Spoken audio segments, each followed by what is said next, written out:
After their break ended, Yuro asked, "Brother, would you like to see my room?" "Sure."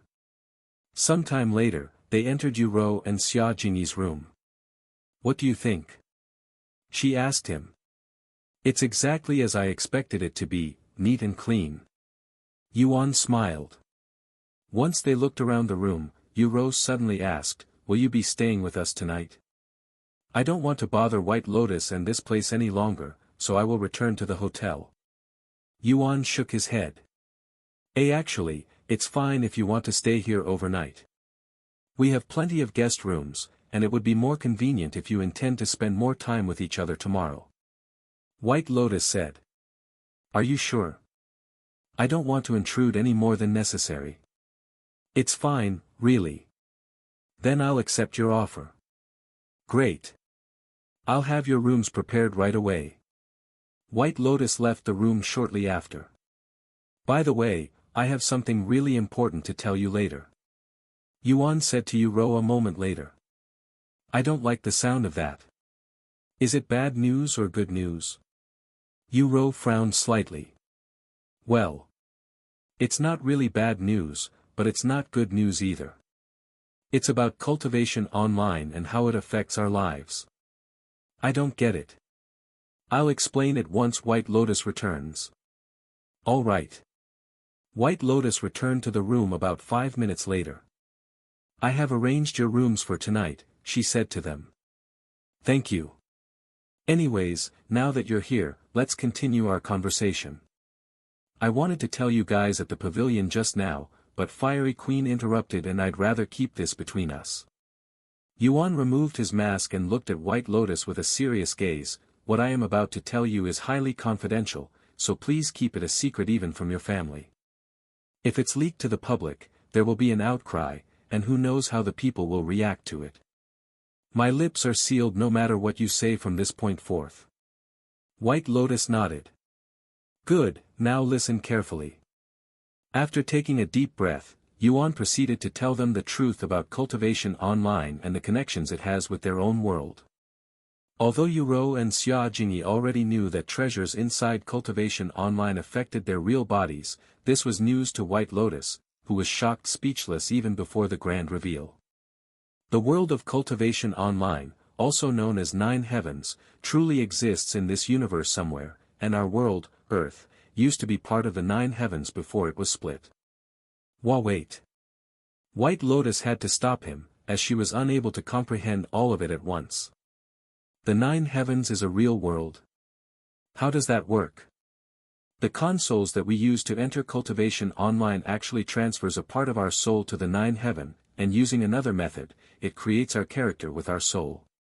The reason we don't die when we die inside Cultivation Online is simply because we didn't experience true death.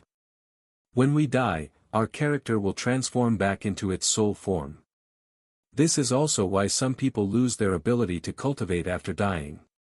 Their soul had probably sustained too much damage, crippling them for real.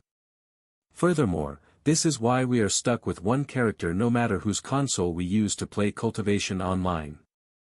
Yuro and the other two stared at Yuan with their eyes as wide as saucers. No way. Why would they do such a thing? Yuro muttered in a dazed voice. I don't know, but I plan on finding out the truth. Yuan said. However, now that you know your character is actually your soul, please do your best to avoid getting damaged, as it could damage your soul. Your soul is basically your spirit, your very existence. If it's damaged, you'll turn into what they call the vegetable. And if your soul is destroyed, you basically die without any chance of reincarnation. If this is true, shouldn't we warn the public so that they could stop acting so recklessly in Cultivation Online? White Lotus asked. Yes, but there's a good chance that a lot of people will stop playing Cultivation Online. I don't know what the Celestial Emperor has planned, but it clearly needs a lot of people. If a large number of people suddenly stop playing, who knows what the Celestial Emperor might do next? Yuan said. And he continued, a good portion of our soul is already trapped inside in the Nine Heavens. We're all basically held hostage by the Celestial Emperor until we can go to the Nine Heavens with our real body. But how are we going to travel to a place that we can't even locate? Yuro asked. I already have a clue. I just need some time to figure it out. If you really want to warn people about the dangers of being hurt in Cultivation Online, then you must do so without revealing the truth to them. Yuan said to White Lotus a moment later. I understand. I will do my best. I don't want my family or the disciples of my faction to suffer because of this. Thank you for telling me the truth, Yuan. I will be seeing Cultivation Online in a new light now. Later that night, White Lotus approached Yuan and said to him, I have spoken to my father about buying your treasures in Cultivation Online, and he has agreed to it. If you're not busy, we can do it now. But if you insist on doing this later, I can wait. Let's do it now. Yuan nodded, and he continued, I will meet you at the same place as last time in a few hours. Great. We have plenty of unused consoles. You can use one of those. Then I will see you later. Once he had a console, Yuan laid on his bed and entered Cultivation Online. Welcome back, Brother Yuan. Xiaohua greeted him when he entered Cultivation Online. Are we ascending the stairway to heaven soon? Feng Yuxiang asked. No, not yet. I am only back temporarily to sell some treasures. Yuan shook his head. With that being said, it shouldn't be long before I challenge the stairway to heaven. I still have some business that requires my attention.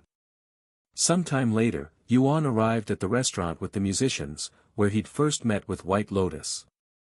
Yuan. White Lotus waved at him from her table. Of course, she was surrounded by young men that were trying to hit on her again. When these young men saw Yuan, they sneered in disdain. However, when Yuan released some of his aura, these young men started running for their lives. This isn't an appropriate place to show my treasures, but I still want to enjoy this place for a bit before we start our business. Yuan said to her. No problem. I was also thinking that we could enjoy the music for a while before our business. After ordering some food and tea, the two of them quietly enjoyed the performance at the center of the restaurant. About an hour later, White Lotus asked him, where should we go to do our business? We can just rent a hotel somewhere and do it there, he calmly said. That sounds good. Once they finished their meal and were satisfied with the entertainment, the two of them rented a room at a nearby hotel. All right, here are all of the treasures that I am trying to sell. Yuan proceeded to dump all of the treasures he had acquired from the Gu family and the Blood sect. White Lotus stared at the large pile of treasures on the bed with wide eyes. There were so many treasures that the table wouldn't fit them, hence the bed. This is a lot more than what I had in mind. She muttered in a dazed voice. The amount of treasures before her eyes at this moment is more than what her family and faction has collected since the beginning of the game, combined. How on earth did he acquire so much treasure? It's almost as though he'd robbed an entire sect. White Lotus was in disbelief. Take your time. Yuan said to her as he took a seat at the table and started studying array symbols. What are you doing? She couldn't help but ask. I'm studying array symbols. They're more important and widely used than I realized.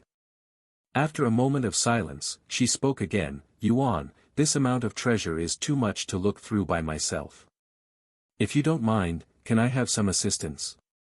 My most trusted bodyguard, Jasmine, and my father, happen to be in this city as well.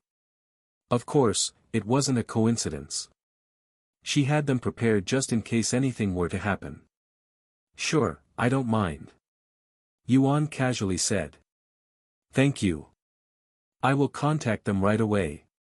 White Lotus logged off for a couple of minutes before returning.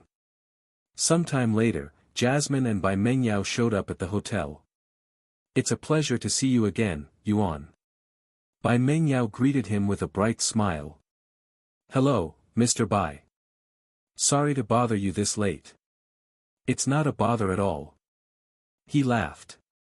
Then the treasures are on the bed. Take your time. This is Jasmine and Bai Mengyao were stunned by the amount of treasures there even though White Lotus had already warned them about it through the phone. I thought she was exaggerating when she called it a pile of treasures. Bai Mengyao cried inwardly. Let's get to work, shall we? White Lotus said to them. Thus, the three of them started looking through the treasures one by one while Yuan focused on his array symbols. Although Yuan didn't pay any attention to White Lotus and her group because he trusted them, the beings within his body kept a close eye on their every movement just in case they had any funny ideas. About an hour later, Bai Mengyao wiped the sweat from his forehead and sighed in a nervous voice, most of these treasures are earth grade and heaven grade. If I have to be honest, this will bankrupt us if we try to buy all of them. I know. White Lotus sighed. The two of them had planned on buying all of Yuan's treasure before, but after seeing just how many treasures were available, they immediately gave up such a thought. Although I already know what I want, I am going to look through them again just in case. White Lotus said a moment later. Me too. Thus, they started examining the treasures again. An hour later, White Lotus returned to Yuan and said to him, "We're ready." Yuan nodded and stopped studying array symbols. "We'd like to purchase these treasures." Bai Mengyao placed all of the treasures they wanted to buy on the table before him. There were a total of 52 treasures, and most of them were earth grade with a couple of heaven grade treasures. Sure. Yuan nodded without even checking the treasures. For the pricing, in order to make this as far as possible, we will use the CO player auctions for reference. If you have any objections, please let us know. I don't mind. Yuan said. Great. Most earth-grade treasures sell for $10 million to $100 million nowadays, and heaven-grade treasures cost anywhere between $200 million and $400 million depending on its grade and usefulness. We have 42 earth-grade and 10 heaven-grade treasures. We will let you decide the price for each of them. Yuan glanced at the treasures and said, "How about 2 billion for all of them?" Huh? They looked at him with wide eyes. Is that too expensive? I don't mind lowering. No. That's not it. It's actually cheaper than we thought. Bai Mengyao quickly interrupted. It's a discount. Consider it as my gratitude for the past few days. If you want, you can go pick out some more treasures. Yuan said to them. Are you sure? We don't want to take advantage of you. White Lotus was hesitant. It's fine. Yuan nodded with a smile. After all, these treasures were all useless to him, and he wanted them to feel indebted to him just in case he needed their help in the future. Once they received Yuan's approval to buy more treasure from him at a discount, the Bai family returned to the bed and started picking out even more treasures to purchase. In the end, they decided to just buy all of his treasures. How much do you want for all of these treasures? Bai Mengyao asked him. Yuan looked at the treasures and pondered. There were 201 treasures in total. How does 10 billion sound? You can easily get 10 billion back and then some more if you decide to sell them afterward. Bai Mengyao pondered for a moment before nodding. Deal. I'll buy all of your treasures for 10 billion. Great. It's a pleasure doing business with you. Yuan shook his hand. You can give my daughter your bank information later. We'll send you the money as soon as possible. It'll take 3 days minimum, but we should have it sent over by tomorrow. Bai Mengyao said. Take your time. Yuan nodded. As for the treasures, you can take them now. Are you sure? We can wait until the payment is through. White Lotus said. It's fine. I want to get rid of them as soon as possible, anyway. They're taking up too much space. Bai Mengyao swallowed nervously after seeing how casual Yuan was being with these treasures, almost as though he was just getting rid of trash in a garage sale. Although earth-grade and heaven-grade treasures are incredibly valuable to other players, they could be considered trash in Yuan's eyes. In fact, he still has several divine-grade treasures that he plans on selling in the auction house, where he will definitely fetch more money than selling it to the Bai family. Once again, thank you for selling these treasures to us. I will make sure they're all put to good use. White Lotus bowed to him in a respectful manner. Yuan logged off the game and called Wang Ming shortly after. Hey, get on Cultivation Online and meet me at the city square. I have some things for you. Yuan said to him. Sure thing. Sometime later, Yuan met up with Wang Ming at the city square. Hey, how did your sister's birthday go? And when do you plan on coming back? The mansion feels empty without your presence. Wang Ming asked him. The birthday went pretty well, but it wasn't entirely smooth sailing. Don't worry, it's already been taken care of. As for when we'll return, I'm not sure, but it shouldn't take more than a week. I understand. I won't ask for any details now, but make sure to tell us about it when you get back. Anyways, what do you have for me? Yuan handed him a spatial ring and said, I want you to sell these treasures in CO Player auctions. You mean that online auction house that all of the big families use? I heard their popularity skyrocketed after you sold an item there. Wang Ming recalled. Yes, and make sure to tell them that these treasures are from me. They'll treat you better that way. I'm a little scared to look at the inside. Oh, do you want me to sell them one by one or all at once? Wang Ming then asked. You'll get more if you sell them one by one. They're all divine-grade treasures, after all. Divine? Wang Ming exclaimed in a shocked voice before covering his own mouth. The last time a divine-grade item was sold on that platform was when you sold that zither. And that was only a low-quality treasure. All of these are high-quality treasures, so they should be able to fetch 1 billion with ease. Yuan smiled. I see. When do you want me to sell them? Wang Ming proceeded to ask. Whenever you want. I just earned 10 billion selling the other treasures, so I am not in a rush to earn more money right now. 10 billion? What the hell did you sell to earn that much money? Forget it, I don't even want to know. Wang Ming shook his head. Anything else you want me to do? He then asked. Give the others 1 ring. Yuan proceeded to hand him 6 spatial rings. Are these? Yes, they're resources that will support you while I am gone. Once again, I am a little scared to see the inside. Wang Ming sighed. Wait. Why are there 9 rings? Since Li Jinxi will be following you, we only have 6 people. One of them is for my friend who will be joining us soon. The other 2 rings are for my sister and her friend. Give it to them when you have the chance. I understand. Yuan logged off Cultivation Online shortly after and went to rest. The following day, Yuan proceeded to spend the entire day watching Yu Rou live her life as a disciple of the faction. During his second day at the faction, Yu Rou decided to challenge Yuan. Please spar with me. Yu Rou said to him with a serious look on her face. Sure. Yuan nodded without hesitation. And don't you dare go easy on me. I won't. Yuan smiled behind his mask. With nothing but a wooden sword in his grasp, Yuan proceeded to smack Yu Rou around until she could no longer stand back up. The fight was so one-sided that it looked almost comical. I know I said to not go easy on me, but did you have to be so brutal? Ah. I can't feel anything but pain right now. Yu Rou complained after the spar ended a few minutes later. This is how I normally train with the people in my faction. And I didn't hit you that hard. You're exaggerating. Exaggerating?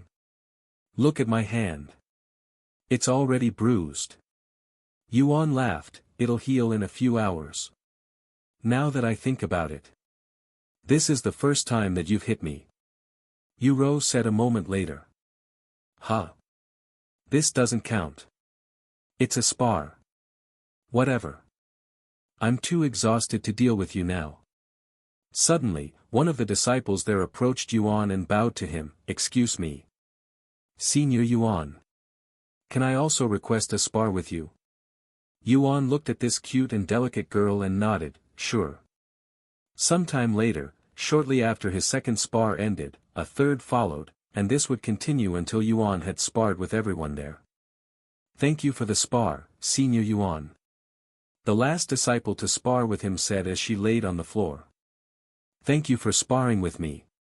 Yuan nodded. "After seeing you spar with so many people, I am starting to feel like sparring with you too, even though I know that I will lose." White Lotus said with a bittersweet smile on her face. "If you want to spar as well, I won't mind." Yuan offered his wooden sword to her. White Lotus looked at the sword with a nervous look on her face. "If I lose to him before so many disciples, I will definitely lose some face, but if I don't fight him, they others will think that I am a coward. Either way, it's my loss." White Lotus sighed inwardly. In the end, White Lotus accepted the sword and agreed to spar with Yuan. "Even if I lose to him and lose some face, it's a lot better than being labeled a coward," she thought to herself. "Good luck, Senior Bai." "Good luck, Senior Yuan." The disciples cheered for them as they entered the sparring area. "Ready whenever you are," Yuan said to White Lotus, who stood a couple meters away with a serious expression on her face. "Here I come," White Lotus announced right before she approached him with a wooden sword. Yuan calmly and casually dodged the attack, but White Lotus immediately followed up with a second strike. Thud. Yuan effortlessly blocked it with his wooden sword. Not bad. He swung the sword, forcing White Lotus to retreat several steps. What tyrannical strength! It only looked like he had causally moved his sword, yet it felt as though I had been struck by a large hammer. White Lotus was shocked after experiencing Yuan's strength for the first time. Although she was aware of his prowess, it was a whole different story to experience it firsthand. "Are you okay?" Yuan asked her when she stopped moving. "Sorry, I lost focus for a second." "It won't happen again." White Lotus tightened her grip on the sword and proceeded to attack Yuan again. The disciples that had been cheering at the beginning quickly stopped when they realized how one-sided the fight between Yuan and White Lotus was. "I thought Senior Bai would be able to pressure him even if it's just a little, but looking at them now, their fight doesn't seem anything different from the previous spars. He's treating her like a child just like he did to the rest of us." The disciples were shocked when they realized this. Senior Yuan is much more profound and powerful than I anticipated. I wonder what cultivation level he has achieved. Seeing how he's handling Senior Bai with so little effort, he's definitely already a spirit master. More like a spirit grandmaster. Yu and Xia Jingyi thought to themselves after hearing their topic. 15 minutes later, White Lotus collapsed on the ground and said in an exhausted manner, I surrender." "Thank you for the spar," Yuan said to her before reaching his hand out to her. White Lotus grabbed it with a defeated smile on her face. The disciples started cheering once again even though their faction leader had lost, as it was an entertaining spar, and they learned a lot as spectators.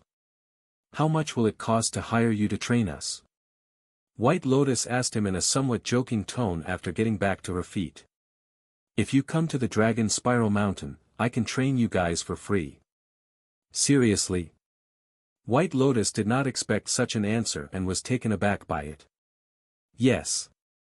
We have plenty of room there, and it seems fun, like a collaboration of sorts between the factions." He nodded. "Then I will seriously consider your offer." Sometime later, Fiery Queen showed up. "What are you guys doing? It looks fun." "You're still here.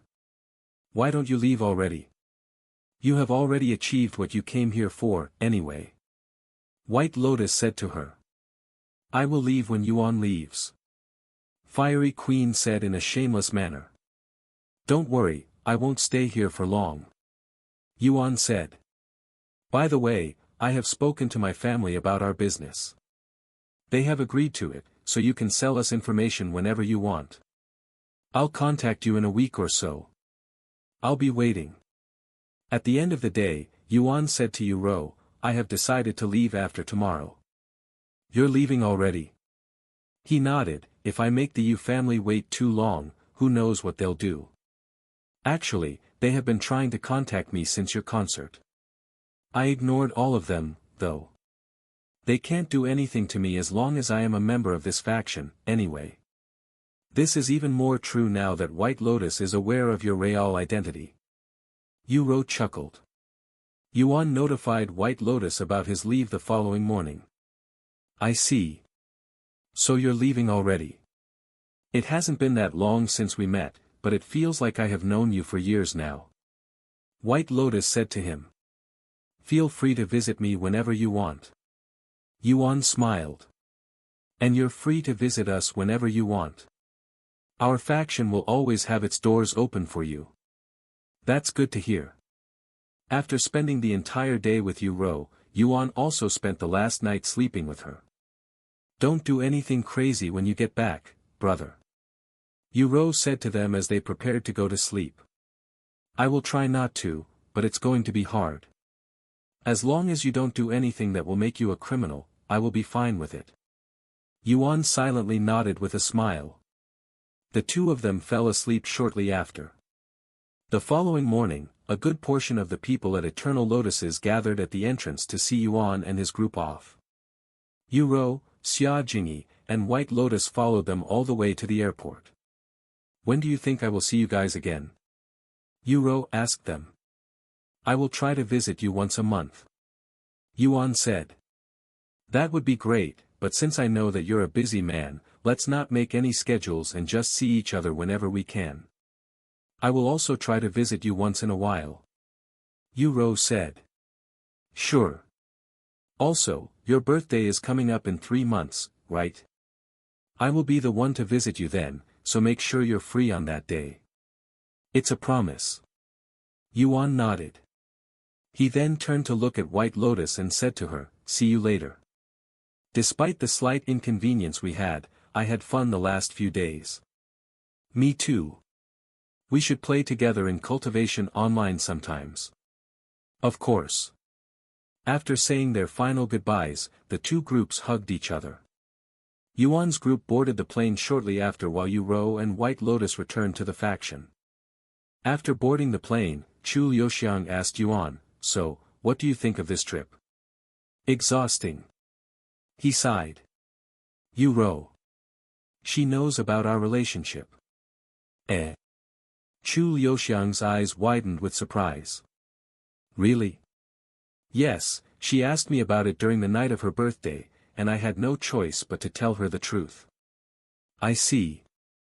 How did she take it? I honestly don't know. She seems okay with it, but she doesn't seem happy about it either. Yuan shook his head. That's tough. However, I kind of understand her feelings. I think. Chu Liuxiang sighed, and she turned to look at Meishio and asked, what do you think? I also don't know. All I can say is that it's really complicated. Meishio also shook her head. Chu Liuxiang raised her eyebrows since Meishio's words contradicted herself. If she doesn't know anything, why would she say it's complicated like she knew about it? However, Chu Liuxiang decided to not ask her about it. Anyways, I'm surprised the Bai family allowed you to leave so easily. In fact, I was so sure that they'd try to recruit you. Yuan smiled and said, well, I'm really glad that they didn't. It wouldn't be easy to refuse them after all they've done for me and Yuro. The three of them proceeded to talk about their short and chaotic vacation for most of their flight. Meanwhile, White Lotus notified her father about Yuan's departure. I see. So he's gone. What about your relationship with him? Bai Mengyao asked. Honestly, while I will admit that I was too nervous to approach him, I also think it's a little too early for me to propose to him. Although I wasn't able to join his family, I think I've made great progress in our relationship. Once I am ready, I will ask him. White Lotus said. Nervous? You. Ha ha ha. Bai Mengyao laughed out loud. I never thought I'd ever hear such words coming from you. Shut up. I'm going to hang up now. I have some things that I want to discuss with you, Ro. All right. Let me know if you need anything. I will. A few hours later, Yuan's plane landed. Can you call your mother and let her know that we will be arriving at the Yu family soon? Yuan asked Meishio. She nodded and proceeded to call Mei Feng on her phone. Hello. Yes, we have just landed. We should arrive at the Yu family soon. No, we can get there by ourselves. I understand. I will let him know. After hanging up, Meishio looked at Yuan and spoke, apparently your parents are furious that you kept them waiting for so long. Yuan smiled and said, I know they're legally my parents, but let's not call them that for my sanity's sake. By the way, Lulu, since the Yu family is only expecting Meishio and I don't want to make things more complicated than it already is, can you wait for us to be done? They're pretty awful people, so I doubt you would want to meet with them either. Chu Liuxiang chuckled, too bad I have already met with your parents. However, I was still from the Chu family at that time, so they had to be respectful to me. Don't worry, I won't interrupt your family reunion. Go on and have fun without me. Thank you. They took a taxi to the Yu family shortly after. It's been a while since I have been to this city, so I am going to stroll around for a bit. Call me when you're done. Chu Liuxiang said to them before going elsewhere. Once Chu Liuxiang was gone, Yuan and Meishio approached the Yu family's manor. How long has it been since I last seen this place? Feels like forever. Yuan looked at the scenery with a nostalgic expression on his face. Even though his childhood was horrible, he still had some fond memories of this place. When they arrived at the front gate, Yuan could see a familiar figure standing inside. It's been a while, Miss Mei Feng. Yuan greeted her with a smile. Mother. Meishio nodded at her. Young master. Your eyes. So it's true that you've fully recovered. Mei Feng covered her mouth after seeing that Yuan's eyes had regained its beautiful color. Even though she had seen the concert, she still doubted it. Where's the couple? Yuan then asked her. They're currently inside, and it's not just them. Their lawyers and even some of the investors are inside, waiting for your arrival. Mei Feng said with a worried frown on her face. Wow, what a grand audience that they have prepared for us. I kind of feel bad for making them wait so long now. Yuan chuckled. Young master, I have to be honest with you. You should have just remained in hiding. Why did you show yourself so soon? Mei Feng asked him.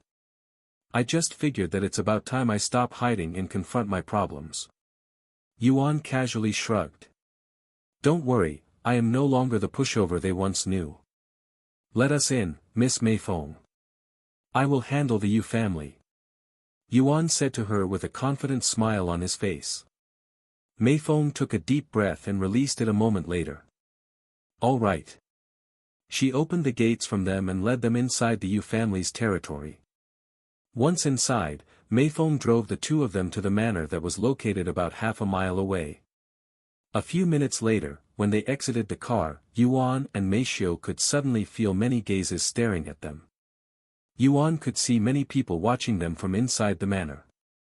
Most of them were servants working there, but a few of them were wearing suits. After entering the manor, Mei Feng led them to the audience room that is usually used for important business meetings. Upon opening the door, Yuan could see Yu Yong and Tang Li sitting at the end of a large table, and sitting beside them were a bunch of important-looking people that Yuan vaguely recognized. Yuan stepped inside the room without any hesitation and with a smile on his handsome face. I'm home, he spoke in a calm voice. Stay here with me. Mei Feng said to Meishio in a low voice when she tried to follow Yuan into the room. She nodded and stood at the door with Mei Feng. Bang!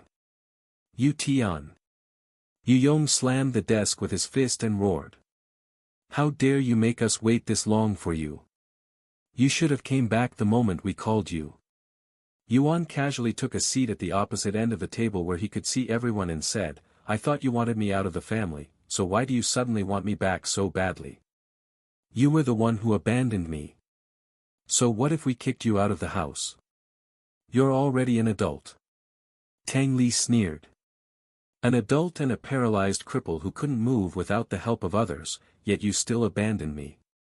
Enough. We didn't call you here just so you can bicker with your parents. Yuan, you have an obligation to continue working for the Yu family's company. One of the people there suddenly said. Yuan turned to look at him and asked with raised eyebrows, "Who are you?"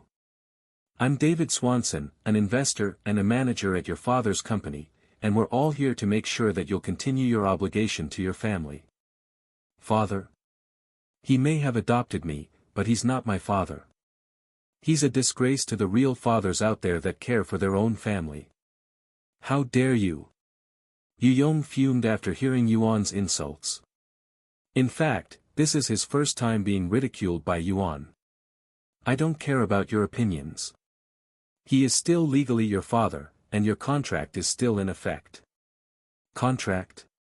What contract? I don't remember signing anything," Yuan said in a surprised voice. "This is the contract." The man immediately retrieved a piece of paper and showed it to Yuan, almost as though he had it prepared beforehand. Yuan took a moment to read the contract that basically said that he was required to perform at least 2 concerts every week until he is 60 years old, and that all of the money he earns will be given to the Yu family. It was basically a slave contract that would work Yuan to the bones without giving him any in return. Yuan laughed out loud after seeing his signature on the paper. "Seriously? You went out of your way to forge this nonsense?" "Sorry, but I don't feel like working for the Yu family, no matter what the contract says." Yuan casually ripped the contract to shreds and tossed it into the air. The entire room turned silent after his little bold action. "Did you think that you would be able to escape from us by ripping that piece of paper?" Tang Li suddenly sneered in contempt. "That was only a copy. However, even if you manage to destroy the original, we have plenty of ways to make you submit." "Oh. What do you have in mind? Please share with us." Yuan smiled. "For starters, we can make your life miserable. No matter what job you decide to take, we have the power to fire you on the same day that you joined. Without having any sources of income, you'll have to start begging in the streets sooner or later. If I can't find an ordinary job, I can simply sell my music talents to other companies. I'm sure that they will accept me even if you threaten them. After all, I am worth a lot of money." Yuan shrugged. "Or I can just play Cultivation Online and earn money that way. The game is pretty popular, so I should be able to earn some decent money from it." "That kind of threat is hardly a threat at all." He even chuckled. Tang Li narrowed her eyes at him and continued, "We can easily throw you into jail and let you live the rest of your pathetic life there." "Prison, huh? That doesn't sound too bad, considering that I already have plenty of experience being a slave for the Yu family." Tang Li gritted her teeth in frustration, feeling as though she was not dealing with the Yuan that she was so familiar with. What the hell happened to this bastard? It hasn't been that long since he started living without the support of our Yu family. How can someone change so drastically in such a short time? He's no longer the coward and pushover that we once knew. Everyone in the room realized that they were no longer dealing with the same person that they used to take advantage of. However, this didn't shake their resolve, and they continued to threaten Yuan. When nothing was working, Yuan suddenly stood up and shouted, "That's it. I have had enough of this shit. Yuan. You will come back and start working for us again. If you don't, we will not punish you. Instead, we will make you bear the responsibilities." Yuan frowned after hearing this, which caused the people in the room to smile, as they realized that they'd just found his weakness. "You're going to punish your own blood because I refuse to work for you? What kind of parent are you?" Yuan spoke in a cold voice. "You can only blame yourself for pushing us this far. If you work for us, nobody will get hurt." Tang Li said with a grin on her face. "Yu is currently a member of the faction Eternal Lotuses, right? If we pressure their leader, Bai Lianhua, who is still young and inexperienced, she will definitely be kicked out of the faction. Once that happens, we can do whatever we want to her and there's nothing you can do about it." The people there increased the pressure on Yuan. Yuan. Mei Xiu stared at his face with a worried look on her face. However, she was not worried about Yuan. It was the others that she was worried about. Yuan suddenly closed his eyes and took a deep breath. In the end, this is how things will go, huh? He sighed inwardly. When he opened his eyes again, they were completely golden, and the atmosphere in the room immediately changed. When Yuan activated Dragon's Gaze, the atmosphere in the room changed, and almost as though the temperature dropped to below freezing, the people in the room began trembling non-stop. You! What do you think you are doing? Yu Yong spoke in a trembling voice. Even though Yuan used Dragon's Gaze, he didn't want these people to stop functioning, so he used the lowest output possible, but even then, most of these people could barely think under the pressure of the gaze. I will say this again. The two of you are a disgrace as parents. When you look at people, you don't see a human, you only see a tool that you can abuse for profit. People like you are better off dead. Yuan spoke in a calm voice. However, even if you are the scummiest people on earth, you are still Yu Ro's parents by blood. I would love to kill you, but I do not have the resolve to kill her parents. With that being said, that does not mean I am going to let you go without any punishment. Ha ha ha. Did you just say that you want to kill us? You must be out of your damn mind. It appears that you have recovered your ability to move but lost your ability to think in the process. You will not get away with threatening us. We'll have you prosecuted. Tang Li pointed her fingers at him and roared. But despite her brave words, her eyes were filled with fear, and her arm couldn't stop shaking. You're going to prosecute me for threatening you when you've done the same thing just moments ago. Are you listening to yourself, you damn crazy bitch? What did you just call me? Tang Li's body shook violently after being cursed out by Yuan. Mei Xiu and Mei Feng stared at Yuan's nonchalant face with wide eyes and slightly opened mouths, seemingly in disbelief. Are you deaf as well? I called you a crazy bitch, since that's what you are. Yuan casually repeated. Guards! I want you to break his fingers. Tang Li shouted in a fury. Two of the guards standing by the wall suddenly rushed at Yuan. Why? Mei Feng wanted to intervene, but Mei Xiu suddenly grabbed her hand. It's okay, she said in a calm voice. Once the guards were close enough, they grabbed Yuan's arms and tried to restrict him. However, they immediately realized that they were unable to move him. Get your hands off me. Yuan casually flicked his arms, sending the two guards flying. The guards struck the wall with their bodies, creating a large crater in the wall before falling to the floor unconscious. That was self-defense.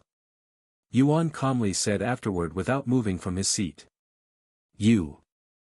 The entire room fell silent after they witnessed what Yuan had just done.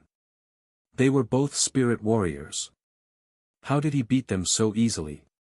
What is his cultivation? Yu Yong cried inwardly. Guer. Don't even bother trying to send more guards. You're just going to waste money on their treatment fees later, my money. Yuan interrupted Tang Li. What are you talking about? Tang Li frowned. Let's get to the real reason why I came back today, he said with a smile. I'm here to get back everything that was taken from me, and that includes all of the money that I have earned throughout the years. Ha ha ha. You're truly out of your damn mind. As if we'd agree to your nonsense. Tang Li laughed out loud. I'm not asking. I'm demanding for my money back. Yuan increased the intensity of his dragon's gaze. Tang Li fell back to her chair the next moment from the intense pressure. You're asking for the impossible, Yu Tian. Don't forget about your contract. The Yu family doesn't owe you anything. In fact, you owe them money for being unable to work, which was part of you. Yuan looked at the person who just spoke and narrowed his eyes. Can you shut up about the contract already? As if I give a damn about a piece of paper that you all forged. You can try to sue me if you want, but you might not be alive to do that. I might not be able to kill Yu Ro's parents, but you idiots are different. I can kill you right here and nobody will utter a single word about it. Ha ha ha. You have played too many video games. Do you really think you can get away with murder? This is not Cultivation Online. The man laughed out loud. The man suddenly stopped laughing and began screaming when he felt a sharp pain in one of his legs. When he looked down, he could see the cause of the pain, a dagger stabbing into his thighs. What just happened? Where did this weapon come from? The man was both terrified and confused. Mr. Jiang, this is my first and last warning to you. If you don't want that dagger in your head, then you should keep your mouth shut.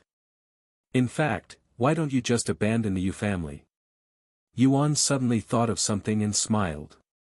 This may be sudden, but I have a proposal for everyone here. Stop supporting the Yu family or die.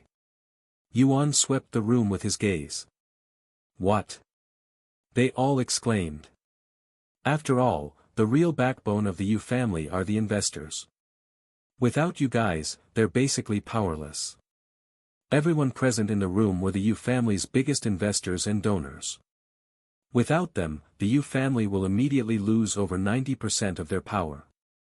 Furthermore, since he couldn't kill Yu Ro's parents, he had to punish them using other methods, and this is just one of many that he has in mind. You're fucking insane. As if we'd listen to you. You're just a damn child with a few loose screws. I see. If threatening to kill you is not enough to convince you, then allow me to give you another reason to abandon the Yu family. A mysterious smile appeared on Yuan's face. And he continued, Player Yuan, I'm sure you've all heard of him. What if I tell you that I personally know him and that I can set up a meeting with him for all of you? Will you stop supporting the Yu family then? I'm sure you'll be able to profit more from Player Yuan than from the Yu family. Player Yuan. Are you serious? You know Player Yuan. The investors there were doubtful for obvious reasons. That's a load of bullshit. He doesn't know Player Yuan. He's just trying to mess with all of you. Yu Yong slammed the table and shouted. That's right. There's no way a nobody like him could know Player Yuan when nobody even knows his true identity. Tang Li also spoke. The investors looked at each other. After a moment of silence, one of them said, If you can prove to us that you know Player Yuan, I will stop supporting the Yu family. Mr. Zhou. What are you saying? Yu Yong looked at him in shock. Proof, huh? Sure, I can prove it to you that I know Player Yuan. Yuan nodded, still with a smile on his face. However, before I give you proof, I'd like to talk about the other reason why I am here today. After deactivating his dragon's gaze, Yuan turned to look at Mei Feng and continued to speak, Miss Mei Feng, the Yu family will go bankrupt soon, so why don't you come work for me instead? Huh? Mei Feng's eyes widened with shock. Good luck with that. According to her contract, she will work for us for the rest of her life unless she pays the contract cancellation fee of $50 billion. Even if we go bankrupt or become homeless, she will still have to work for us. Tang Li said with a wide smirk on her face. If I don't give a damn about my contract with the Yu family, why would I care about hers? Yuan raised his eyebrows. You can ignore your contract all you want, but that doesn't mean she will follow your recklessness. Isn't that right, Mei Feng? If you ignore the contract and betray the Yu family, not only will you get in trouble, but so will your family. Tang Li looked at her with a threatening gaze. Mei Feng looked at Tang Li and then at Mei Xiu. She's right, young master. I cannot ignore my contract. I have an obligation to fulfill my contract. Please don't make things difficult for me or my daughter. Mei Feng sighed. I see. That's unfortunate, but there's no need for you to feel bad about it. Yuan shook his head. If you cannot ignore your contract, then you can simply buy your way out of the contract. Young master. I don't have $50 billion. Maybe not right now, but you'll have it soon. Yuan smiled at her. And if I help you acquire enough money to buy out of your contract, would you do so? It's fine, I don't actually want you to answer that question. Yuan suddenly interrupted. He returned his focus to the people at the table and continued, is there anyone here that can contact Chairman Li from the Cultivators Association? What does he have anything to do with this? They asked. You wanted proof that I know player Yuan, right? Call him and you will get it. After a moment of silence, one of the people there said, I will call Chairman Li. Once he dialed the numbers, everyone waited for Chairman Li to answer the phone. Several rings later, a voice resounded in the open speaker, this is Chairman Li from the Cultivators Association speaking. Good morning, Chairman Li. This is David Swanson. It's been a while since we last spoke. Do you remember me? Of course I do, Mr. Swanson. Your donations to the Cultivators Association will never be forgotten. Anyways, how can I help you today?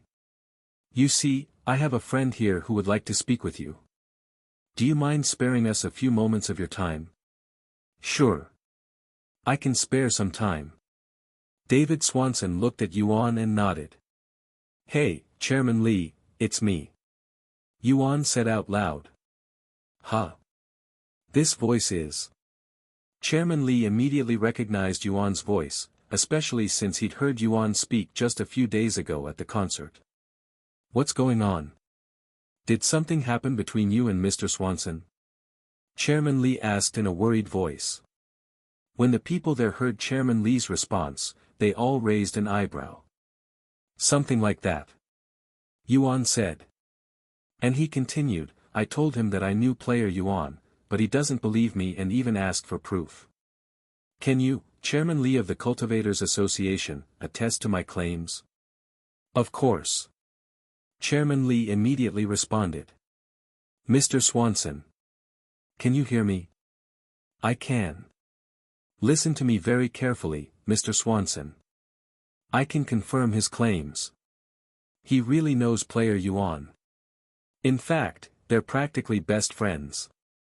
Whatever you do, you better not upset my friend. Chairman Li said in a stern voice. Everyone in the room was shocked by Chairman Li's words. After snapping out of his daze, David Swanson spoke, wait a second, Chairman Li. It's not that I don't believe you, but do you even know who just spoke? He didn't even introduce himself. I can recognize him by his voice alone. We have spoken to each other many times, after all. He is Yuan, correct? That is correct. David Swanson muttered, not daring to believe his ears. Then I have nothing else to say to you. My friend Yuan, if you ever need anything, don't hesitate to call me, all right? I will talk to you later. Chairman Li hung up the next moment. The entire room turned silent and nobody there would utter a single word for a whole minute. Since I have received Chairman Li's words that you know player Yuan, I would like to ask you again, are you sure that you can help us meet player Yuan? David Swanson stared at Yuan with narrowed eyes. Of course. We can even meet him right after this if you want.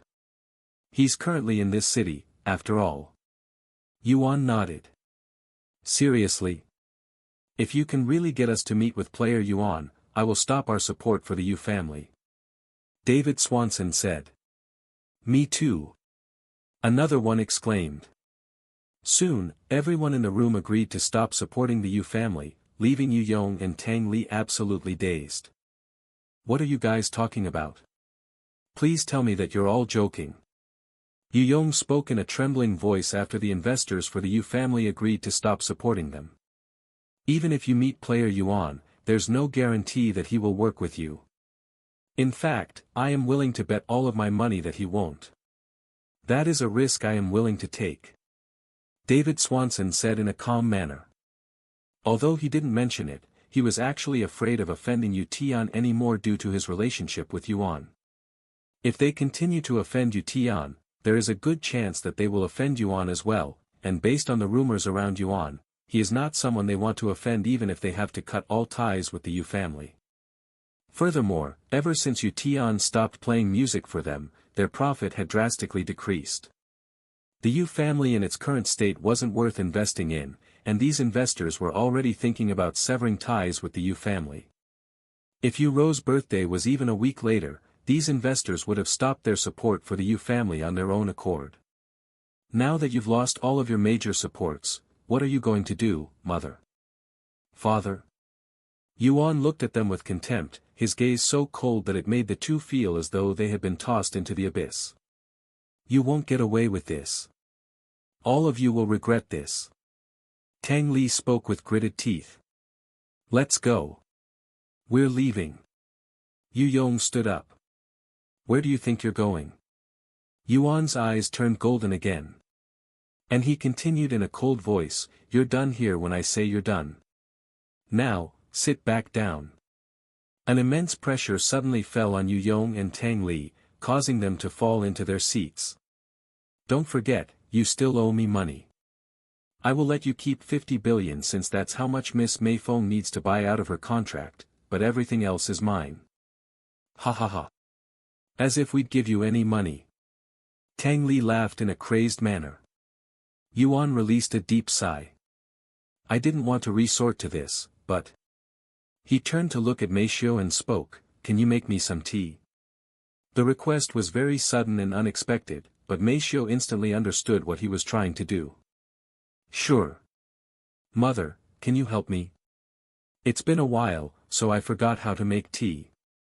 Meishio grabbed her hand and pulled her along to make tea. Meishio? What is going on? Mei Feng asked her once they left. Who knows? She shrugged. Meanwhile, inside the room, Yuan turned to look at the investors and said, I no longer have any need for you all. Go to the Cultivators Association and wait for me there. You'll meet player Yuan by the end of the day. The investors were still doubtful of him, but they had no choice. They were clearly up against a monster, one the Yu family had created. Oh, right, before you all leave, I have one more question. What about the contract? What contract are you talking about? David Swanson asked with raised eyebrows. The one I signed with the Yu family. The investors looked at each other and laughed, we don't know what you're talking about. Such a contract doesn't exist. Yuan smiled after hearing their words and nodded, then I'll see you all later. Naturally, the contract existed, but the investors there knew what Yuan was trying to do, so they had no choice but to forget about the contract. Once all of the people in the room except for Yu Yong and Tang Li left, Yuan focused his attention on them. What do you think I should do with the two of you? He asked as he slowly approached them. Yu Yong and Tang Li wanted to run, but they were unable to move their bodies, almost as though they were chained to the chair. So the both of you have managed to reach the first-level spirit warrior. You must have worked hard to acquire such a profound cultivation. It would be a shame if you were to lose it all at once. Yuan narrowed his eyes at them with a vicious gaze. You wouldn't dare. Yu Yong shouted. Do you really still think that I am the same person as before? If that's the case, allow me to open your eyes. No. Stop. Help me. Somebody. Yu Yong roared when he saw Yuan's motions. Yuan ignored Yu Yong's cry for help and struck him in the chest with his palm. Gah! Yu Yong coughed out a mouthful of blood, and he could feel his cultivation being destroyed. No. No. How dare you? My cultivation. It took a moment for reality to sink in, but when it did, Yu Yong's face twisted in anger. He'd spent many hours and tons of money to improve his cultivation, and for it to all disappear in an instant, it tortured his mind and heart. Soon, you will also know what it feels like to lose everything. I took your power first, then it will be your wealth, and lastly, I will take your entire family from you, just like what you did to me. Yuan turned to look at the terrified Tang Li next. Ple please. Wait. Spare me. I was wrong. Don't hurt me. I will do anything you want. I can destroy Mei Feng's contract and hand her over to you. Please. I am still your mother. However, Yuan's face turned even colder after hearing her words. You dare call yourself my mother after everything you have done? The pressure in the room increased. Don't you ever dare call yourself my mother again. Yuan shouted as he thrusted his palm into her chest, destroying her dantian. No. Tang Li could feel all of the spiritual energy in her body dissipate in the following moments. Yuan took a deep breath to calm himself down after destroying Yu Yong and Tang Li's cultivation. Mei Xiu and Mei Feng returned to the room with a cup of tea shortly after Yuan destroyed Yu Yong and Tang Li's to see blood all over the couple's mouth and clothes. What in God's name happened here? Young master. What did you do? Mei Feng was terrified when she saw the scene. Don't worry, I didn't kill them. I only destroyed their dantian, taking away their cultivation forever. Yuan said in a calm voice. Mei Feng was speechless. What had happened to him since my visit a few months ago? He's changed into a completely different person. He's both ruthless and merciless. Mei Feng cried inwardly. Yu Tian. You will not get away with this. Yu Yong muttered in a low voice despite the pain in his chest. Oh, I should have mentioned this earlier, but I am no longer Yu Tian, he said. Call me Yuan. That's my name now. What? Both Yu Yong and Tang Li turned to look at him with wide eyes filled with disbelief. Young master. You don't mean. Mei Feng pretended to not know about it and acted surprised. Yes, I am player Yuan, I have been since the very beginning. He nodded, confirming their suspicions. No way. Both Yu Yong and Tang Li began feeling emotions that they never experienced before after learning the truth behind player Yuan. Neither of them could have imagined that their own crippled son had been player Yuan all along. It was a shocking revelation that drove them to the brink of insanity. We've been chasing after our own son this entire time. As this reality sank into their minds, Yuan spoke, I want all of my money, except the 50 billion, in this bank account by the end of the day. If I don't see the money by then, I will come back to completely cripple the two of you. And don't even try to stop me.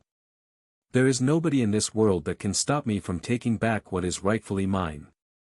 Also, don't think I have forgotten about that time you hired people to kidnap Mei Xiu. One by one, I will slowly return the debt. The two of you have abused me for years. I won't let my revenge end so soon.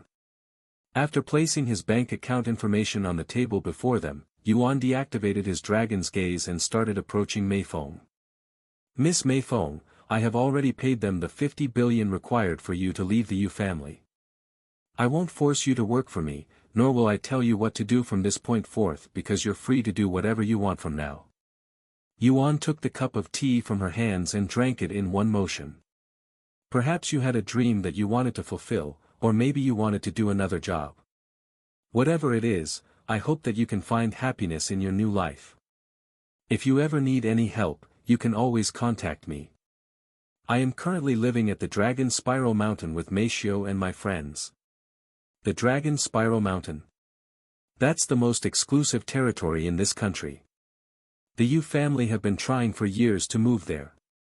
Mei Feng cried inwardly. Mei Xiu, let's go.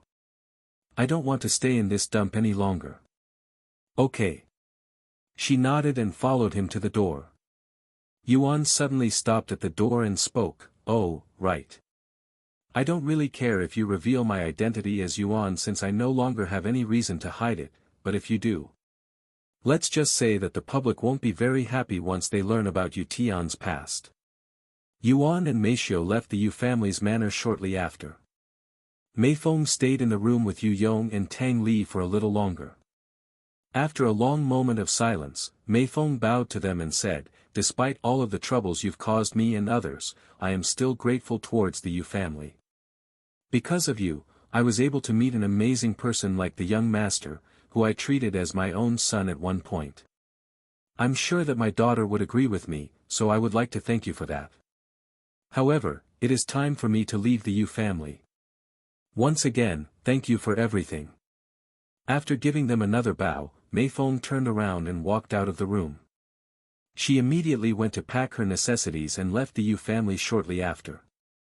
Sometime later, she took a taxi and disappeared somewhere. Meanwhile, Yuan and Meishio regrouped with Chu Liuxiang. Is everything finished? Chu Liuxiang asked. No, it's not. However, I don't want it to end so quickly, so I am going to take this slowly. Yuan said. Want to tell me about it? I won't force you if you don't want to. She then asked. I'll tell you as we move. Where are we going now? The Cultivators Association. Huh? Chu Liuxiang raised her eyebrows. I have some people waiting for me there. You'll understand after you listen to what happened. Thus, they started making their way towards the Cultivators Association. Yuan would explain the situation to Chu Liuxiang on the way there. I see. So that's what happened. What are you going to do to those investors? Don't tell me you're really going to work with them. Of course not. They're just as guilty as the Yu family for supporting them. In fact, they might even be the root of the whole problem. If they never approached the Yu family, perhaps they wouldn't have been so corrupted. Yuan said. That makes sense. The investors are usually the real masterminds, as they are always pressuring those they support for more profit, even threatening them. The Chu family had their fair share of trouble with them when I was there. That's just how the world works. Chu Liuxiang agreed with him. Yuan, do you think my mother will come with us? Meishio suddenly asked with a look of uncertainty on her face. Who knows? He shrugged. However, I do hope that she works for us. Me too. She sighed. At the Cultivators Association, Chairman Li was surprised when David Swanson and the other investors suddenly showed up at his place. What the hell happened to you guys? Especially you, Mr. Jiang. Your leg seems to be injured. Chairman Li asked them with a frown on his face.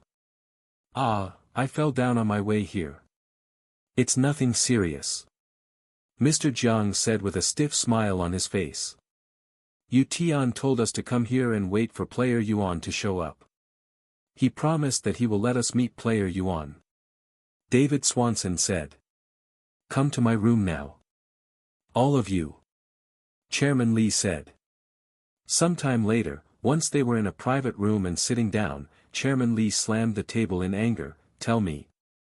What happened between you guys and Yu Tian? The investors were taken aback by Chairman Li's sudden fit of rage.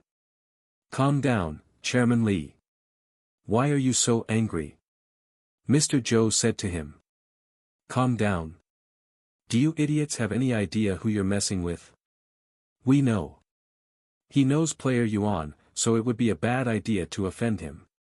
However, it's a little too late for that. Tell me everything. Chairman Li frowned. The investors looked at each other, seemingly hesitant to tell Chairman Li about their involvement with the Yu family and Yu Tian.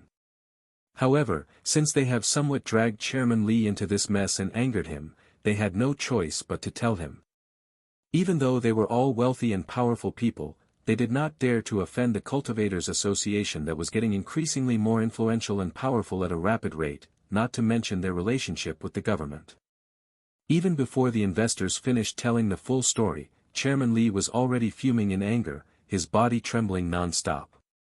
The investors were terrified when they saw this, and they wanted to stop, but they didn't dare to stop until they finished telling the whole story. You fucking idiots! Chairman Li shouted at them afterward. Chairman Li, please tell us what you know. You clearly know something that we don't. David Swanson said to him in a pleading voice. However, before Chairman Li could even say anything, someone knocked on the door. Chairman Li. Someone claiming to be Player Yuan has asked for an audience. What? Player Yuan actually came. The investors were pleasantly surprised. Let him in. Chairman Li said. The door opened, and 3 figures entered the room. You're. The investors were puzzled when they saw Yuan. The thought that he was Player Yuan didn't even enter their minds. Where's Player Yuan? You promised us that we'd meet him. One of them exclaimed. Of course, and I have already fulfilled that promise. Yuan said with a profound smile. What are you talking? That person halted his sentence midway, and the entire room turned dead silent. Chairman Li suddenly stood up and bowed. How are you doing, Yuan? When the investors heard Chairman Li addressing him as Yuan, they all realized the truth almost simultaneously. Your player Yuan. That's impossible. David Swanson exclaimed, his face filled with disbelief. Don't tell me you're going to ask for proof again. I don't have the energy to deal with your nonsense anymore. These guys. Aren't you Mr. David? A familiar voice suddenly resounded. Yuan and everybody in the room turned to look at Chu Liuxiang. You know him? Yuan asked her. Of course. I have seen him at the Chu family plenty of times. She nodded. You are. Young Lady Chu. What are you doing here? David Swanson also recognized Chu Liuxiang after looking at her face closely. The other investors there also recognized her. As one of the most powerful and wealthy backgrounds in the country, it was only natural for these investors to approach the Chu family. Is it weird for me to be here? Chu Liuxiang said. What about the Chu family? Oh, I left the family long ago. I am now part of his family. She pointed at Yuan. Seriously? You left the Chu family to be with Yu Tian. People may know him as Yu Tian, but I have always known him as Yuan. Chu Liuxiang suddenly narrowed her eyes. Anyways, I heard about the situation from him. So you guys are involved with the Yu family, huh? Why am I not surprised? The investors began sweating. If even someone like Chu Liuxiang decided to leave the Chu family for him, there was no way they could refute his identity as Yuan anymore. Please forgive us, Yu Tian. No, Yuan. David Swanson fell to his knees and kowtowed to Yuan. The other investors immediately followed. Ha! Yuan suddenly started laughing. You want me to forgive you after everything that you've done to me? In your damn dreams. The investors began taking steps back, distancing themselves from Yuan. Don't worry, I won't kill you. Once I am done with the Yu family, I will deal with you guys as well. Deal with us? You may be famous, but do you have what it takes to handle us? You're just a damn child. What can you do besides threatening us with harm? Mr. Jiang suddenly shouted. Yuan smiled and said, I may be a child, but I can destroy all of you with a few words. Oh. I would love to see how you're going to achieve that. Yuan smiled and turned to look at Chairman Li. Chairman Li, can you prepare an interview for me? I'd like to speak with the world for a moment. Of course. I will have everything prepared in an hour. Yuan looked at the investors and spoke, I will give you all a chance to live a normal life. If you give me all of your money, I will forgive you. All of our money. You must be out of your damn mind. David Swanson shouted. Yuan shook his head and said, don't be so rash.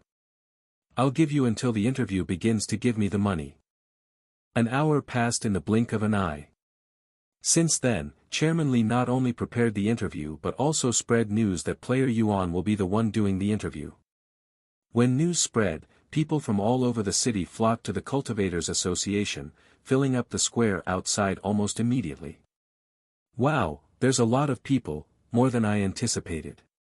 Yuan looked at the crowd outside through the window. What are you planning? David Swanson asked him in a nervous voice. Yuan smiled and said, you're right. I don't have the power to deal with you guys. After all, I am just one person who happens to be really good at a video game. However, what if I make those with power deal with you guys? He turned to look at the crowd again and continued, I wonder how many legacy families are in that crowd. I also wonder what they would be willing to do for me if I offer them divine rank cultivation techniques and divine grade treasures. You're going to bribe them? The investors were in disbelief. No, I am only giving them a reward for helping me out. I guess you can even say that I am merely hiring them for a service. Once I give them your names, I wonder how long it will take for them to destroy you guys. Yuan showed them a cold smile. If divine-grade treasures are not enough, I can even offer them ancient-grade treasures. Ancient-grade treasures? They exclaimed. In this world, besides Yuan, nobody has managed to acquire ancient-grade treasures. In fact, besides a lucky few, even divine-grade treasures are unobtainable. The investors there looked at each other with fearful looks on their faces. If Yuan was truly planning on bribing the public to destroy them, they would have no chance of survival. After all, even they would do everything in their power to help Yuan if they had the chance. Yuan, the interview is ready. You can go onto the stage whenever you want. Chairman Li suddenly entered the room and said. Alright, I'm coming. Yuan wore a mask on his face before approaching the door. Wait. I am willing to give you all of my fortune. One of the investors there suddenly stepped forward and announced. Me too. I will also give you every penny in my bank account. Another stepped forward. In their eyes, even if they gave away all of their money, there was still a chance for them to earn more money. However, if Yuan successfully bribes the world to destroy them, they might not survive through the rest of the week. In the end, 4 out of the 12 investors there decided to hand Yuan all of their money in order to purchase his forgiveness. As for the other 8, they refused to believe that Yuan would be able to bribe the public, as that would destroy his reputation. No more takers. Alright, don't say I didn't give you a chance later. Yuan walked out of the room shortly after with Chairman Li. Once they were alone, the investors there argued amongst themselves. Why did you agree to give him all of your money? There's no way that he would be able to bribe the public. As if the other families would be that stupid to agree to such a thing. I'm not taking that risk. Even if he successfully bribes the public, he would immediately become the world's #1 enemy. A single person shouldn't be able to hold that much power. The others will crush him before he can crush us. While the investors argued, Yuan appeared in the square and stepped on a portable platform that had just been prepared. Look! It's player Yuan. Damn it! He's still wearing a mask. Is he the real deal or just a fake? The chairman of the Cultivators Association is the one who organized this event. I don't think they would do something like this if he was a fake. The crowd murmured amongst themselves. Hello, everyone. I am Chairman Li of the Cultivators Association. First of all, I would like to thank you all for coming here on such short notice. Second, I would like to thank player Yuan for his participation despite his busy schedule. Chairman Li took the microphone and spoke to the crowd. After talking for a few more minutes, Chairman Li handed the microphone to Yuan. The entire place turned dead silent as they anxiously waited for him to speak. This was happening all over the world, as the interview was being broadcast to the whole world. After taking a deep breath, Yuan spoke into the microphone. Thank you all for coming today. Before I start, I would like to apologize for not appearing before all of you sooner, but I had a reason for hiding myself, and I am going to tell you all that reason today. Due to some family issues and health issues, I was unable to come out until today. I was born with a healthy body, but my body would stop functioning properly as I grew older. I lost my ability to see when I was only 7 years old. When I was 13 years old, I became a cripple that couldn't even get out of bed without the help of another person, and for the next few years, I would remain in such a state. I am currently 18 years old, almost 19, and I have been living in solitude for almost 5 years now, hence why I am only appearing in public now. The people watching Yuan's speech were left speechless after learning about his tragic life, and they all understood why he hasn't shown himself for so long. Wait. What the hell is he doing? What happened to bribing the public? Why does it seem like he's going to reveal his true identity? The investors watching from inside the Cultivators Association were shocked. Yuan continued speaking, now that I have completely recovered, I am going to celebrate by finally revealing my true identity to all of you today. Everyone watching swallowed nervously after hearing his words. Player Yuan is finally going to reveal his true identity. This is what everyone and their mother has been waiting for since the day of his first appearance in the form of an announcement in Cultivation Online. And without any hesitation, Yuan removed his mask, revealing to the world his handsome face. After removing his mask, Yuan placed it on the table in front of him and stared at the crowd with a calm expression. It was almost as though the world was silent at this moment, as not a single sound could be heard from that location. Huh. That's Player Yuan. Doesn't he seem familiar? It's like I have seen him before. Some of the people there felt familiarity after seeing his face. W8. I assent that Yuan. The legendary music prodigy who recently performed in a concert after disappearing for many years. I am sure of it. That's Yuan. I even watched his performance a few days ago. Someone there finally recognized Yuan's face and exclaimed, letting everyone there know of his identity. Yuan smiled and said, "Indeed, I am that Yuan." The crowd became chaotic after this shocking revelation. Nobody there could have expected the mysterious Player Yuan to be the missing child prodigy, Yuan. Shortly after Yuan revealed his true identity as Yuan, people from all around the world started contacting the Yu family. However, there was no response from the Yu family, almost as though they had suddenly disappeared. Sometime later, Yuan's voice resounded again, "I am sure that some of you are trying to contact the Yu family even as I am speaking, but I must warn you, you're only wasting your effort." "Why would you say that, Yuan?" one of the reporters there asked him. Yuan glanced at the person who just spoke and responded in a cold voice, "Don't address me with that name. I don't want to be associated with that family." The people there trembled after hearing his cold voice. "Did something happen between you and the Yu family? Would you be willing to tell us about it?" another reporter there asked. "Of course. That's why I am doing this interview. I am going to answer as many questions as I can." He nodded. "Anyways, the reason why I don't want to be associated with the Yu family is because..." Yuan proceeded to tell the whole world about how the Yu family had mistreated and abused him since he was a child, treating him as though he was a slave for their own profit. He told them about how the Yu family had adopted him only to profit from his talents. He told them about how they would force him to practice day and night without any breaks. He told them about how they forced him to sign an illegal contract when he was still a young child. He told them about how they abandoned him after he became a cripple and how they treated him like trash since then. When the world learned of all the horrible things the Yu family had done to him, everyone felt anger in their hearts, and they cursed the Yu family inwardly. After talking about all of the bad things the Yu family had done to him, Yuan started talking about the good things. He spoke about how his younger sister had sacrificed herself so that she could take care of him for many years despite being 2 years younger than himself. He spoke about a certain servant who treated him like her own child. Even though he wanted to drag the Yu family through dirt, he didn't want those who helped him to be dragged along merely because of their association with the Yu family, so he spoke about Yu Rou and Mei Feng, treating them as though they were his savior. This way, nobody would dare to mess with them even if they were associated with the Yu family. In fact, Yuan even publicly announced that if anyone were to mess with Yu Rou or Mei Feng, they would face his wrath. Brother. Yu Rou, who was watching the broadcast with Xia Jingyi and White Lotus, bawled her eyes out.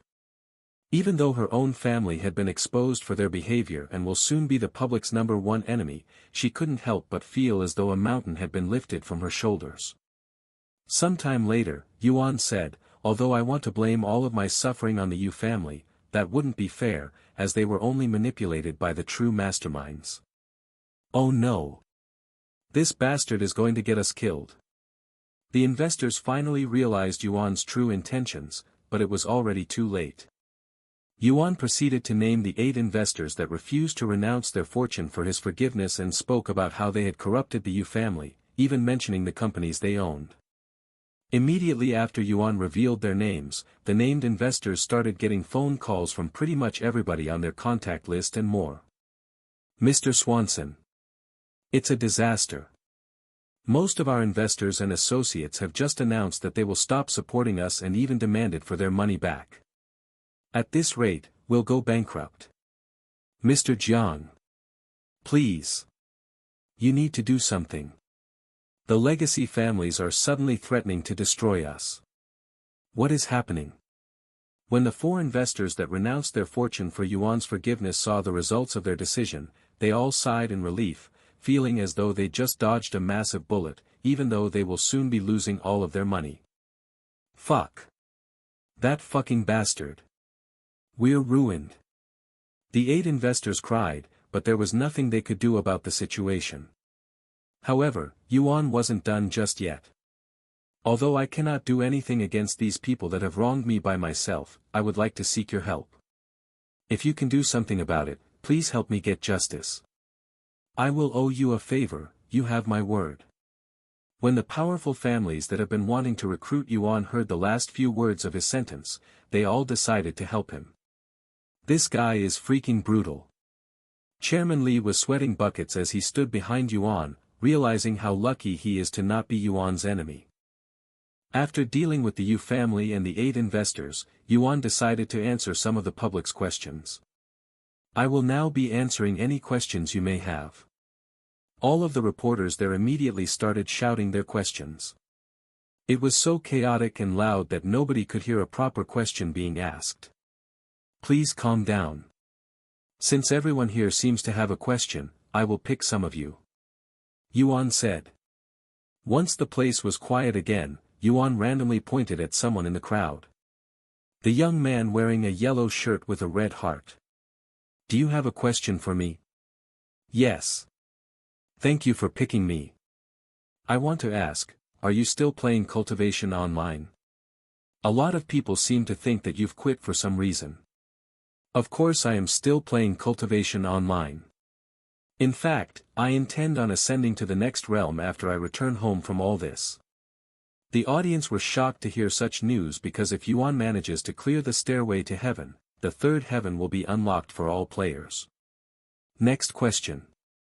The young lady wearing a red shirt and blue jeans. Yuan picked another person shortly after. Thank you for picking me. I would like to ask, what is your current cultivation in Cultivation Online and out here? Yuan smiled and said, in Cultivation Online, I am at the peak of Spirit Lord. As for my current cultivation, I am a Spirit Grandmaster. What? He's already achieved Spirit Grandmaster. Everyone watching was in disbelief. If you don't believe me then let me show you something. Yuan's body suddenly started hovering towards the sky, shocking everyone there, including Chairman Li. He's flying. How is that possible? Is this a magic trick? The reporters there asked him. Once you achieve Spirit Grandmaster, you can start learning something called Qi manifestation. If you master this technique, you will be able to fly. This is also true in Cultivation Online.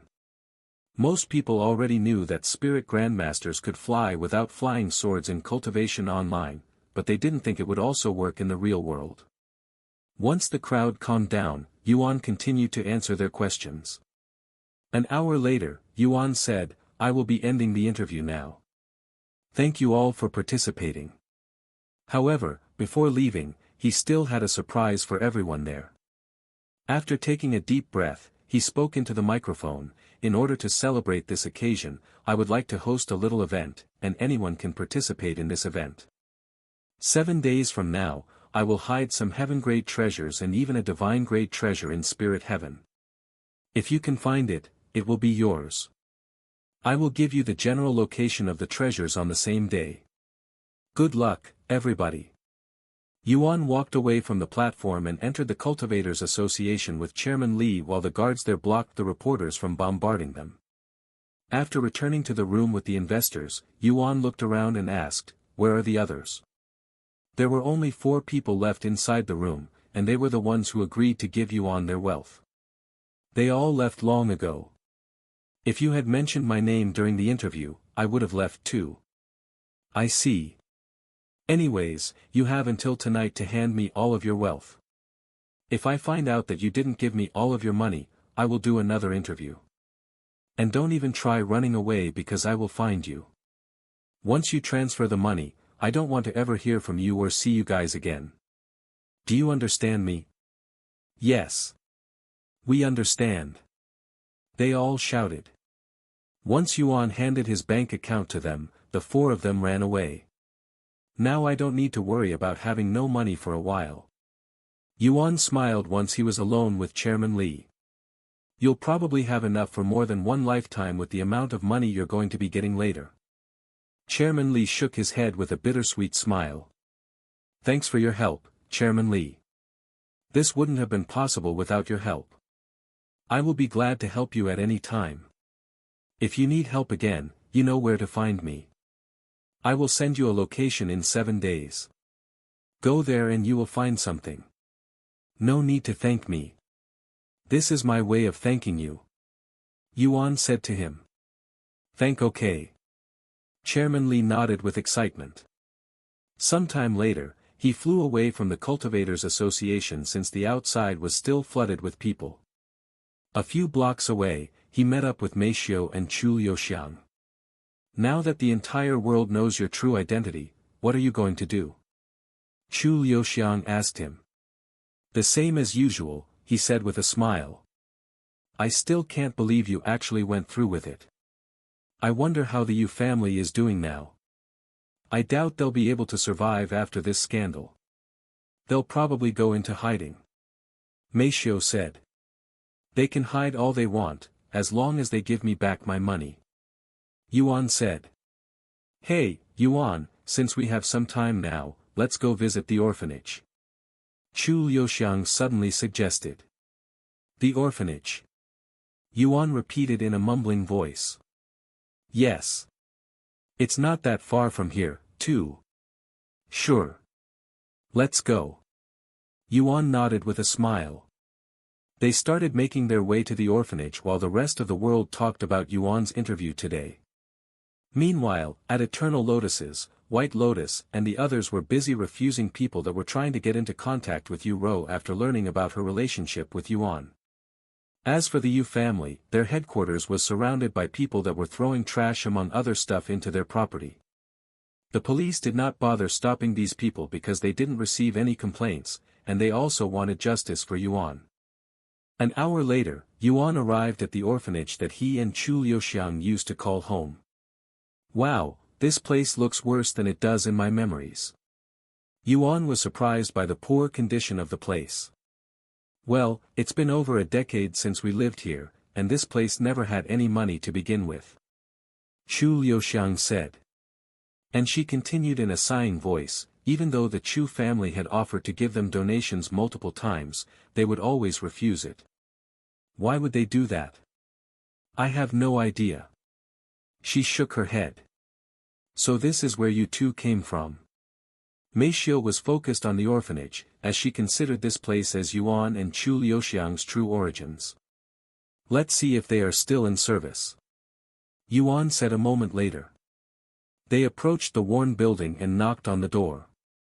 A few moments later, the door opened, and a middle-aged woman appeared before them. How may I help you fine ladies and gentlemen? The middle-aged woman asked them with a gentle smile.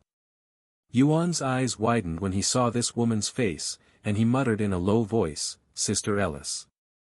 Is that you? HM. Do I know you, handsome young man? The middle-aged woman asked with a puzzled face. It's me, Yuan. Do you remember me? I used to play the harmonica all the time for you and the other orphans. The middle-aged woman's eyes widened with surprise after hearing his words. She covered her mouth and spoke in a trembling voice, Why Yuan? Is that really you? My God, you've grown into such a fine young man. I couldn't recognize you at all. Sister Ellis, what about me? Do you remember me? Chu Liuxiang spoke next. Ellis turned to look at her. Lulu. You look almost the same as the day you left. Your beautiful hair and hazel eyes, it's hard to forget about you even if I want to, especially since you were always the loudest one. She turned to look at Meishio next and asked, Were you also from this orphanage? Sorry, but I don't recognize you. No, I am not. Meishio quickly shook her head. I see. Anyways, what brought you two back to the orphanage? Ellis asked them a moment later. We're just visiting, said Chu Liuxiang. How are you and the orphanage doing nowadays, Sister Ellie? If there's anything we can do to help. Yuan asked her. Unfortunately, the orphanage is no longer in service. In fact, we shut down just last week. I am still here just to finish closing this place down. What? The orphanage is no longer in service? What happened? Chu Liuxiang exclaimed. Well, we ran out of money, so we can no longer operate. Seriously? My father told me that he tried donating to your orphanage, but you guys would always refuse. Is there a reason why even though you clearly needed the money? Ellis sighed and said, the owner of the orphanage is a corrupt bastard. Any money that gets donated to this orphanage will be stolen by him, so I refused the Chu family's donation, as I don't want to give him any more money even if it means shutting this place down. Yuan and Chu Liuxiang frowned after learning the truth. Who is the owner of this place? I want to have a word with him. Yuan said. What? I appreciate your thoughts, but there's no point in doing that. The orphanage is already closed. Furthermore, the owner sold it. This place will be demolished soon. There is nothing you or I can do about it. We won't know for sure until we try it. I made a small name for myself, so I should be able to help. Please, Sister Ellie. I don't want this place to disappear in such a manner. Yuan said in a dispirited manner. Ellie sighed. All right. I will give you the name of this person. Just don't do anything rash, okay? Of course. Yuan nodded with a smile. Ellie handed him a business card that had all of the information they needed on it. Thank you. Give me a moment while I make a call. Yuan took the business card and proceeded to call Chairman Li. Hello, Chairman Li. If you don't mind, I'd like to trouble you again. What happened? You see. Yuan began telling Chairman Li about the situation and the owner's information. How dare this scoundrel steal money from an orphanage that helps children? Unforgivable. Don't worry, I will make sure he's taken care of before the day ends. Thank you. After hanging up, Yuan returned to Ellis. Sister Ellis, if you had the chance, would you become the new owner of this orphanage? He suddenly asked her. Well. It's always been my passion to help those in need, especially children. If I can manage the orphanage, I would definitely do it. Why are you asking? You will see in a bit. Yuan smiled. While we wait for the results, can we take a look around the building? He then asked. Of course. Yuan and the others followed Ellis into the orphanage shortly after. The interior is exactly like how I remember, but it's a lot smaller. Chu Liuxiang said. You're much bigger now, so it's only obvious that this place would seem smaller. Ellis chuckled at her silly remarks. Hey! Yuan! Do you remember this spot? You would always sit on the table here and play the harmonica for us. Chu Liuxiang pointed at an empty spot that used to have a table. I do, and you would always shake the table whenever you asked me to play another song. Yuan smiled. Yuan and Chu Liuxiang would reminisce about their life as an orphan as they walked through the old and empty building. Shortly after their tour ended, Chairman Li called Yuan to let him know of some good news. I see. Thank you very much, Chairman Li. I will return this favor in 7 days. Yuan said to him. After hanging up, he turned to look at Ellis with a wide smile on his face. Yuan. What's the matter? She asked in a nervous voice. I have some good news, Sister Ellis. This place will no longer be demolished, and you will become the new owner. Yuan relayed this news to her. What? How is that possible? What did you do? Ellis didn't dare to believe such good news. I just called a friend who could help us. But this place was already sold. How did they manage to convince the buyer? Who knows? He shrugged. What about the previous owner? What happened to him? He will be going to jail. What about the funds? Even if I own this place, if I don't have any money, that's also been taken care of. I will be donating some of my money to this orphanage so you don't have to worry about money for a long time. I don't want to put such a burden on you. It's fine. I won the lottery recently, so I have plenty of money. Yuan chuckled. Seriously? Ellis stared at Yuan's calm expression with a shocked face. Seriously? He confirmed. My God. By the way, there will be someone here later to help you get everything settled. They will also assist you until you can manage this place properly. Tears began pouring out of Ellis' eyes. Thank you. How can I ever repay you for this? You already have. Yuan smiled. Yuan and the others stayed with Ellis until the help chairman Lee sent had arrived. Hello, I am Peter, and these people behind me are my team. We will be helping you get this orphanage back up and running as soon as possible. We will also teach you how to manage the place. The man leading the group introduced himself. Then we'll be leaving now, Sister Ellis. We'll come back later to check up on you. Yuan said to her. After saying their goodbyes and hugging Sister Ellis, Yuan and his group left the orphanage. You're very lucky to have such a close relationship with him, Sister Ellis. Peter said to her after they left. Huh? Why? You don't know? No. Peter proceeded to tell Ellis about Yuan's background, which greatly shocked her. Oh my. To think he'd lived such a horrible life after leaving the orphanage. But I'm really glad that he's managed to turn his life around. Ellis sighed. At the end of the day, Yuan asked Meishio, what's the situation with our money? She looked at their bank account and said, the 4 investors have already sent their money. We currently have $122 billion in the bank. However, we haven't received anything from the Yu family yet. I see. Yuan sighed. Are you going back to deal with the Yu family? Chu Liuxiang asked. Knowing them, they probably already fled the city and went into hiding. He shook his head. So what are we going to do now? Look for them. It's already getting late, so I'm not going to bother.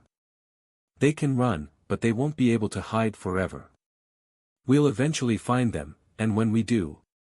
Yuan's eyes glinted with a killing intent. Meishio and Chu Liuxiang swallowed nervously. Let's go home for now. He said to them a moment later. Okay.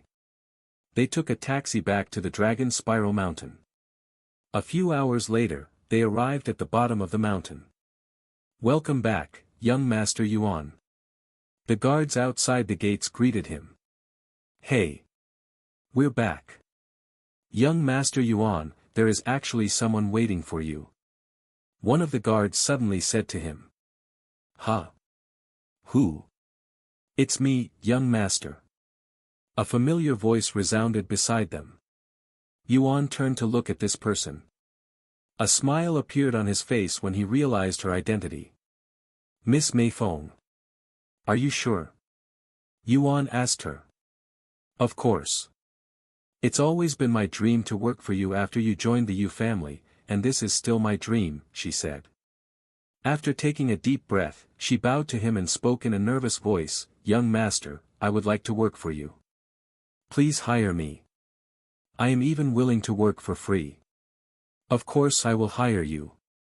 Yuan smiled. Thank you, young master. You will not regret it. Mother. Meishio mumbled. Mei Feng turned to look at her next. You don't have to worry about me. Just continue living your life as usual, she said.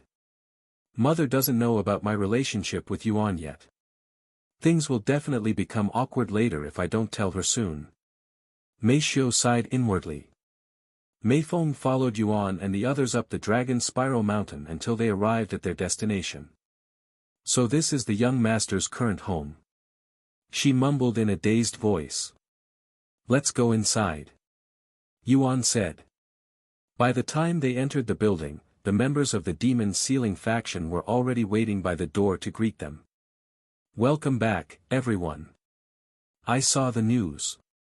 I can't believe that you'd actually revealed your true identity to the whole world, Yuan. Shi Lang said. It was going to happen eventually, so I might as well do it sooner. Yuan smiled.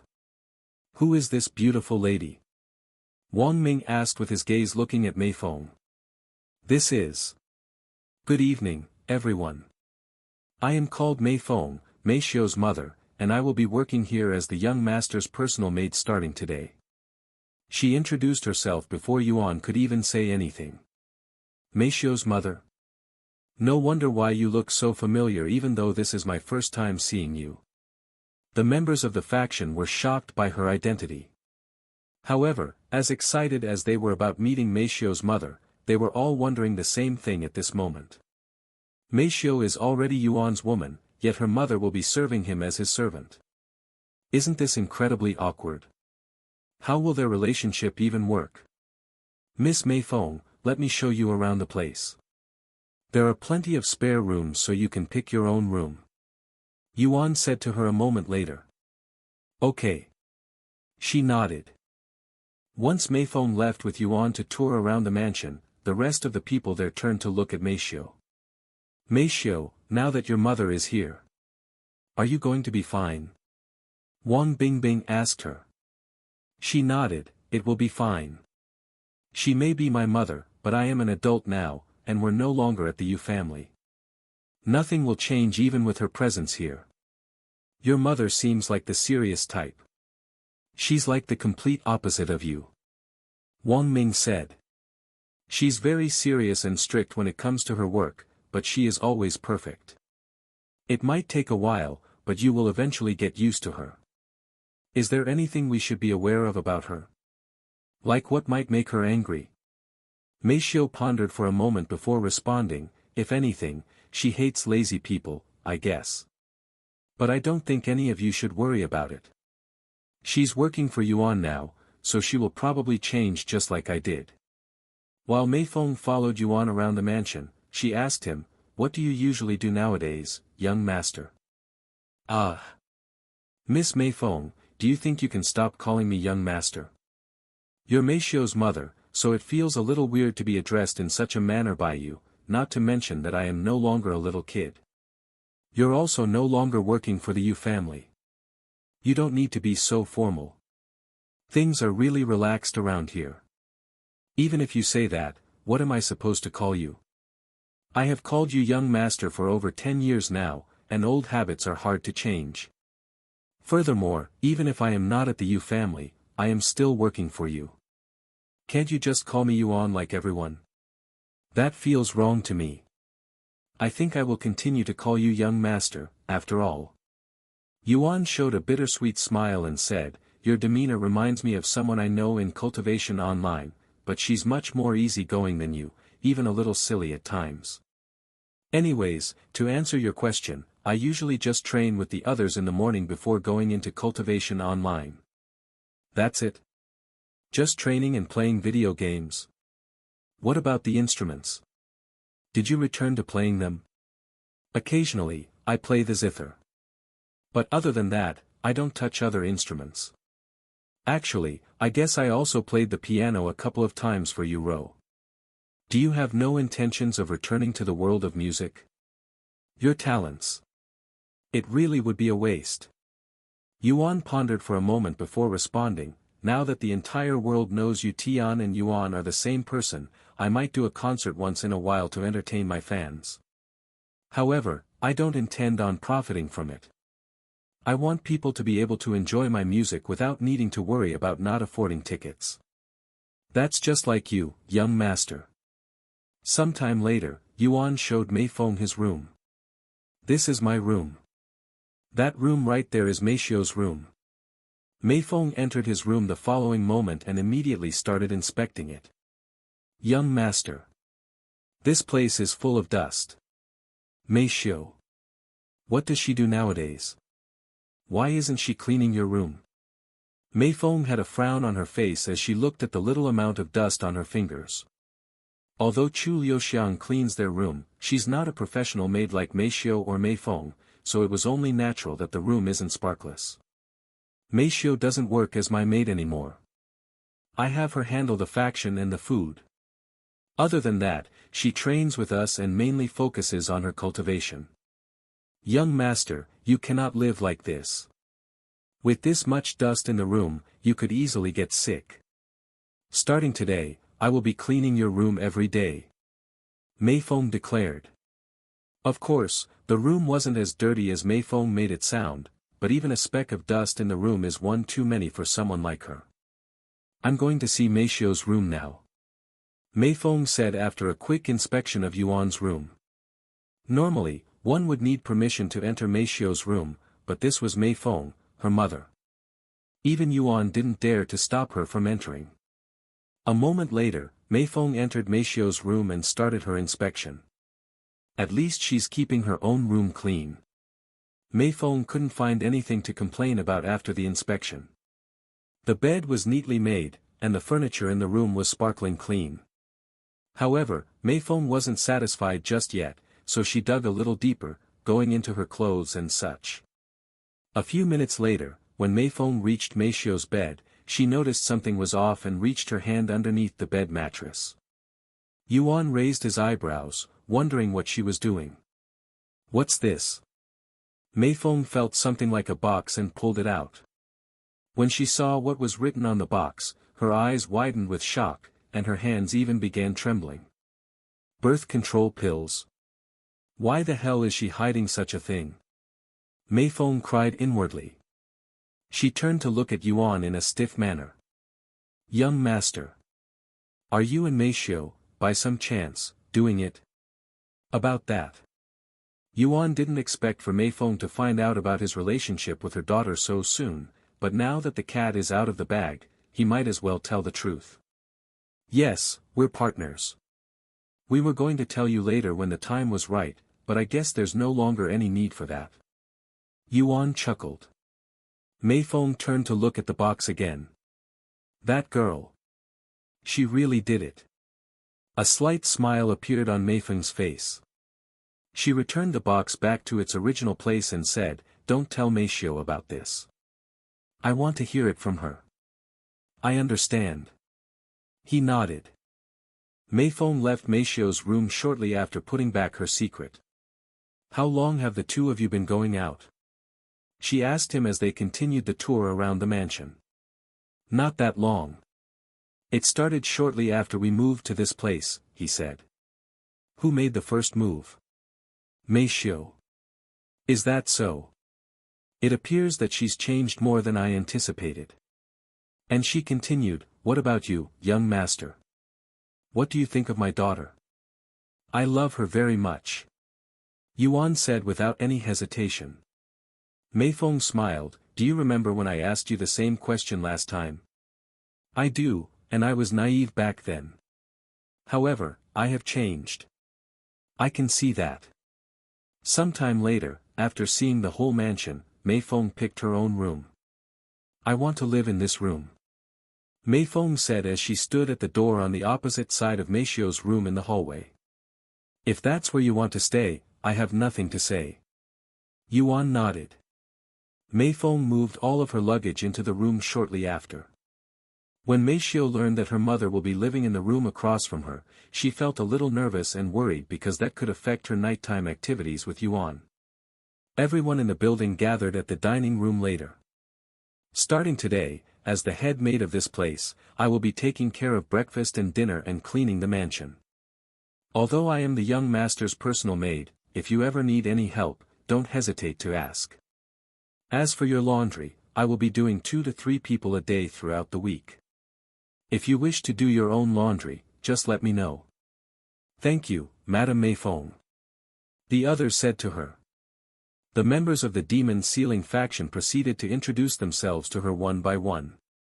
Sometime later, everybody went back to their own rooms to rest as it was getting late. Yuan and Mei Feng stayed up a little longer to chat. What happened to the Yu family afterward? Do you know? She asked him. They ran away, and they still owe me my money. Yuan smiled. Who could have imagined that something like this would happen? She sighed. This is karma. They deserved it. By the way, there is still something that I need to tell you, Miss Meifeng. It's about Cultivation Online and our world. Yuan proceeded to tell her about the truth with Cultivation Online and their world. Seriously. This sounds like something straight out of fiction. Meifeng was in disbelief. I know, but trust me, it's true. Have you ever played Cultivation Online? He then asked. No, I never had the time. Your cultivation is also very low. What cultivation technique are you using? Something the Yu family gave me. Yuan pondered for a moment and said, I'm going to get you a new cultivation technique that is far more powerful. Fortunately, you didn't progress that far in your cultivation, or it will be very difficult for you to suddenly change cultivation techniques. Also, I want you to focus more on your cultivation starting now. It's going to be very important in the future. I will do as you say, young master. Meifeng nodded. Once Meifeng retired to her room, Yuan also did the same. Does Meishio's mother know about our relationship? Chu Liuxiang asked him in bed. Not ours, but she knows about Meishio and mine. I'll tell her when the time is right. All right. Let's go to sleep.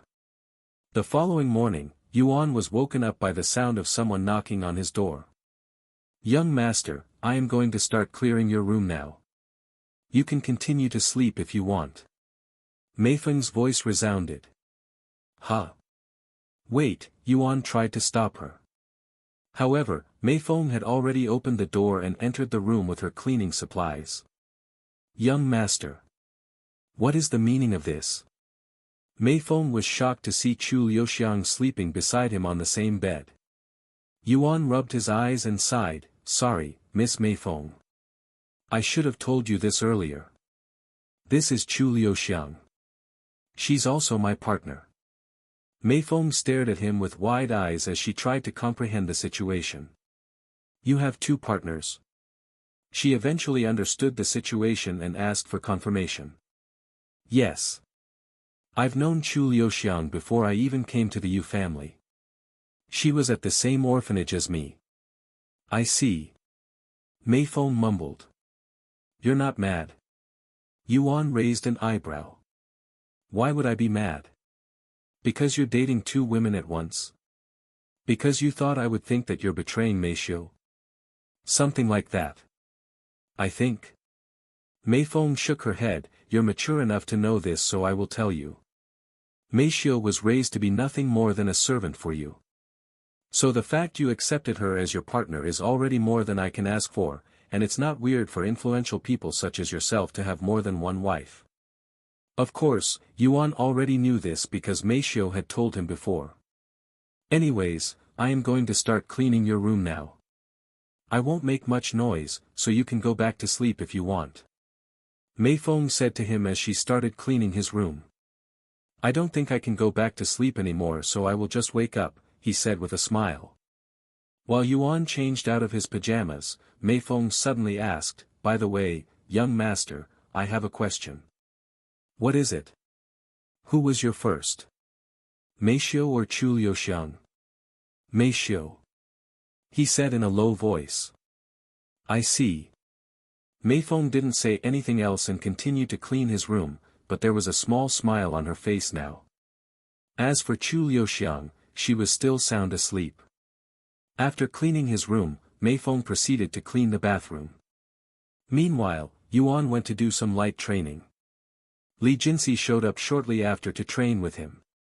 Eventually, everyone was in the training field. After training, everyone gathered in the dining room, where breakfast was already prepared by Meifeng. Wow! Did you really cook all of this by yourself?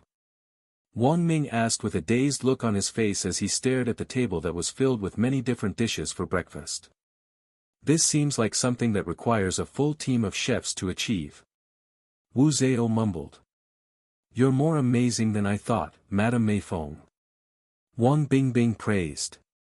If I cannot do this much, then I am not fit to be with the young master. Meifeng spoke calmly. They started eating the food shortly after. God! This is so freaking good. This is even better than what that old man at the silver restaurant back home makes. Shi Murong exclaimed as he stuffed the food inside his mouth. The demon ceiling faction emptied all of the dishes on the table in less than half an hour. After breakfast, Meifeng took all of the empty plates and went to clean them. Meishou, is Xiuying almost here yet? Yuan asked her. Yes, she texted me an hour ago that she was on her way here. Meishou's phone suddenly started ringing. After seeing the caller, Meishou said, speaking of the devil. This is Meishou, she answered the phone. I understand. We're coming out now. Meishou hung up a second later and said to Yuan, she's outside right now. Great. Yuan stood up and said, everyone, our new member is here. Let's all go greet her. Oh. To have two new residents back to back, it seems like the demon ceiling faction is finally growing. Wang Ming said. Sometime later, they went outside to greet the newest member of the demon ceiling faction, Wang Xiuying. Hello, Xiuying. Welcome to our humble home. Yuan greeted her with a friendly smile. You call this place humble? Wang Xiuying stared at the mansion behind him with a dumbfounded look on her face.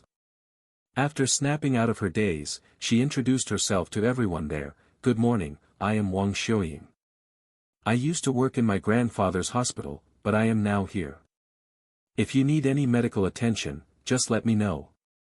I am also an alchemist in Cultivation Online, so I can also concoct pills for you guys.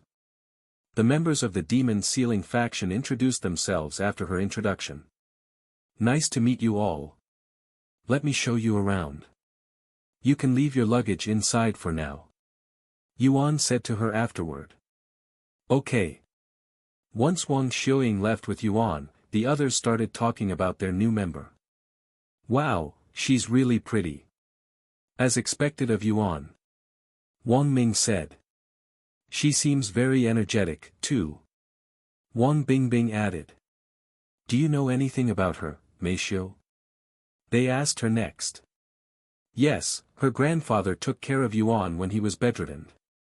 After we left the Yu family, she took her grandfather's place and took care of Yuan for a while. She's a good friend. What about their relationship? Is she also his partner? Hong Xiuquan asked out of curiosity. They don't have that kind of relationship. However, Wang Xiuying admires Yuan a lot, and she even claims to be his #1 fan. Meishou shook her head. Well, now that she's living with him, it probably won't be long before things happen. Shi Lang shrugged. Meanwhile. Wow, this place is so much nicer inside. Not even 5-star hotels can compare to this. Wang Xiuying mumbled as they walked around. Yes, it's a nice place. We're lucky to live here. Yuan smiled. After walking for some time, Wang Xiuying suddenly said, by the way, I saw your interview. What did you think of it? He asked. I don't know how to say it. I felt angry at the Yu family for what they've done to you, but I am also relieved that you finally exposed them. How are they doing right now? I don't know, they ran away and hid somewhere. He shrugged. I'm not surprised. They suddenly became the most hated family in the entire world, after all. Also, did you regain your vision? Your eyes regained their color, and it feels like you can see me with your eyes, not your divine sense. Yes, I regained my vision. Wang Xiuying sighed after hearing his words, and then she said, oh, don't misunderstand. I am happy for you, but I have always dreamed about curing your illness. Thank you, Xiuying. Your thoughts are enough. However, I don't think you can call it an illness. I think it's more of a curse than anything. Curse? Wang Xiuying raised her eyebrows. I know it sounds crazy, but I have something to tell you later. It's very important. Sure. Once their tour was finished and Wang Xiuying picked her room that was on the same floor as Yuan's room, they sat down to drink some tea made by Meifeng. Miss Meifeng? What are you doing here? Wang Xiuying was surprised to see her there. I am now working for the young master, she gave a quick and brief explanation. I see. As they enjoyed the tea, Yuan explained the situation with Cultivation Online to her. What? Our soul. Wang Xiuying was shocked after learning the truth. Yes, so you shouldn't go too crazy in Cultivation Online, and try your best to not get hurt. Any damage done to your soul is incredibly severe. I understand. I will be less reckless with alchemy now that I know there are real risks to getting hurt. She swallowed nervously. Sometime later, Wang Xiuying went to her own room to organize her luggage. Meanwhile, Meishiu approached Meifeng. Mother, I need to speak with you privately whenever you're available. Meet me in my room in an hour, Meifeng said. Okay. An hour later, Meishiu knocked on the door to Meifeng's room. Come inside. After entering the room and closing the door behind her, Meishiu looked at her mother with a calm but serious expression. There's something I need to tell you, and it's about my relationship with Yuan. I'm listening. Meifeng said as she stood in front of Meishiu. Meishiu took a deep breath before speaking. The truth is, I am currently in a romantic relationship with Yuan. Meishiu stared at her mother's face to see her reaction. However, to her surprise, Meifeng's facial expression remained unchanged, seemingly unfazed. I see. Congratulations. Meifeng said to her in a calm voice a moment later.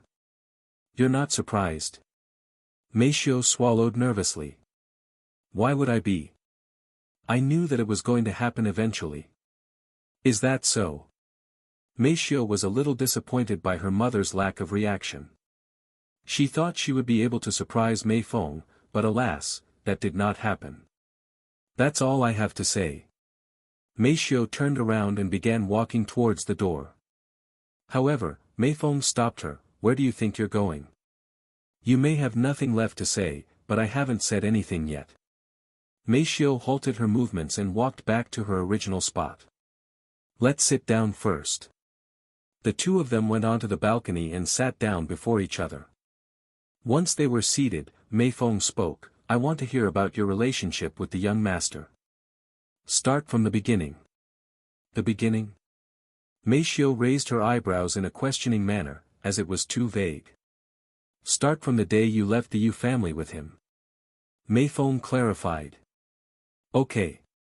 She nodded. Meishiu proceeded to recall her experience with Yuan from the day they left the Yu family all the way until the present day. After telling Meifeng everything, Meishiu did not stop and continued, there's something else you should know about. Yuan has another partner. Chu Liuxiang, right? Meifeng said. Huh? You knew about it? How? I learned about it this morning. In fact, I already knew about your relationship with Yuan since yesterday when I found the birth control pills hidden under your bed. What kind of sloppy hiding spot is that? Meifeng revealed the truth to her. You searched my room? Meishiu was speechless. No, I inspected it. I wanted to make sure that you weren't slacking. Unbelievable. Meishiu became silent. A moment later, Meifeng spoke, let's get to the main topic. Main topic? Yes. I want to know your plans. When are you going to bear his children? Bear his children? I am still too young for that kind of thing. Meishiu exclaimed. Too young. You're already an adult. A lot of ladies from influential families start their own family at your age. In fact, I got pregnant with you at that age, too. Seriously. Meishiu couldn't believe her ears. Meishiu, listen to me. If you want to remain relevant in the family, you must bear his child. The young master will definitely accept more women into his life in the future, and when that happens, he will have less time for you. I am well aware of that, and I will eventually bear his child, but that time is not now. It's too soon, not to mention the situation with Cultivation Online. Well, it's not like I am forcing you to bear his child. I am merely giving you advice as your mother. In fact, you'll probably become pregnant by accident, anyway. What? Why do you sound so confident about that? Because birth control pills are not perfect. Although the chances are slim, it's not impossible for you to become pregnant even if you take the pills, especially since you're not wearing rubber when doing it with him. Mei Xiu swallowed nervously after hearing her mother's words. Will she really get pregnant by accident? Mei Feng then continued, I don't know much about Chu Liuxiang, but she seems like a bold girl. She'll probably get pregnant before you at this rate, if she's not already pregnant. I don't want to talk about this anymore. I'm leaving. Mei Xiu stood up and quickly left the room. She may have matured, but she's still a child at heart. Mei Feng shook her head inwardly. Meanwhile, Yuan entered Cultivation Online. Welcome back, young master. Good morning, brother Yuan. Hey, I am finally back. Sorry to keep you all waiting, we'll start climbing the stairway to heaven soon. I have one last thing to do before then. Yuan flew around spirit heaven and started hiding treasures in random places. What are you doing, young master? Feng Yuxiang asked him in a puzzled voice. I'm hosting an event where I hide treasures for people to find, he calmly explained. Feng Yuxiang was speechless. She had tons of questions, but she didn't dare to ask them. While Yuan hid treasures around the world, the internet was going wild about the event. Player Yuan is hosting a massive event. A chance to acquire heaven-grade treasures for free. Player Yuan's real identity has finally been revealed. Yu family's scandal. Pretty much the entire world was talking about Yuan's interview yesterday as well as the Yu family's scandal. At Eternal Lotuses, their front gate was swarmed with people trying to interview Yu Rou. Senior Bai, I would like to do an interview of my own. Yu Rou approached White Lotus with this request. Huh? Why? White Lotus asked. I just think it's the right thing to do. I can't stay silent forever. I will also let the world know my side of the story, she said. After pondering for some time, White Lotus agreed to Yu Rou's request, and the interview was scheduled to start in 4 hours. News of Yu Rou's interview started spreading like wildfire after White Lotus revealed it to the reporters outside their faction. 4 hours later, Yu Rou started her interview, and she told the world about her experience with the Yu family, confirming everything that Yuan had said during his interview. Yuan watched the interview later that evening with Mei Xiu and Mei Feng. That little girl. She's growing up so fast.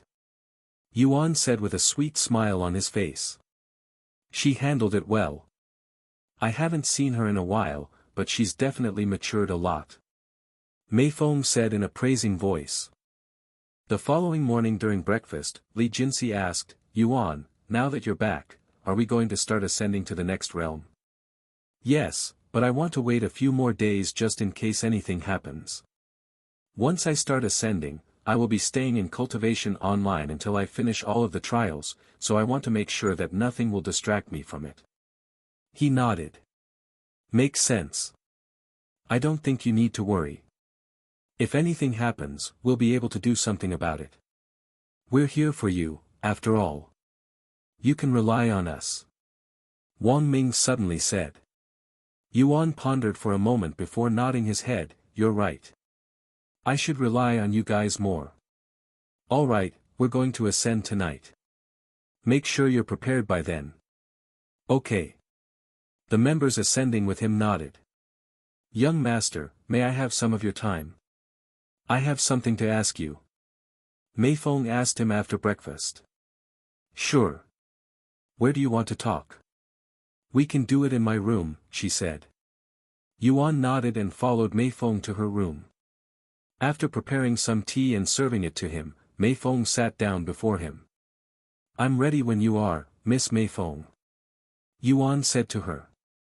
Thank you, young master. But to be honest, this isn't that serious, and the topic might not be what you expect. Yuan raised an eyebrow as he wondered what she wanted to tell him. After taking a deep breath, Meifeng spoke with a serious look on her face. Young master, what do you think about having a child with my daughter? Yuan was sipping his tea when Meifeng started speaking. After hearing her question, he nearly spat out the tea in his mouth. A child with Meishio? Where did this come from? He asked her a moment later. As her mother, it's only natural for me to think about these things now that she's found herself the perfect partner. And to be completely honest with you, young master, I also want to see some grandchildren. I don't know what to tell you, Miss Meifeng. This is not something I can decide on.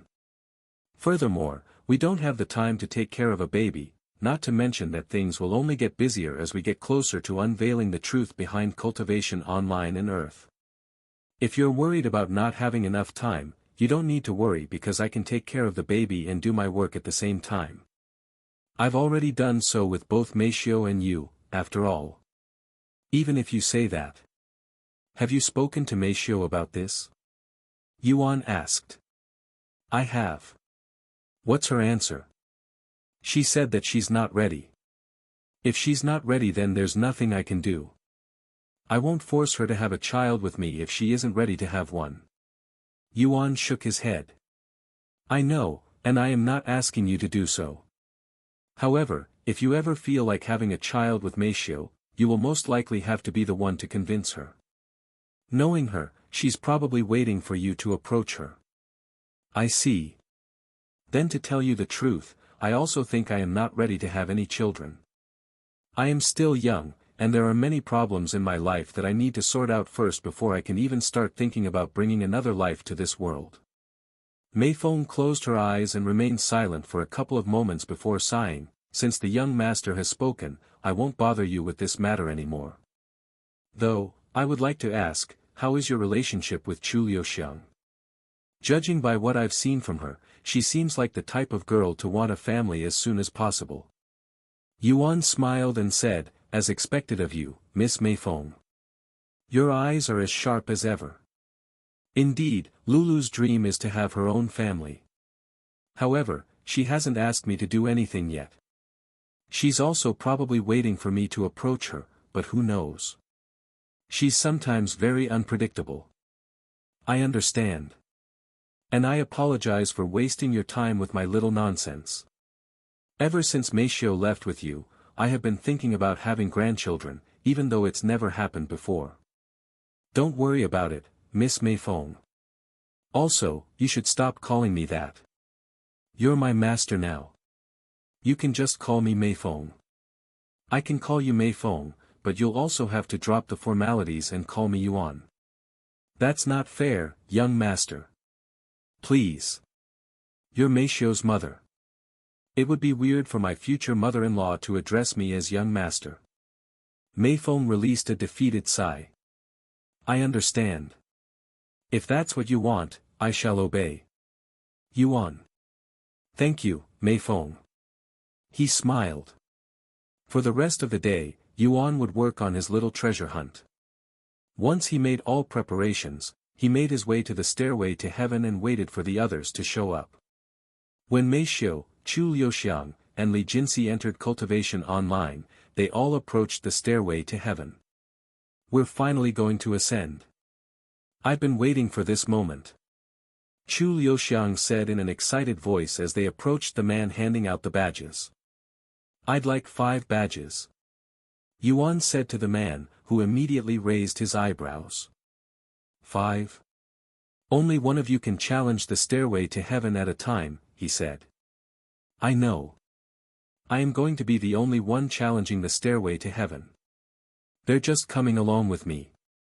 Yuan smiled. Seriously? Are you aware that?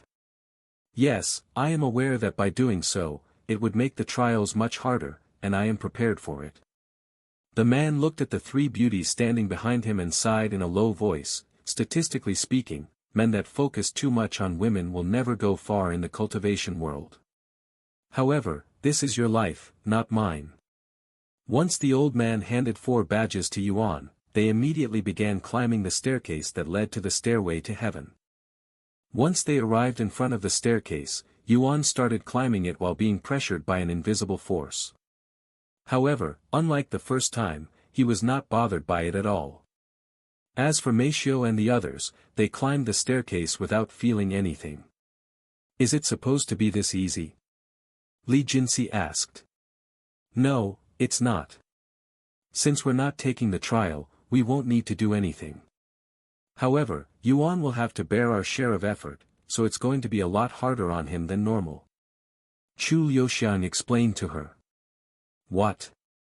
If that's the case, why don't we just let him do it by himself?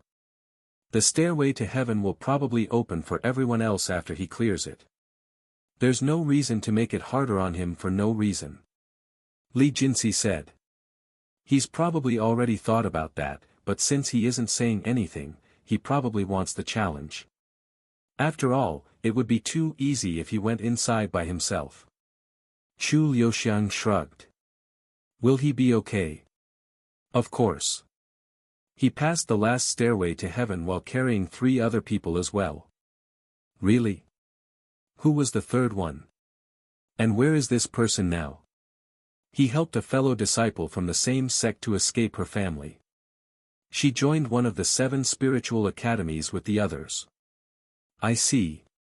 Sometime later, once Yuan and the others arrived before the grand doors of the stairway to heaven, they started inserting their badge into the slots. However, right as Yuan prepared to insert his badge into the door, he suddenly stopped and started looking around. What are you looking for? Chu Liuxiang asked him, but he didn't say anything. Feng Feng, Xiaohua, Yingying. He suddenly called them. The 3 of them appeared before him the next second. Protect them. He said. Yes. What's going on, Yuan? Meishio asked him with a slight frown on her face. We're surrounded. Huh? By who? Chu Liuxiang looked around, but she couldn't see anyone. Suddenly, a tremendous pressure that surpassed even the staircase Yuan climbed appeared. Feng Yuxiang and Xiaohua used their cultivation to protect Meishio and the others. Where do you think you're going, Yuan? A familiar voice suddenly resounded in the area. 8 figures appeared in the air above them a moment later, all of them emitting the aura of a spirit king. Yuan smiled when he saw the person leading this group. I was wondering when you'll come back, Lord Ji. So, where did you go after disappearing without a word? What happened to my judgment? Your judgment was a little unique, so I had to delay it. You couldn't have picked a better time. I'm finally about to ascend after many delays, and you're here to delay it again. It's almost as though this world is trying to prevent me from ascending for some reason. Ha ha ha. Lord Ji suddenly started laughing. He then spoke, don't worry, Yuan. This will be your last delay because you will not survive another day. If you're dead, you won't need to worry about being delayed or ascending. So you're going to kill me today? What happened to not meddling with outside affairs unless it breaks the balance of the world? Don't tell me that I am going to break the balance of the world by ascending? He asked. Oh no, what you did is far worse than breaking the balance of this world. Lord Ji said. Since I am going to die today, can you enlighten me for a moment? What exactly did I do? Lord Ji pointed his sword at Yuan and spoke in a cold voice, you offended the heavens, that's what you did. I offended the heavens? How and when did I do such a thing? Yuan raised an eyebrow. That's something I wish to know as well. So you don't know how or if I even offended the heavens, yet you're here trying to kill me. Can you be any more unreasonable? I may not know how, but I definitely know that you have offended the heavens. When I called upon heaven's judgment on you, the crystal became pitch black. I didn't know what it meant at that time because I have never seen such a result before, so I went back home to check. After some research and much to my shock, I learned that when the crystal turns black after heaven's judgment, that means the heavens wants you dead at all cost. Although it has never happened in the lower half of the 9 heavens before, the crystal only turns black when someone has done something or is planning on doing something that will harm the heavens. Such a heinous crime cannot be fully rectified even with your death, so I am going to shatter your soul and erase your existence entirely. This is heaven's judgment for you, Yuan. Lord Ji declared. And he continued, don't even try running away into the stairway to heaven. As the Lord of this realm, I have control over the stairway to heaven. You won't be able to open that door even if you put in your badge. There's nowhere to run. Is that so? Yuan mumbled. A familiar-sounding laughter suddenly resounded. Yuan. I am finally going to get the chance to avenge my brother and my son. With the 7 legacy families and the Ji family working together to take you down, not even the heavens can save you today. Oh right. Even the heavens want you dead. Patriarch Gu, who was among the group of spirit kings, suddenly exclaimed in a spiteful voice, his aura filled with killing intent. Indeed, the 7 individuals that Lord Ji brought with him were all leaders of their own legacy family from the 7 legacy families.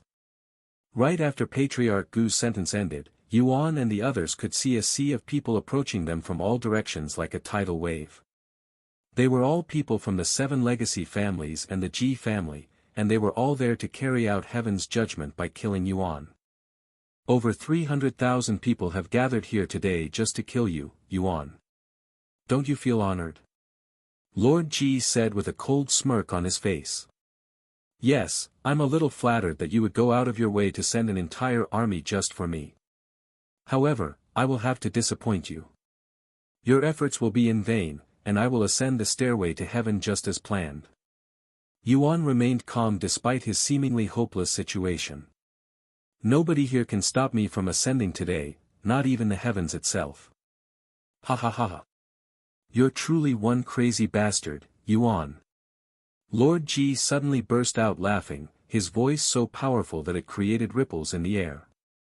I know that you're a talented guy, but there are situations in this world that cannot be solved with talent alone, and this is one of them. You're currently surrounded by the 7 legacy families and my Ji family. Furthermore, your only way of escape, the stairway to heaven, is blocked. You have no chance of escaping today. The stairway to heaven is blocked? Yuan suddenly scoffed. Who decided that? The stairway to heaven isn't owned by you. If I want to open these doors, there is nothing you can do to stop me. While it is technically true that I do not own the stairway to heaven, as the Lord of this realm, I have the authority to choose who can open the door and who cannot. If you don't believe me, you may go ahead and try it. Lord Ji said. I was going to do that even without needing your permission. However, let's also have some fun while we're at it. If I can successfully open the stairway to heaven, why don't you let us go? Are you thinking about forcing your way inside the stairway to heaven? Not even immortals who are near the peak of the cultivation world can force their way into the stairway to heaven, much less a spirit lord like you. Who said anything about forcing my way inside? I am going to place my badge and open the stairway to heaven the normal way. If I can achieve that, promise me that you'll give up on trying to kill me. Lord Ji narrowed his sharp eyes at Yuan, seemingly trying to figure out his true purpose. Although he was confident that Yuan would not be able to open the stairway to heaven without his permission, he had an uneasy feeling in his guts. Why are you staying silent, Lord Ji? You don't seem very confident in your own words now. Yuan showed him a mocking smile on his face. There's no need to play your games because you'll be dead soon, Lord Ji sneered. Anyways, do you have any last words before we kill you? He nodded and asked, what about my friends? Since I am your target, it wouldn't make sense to harm them. Why not let them go? Unfortunately, those who are associated with a criminal like you also deserve the death penalty. Therefore, they are all going to die here with you. That's not very reasonable. It's a pity. I thought you would be a little different from the rest of the villains. Yuan shook his head. Did you just call me a villain? Lord Ji's face suddenly turned ice cold, almost as though he'd swallowed a live fly by accident. How dare you compare me with a villain? I am heaven's servant, and heaven is just. You, who dared to offend the heavens, is the villain here. Lord Ji roared with a twisted look on his face. Clearly, Yuan had accidentally poked his reverse scale. Yuan sighed, forget it. And without even looking, Yuan inserted the badge into the main slot of the doors to the stairway to heaven. However, the stairway to heaven had no reactions whatsoever. The leaders of the 7 legacy families started to laugh out loud after seeing this. Look at this damn fool. It's like he's deaf or something. Lord Ji clearly told him that he would not be able to open the door. Yuan ignored them and knocked on the door. Tiana, can you hear me? If you don't mind, I'd like to enter. He said out loud. Ha ha ha ha. Even the 300,000 people there started laughing out loud. What the hell does he think he is doing? Who the hell is Tiana? Has he gone crazy? However, in the midst of their laughter, the stairway to heaven suddenly started shaking. The 300,000 people there, as well as Lord Ji and the leaders, stopped laughing and watched with wide eyes as the massive doors for the stairway to heaven started opening. Meishou, Lulu, Jinsi, I want you to go inside and wait for me. Yuan suddenly said to them with a serious expression on his face. What about you? Why aren't you coming with us? Meishou asked with a worried frown. Don't worry, I will follow you guys once I speak with them some more. What if the door closes on you? Chu Liuxiang asked. It won't happen. Trust me. He smiled. Alright, we'll wait for you inside. Don't take too long. Meishou nodded. They entered the stairway to heaven the next moment. What the hell is going on? Why did the stairway to heaven open for him? I specifically ordered it not to open for anyone today. Lord Ji cried inwardly as he watched Meishou and the others enter the stairway to heaven. Oh no! He's going to get away at this rate. Stop him from entering the stairway to heaven at all cost. Lord Ji suddenly shouted. The leaders of the 7 legacy families immediately rushed at Yuan, who suddenly raised his hands and said, Calm down, I don't intend on leaving just yet. The stairway to heaven closed its doors the following moment. Lord Ji sighed in relief after seeing that Yuan had remained, but he still couldn't understand why the stairway to heaven had opened just now. What the hell did you do just now? How did you open the stairway to heaven? Lord Ji questioned Yuan after the shocking event. If you tell me why I am being hunted and I will tell you. He said. I already told you, I am only upholding heaven's judgment. I don't know what you did, but I know that you must die. That doesn't really answer my question, so my question remains unanswered. Yuan shrugged. If you don't want to tell me, that's fine. You'll regret not leaving just now because that was your only chance to survive even a little longer. Lord Ji smiled. Only a little longer? What can you do to me once I ascend to the 3rd heaven? Yuan raised an eyebrow. Ha ha ha. You're really foolish and ignorant. Do you really think that you'll be able to escape from punishment just because you escaped to another heaven? In case you forgot, my Ji family exists in the other heavens as well. As long as you remain alive, you will be hunted by the 9 heavens. Now you're telling me that I am going to be hunted by the 9 heavens? That doesn't make any sense. You're making it sound like I am an exile. Oh. So he knows about exiles? How surprising. Lord Ji appeared to be genuinely surprised that Yuan knew about exiles, mostly because they are only ever mentioned in the upper heavens. I wouldn't compare myself to exiles if I were in your shoes, Yuan. As an exile, at least they can be pardoned by completing the Supreme Heaven's legacy. However, your situation is different. There are no second chances, no opportunity for you to be pardoned. The heavens have already dictated you as a dead man. No matter where you go in the 9 heavens, you will be hunted by those who serve the heavens. Yuan frowned upon hearing this. He will be hunted no matter where he went in the 9 heavens. What did he do to deserve such a punishment? Furthermore, even if he can defeat everyone here today, it will be much harder for him to ascend now that the entire world is suddenly against him. So you will kill me today no matter what, is that correct? Yuan asked for confirmation. That's right. Lord Ji confirmed. Young master, no matter what you did, even if the entire world is your enemy, I will forever be your loyal servant. Feng Yuxiang suddenly said to him in a calm voice. Xiao Hua will always be with brother Yuan as well. Xiao Hua said. I swore my loyalty to you, Yuan. Even if the heavens are against you, I shall fight by your side. Lan Yingying said. Yuan smiled and said, thank you. I'm really glad to have the three of you by my side. He then turned to look at Lord Ji and said, as much as I want to kill everyone here for wanting to kill me, I am not that ruthless, so consider yourselves lucky. Yuan knocked on the door to the stairway to heaven the next moment, causing it to open again. Let's go. There's no need to waste our time and effort on these idiots. Lord Ji was shocked to see that Yuan had managed to open the stairway to heaven again, but he wasn't going to let Yuan enter like the girls. He suddenly retrieved a golden medallion and activated his spiritual energy, heaven's regulation. Yuan, who was only a step from entering the stairway to heaven, suddenly felt an immense pressure that even he could not resist, and he was immediately brought down to his knees. Young master. Feng Yuxiang and the others were shocked to see Yuan in such a condition. I did not think I needed to use this treasure so early.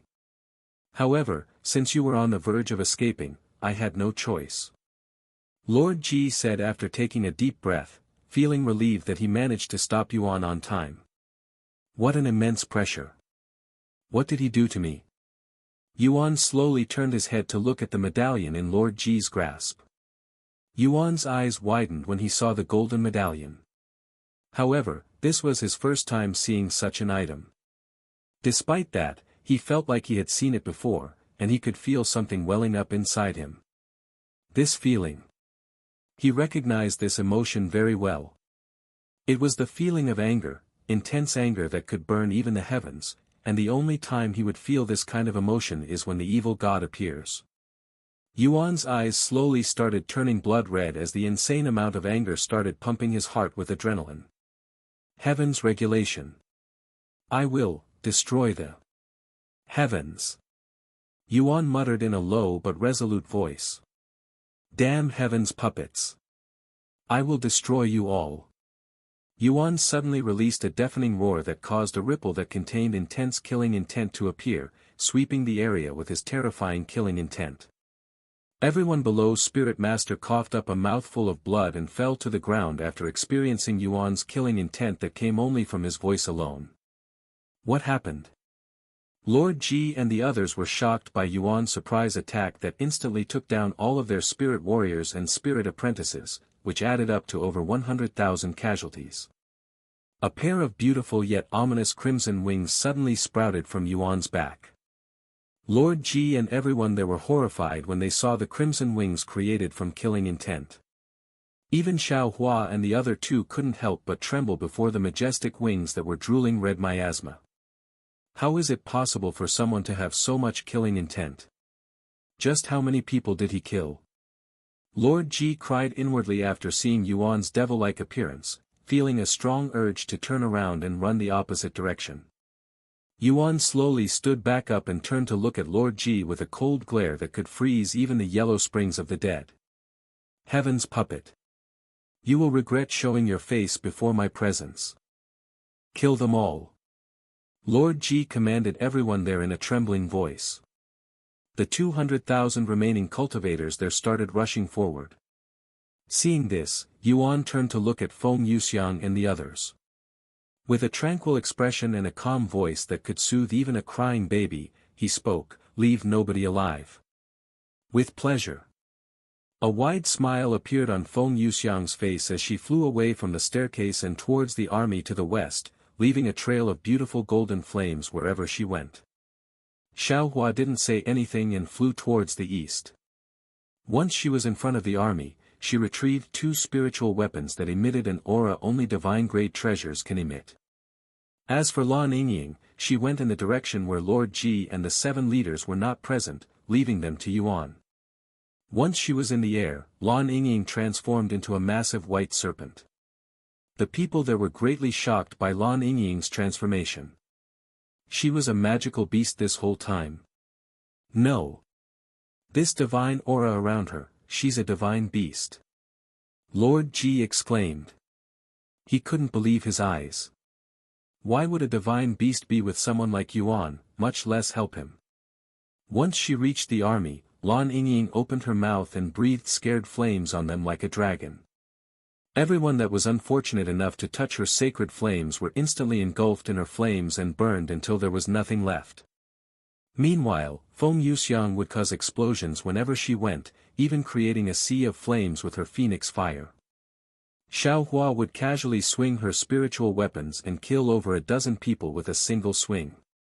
Terrified screams resounded in all directions and the 200,000 army quickly diminished. It was a one-sided slaughter that left Lord Ji and the leaders of the 7 legacy families utterly shocked and terrified, and they all wondered what kind of background Yuan had to be able to do something like this.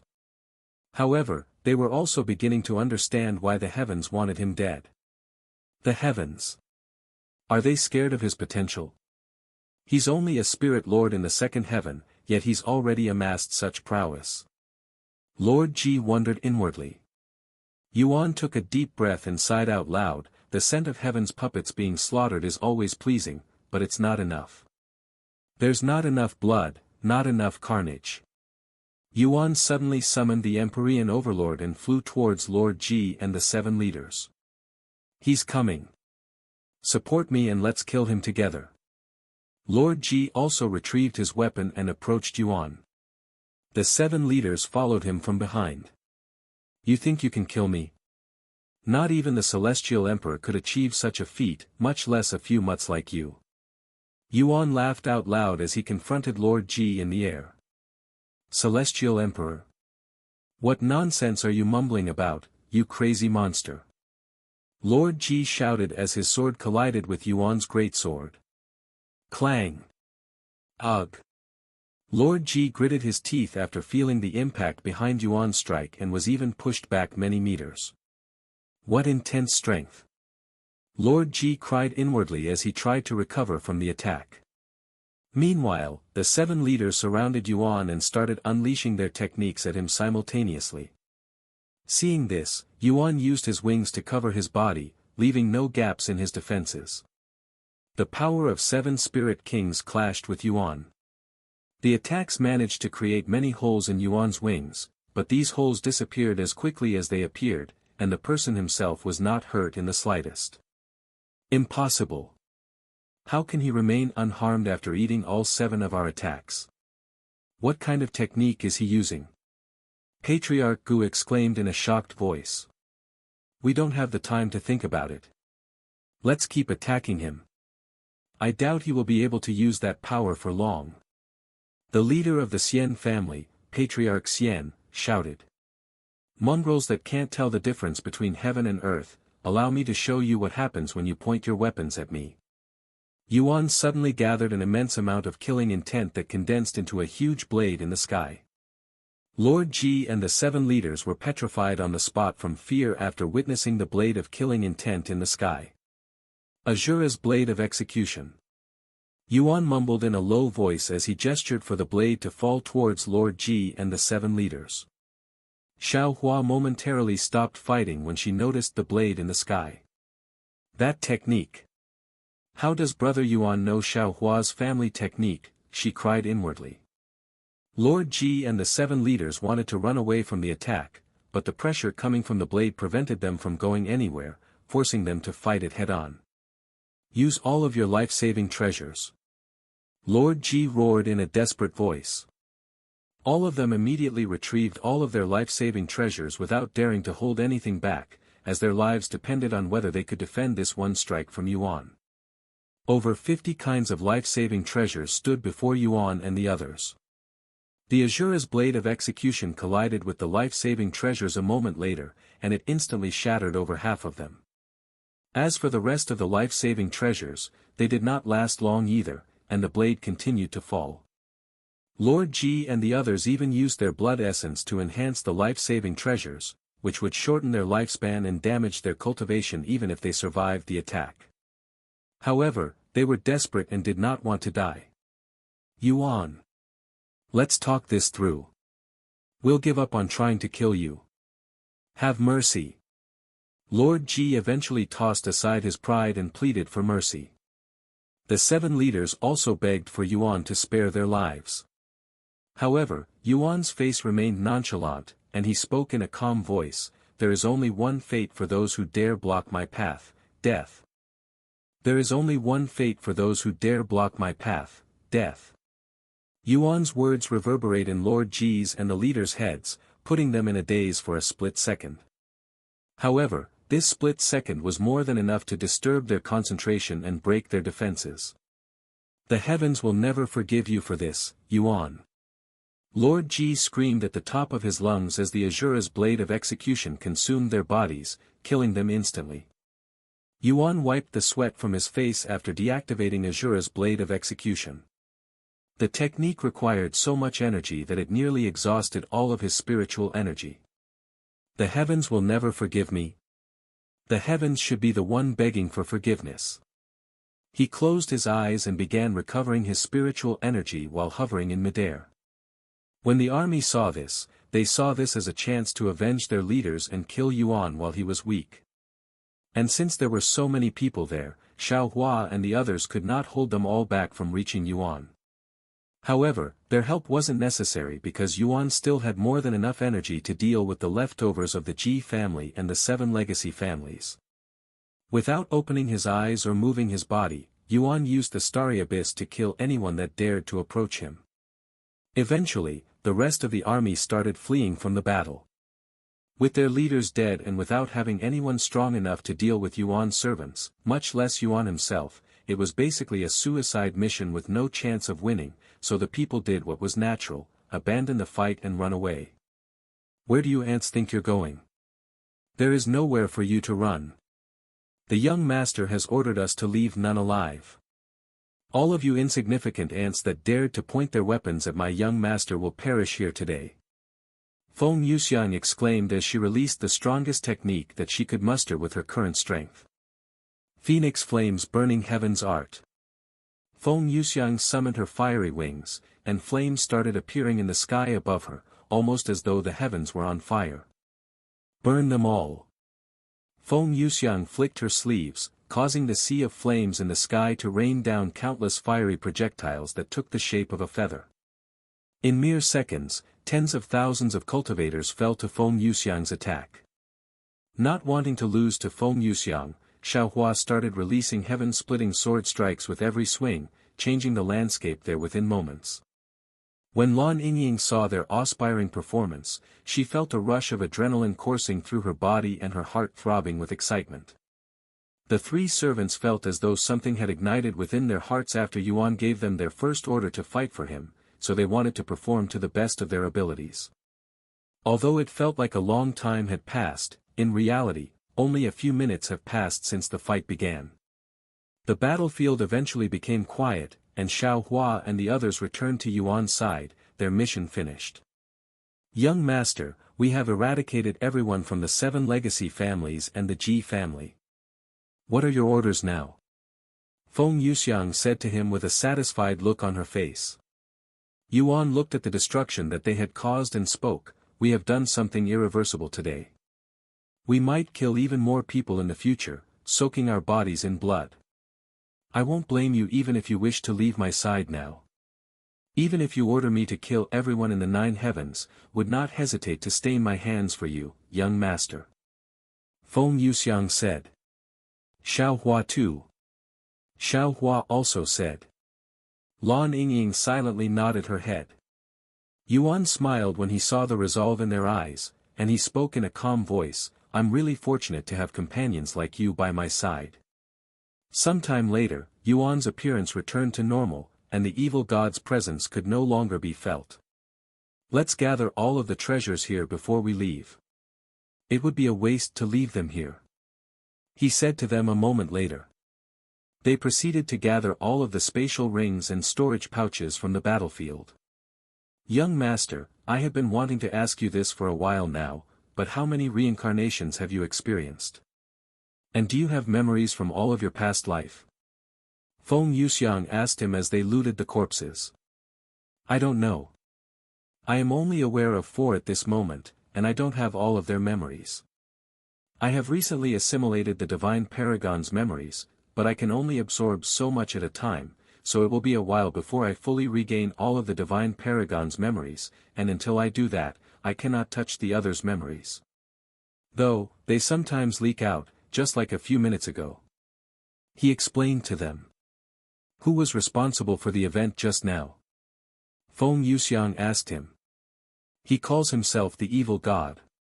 He seems to be an infamous killer that has killed countless people in the past, but I think there is more to it. Evil god, huh? The name sounds familiar, but I cannot remember where I heard it from. Feng Yuxiang said with a pondering face. Xiao Hua then spoke, Brother Yuan. That technique you used just now. Is it also because of the evil god? He nodded. That's right. Azura's blade of execution, huh? It's the strongest technique I have seen thus far. It must be at least an ancient rank technique. It's a mythic rank technique from Xiao Hua's family. She revealed to him the origin of the technique. What? Really? Yuan looked at her with wide eyes. So the evil god is somehow connected with your family? How surprising. Yuan mumbled. But Xiao Hua doesn't know any evil god. She shook head. It's fine. We don't need to know everything right away. We will find the answers eventually. Xiao Hua nodded. After Meishio and the others entered the stairway to heaven, they appeared in the spectators' room. Where are we? This is the stairway to heaven. Li Jinsi looked around with a curious gaze. This is just the spectators' room. We'll be watching Yuan participate in the trials from here. This way we can't disturb him. Chu Liuxiang explained. I see. The 3 of them proceeded to wait in silence. 10 minutes passed, but it felt more like an hour to the 3 ladies that were anxiously waiting for Yuan to enter the stairway to heaven. How long has it been since we entered the stairway to heaven? It's taking too long. Did something happen to him out there? Chu Liuxiang was the first to talk about it. With Feng Feng and the others with him, it will be fine. Meishio calmly said. Are they really that powerful? I have never seen them fight before though. Chu Liuxiang said. I haven't either, but the feeling I get from them is more powerful than anyone I have met in Cultivation Online. Meanwhile, Yuan and the others finally finished looting all of the corpses after much effort. How much do you think we'll get out of this? Yuan asked after putting away the treasures. Honestly, you would have gotten more money from the life-saving treasures, but they were all destroyed. Feng Yuxiang said. Well, there's nothing I can do about that now. Yuan shrugged. Let's enter the stairway to heaven now. I don't want the others to worry since it's been a while. He went to knock on the door shortly after. Once the stairway to heaven opened, Yuan walked into the void. Feng Yuxiang and the other 2 were teleported to the spectators' room after they entered. Welcome back, Master. A small figure approached Yuan shortly after he appeared inside the stairway to heaven. Thank you for opening the doors, Tian'er. To be honest, I wasn't confident that you would do it, but I had to try. Yuan said. You are the true master of the stairway to heaven. The others are just fakes. She said. Anyways, do you mind if I take some time to recover my energy before we start? I'm a little exhausted right now. Tian'er nodded, take as long as you need, master. The trials will not officially start until you walk those stairs. Thank you. Yuan took a seat right on the spot and began cultivating. Tian'er sat before him and actually helped him recover his energy by guiding the spiritual energy within the stairway to heaven, making it much easier for him to absorb. Evil God. Why did you feel so much rage when you saw that golden medallion? What did it mean to you? Yuan wondered to himself as he cultivated. Meanwhile, outside the stairway to heaven, news of the battle that had taken place there began spreading throughout the entire spirit heaven like a massive wildfire. The sheer destruction and damage the place had to endure shocked everyone in that realm. However, almost nobody in spirit heaven knew what had occurred there. The only people that knew of the situation were those in the 7 legacy families and the G family that stayed behind and did not participate in the battle, so not even the 7, now 6 spiritual academies knew the full situation. When news of the battle reached the ears of those within the 7 legacy families and the G family, they were all shocked and became filled with despair, which was only ordinary, as their leaders and most senior members had all perished in a single day. Such devastation was unprecedented for all of these families. Besides a few elders and the younger generation, pretty much the rest of their families were gone. Their numbers had diminished so much that they would no longer be considered a legacy family. Contact our families in the upper heavens. We cannot let that criminal escape. Since he's ascending through the stairway to heaven, they can set up an ambush outside. The 7 legacy families wasted no time contacting their families in the upper heavens, letting them know of the situation. What? A single person had defeated our 7 legacy families and the G family? How is that even possible? The families in the upper heavens doubted this information because it sounded utterly ridiculous and impossible. We're not sure if he was working alone or had help, but it's true that everyone who had gone to kill him is dead. That's preposterous. What in heaven's name happened down there? The upper families demanded an explanation. The G family had ordered our 7 legacy families to bring out all of our forces after someone had been judged black by heaven's judgment. You fool! Why did you agree to help him? The 7 legacy families may have some connections to the G family, but we're not their soldiers. The leaders thought it was going to be easy since they were only going to kill a single spirit lord, and they didn't want to lose face. However, it seems like everyone has underestimated this spirit lord, who has unfathomable prowess. What about Lord G and the G family? Lord G was also killed in action. However, we don't know how their family is reacting to the news. I think I can imagine how they're reacting. The leaders of the 7 legacy families from the upper heaven side. Where is this person that dared to slaughter people from our family? Tell me everything about him. The families from spirit heaven proceeded to tell them everything they knew about Yuan and that he had entered the stairway to heaven to ascend. I understand. Even if he manages to ascend, we will all be waiting for him outside the stairway to heaven. The 3rd heaven will be his last stop. Meanwhile, at the G family, a small group of individuals gathered in the meeting room, all of them showing signs of grief, as they just received news about the result of the battle. Inside the meeting room, one of the people there suddenly spoke after a long moment of silence in the room. Is it true that my father is dead? Yes, it's true. His life tablet is destroyed, and news of what happened at the stairway to heaven has already spread throughout the entire realm. It will only be a matter of time before the people in the upper heavens learn of the massacre. Have we notified our family in 3rd heaven yet? No, not yet. Then what the fuck are we doing here? We need to notify them as soon as possible. We also need to have someone watching the stairway to heaven just in case he fails and stays down here for a little longer. If this Yuan is talented enough to slaughter the 7 legacy families and our G family while we're working together, there's no way that he wouldn't be able to ascend the stairway to heaven. I'm going to notify the family in 3rd heaven. Time is of the essence right now. We cannot allow this criminal who has been sentenced by the heavens to get away with his crimes. The direct descendant of Lord G left the room shortly after while everyone else remained in the meeting room to discuss their future. Now that the majority of our forces along with Lord G are dead, our family has practically become a chicken on the chopping board waiting to be slaughtered by our enemies. The moment our enemies learn the truth, that our family is defenseless, they will definitely attack us and try to replace us. This is a disaster not just for us. Even those in the upper heavens will be affected by this mess. What can we do? Go into hiding. How many years will it take before we can regain enough strength to manage this realm again?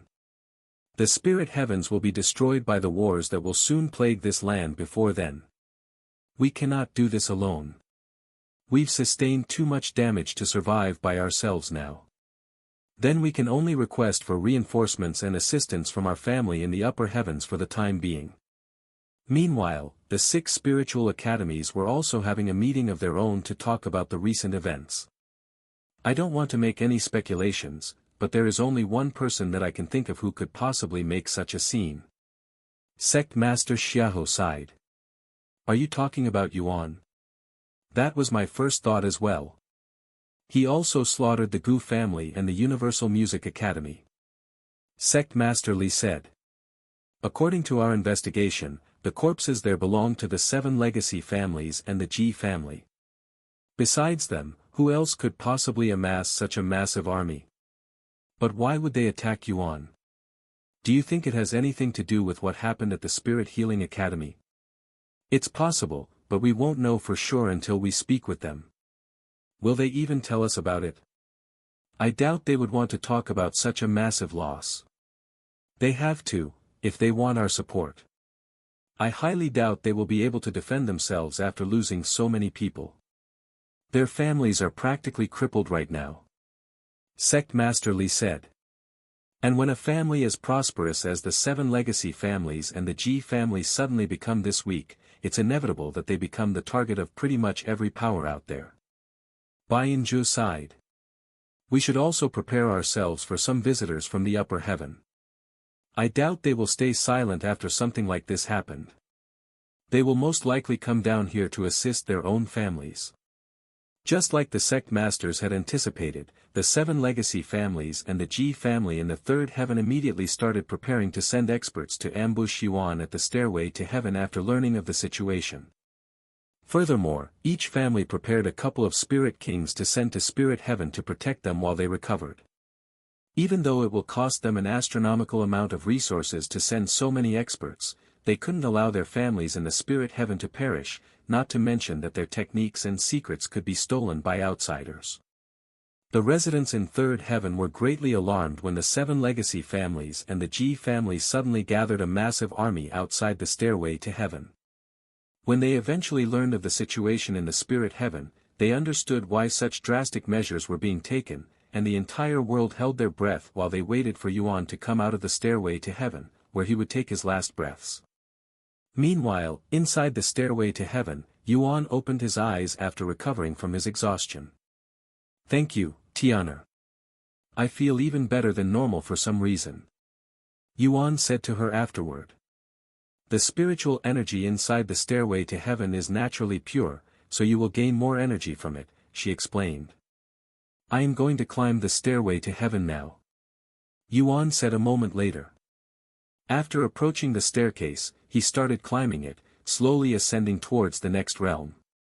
Even though it may not seem like it, every step Yuan took inside the stairway to heaven was akin to traveling hundreds of thousands of miles in reality.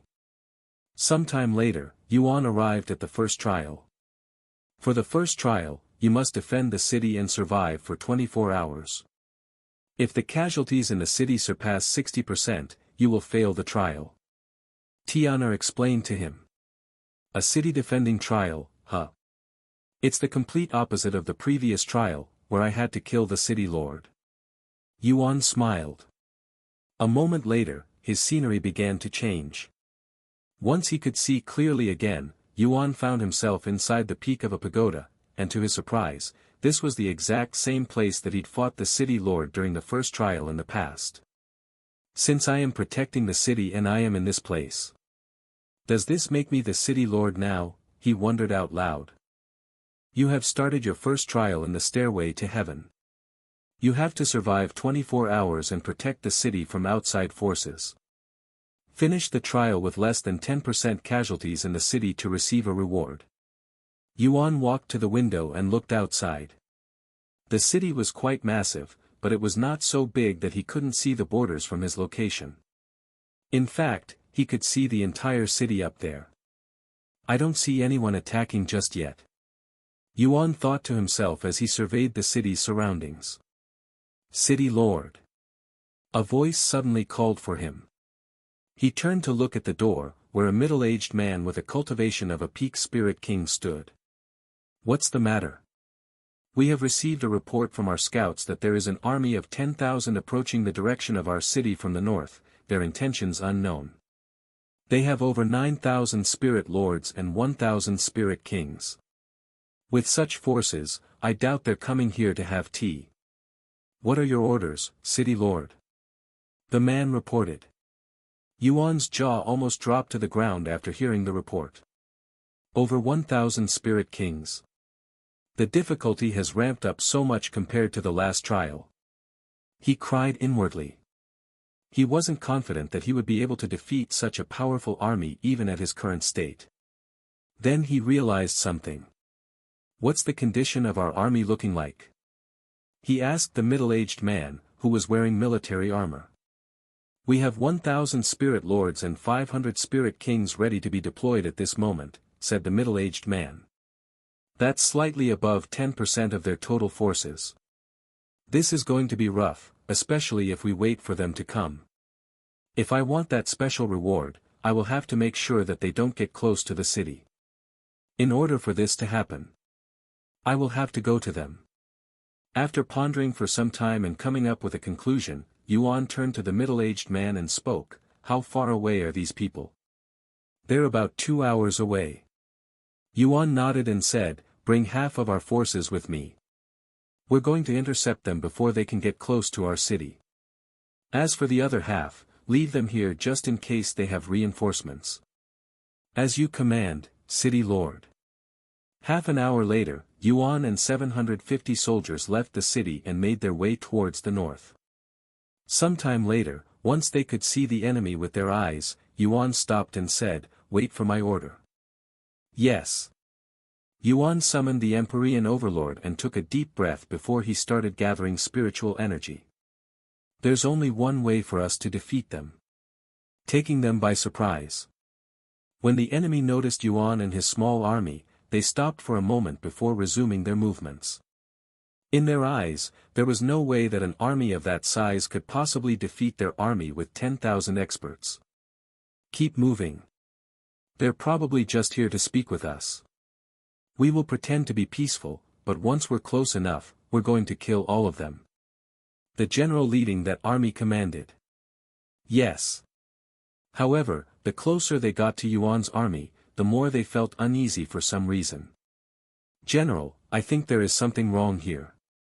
Once they were close enough to see Yuan's face, they were surprised. "General. That's the City Lord. What's he doing out here?" "I can see that. But this is great. If we can kill him here, his city will be wide open for us to conquer." The general laughed as they continued to approach Yuan. However, once they got close enough, Yuan suddenly released the heavenly sword strike with his full power. A massive beam of sword light flew towards the army that was too close to dodge properly, instantly killing 70% of the people there. The soldiers behind Yuan were shocked speechless after witnessing the scene. "Attack them now. I will join you guys after I recover some spiritual energy," he said to them. "Yes." The soldiers snapped out of their daze and flew towards the opposing army. Thanks to Yuan's heaven-splitting sword strike, the opposing army was in disarray, and they were too dazed to fight properly, allowing Yuan's small army to dominate them. Yuan joined the battle shortly after, quickly killing off everyone there. "That was amazing, City Lord. You took out more than half of their army with a single technique." As expected of the City Lord, who is known as the God of War. His soldiers praised him non-stop after the battle. "How many casualties were there?" Yuan asked them. "We have lost several soldiers, 3 Spirit Lord and 1 Spirit King. However, this little amount of casualties is like a miracle considering the size of our enemy's army. Let's return to the city for now. Make sure you reward the families of those that had fallen in battle today." Yuan said to them. "Yes." After returning to the city, Yuan stared at the throne on the peak of the pagoda with a pondering face. That man. He called me the god of war. Who is that? Tianyang. Or is he another incarnation? He wondered. After pondering for a moment, he decided to forget about it for now and sat down to cultivate. I still have 20 hours left. I doubt this trial will end just like that. Just as he'd predicted, about 4 hours later, the middle-aged man returned with more news. City Lord. I have just received a report that there is another army. They are coming from the west, and they have 20,000 soldiers. 20,000 soldiers. That's doubled compared to the last army. Yuan cried inwardly. At this rate, he will need another massive area of effect technique besides the heaven-splitting sword strike to deal with them. Wait a second. I learned how to do arrays when I was inside the stairway to heaven. Maybe I can learn some new techniques while I am the lord of this city. Yuan mumbled to himself as he got this genius idea. As the city lord, surely, he should have some decent techniques stored away. Unfortunately, he did not have the time to look for these techniques, as there was an army heading towards his city. Let's go. We're going to do the same thing we did for the last intruder, but we're going to bring more soldiers this time. Yes. The general left to gather the soldiers. Sometime later, they left the city and started flying towards the direction of the intruders. Once they could see the enemies, Yuan repeated what he did to the previous intruders, surprising them with a fully powered heaven-splitting sword strike that changed the landscape and instantly killed thousands of intruders. But alas, even though he'd managed to cut the intruders' numbers by 70%, the intruders still outnumbered them immensely. After taking some time to recover his spiritual energy, Yuan joined the battle with the Empyrean Overlord in his grasp and the starry abyss by his side. 10,000 ghost blades. He cloned the starry abyss 10,000 times and used them to assist the other soldiers. The blood of his enemies and allies rained from the sky as the battle raged for many minutes. Half an hour later, Yuan fell to his knees and started gasping for air. Fortunately, the battle had already ended and they were victorious, so he didn't have to worry about the enemies and rested. Are you okay, City Lord? His soldiers approached him with worried looks on their faces when they noticed how many injuries were on his body. Even though the intruders were all spirit lords and spirit kings, they were much stronger than the cultivators in the 9 heavens that have the same cultivation base. Even with his invisible dragon cloak, he had sustained injuries. I am fine. These all are superficial injuries. They will heal in an instant. Yuan said to them. And sure enough, his regeneration ability kicked in the following moment, healing his wounds fast enough for the soldiers to witness it with their bare eyes. If it were not for the invisible dragon cloak weakening most of the damage, that would have been very dangerous. He sighed inwardly. What about you guys? Are you fine? What about the casualties? He asked them a moment later. It's not good. We lost around 300 men. The general shook his head with a pained expression on his face. 300. That's almost a third of the amount of soldiers I brought with me. This is bad. And I still have to survive for over half a day. There will definitely be another invasion or 2 left. If I don't do something, I just might fail the first trial. Yuan was beginning to feel the pressure of the trials.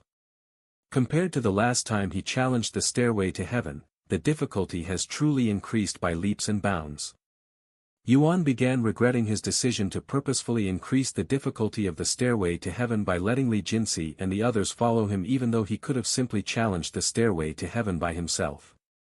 After all, the stairway to heaven opened for all of the players when he cleared it the last time. However, it was also true that he didn't want to risk the stairway to heaven not opening for everyone after he cleared it. After returning to the city, Yuan immediately started to cultivate to recover his exhausted spiritual energy. Once he recovered enough spiritual energy, he started looking around the pagoda to see if there were any hidden techniques or treasures inside. He started from the highest floor of the pagoda, slowly making his way down. However, even after searching the entire pagoda, he was unable to find any secret rooms or techniques. Nothing, huh? Yuan sighed as he returned to the peak of the pagoda and stared outside the city. After staring at the city for several minutes, Yuan started getting the feeling that he has been to this place before. Why am I suddenly feeling nostalgic? It's not like I have been here. Actually, I have, but that was during the last trial. I barely looked at the city at that time and rushed straight to this place to challenge the city lord, so it wouldn't make sense that I am feeling nostalgia from that time. After pondering for some time, Yuan could only come to one conclusion. This city. I have definitely been here before, in my past life. The location of this trial. It's not random, is it? Perhaps this place was reconstructed with the memories of my past life. This actually makes a lot of sense. If this is really the case, that this place is from my memories and I am feeling nostalgia, then I should be able to remember it if I dig deep enough like the last time. Sometime later, Yuan took a seat in the lotus position and closed his eyes. Once he returned to the deepest parts of his subconsciousness, he started searching through his memories. Although he's only accepted the divine paragon's memories at this moment, his other memories would occasionally leak, so he could see bits and pieces of memories from his other identities. Many minutes later, after going through many memories, he eventually found what he was looking for. City of Xian. He muttered the name of the city that he was currently residing in. Once he found what he was looking for, Yuan opened his eyes and flew outside the window. He flew towards the east side of the city until he landed in front of a small but clean building. When he looked at this small building, he couldn't help but feel emotional and shed some tears, even though he didn't know why. After taking a deep breath and calming down a little, he approached it. Once he was in front of the door, Yuan subconsciously opened the door and entered it, all of his movements feeling incredibly natural, almost as though he'd done the same actions for years. Welcome home. A familiar voice suddenly resounded from the second floor. Huh? Yuan raised an eyebrow after hearing this noise. Even without needing to look into his memories, he recognized this voice very well. However, why would this voice appear in this place? That part didn't make sense at all. Yuan ignored everything on the first floor and quickly made his way onto the second floor of the building. There were 3 rooms on the second floor. Only one of these rooms had a closed door, so Yuan approached that room. After knocking on the door, he spoke, "Is it okay if I come inside?" "Of course. This is your room as well." The familiar voice returned again. Yuan swallowed nervously before opening the door very slowly. Once the door was opened wide enough, Yuan looked into the room to see a beautiful mature woman with long black hair sitting on the bed beside the window. This woman had a sharp yet delicate face, and her clear black eyes shimmered like the sea during the summer. When her gaze landed on Yuan, his body trembled. Meishio. Yuan muttered after seeing this mature woman who looked exactly like Meishio but about 10 years older. "What are you mumbling about, you silly? Come over here," she said to him with a gentle smile on her face. Yuan subconsciously started approaching the bed, his eyes staring directly at her face without moving. "What's wrong? Why are you so quiet? Did something happen?" she asked him. "Yeah. Our city was under attack." "What? Is everything okay?" "For now. I have taken care of them, but there's a good chance that they will return." "I see. Well, as long as we have you, there's nothing to worry about. Isn't that right, God of War, Tian Xian?" "Yes." He nodded in a dazed manner. "Tian Xian. Surnamed Tian. This is most definitely one of my past lives. So I was a city lord and also the God of War, huh? Anyways, why have you returned home? Don't tell me that you came home just to see me. Although I'm flattered and very happy, I want you to focus on defending the city and its people first. I came back for my techniques. I might need them to defeat our enemies. Do you remember where I put them?" "I forgot," he said in a stiff voice. This kind of excuse would have never worked in the real world, but since this is merely an illusion created by the stairway to heaven, he decided to test his luck. It seems I have underestimated our situation.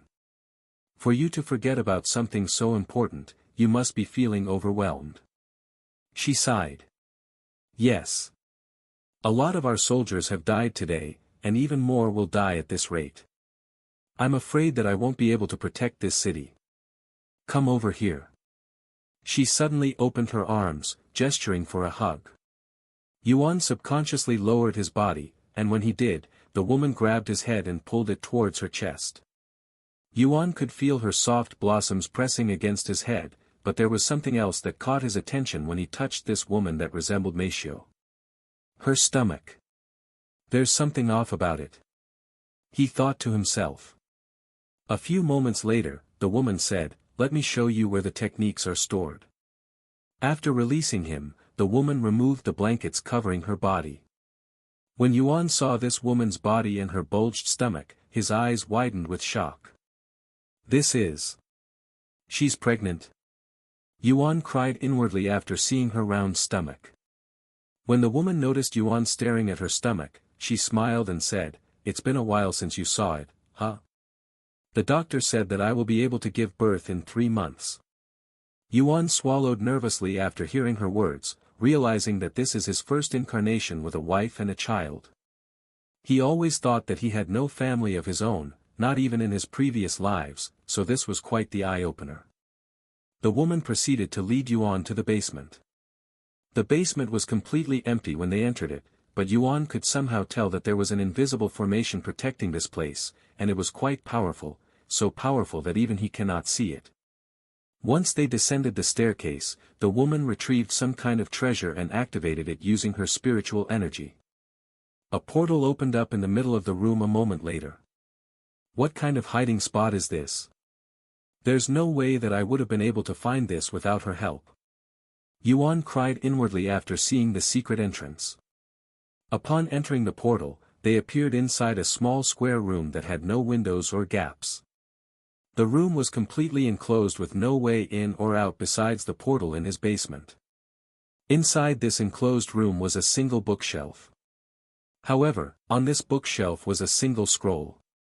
Yuan walked to the bookshelf and took the scroll before opening it and glancing over it. After memorizing the contents, Yuan placed the technique back on the shelf and looked at the woman. "Thank you. I think I have what I need to defend this city now," he said with a smile. "That's good to hear. I would like for our child to grow up in this place, after all." She chuckled. They left the secret room and returned to the small 2-floor house shortly after. Yuan followed the woman back to her room. Once she was back in the bed, she said to him, "I'll see you later, dear." "Yes. See you later." Yuan stared at her face for another moment before leaving the place and returning to the pagoda. "Meishio. Look at that. She looks just like you." Chu Liuxiang exclaimed as she pointed to the mature woman in the spectators' room. However, Meishio was too stumped to even respond to her. "She's pregnant? With my face? Are the heavens making fun of me? Are you trying to tell me something?" Meishio couldn't believe her eyes. Just the other day, her mother was pressuring her to have a baby with Yuan, and now this. If this wasn't a sign from the gods, what would be? During the last stairway to heaven, there was somebody with your face. Feng Yuxiang suddenly said as she looked at Chu Liuxiang. "I remember." She sighed. And she continued, "Why is the stairway to heaven using our faces, anyway? It seems a bit odd and random. I can only assume that it's trying to stir with the young master's emotions by including people that he cares about into the trials." Feng Yuxiang shrugged. "But why a pregnant woman?" Meishio shook her head with a bittersweet smile on her face. "But you have to admit, it looks very authentic. I wonder if that's what you will look like in 10 years. Li Jinxi said. Meanwhile, Yuan returned to the peak of the pagoda, where he tried to learn the technique inside the secret room. However, the image of Meishio kept on appearing inside his head, thwarting his focus on the technique. This technique is very profound. It should be at least ancient rank, but this means that it will take longer for me to comprehend, and this distraction is not helping. Hopefully, I will be able to learn it before the next invasion. After 3 hours of peace, the general of the army returned. City Lord. I have an emergency report. There is an army of 100,000 soldiers approaching our city from the east and the west. They will arrive in 8 hours. 100,000. Yuan could feel his heart dropping after hearing such a report. Compared to the last invasion, this one was on a whole other level. However, he managed to keep his composure and said, "I understand. I will call you when I am ready. Do not disturb me before then no matter what. I will be entering closed-door cultivation now." Yes. The general disappeared shortly after. 8 hours. Will I be able to do it? He sighed inwardly. No. I have to do it. After taking a deep breath, Yuan closed his eyes and cleared his head of all unnecessary thoughts. Once he could focus on the technique, he started reciting the scripture inside his head. Many hours later. Where is the city lord? The intruders are less than an hour away from the city. The soldiers approached the general and asked. The city lord is currently in closed-door cultivation. He will appear when the time is right. Even if you say that. Our opponents this time have nearly 100 times our number. And they're attacking us from 2 sides. Even if he's the god of war who hasn't lost a single battle in his life, there is always a first for anything. Perhaps today is the day that the god of war experiences defeat. What kind of nonsense is that? Have faith in the god of war. How many years have we followed him? How many times did we enter battle thinking that it was an impossible fight? How many times has he managed to surprise us? This time will be no different. Even if we're fighting against 1,000,000 soldiers, we will be victorious and remain undefeated. I really hope that will be the case. The soldiers there sighed. Despite the general's words, they couldn't help but fear the worst. After all, they had to fight an army of 100,000 soldiers while only having a little over 1,000 soldiers themselves. Half an hour later, the general received another report from the scout. General. The enemy will reach the city walls in 15 minutes. What are your orders? The general turned to look at the tall pagoda that stood proudly in the center of the city and said, "We wait for the city lord. We will not move until we receive his order, even if the entire city is burned to the ground." What? That's outrageous. If you want to fight the army by yourself, you are free to do so. However, I will wait for the city lord. The soldiers there looked at each other with perplexed looks on their faces, feeling conflicted. They wanted to trust their general and the city lord, but by doing so, they risked letting the enemy destroy the city. However, once they thought about it, they realized that they were doomed without the city lord, so they had no choice but to wait. Meanwhile, 2 different armies with 50,000 soldiers each quickly approached the city of Xian. I see the city walls.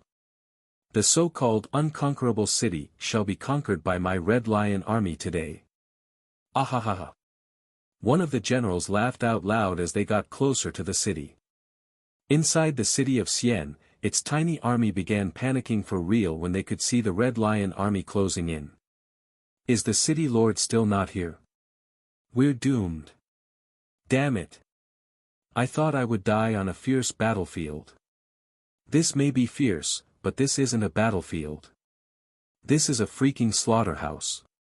Unbeknownst to these soldiers and even the spectators in the spectators' room, an announcement was hovering in the sky for all players to see. Due to how long Cultivation Online has been out, announcements these days were very rare. Although there was still a lot to be discovered in Spirit Heaven, most of the players did not have the capability to explore this vast land. Look at the announcement. He's back. The players exclaimed in excitement when they saw the name in the announcement. Player Yuan has become the world's first player to have learned a mythic rank skill. Congratulations. General. The enemy is right outside our city walls. They're demanding that we surrender the city. A soldier reported to the general. However, before he could even respond, a loud and arrogant voice resounded from outside the city, "Surrender and there won't be unnecessary bloodshed. We have over 100,000 soldiers, all above Spirit Lord. You will not win this battle with your puny army. I would also prefer for this city to be intact after we conquer it. You have half an hour to come to a decision. I repeat. Surrender and we will spare your lives. The only one who has to die is the city lord, Tian Xian." The place fell silent afterward. After a few moments of absolute silence, once everyone realized their situation, the entire city of Xian began panicking. "City Lord! Save us! Where is the god of war when we need him? Do you think a single person can get rid of our predicament? Even if he's the god of war, there's no way that he would be able to defeat an army of 100,000 by himself. What about his army?" The army had suffered a huge loss recently after an intense battle that lasted for 30 days and nights straight. "We barely have anyone left. Damn it! Are we truly doomed? I have faith in the city lord. He has never disappointed us before. Open your damn eyes. This is an unwinnable battle." Time passed in an instant while the residents of the city panicked for 30 minutes straight. The general outside the city spoke again. "Time is up. 30 minutes have passed. We showed mercy, yet you ignored our generosity. Since this is how you want to play, we will play. All forces, charge. Kill everyone who opposes." The 100,000-strong army began rushing towards the city of Xian. However, an immense pressure suddenly enveloped the whole place, forcing the soldiers to halt their steps. The soldiers outside the city and the residents in the city all lifted their heads to look towards the pagoda in the middle of the city, where a majestic figure with an overwhelming aura could be seen hovering in the sky, his presence demanding for everyone's submission. The city lord. It's the city lord. He's finally here to save us. You idiot. Even if he's here, what can he do against such a powerful army? We're still doomed. Meanwhile. Ahahaha. You have finally decided to crawl out of your rat hole, god of war. The Red Lion Army's general laughed out loud, his laughter causing ripples in the air. Yuan glanced at the Red Lion Army that surrounded the city. "Surrender yourself, god of war. If you do, we won't lay a finger on your city or the residents."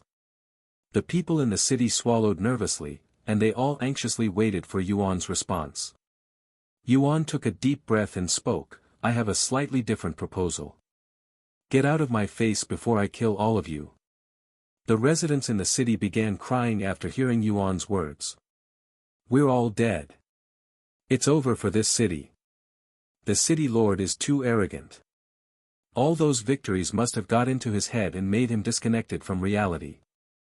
If you want to commit suicide, go do it by yourself. Don't drag the rest of us into your madness." The residents of the city that had been loyal to him for many years have finally lost their hope and respect. After all, a righteous and reasonable city lord would sacrifice himself for his city without hesitation. However, Yuan ignored the complaints coming from beneath him, as he was sure that it was the stairway to heaven trying to stir his emotions. He closed his eyes and took a deep breath as he recited the technique he'd just learned inside his head. When he opened his eyes, they glowed golden, and a subtle but visible golden aura started appearing from his body.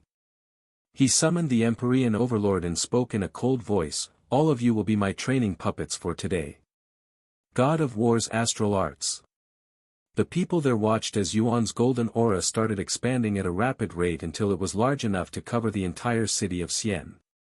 Once it stopped growing, the aura began transforming until it resembled half a human wearing a golden armor. Furthermore, it had two massive arms that were wielding a large greatsword that resembled the Empyrean Overlord. What in heaven's name is that technique? The intruders cried out loud when they saw the giant behind Yuan, feeling as though they were ants before an elephant. God of War's astral arts. Rank, Mythic. Mastery level, 1. Description: create a powerful astral avatar that can see stars and destroy worlds with your soul strength. The stronger your soul strength, the more powerful the astral avatar. I need to finish this fast.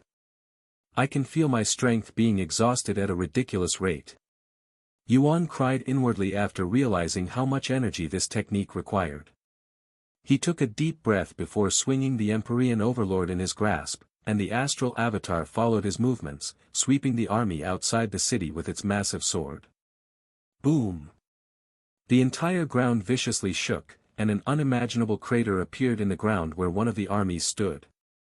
As for the army, they were all completely flattened with a single strike, all 50,000 of them. When the other army saw the destruction caused by the astral avatar, their faces paled. Scatter! Scatter! The general leading that army roared.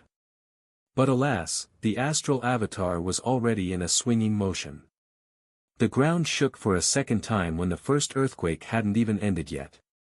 After killing all 100,000 soldiers from the Red Lion army with 2 mere strikes, Yuan deactivated the technique and immediately returned to the pagoda to rest, not even bothering to look at the destruction he'd caused. The entire city was dead silent afterward, and it would remain silent for many minutes with not a single person there believing what they had just witnessed. What in heaven's name was that technique just now? I have never seen anything remotely that powerful before. Feng Yuxiang cried out loud after seeing Yuan decimate an entire army of 100,000 spirit lords and spirit kings with 2 strikes. I have never seen Brother Yuan use that technique before. He must have just learned it. Xiao Hua said. You can actually learn techniques while doing trials in the stairway to heaven? How come I have never heard of such a thing? And judging by the prowess of that technique, I dare say that it's at least an ancient rank technique if not mythic rank. Feng Yuxiang was in disbelief. If people realized that they could learn such powerful techniques inside the stairway to heaven for free, there would definitely be a massive uproar throughout the 9 heavens. Meanwhile, back at the pagoda, Yuan gave up on trying to recover his soul strength after realizing that he didn't have any cultivation techniques that recovered his soul strength. Unlike spiritual energy, soul strength could not be restored through ordinary cultivation techniques. In order to recover soul strength faster than naturally allowed, one must know a soul cultivation technique, but these techniques are incredibly rare even in the upper heavens. Looks like I won't be able to use the God of War's astral arts until my soul strength naturally recovers. Fortunately, I can still use my other techniques that only require spiritual energy. He sighed inwardly. Despite the God of War's astral arts' immense power and seemingly unlimited potential, it was not something he could use too often at this moment. Until he acquires a soul cultivation technique, he will have to limit its usage for life or death situations. After giving up trying to restore his soul strength, Yuan looked at the amount of time he had left. Less than 15 minutes left. Sometime later, he returned to the house with the woman who looked exactly like Meishio. Is everything okay? She asked him as she gently rubbed her round stomach. Yes, I have dealt with the intruders. The city is safe again. He nodded. That's good to hear. Now our child can grow up in the city that you have painstakingly protected and developed, she said with a beautiful smile on her face. Have you thought of a name for the child yet? Yuan suddenly asked out of curiosity. No, not yet. I was hoping we could name her together. It's a girl, huh? He smiled. You have defended the city for 24 hours and successfully cleared the first trial. You have cleared the trial with less than 10% casualties. Here you go. The woman suddenly extended her hands, offering him a glowing orb of light. Thank you. Yuan accepted the orb of light and absorbed it. However, his cultivation base did not increase like the previous reward. Instead, he could feel his soul strength becoming stronger. Plus 100,000 soul strength. Wow, this reward is actually much better than I initially thought. It's definitely countless times better than just increasing my cultivation base. Yuan thought to himself after realizing what the bonus reward was. The city of Xian disappeared before Yuan's eyes, and he returned to the stairway to heaven shortly after. Congratulations on passing the trial, master. Do you wish to rest? You are allowed an hour to rest. Tian'er said to him. He nodded, yes, I will rest this time.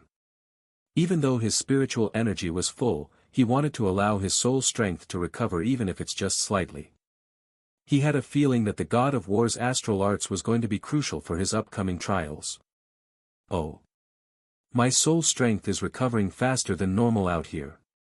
Yuan quickly realized this as he sat down to monitor his recovery. An hour later, Yuan stood up and proceeded on to the next trial. For the second trial, you must protect the Huang family while they exchange their valuables in the giant's continent. Oh. Is it the same Huang family as the previous trial?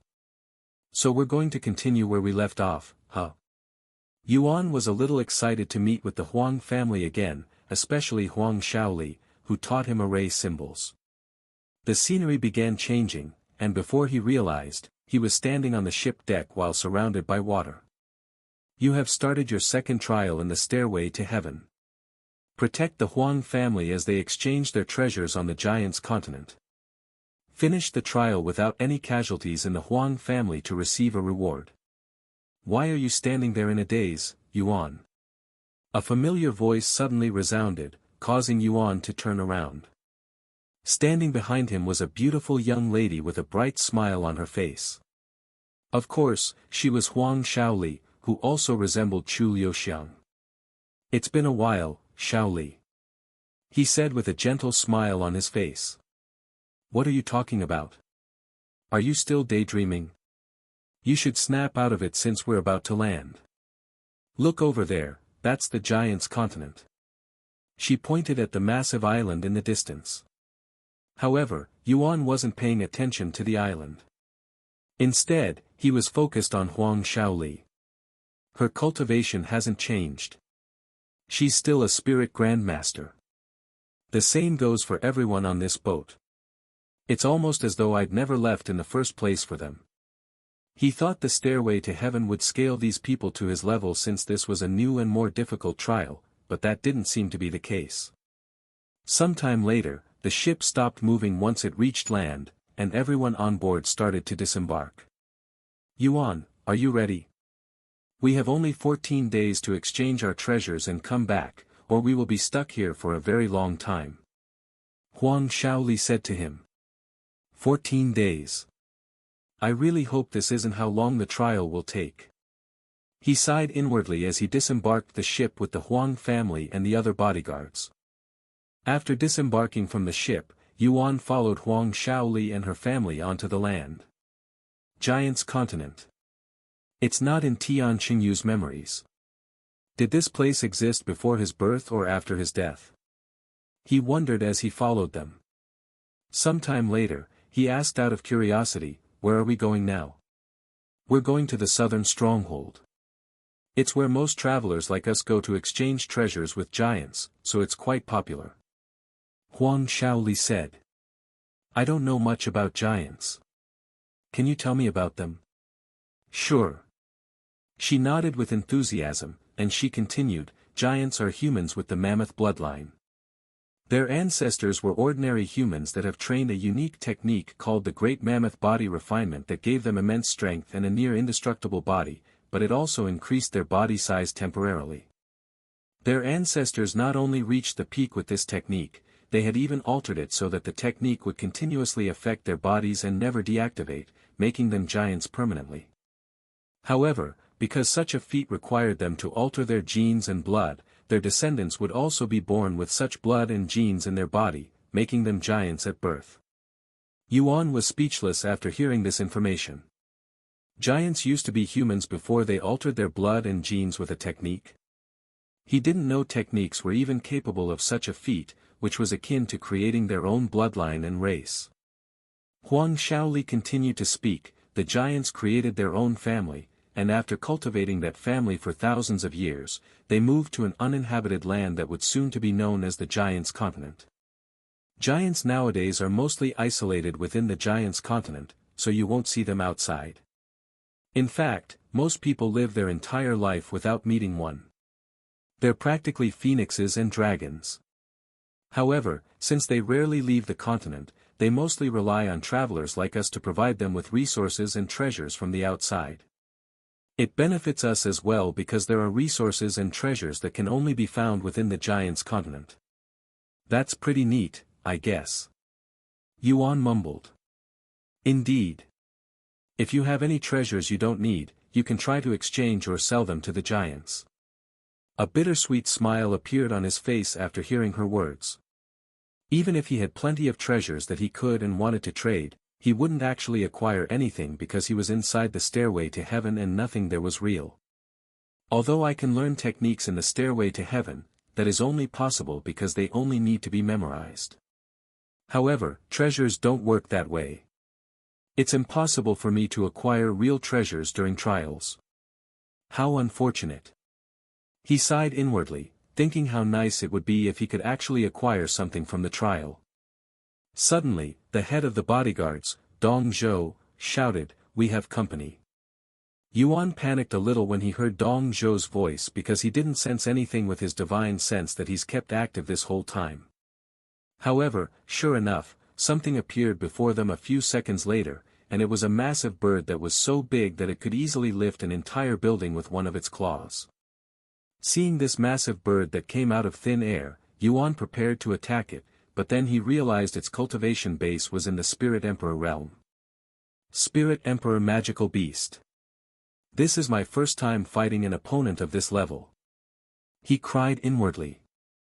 Yuan. It's coming. Huang Shaoli shouted. Yuan immediately snapped out of his daze and confronted this massive bird in the sky right as it tried to dive down. Ha! He enveloped the Empyrean Overlord with sword chi before sending it in the magical beast's way. Caw! The bird released a painful scream when it lost one of its claws to Yuan, who was surprised because he'd expected to kill the bird with that strike. However, before he could get another strike on the bird, it turned around and flew away, leaving him speechless. It ran away. He muttered in a dumbfounded voice. Are you okay, Yuan? Huang Shaoli approached him afterward.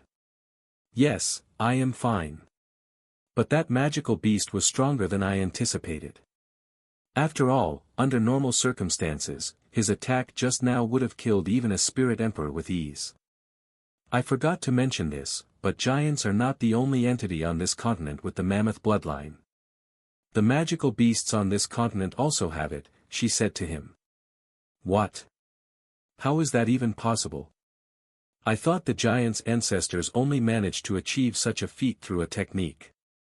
There's no way ordinary magical beasts could possibly comprehend techniques, much less master them. You're right, but the magical beasts did not acquire the mammoth bloodline through techniques. They acquired it through consuming the giants. I mentioned that the technique is never-ending, right? This is still true even when the giants die, so when a magical beast consumes their flesh and blood, they also acquire the power of giants. Heavens! Yuan was speechless by this information. Since the magical beasts in the giants' continent also had the mammoth bloodline coursing through their veins, they were much stronger than ordinary magical beasts from the outside. It seems we have underestimated the strength of this place. We're not strong enough to do our job as bodyguards, so we'll have to rely on you, Yuan. Dong Zhou approached him and said. Sure. He sighed, silently wondering to himself why the stairway to heaven didn't make the bodyguards at least spirit kings so that they wouldn't be completely useless. After all, in their current state, they were nothing but a burden to him. Since you're all too weak to traverse this land, why don't you just return to the ship and wait for us to return? Yuan said to him a moment later. We cannot do that. Even if we're not strong enough to fight the entities on this land, we must still do our jobs as bodyguards and accompany the Huang family even if we die in the process. Dong Zhou exclaimed in a prideful voice. Yuan felt like face-palming. If you cannot do your duties as a bodyguard, can you still be considered as one? He cried inwardly. Yuan eventually stopped thinking about it since it was most likely done by the stairway to heaven to make things more difficult for him. Just so you know, I am here to protect the Huang family, so if you get in any trouble. Don't worry, we won't drag you down. Dong Zhou said with a confident smile. Yeah. I somehow doubt that.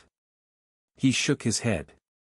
After walking for about half an hour without encountering any magical beasts, Wang Shaoli pointed at the city walls in the distance and said in an excited voice, "We're almost there. I can see the southern stronghold." They quickened their moving speed after seeing the city. However, as they got closer, Dong Zhou suddenly stopped and shouted, "We're surrounded." Yuan looked around, and sure enough, a pack of massive birds quickly surrounded them, and amongst these magical beasts was one with an injured claw, the same one he'd fought. "So you ran away to call your friends, huh?"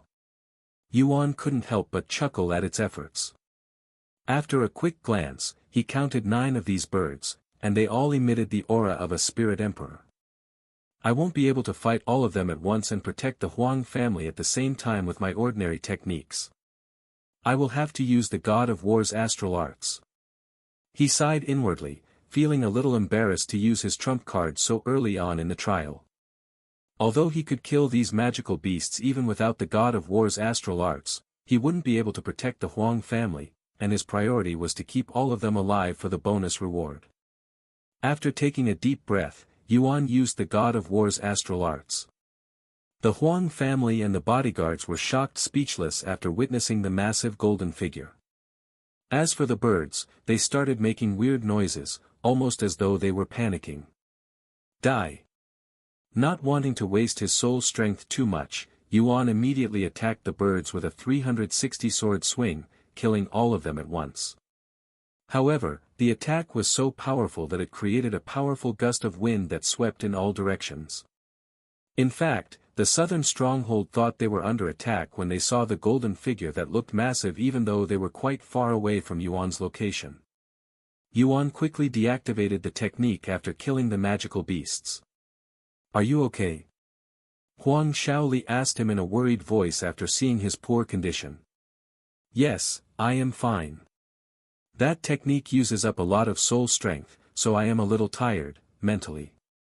Give me a few minutes to recover." "All right." They nodded. A few minutes later, once Yuan was feeling better, they continued their journey to the southern stronghold, unaware of the chaos that was occurring within the city due to Yuan's God of War's astral arts. After another hour of traveling, they arrived at the entrance of the city. "So that's a giant, huh?"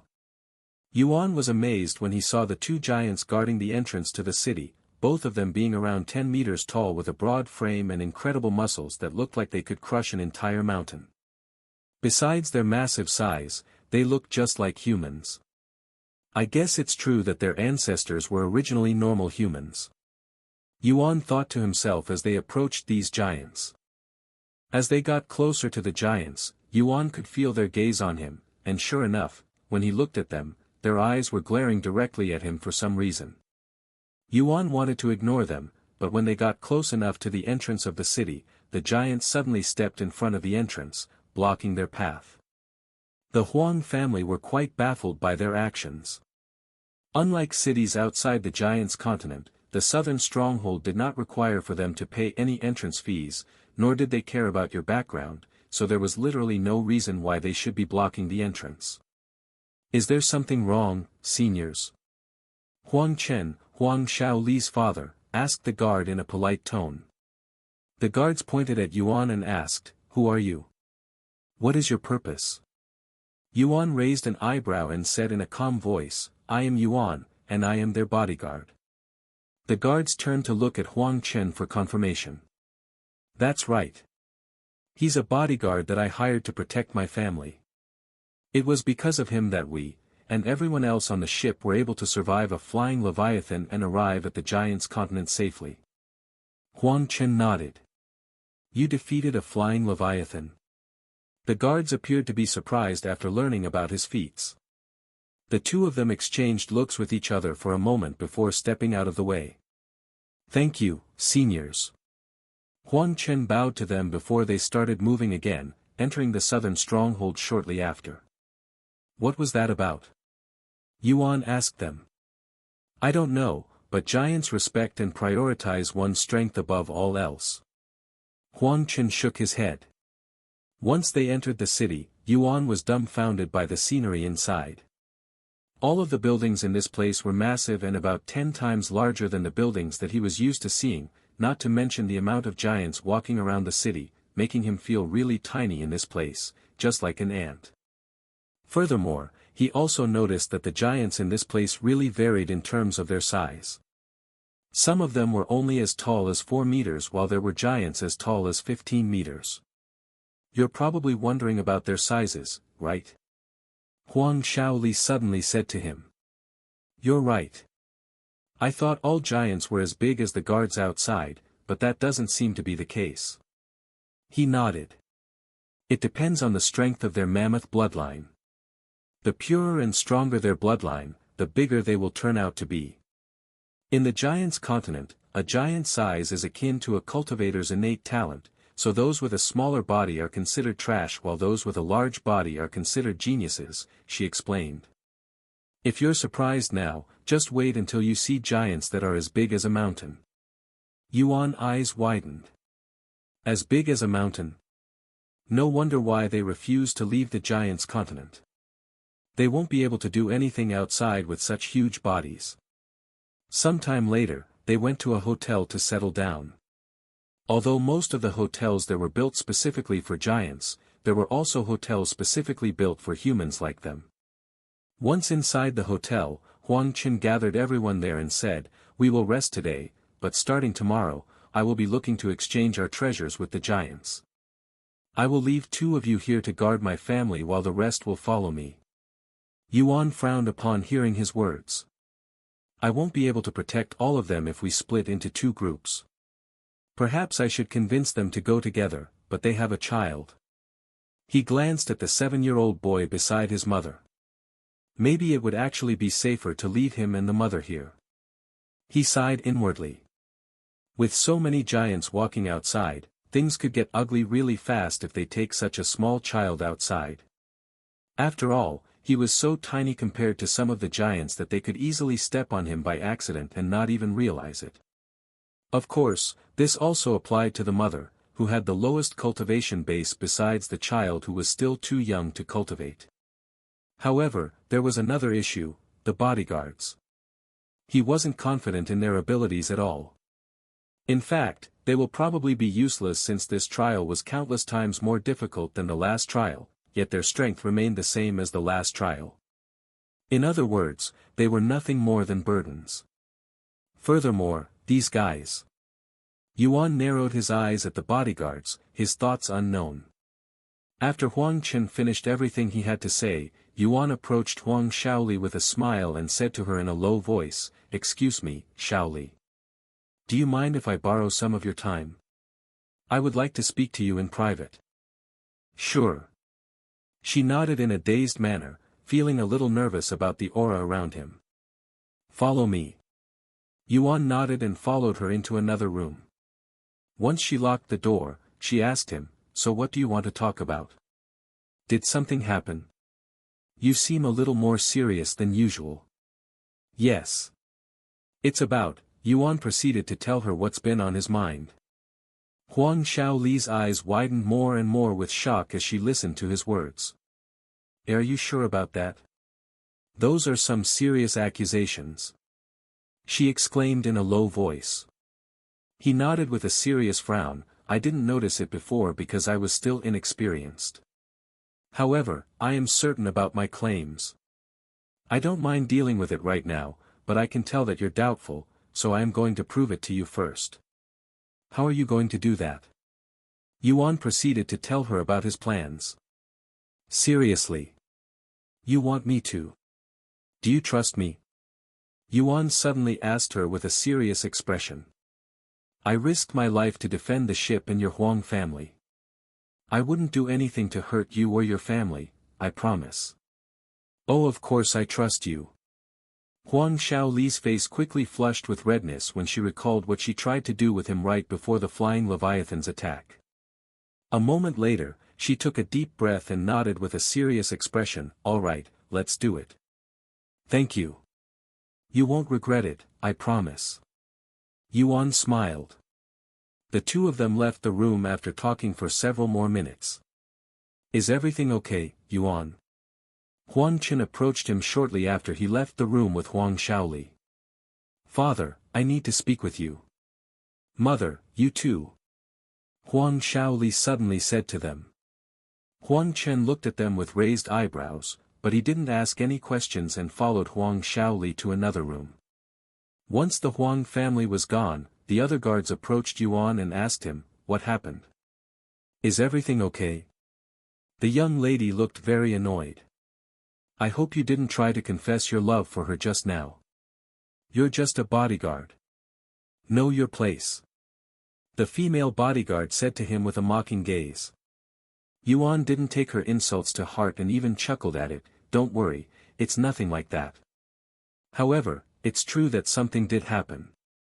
The guards swallowed nervously as they waited for him to speak. I would tell you, but I think it would be for the best if the Huang family told you. It's their business, after all. He shrugged, not willingly to tell them anything. Come on. Don't be like that. Qin Kai, who was the bulky bodyguard that guarded the Huang family's room with him while they were still sailing, said. I don't want to lose my job, so I will have to refrain from it. Whatever. Keep your stupid little secret. The other bodyguards shook their heads and stopped bothering him. Sometime later, the Huang family finished their little meeting and came out of the room, but Huang Chen and his wife looked really upset for some reason. This made the guards really nervous, and they all wondered inwardly about the issue. Huang Chen gathered the bodyguards again and said, there will be some changes in our plans. I will start exchanging my treasures today, so I want 2 people to follow me. He looked at Yuan and his head bodyguard Dong Zhou. Yuan and Dong Zhou, you'll be coming with me. Shaoli, you'll also come with me. The rest of you will stay behind to protect my wife and son. Do not let anyone besides us enter this place no matter what. Yes.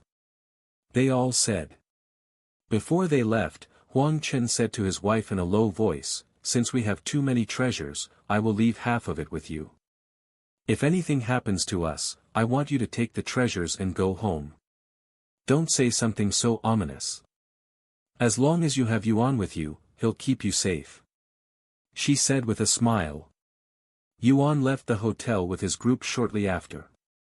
Once they were outside, Dong Zhou couldn't help but ask, sorry if I am being noisy, but what was that about?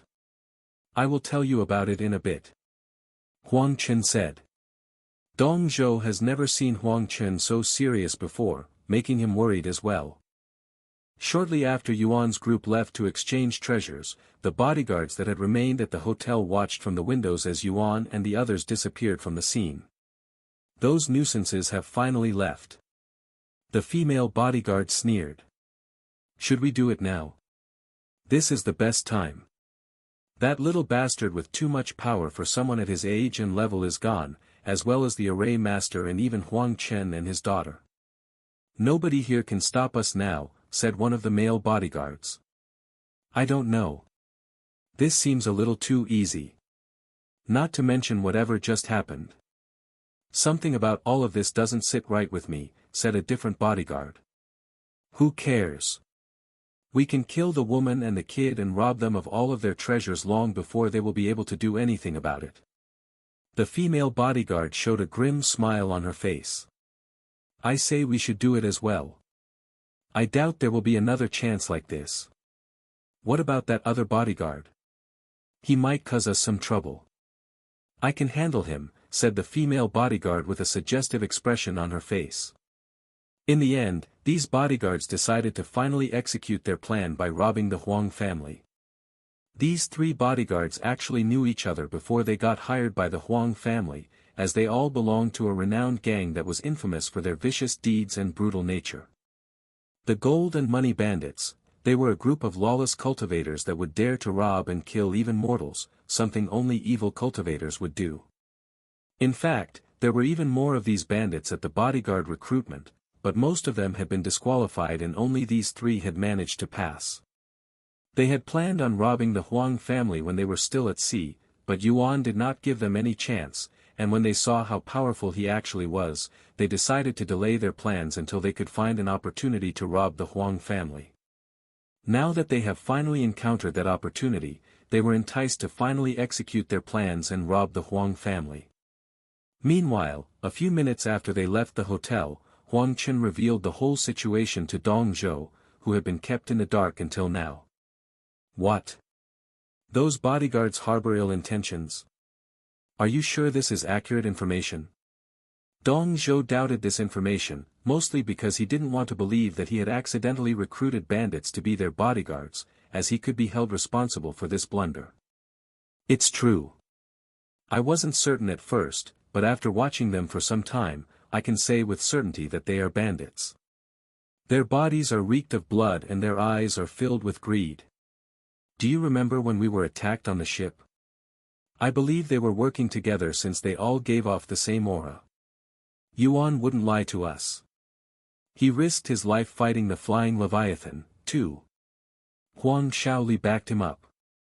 Dong Zhou frowned and said, if what you say is true, then isn't it incredibly dangerous and reckless to leave the madam and the young master alone with them?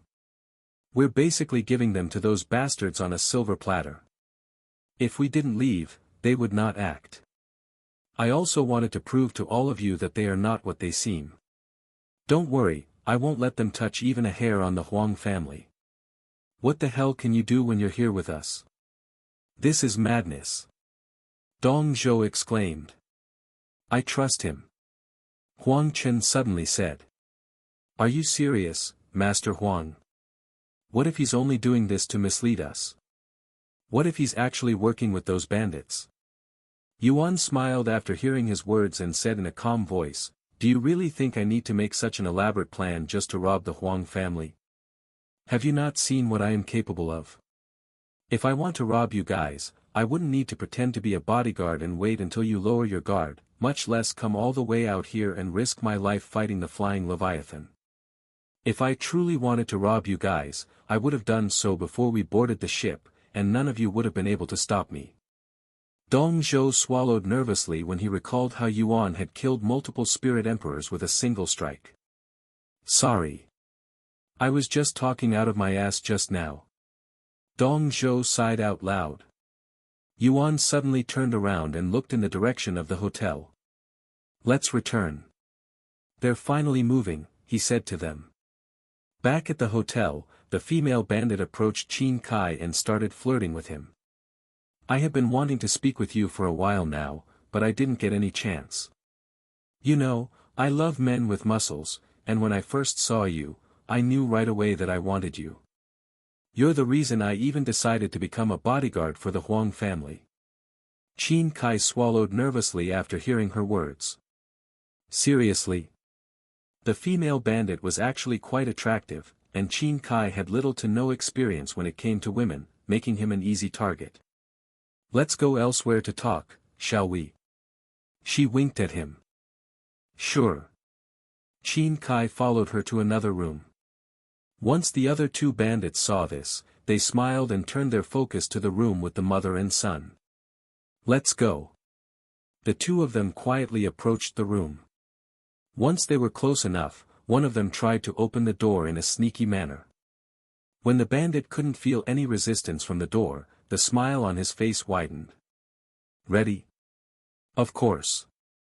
The bandit immediately opened the door, and the two of them entered the room before closing it again. What are you two doing in here? I don't remember calling either of you.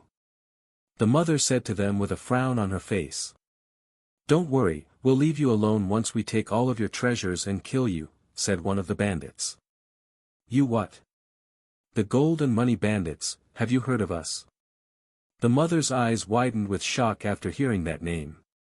I see. So you became our bodyguards just to steal from us, huh? We should have been more diligent when recruiting bodyguards, but we were in a rush. Then you can only blame yourself.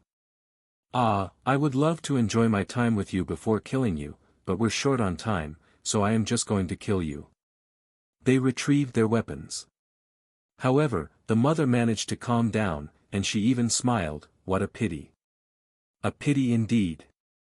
One of the bandits suddenly rushed forward while swinging his dagger, but before he could reach the mother, he felt a burst of pain in his chest, forcing him to look down.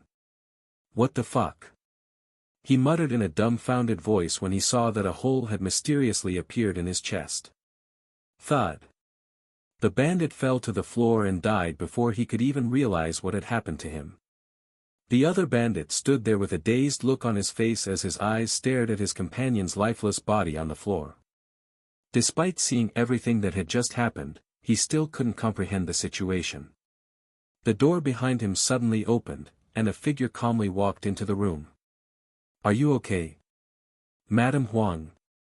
Yuan asked her with a calm smile on his face. "You are?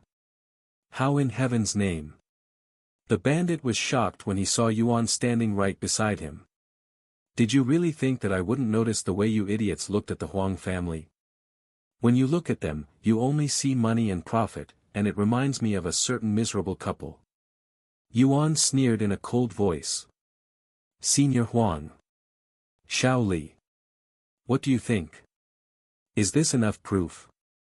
he asked them, who were standing right behind the bandit with deep frowns on their faces. "Yes, this is more than enough proof. Thank you very much, Yuan. You have saved our family yet again," Huang Chen said. It was at this moment the female bandit and Qin Kai came out of their room after hearing the commotion. "What is happening?" Qin Kai exclaimed with a shocked look on his face when he saw the incomprehensible situation. As for the female bandit, she was simply speechless. Huang Chen frowned when he saw the female bandit and Qin Kai. "Where the hell have you two been? My family was being attacked and you're screwing each other in another room? Why did I even hire you?" "What? Attacked? By whom?" Qin Kai was truly puzzled, as he was not part of the gold and money bandits. Furthermore, everything had happened so fast that he was still comprehending the situation. "Why don't you take a look for yourself?" Huang Shaoli pointed into the room with Yuan and the bandits. Qin Kai swallowed nervously and approached the room. His eyes widened with shock when he saw the scene inside. One of the bodyguards was dead with a hole in his chest and the other was frozen in place with a terrified expression on his face. "What is the meaning of this?" Qin Kai asked. "These two are bandits from the gold and money bandits. They became a bodyguard just to rob the Huang family." Yuan calmly explained the situation to him. "The gold and money bandits?" Qin Kai immediately recognized their name. As someone who often works as a bodyguard, he has encountered these bandits on multiple occasions, and they were all vicious people with no morals. Murder, robbery, corruption, rape, nothing was off the table for these bandits even if mortals were involved, hence why they were so hated and so feared. The female bandit also took a look inside the room. Her heart throbbed so fast and hard from fear that it began hurting. "Fortunately, they didn't catch me in the act, so they don't know that I am with them just yet. But if they ask that bastard, he will surely give me away." She calmed down slightly after realizing this, and she began plotting to kill her companion before he could speak. However, with Yuan in the room, she didn't dare to move just yet. "So tell me, what were the two of you doing while my family was attacked? Are you also part of the gold and money bandits?" Huang Chen narrowed his eyes at Qin Kai and the female bandit. "What? Hell no. There's no way I am with those bastards." "That's right. We were in the other room because I wanted to make love to him. I didn't know they were bandits. I swear," the female bandit said. The other bandit cursed inwardly after hearing her companion's words. "That fucking bitch. She's the whole reason we're in this mess. If she didn't make the suggestion to rob the Huang family, we wouldn't be here. And now she wants to act innocent while the two of us die." After taking a deep breath, the male bandit exclaimed, "That bitch is lying. She's with us. She was the one who suggested we rob you guys, too." The female bandit gritted her teeth in anger, but she wasn't willing to give up just yet. "That's preposterous. He's only saying that because he's jealous I chose Qin Kai over him. He's been eyeing me since the beginning, too. She's lying. Her real name is Zhou Nuiying, and she has a high position within the gold and money bandits. The reason she went to make love with Qin Kai was so that she could distract him while we robbed the Huang family. Is that so? What do you have to say to these accusations, Zhou Nuiying? Huang Chen glared at her with killing intent within his gaze. Zhou Nuiying swallowed nervously. She knew that she was done for and that there was no way for her to talk herself out of this situation. Therefore, she decided to escape. Watch out! He's going to attack. Zhou Nuiying suddenly shouted while pointing at her companion. Everyone there subconsciously turned to look. This is my chance. Zhou Nuiying suddenly retrieved 2 smoke bombs and smashed them on the floor, instantly filling the room with smoke that also contained some kind of material that weakened the spiritual energy in the area and even blocked Yuan's divine sense. She proceeded to rush towards the window, but since the entire place was filled with smoke, she could only rely on her memories. Once she could feel the window, she smashed right through it with her body and escaped the hotel. Yuan wanted to chase after her, but he didn't want to leave the Huang family behind, and he had to make sure the other bandit didn't try to do anything funny. Is everyone okay? Huang Shaoli's voice resounded shortly after. Yes, I am okay. Me too. Everyone there confirmed their safety. Once the smoke finally cleared, Yuan asked, what should we do with him? I can kill him here if you want. I want all of his information before we kill him. Dong Zhou, make him talk. Yes. Dong Zhou proceeded to drag the bandit to another room, where he would torture the bandit for all of his information. Meanwhile, Huang Chen went to speak with the hotel managers to let them know of the situation. The servants in the hotel cleaned up the mess and the corpse without much trouble. Once everything was done, Huang Chen thanked Yuan for his efforts. Thank you, Yuan. If it hadn't been for your sharp eyes, our Huang family would have ended in a tragedy. I will definitely reward you handsomely at the end of our trip. Yuan shook his head and said with a smile, I am only doing my job as a bodyguard. What should we do about the one who ran away? Dong Zhou asked. I don't want to waste time and resources looking for her in this vast place. She could be anywhere by now. However, if we run into her again, immediately kill her. Huang Chen said. Yes. What should we do now? We're down to 3 bodyguards. Madame Huang asked sometime later. Dong Zhou and Qin Kai can stay here and protect you here. Since we have taken care of the bandit situation, I doubt anyone else would try to attack you guys. The one who escaped won't dare to return, either. I can protect Senior Huang by myself when he goes outside. Yuan said. I will also pay the hotel extra for their security service. Huang Chen said. What about me? I also want to go with you guys. Huang Shaoli suddenly asked. Only if you promise to not cause any trouble. What? Since when have I caused any troubles? Always. Huang Chen smiled. Sometime later, Huang Shaoli approached Yuan and asked him, want to look around the city with me? I have already asked my father for permission. He turned to look at Huang Chen, who nodded his head with a bittersweet smile on his face. All right, let's look around. Please take care of my daughter, Yuan. Huang Chen said to him before they left the hotel and started wandering the city. What do you think about the giant's continent so far? Huang Shaoli asked him as they looked around. It's very unique, that's for sure. He said. Not just the environment, but even the people are vastly different from each other. Honestly, it feels like I am in a dream. Huang Shaoli chuckled and spoke, that's what I felt during my first visit to this place. However, while it's nice to visit this place, I wouldn't want to live here for too long. It's simply too dangerous for human cultivators, and only powerful cultivators would dare to wander outside the cities. Sometime later, the two of them stopped when they noticed a group of giants surrounding what appeared to be a massive platform. What are they doing? Yuan asked when he saw this. Ah, there must be a match going on right now, she said. A match? In the middle of the city? Yes. One thing you should know about giants is that they love to fight, so there are platforms placed all around the city. Yuan suddenly recalled the ancestral dragon temple in the ancient dragon city. The two of them approached the crowd to get a closer look at the match. Once they were close enough, they could see two giants fighting each other with their bare fists. No weapon or armor could be seen. The two giants threw fists at each other like their lives depended on it, and every time their fist struck its target, a weak ripple would sweep the place. Wow!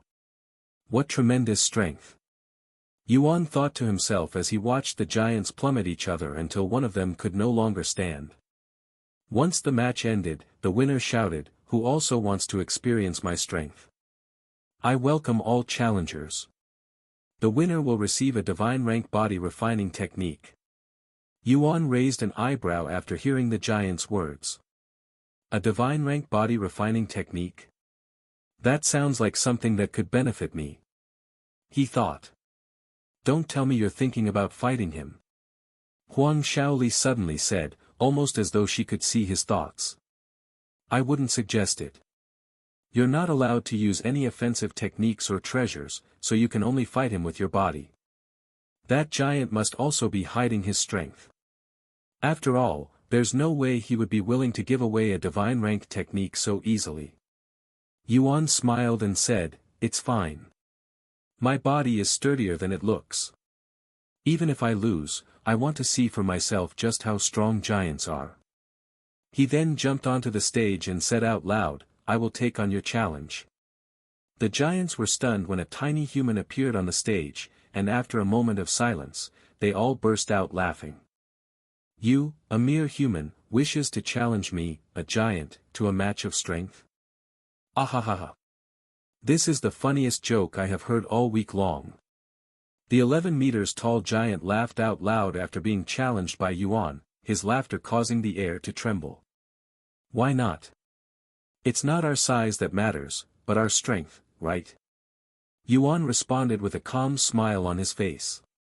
Is this your first time to the giant's continent, little guy? Have you ever fought a giant before? Giants are at the top when it comes to natural strength. No human has ever beaten a giant when it comes to pure strength. I'm afraid that I might accidentally kill you if we fought. However, if you're still willing to take such a risk, then I will gladly be your opponent. I am willing to take such a risk. Yuan nodded with confidence. Good. Then allow me to tell you some rules. The giant said. And he continued, first of all, no weapons or treasures of any kind are allowed. If you have any on you right now, put them away. Yuan nodded and stored the invisible dragon cloak into his dragon spatial ring. 2. You are not allowed to use any offensive techniques. However, defensive techniques are allowed. The third rule is that you are not allowed to dodge. You will have to endure every blow with your body. The same goes for me. Final rule, the first one to give up or fall unconscious will lose. Now that you know the rules, do you still wish to continue? I will give you one last chance to walk away, human brat. Yuan smiled and said, it feels weird that you're addressing me in a way that makes it seem as though you're not human. I mean, I get it. Your ancestors transformed your blood through a godly technique, but it's not like you're no longer human. Unlike a demon, you still look human to me. The place turned silent after Yuan's little speech. Oh no. That idiot. Huang Shaoli cried inwardly after sensing the change in the atmosphere. Unbeknownst to Yuan, it was an unspoken rule within the giant's continent that you're not supposed to call giants humans. How dare you? How dare you call me a human? The giant on the stage suddenly roared with a red face. I take back what I just said. You're not allowed to quit anymore. We're going to fight to death now. He roared, causing the air to tremble. The giants watching the match began shouting like a group of warriors before a big battle, causing the ground and buildings there to shake violently. Yuan was a little surprised by the giant's reaction. They're offended because I called them humans? What a blunder. Now I have a target on my back, he sighed inwardly after realizing the situation. Are you ready to fight? The giant asked him sometime later. Yes, I am ready. He nodded. Then here I come. The giant wasted no time throwing his first punch, and a fist the size of a large boulder flew at Yuan's small figure in comparison. Although he was unable to dodge the attack, the giant didn't say anything about not being able to strike back, so he also threw his own punch, putting all of his strength behind it. The moment their fists connected with each other, a powerful ripple swept the scene, surprising everyone there. Though what shocked them even more was the fact that Yuan, a mere human, was not only able to survive the giant's attack but even stop it. However, it was not perfect. Yuan had been pushed back several steps while the giant remained unmoving like a mountain. Looks like I have underestimated the strength of giants. Yuan thought to himself after feeling a numbing sensation in not only his fist but the rest of his arm as well. Furthermore, he's already used all of his strength in that last exchange, yet he couldn't push back the giant even slightly. The chances of him winning this match in his current state was slim to none. Despite that, Yuan didn't give up, and he was even smiling. It's been a while since I have faced such a strong opponent, an opponent that I cannot defeat easily. This is great. He laughed inwardly. The giant was also quite surprised when Yuan managed to stop his fist. Even though his attack seemed ordinary and ineffective, the spot he struck felt like it had been stabbed with a needle and actually hurts like hell. Where did such a formidable human come from? He cried inwardly but acted completely tranquil outside. You. I don't think I have heard your name yet. I am known as Sorgi.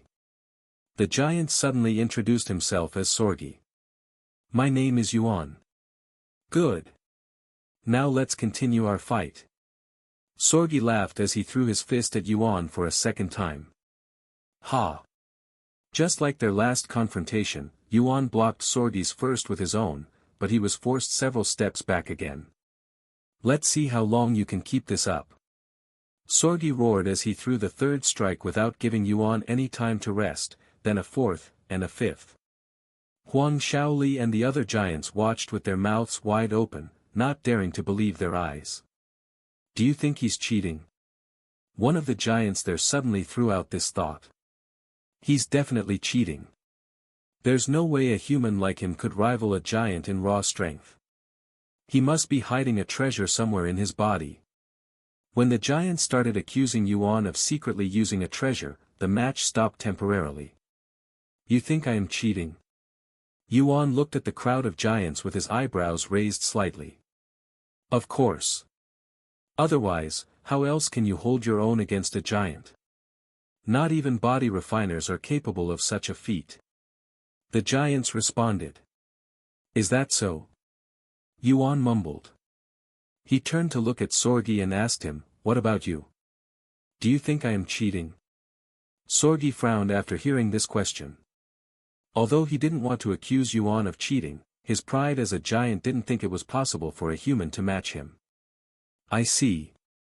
Even though Sorgi hasn't said a word yet, Yuan already knew the answer by looking at the expression on his face.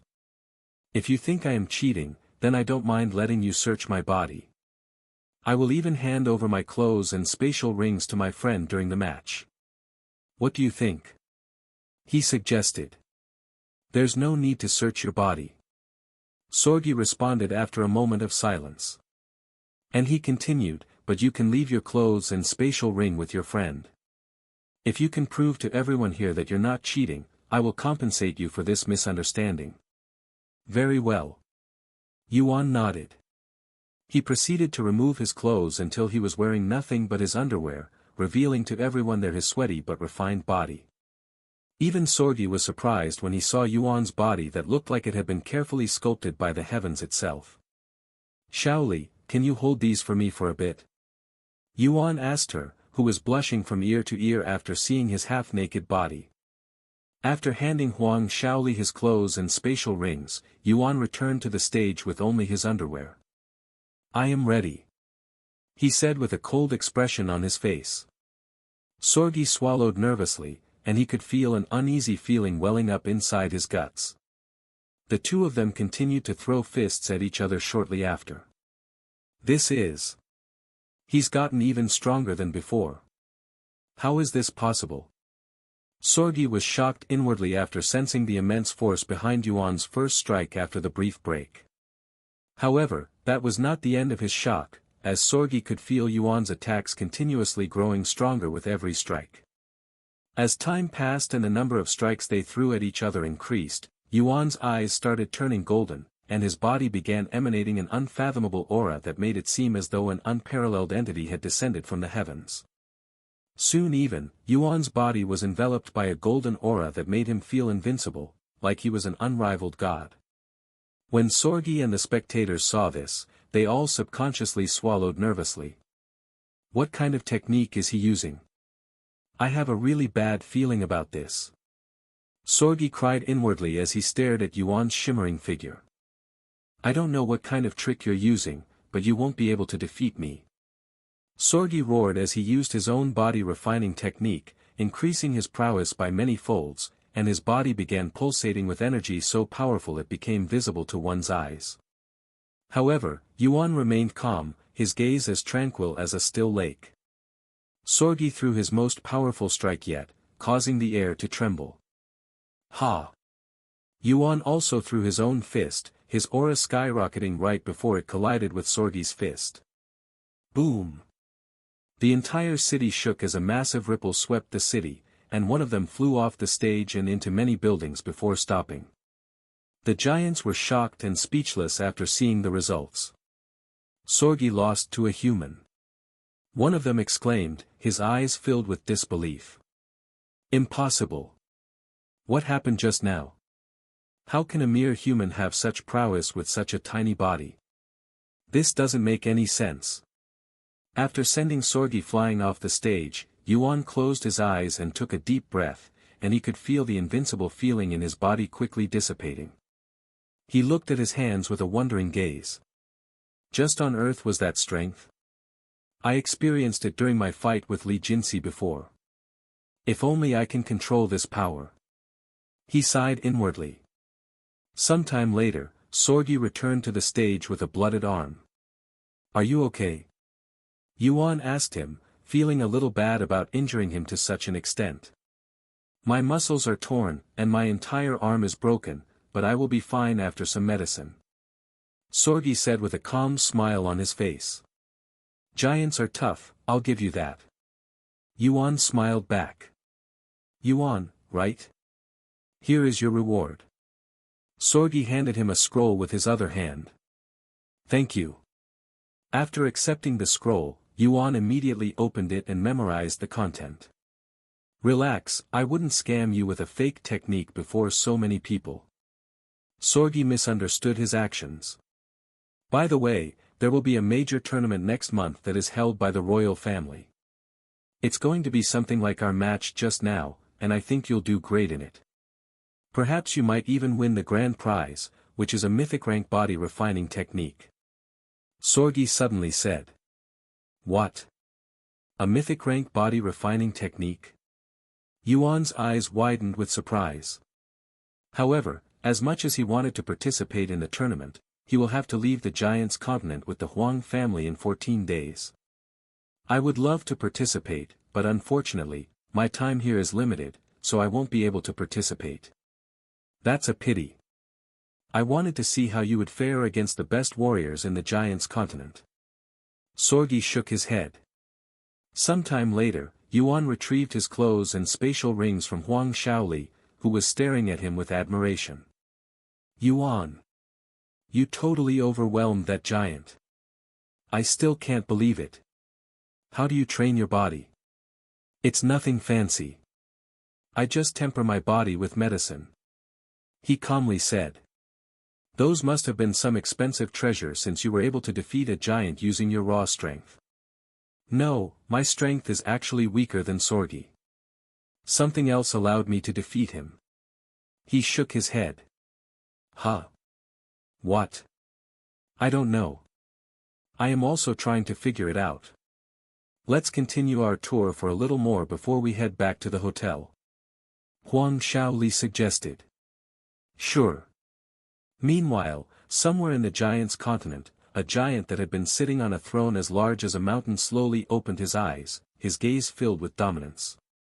That aura just now. The giant slowly stood up and turned to face the direction of the southern stronghold. Ah! Have you finally returned, my old friend? I have been waiting for this day ever since I perfected the great mammoth body refinement. I will not lose this time. This giant suddenly bent his knees in a way that looked like he was prepared to jump, and the next moment, he jumped, soaring towards the southern stronghold faster than a rocket. About an hour after Yuan fought with Sorgi, he returned to the hotel with Huang Shaoli. Father. Mother. You will not believe what happened when we were outside. Yuan fought with a giant and won. Huang Shaoli bragged about his match with Sorgi the moment she returned home. What? He fought a giant. What happened? Are you guys okay? Huang Chen misunderstood the situation and panicked. After all, if a human picked a fight with a giant while they were in this place, nobody would be able to save them if the giants decided to destroy them. It's fine, father. It wasn't a fight. It was a legit match. Yuan even won a divine rank technique from it. Huang Shaoli cleared up the misunderstanding. Seriously? Yuan, you're truly full of surprises. It's nothing much, he said with a smile. Anyways, I am going to study this new technique that I acquired. If you need me, don't hesitate to interrupt me. He said to them before going into another room. Sometime later. You have learned Golden Mountain Body Refinement. Golden Mountain Body Refinement. Rank, Divine. Mastery Level, 1. Description, strengthens your body to become even tougher than that of a mountain made of pure gold. After learning the technique, Yuan stood up and tried it. Golden Mountain Body Refinement.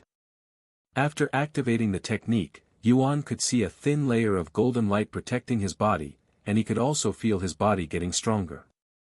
In order to train body refinement techniques, I will need people to hit me while I am using the technique. He went to grab Huang Shaoli a moment later. What happened to the technique? She asked him. I have already learned it, he calmly said. You what? There's no way you learned a divine rank technique in less than an hour. She exclaimed. Yuan didn't say anything and decided to prove it by showing her the technique. You actually managed to learn it in under an hour. Now that I think about it. You're also a quick learner when it comes to array symbols. She muttered in a dazed voice after seeing the golden glow protecting his body. I want you to hit me as hard as you can. Yuan suddenly said to her. Sure. Huang Shaoli did not hesitate and prepared to throw her fist at him. However, he quickly stopped her and said, Hold it. Why are you using your hand? Use a weapon instead. You're going to break your hand like that. What? Did I hear right? You want me to strike you with a weapon? She looked at him with wide eyes. Don't worry, I will be fine. Even if I am not fine, I won't blame you for it. He said with a smile. That doesn't make me feel any better, but whatever. I trust you. Huang Shaoli proceeded to retrieve a heaven-grade sword and slashed it at Yuan with all of her cultivation behind it. Ding! The sword bounced off Yuan's body the moment it touched the golden layer. This isn't too bad. I don't have my invisible dragon cloak on right now, so I was expecting to bleed a little. Yuan said after seeing the results. You were expecting to bleed? Huang Shaoli's jaw dropped a little after hearing such words. Looks like I will need something stronger if I want to cultivate this technique properly. I should pick a fight with another giant and use them to train this technique. Yuan said with a weird smile on his face. I won't say anything as long as it's a match and you're not actually picking a fight. Huang Shaoli said. Anyways, let's. Boom. The entire building suddenly shook violently. An earthquake? Huang Shaoli looked around with a raised eyebrow. No, this isn't caused by an earthquake. It's too unnatural. Yuan said. Everyone in the hotel proceeded to look outside the window, and to their absolute shock, a giant that size of an actual mountain had suddenly appeared outside the city. Holy shit! Yuan muttered in a dumbfounded voice when he saw the size of this giant. If he stood before this giant, he would figuratively and literally be like an ant. What are they doing? Huang Shaoli pointed at the giants in the street, as they had all suddenly dropped to their knees and kowtowed towards the giant outside the city. Her question would be answered the following moment when every giant in the city could be heard shouting. We pay respects to His Majesty, Giant Emperor Kulis. The entire city shook for a second time when all of the giants there paid their respects to Giant Emperor Kulis, who was the current ruler of the giants' continent. However, Giant Emperor Kulis ignored the giants and swept the city with his gaze. Every single individual that entered his gaze trembled with awe. A few moments of silence later, Giant Emperor Kulis spoke in a deafening voice, "How long do you plan on hiding? I know you're here. Tian Yang, get your ass out here and fight me." Yuan's eyes widened with shock when he heard the name, Tian Yang, come out of the Giant Emperor's mouth. This is Tian Yang's memories. I thought this was the god of war's memories. And what relationship does he have with the Giant Emperor? The Giant Emperor looks pissed. He cried inwardly, not daring to respond to the Giant Emperor's call, as that would be akin to suicide with his current strength. Tian Yang. Get your ass out here. I won't move a single inch until you come out and fight me like a man. Or have you become a coward since our last duel? Giant Emperor Kulis roared when Yuan didn't respond to his callings. The giants in the city were baffled by the Giant Emperor Kulis' words. In their eyes, Giant Emperor Kulis was the strongest giant in their race. He was a proud warrior with a godlike physique that has never lost a fight before. While many giants would challenge him, they don't recall the last time he personally challenged another person to a fight. And judging by his recent words, it seemed that Giant Emperor Kulis was desperate to fight this individual known as Tian Yang. However, nobody there knew of a giant by that name. Do you know of a Tian Yang? No, I don't. The giants in the city mumbled to each other while Giant Emperor Kulis stood before their city, his gaze sweeping through it. Just who is this Tian Yang, and why does the Giant Emperor want to fight him? Huang Shaoli mumbled in a dazed voice as she stared at the massive giant standing outside the city. Who knows? Yuan shrugged. Despite being very confident in his own strength, Yuan knew that he was not an opponent for Giant Emperor Kulis, who appeared to be above Spirit Sovereign.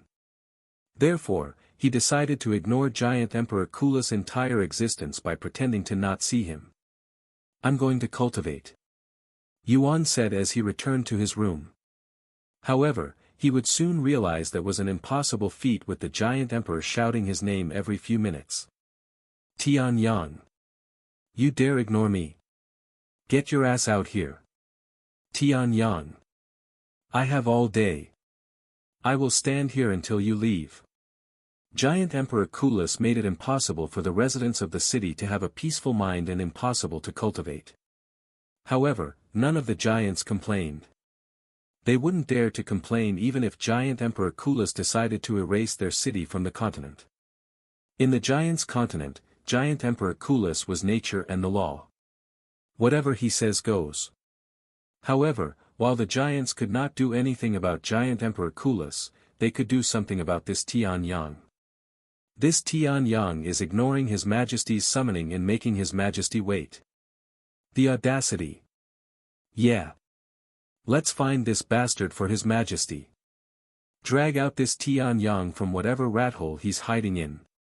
Eventually, all of the giants in the city began looking for this Tian Yang. I think this Tian Yang is a human. Yeah. No giant would ever disobey His Majesty so openly. Gather all of the humans in this city. We must find this Tianyang at all cost. The giants in the city began gathering all of the humans they could find outside the city, where giant Emperor Kulis was waiting. Yuan. The hotel staff are telling us that we need to gather with the other humans outside the city. Huang Shaoli called for him outside his room. Seriously? Yuan rubbed his eyes in a stressful manner after hearing her words. Is it impossible to avoid the giant emperor? Do I really have to fight him? He wondered as he opened the door and went outside. It's alright, you guys can stay here. Yuan said to the Huang family after leaving his room. Huh? Did you not hear me? They want every human in the city to gather outside the city. They could kill us if we refuse. This is all because of Tianyang, who's been ignoring the giant emperor. Huang Shaoli gritted her teeth in frustration. I'm telling you that it's fine. Nothing will happen. Because I am Tianyang. Yuan revealed this fact to them. You're Tianyang. They all stared at him with shocked faces. Well. I am Yuan, but I am also Tianyang. It's a nickname. He said with a bittersweet smile. Isn't this your first time to the giant's continent? Why would you know the giant emperor if that was the case? And why are you avoiding him? Huang Chen frowned, becoming suspicious of Yuan's identity. This is really my first time coming to the giant's continent. As for the giant emperor, I met him outside the giant's continent. And the reason I am avoiding him is because I don't want to fight him. Yuan shrugged, making up all sorts of excuses. Anyways, since they're going through this much trouble to bring me out, I will go have a chat with the giant emperor. Yuan. Whatever you do, do not offend the giant emperor. He is literally heaven to the giants. You don't want to offend someone like him, especially not in his territory. Huang Shaoli warned him. I won't. Yuan said before flying out of the window and towards the giant outside the city. When giant Emperor Kulis saw Yuan flying towards him, he started laughing out loud. There you are, Tianyang. Did you not hear me calling for you? Why were you hiding from me? Did you not want to fight me? The giants in the city stopped their movements after hearing giant Emperor Kulis' words, and they all silently spectated the situation. I'm here on private business, so of course I don't want to fight you. I don't want to attract too much attention, after all. Yuan said. Ha ha ha. That's a load of bullshit. If you didn't want to fight me, why would you use that technique? You're clearly provoking me. Technique? What technique? Yuan raised his eyebrows. Still acting dumb? Or do you believe that I had forgotten about it? Too bad for you, I have never forgotten about that golden aura of yours since our last fight. I came here the moment I sensed it. Giant Emperor Kulis said. Yuan's eyes widened with surprise after hearing the true purpose of Giant Emperor Kulis' visit. He came here because he sensed my golden aura. Does he know something about it? If he does, I must ask him. This is the first time that someone besides Tianyang knew something about his golden aura, and this could be his opportunity to learn something about it. Since you seem to know so much about the golden aura, why don't you tell me everything you know about it? If you do, I will fight you. Giant Emperor Kulis did not immediately respond to him. After a moment of silence, he spoke. I didn't notice it at first due to my excitement, but what happened to your cultivation base? Why are you so pitifully weak? I wouldn't enjoy beating you in your current state. Yuan pondered for a moment before speaking. I was injured not long ago, and that affected my cultivation. Giant Emperor Kulis narrowed his eyes at Yuan. Forget it then. I don't want to fight you in your current state. Come back when you're stronger. And without saying anything else, Giant Emperor Kulis turned around and walked away, leaving Yuan utterly speechless. This fucker. How can he leave things like this? He came here so suddenly and even caused such a commotion. Is the stairway to heaven trying to tease me? However, Giant Emperor Kulis stopped after taking a few steps. He turned around and looked at Yuan. My family is hosting a tournament next month. If you win it, I will tell you everything I know about the golden aura. See you there. After saying such words, Giant Emperor Kulis leaped into the sky and disappeared into the horizon. The tournament? Unless it's going to happen in the next trial, I will most likely have to wait until I ascend to the fourth heaven. He sighed inwardly. Yuan returned to the Huang family shortly after. Are you okay? What happened? Why did the Giant Emperor leave so suddenly? It's nothing much. He wants me to participate in the tournament next month, the one Sorgi talked about. However, that isn't possible since I will be leaving this place with your family before it can happen. Huang Shaoli immediately began pondering. After a moment of silence, she turned to look at her father and spoke, Father, I have a request. I think I have an idea about what you're going to ask me, but ask away anyway. Let's stay in the Giants' continent for a little longer. We can leave after the tournament. I really want to see Yuan fighting against the other giants, especially after what I witnessed today. It's going to be amazing. Huang Chen sighed after hearing his daughter's request. He turned to look at Yuan and asked him a moment later, what do you think? Do you want to participate in this tournament? Since the Giant Emperor is expecting your presence there, I cannot be the reason why you miss it. Yuan nodded, I would like to participate in the tournament. Then it's settled. We'll stay here for a couple more weeks. Huang Chen declared. Thank you, Senior Huang. Yuan said to him. There's no need to thank me. You saved my family's lives more than once, after all. And I also want to see how you will fare against the strongest giants in the continent. However, since the location of the tournament is a little far away, we will need to start making our way there right now if we want to make it there in time for the tournament. As for my business, it can wait until we reach the capital. I will have a higher chance of acquiring more valuable treasures over there than here. Huang Chen said. What about the ship? It will leave with or without us in 14 days, right? Yuan asked. Yes, but it will return in 7 days for another 14 days. If we miss that, we can wait for the next one. It's really not that big of a deal. Most people that come to this continent tend to stay here for over a month, too. Huang Chen said. All right. The Huang family quickly packed their stuff and checked out of the hotel. When they left the hotel, everyone in the street would stop whatever they were doing to stare at Yuan. However, nobody there dared to approach him. Is that him? The human that His Majesty had challenged? Yes, that's him. Where do you think he's going? According to the rumors, His Majesty is expecting to see him at the tournament next month. What? A human participating in the tournament of strength? That's ridiculous. Who knows? A human recognized by His Majesty isn't someone we should look down upon. Sometime later, Yuan's group stopped by a large building. Since we're going to be traveling a long distance, we'll need to rent a carriage and hire a driver. Huang Chen said. I can pay for it since I'm the reason we're making the journey. Yuan said. It's fine. I got it. Huang Chen smiled at him. Half an hour later, Huang Chen returned to them and said, they're preparing the carriage and our driver. They should be ready in an hour. Until then, let's go get something to eat. Sure.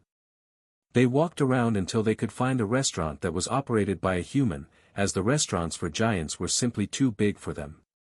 Huang Shaoli remembered Yuan's monstrous eating habits and ordered a full table of food just for him. As they began eating, giants would gather outside the restaurant and peek inside, all of them seemingly there to look at Yuan.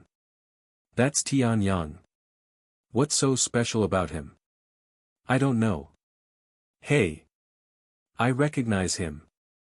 He fought with Sorgi earlier today and won. What? Sorgi? Seriously? He's one of the strongest warriors in this city. So what if he beat Sorgi? Compared to the warriors that will be attending the tournament of strength, Sorgi is no different than an ant. He didn't just beat Sorgi. He overwhelmed Sorgi, even breaking his arm. Although it was even at first, he suddenly used a mysterious power that still sends shivers down my spine when I recall it. Yuan ignored the giants watching them from outside like they were part of some kind of exhibit. However, the Huang family was quite nervous from all of the staring. After eating, Yuan and the Huang family made their way to the gathering point, where a large carriage made for giants was already prepared for them. That's going to be dragging the carriage? Yuan was expecting horses, but he got something entirely different. Yes, that's a green earth dragon. They may have the word dragon in their name, but they're really just large lizards. Horses aren't used here because they're too weak for giants. Huang Shaoli explained. Are you guys ready? The driver, a 7-meter-tall male giant, asked them. Yes, we're ready. Huang Chen nodded. The giant nodded back and commanded the green earth dragon to move, dragging the carriage away from the southern stronghold and towards Colossal Mammoth City. How much do you guys know about the tournament? Yuan asked the Huang family as they moved. Not much, except that it's the biggest event in the entire continent that only occurs every 100 years. Huang Chen said. I believe it's called the Tournament of Strength. The strongest warriors from around the world will participate in it.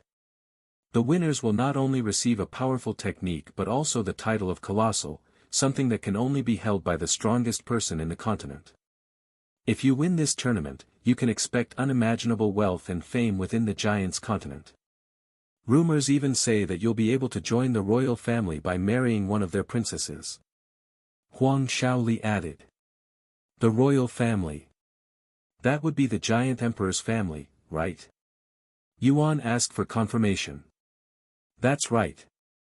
Giant Emperor Kulis is not only the strongest entity in this world but also the most influential. His words are the law and his actions are akin to nature. Nobody dares to oppose him. Do you think you'll be able to win the tournament? She asked a moment later. Yuan immediately shook his head with a bittersweet smile. In my current state? I don't think so. Really? Even though the giant emperor wanted you to participate? I have no idea what that guy has in his mind. He shrugged. Sometime later, the driver suddenly shouted, we have incoming magical beasts. They stopped talking and looked in front of them, where a single beast that stood on 2 legs could be seen blocking the road. That's a wingless dragon. And it's emitting the strength of a spirit emperor. Qin Kai exclaimed. If there's only one of them, I can handle it. Yuan said as he leaped from the carriage and into the sky, where he quickly charged up a heaven-splitting sword strike. The wingless dragon was consumed by the heaven-splitting sword strike, disappearing alongside the road, where a large crater now existed. The giant stopped the carriage for a moment to look at Yuan with wide eyes, seemingly not daring to believe his eyes. Once Yuan returned to the carriage, the giant continued to drive the carriage. Wow! That was amazing! Huang Shaoli exclaimed. If only you could use spiritual attacks at the tournament, you would definitely win. If only. He smiled. If I want to win the tournament, I will need to temper my body even more. If only I could use the golden aura at will.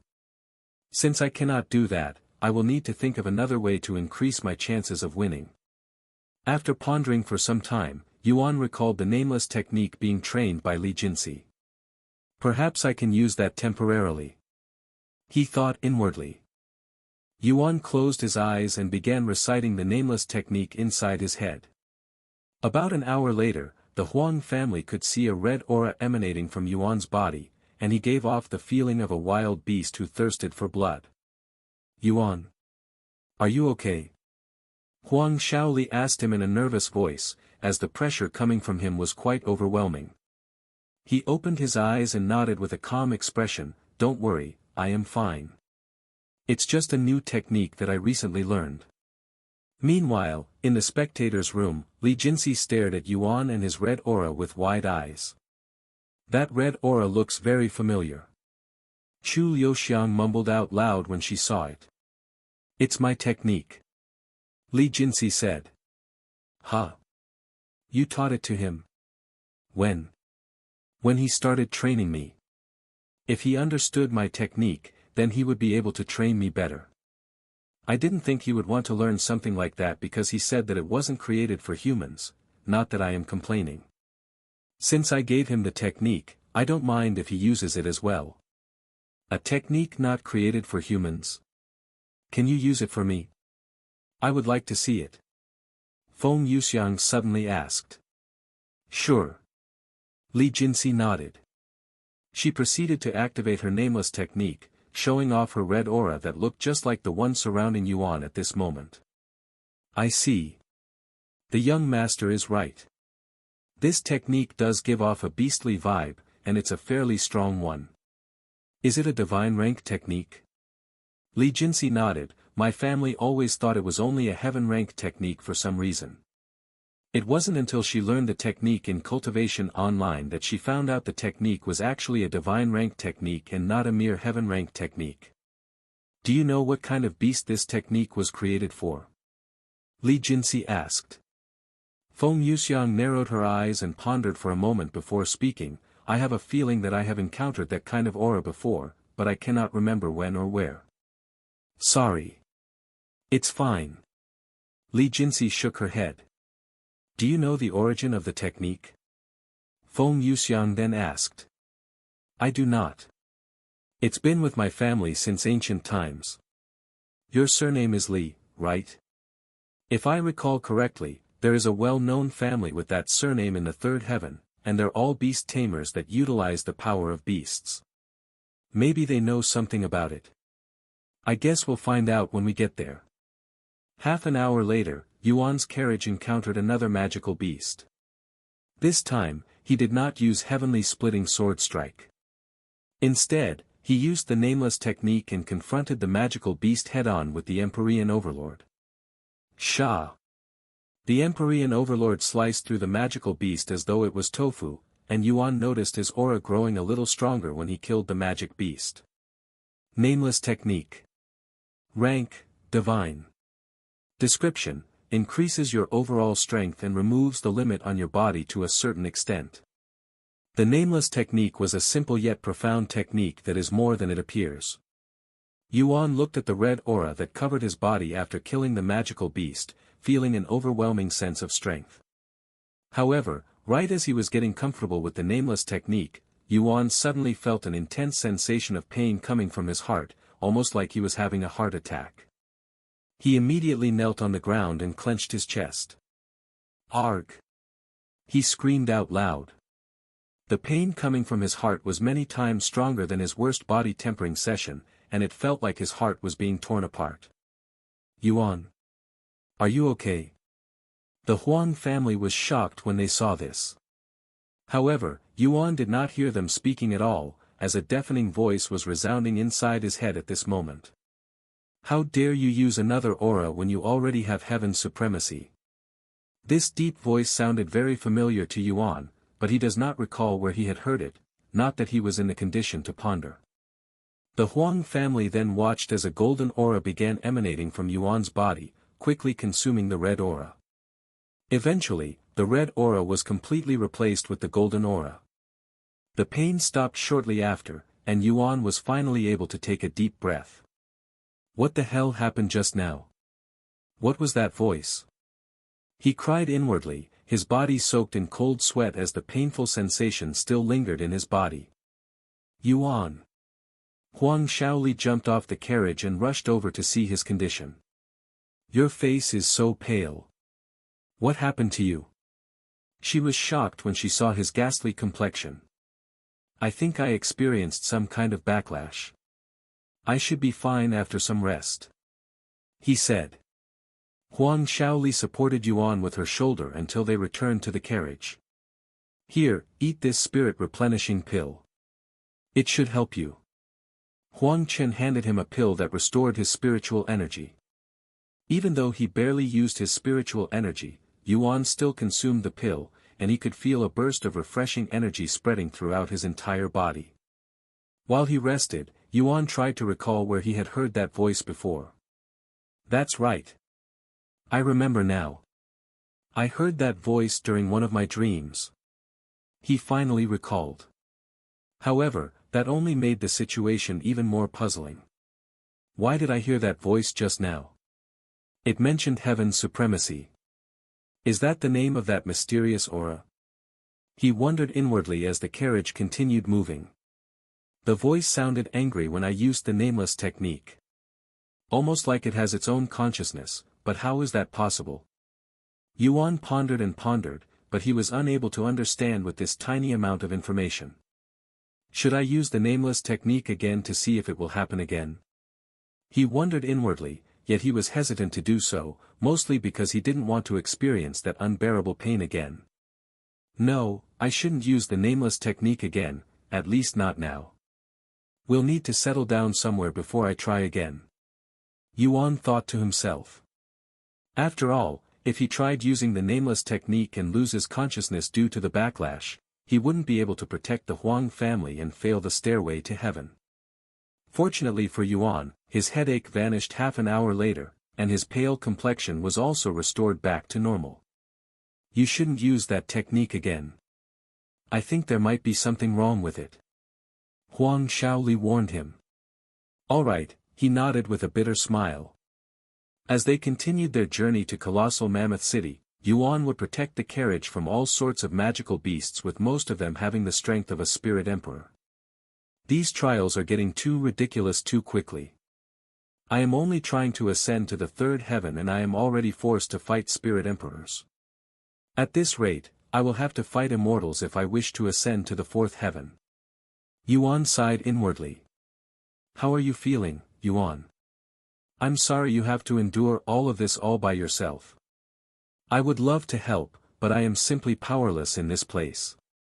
Huang Shaoli felt a little guilty when she saw how Yuan was dealing with all of their threats all by himself. Don't worry about me. I am the reason we're making this unnecessary trip in the first place, so it's only reasonable for me to bear the responsibility and protect all of you. By the way, how far are we from our destination? He turned to ask the driver. At the pace we're moving, we should arrive in 20 days. 20 days, huh? Yuan didn't say anything else and closed his eyes to cultivate. For the next 4 days, Yuan would do nothing but protect their carriage from magical beasts. At the end of the 4th day, the driver said to them, "There's a city up ahead. If you wish to take any breaks, now would be the time. We won't see the next city for another week after this one. I would like to take a bath and eat some food." Huang Shaoli immediately said. Do you mind if we stop here for a bit, Yuan? Huang Chen asked him. You don't need to ask me, even if you want to stay here for a night or two. Yuan said. Alright, then we'll stop here for a couple of hours before we continue our journey. Huang Chen nodded. Once they arrived at the city, the driver said to them, I will wait for you here. Take as long as you need. Are you sure? You can take a break as well. Huang Shaoli said to him. Thank you for your consideration, but I take my job very seriously. I won't leave this carriage until I bring all of you to Colossal Mammoth City. I understand. Sometime later, the Huang family rented a hotel room for 1 day, allowing everyone to enjoy a hot bath. Ah! That felt great. Huang Shaoli exclaimed in a satisfied voice after coming out of the bathroom with a towel wrapped around her body, her hair still dripping wet. Huang Chen frowned when he saw her appearance, and he said, You're not at home. Mind your appearance. Oh, right. Huang Shaoli quickly went back into the bathroom to dry her hair and wear clothes. After leaving the hotel, they went to a nearby restaurant and ate until all of their stomachs were bloated. They returned to the driver waiting outside the city afterward, continuing their journey for another 7 days. The magical beasts they encountered during these 7 days were stronger than the previous encounters. The magical beasts are getting stronger as we get closer to the Colossal Mammoth City, but my strength isn't increasing. Unless I consume a monster core or a demon core, I won't be able to suddenly increase my strength to pass the trial like last time. On their 5th day to their second checkpoint, the carriage came to a complete halt when a magical beast that stood on 2 legs with a pair of closed wings behind its back blocked their path. That's a mountain dragon. The driver appeared to be terrified of this magical beast. Just as the name sounds, this magical beast was like a small mountain that blocked their path. I will need to use the God of War's astral arts if I want to deal with this beast. Yuan sighed inwardly after sensing the overwhelming aura coming from the magical beast. I will be right back. Yuan said to the Huang family as he flew into the air and used God of War's astral arts. What in coolest name is that? The giant cried out loud when he saw the massive figure that appeared out of the blue in the sky. Then he watched as the golden armored figure flattened the mountain dragon with a single strike, causing the entire world to tremble as well. It wasn't just the driver. Even the green earth dragon pulling their carriage was shocked by what it had just witnessed. It has seen many things throughout its life as a carriage puller, but it has never met a human with such prowess before. Yuan returned to the carriage shortly after killing the mountain dragon with a pale complexion. Are you sure you're not pushing yourself? At this rate, you won't have enough strength left for the tournament. Huang Shaoli sighed as she positioned Yuan's head to rest on her soft legs. That technique uses my soul strength instead of my spiritual energy, so I will be fine as long as I get enough rest, he said. Soul strength, huh? Huang Shaoli suddenly put on a pondering face. She turned to look at Huang Chen and asked, Father, don't you know any arrays that could help replenish his soul strength? Actually, I do. He nodded. Really? Yuan was pleasantly surprised to hear this. Yes. Give me a minute. Huang Chen nodded as he began creating array symbols that Yuan didn't recognize. After spending a few minutes creating array symbols, Huang Chen pointed his hands at Yuan and gestured for the symbols to activate, Soul Nourishment Array. The array symbols surrounded Yuan and illuminated a beautiful golden light. Although the difference wasn't anything major, Yuan's soul strength was definitely recovering noticeably faster. How do you feel, Yuan? Huang Shaoli asked him. This array is really useful. I've been thinking about getting a soul cultivation technique, but this could work as well, at least temporary. Do you mind teaching me this array? I'll be able to use my trump card much more often if I have this array. Of course, it's okay to refuse. I am aware that it's a valuable array since anything that can restore soul strength is valuable. He asked Huang Chen. I don't mind teaching you the soul nourishment array, but will you even be able to use it? It's a level 4 array combination that's even more difficult than some level 5 array combinations. Huang Chen said. Level 4 array combination.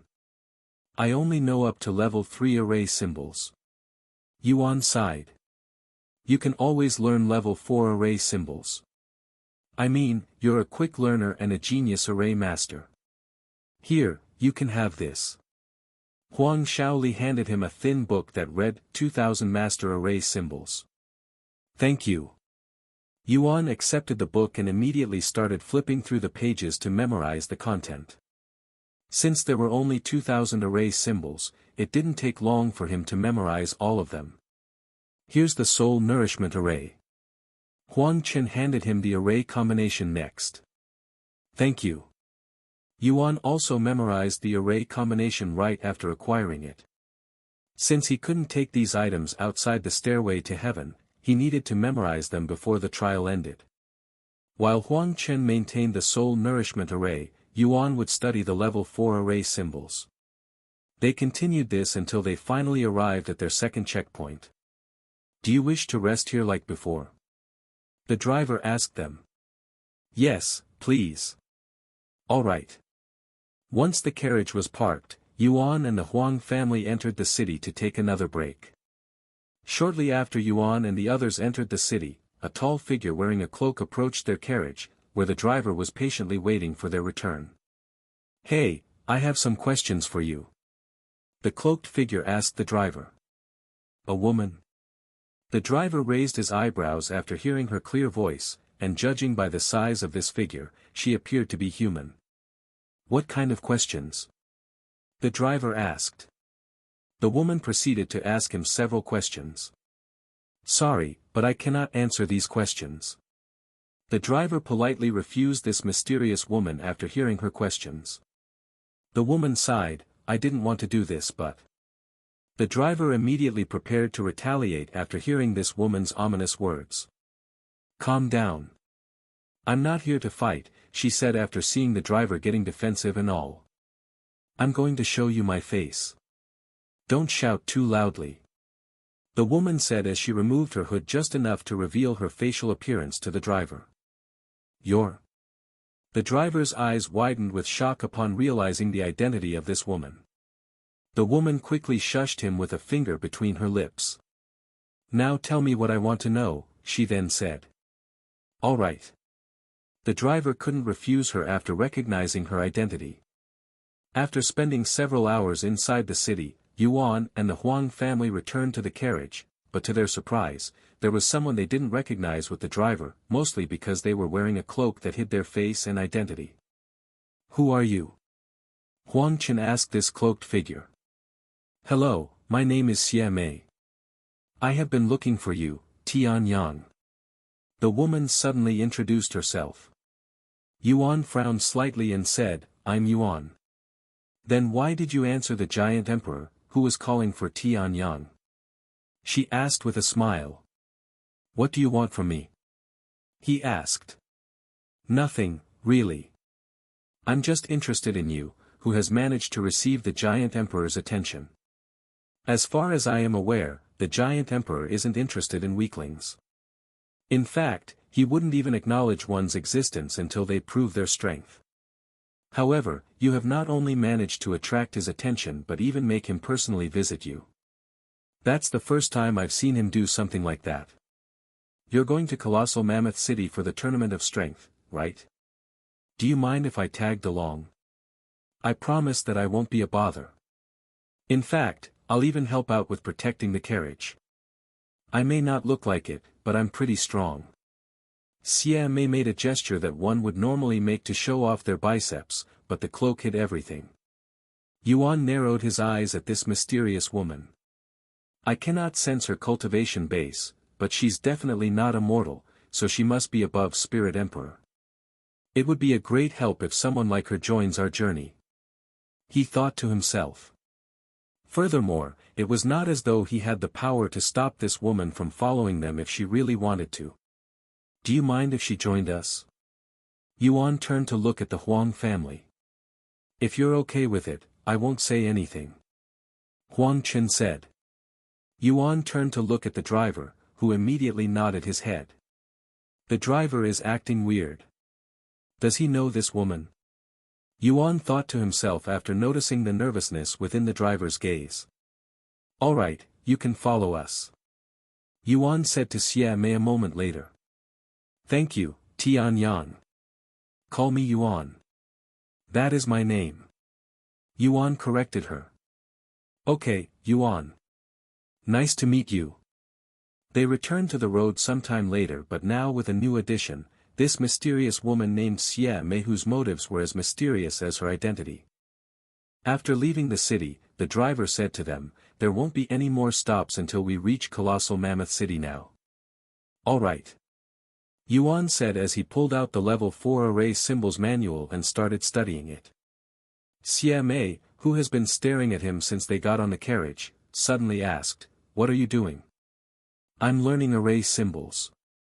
I will need all of the concentration I can get before we're attacked by magical beasts, so if you don't mind, don't bother me until I am done. You promised that you wouldn't be a bother, right? That's not fun. Let's talk a little before you focus on that book. Xie Mei said. Hey! Stop bothering him or I will kick you out of here. Huang Shaoli interrupted with a slight frown on her face.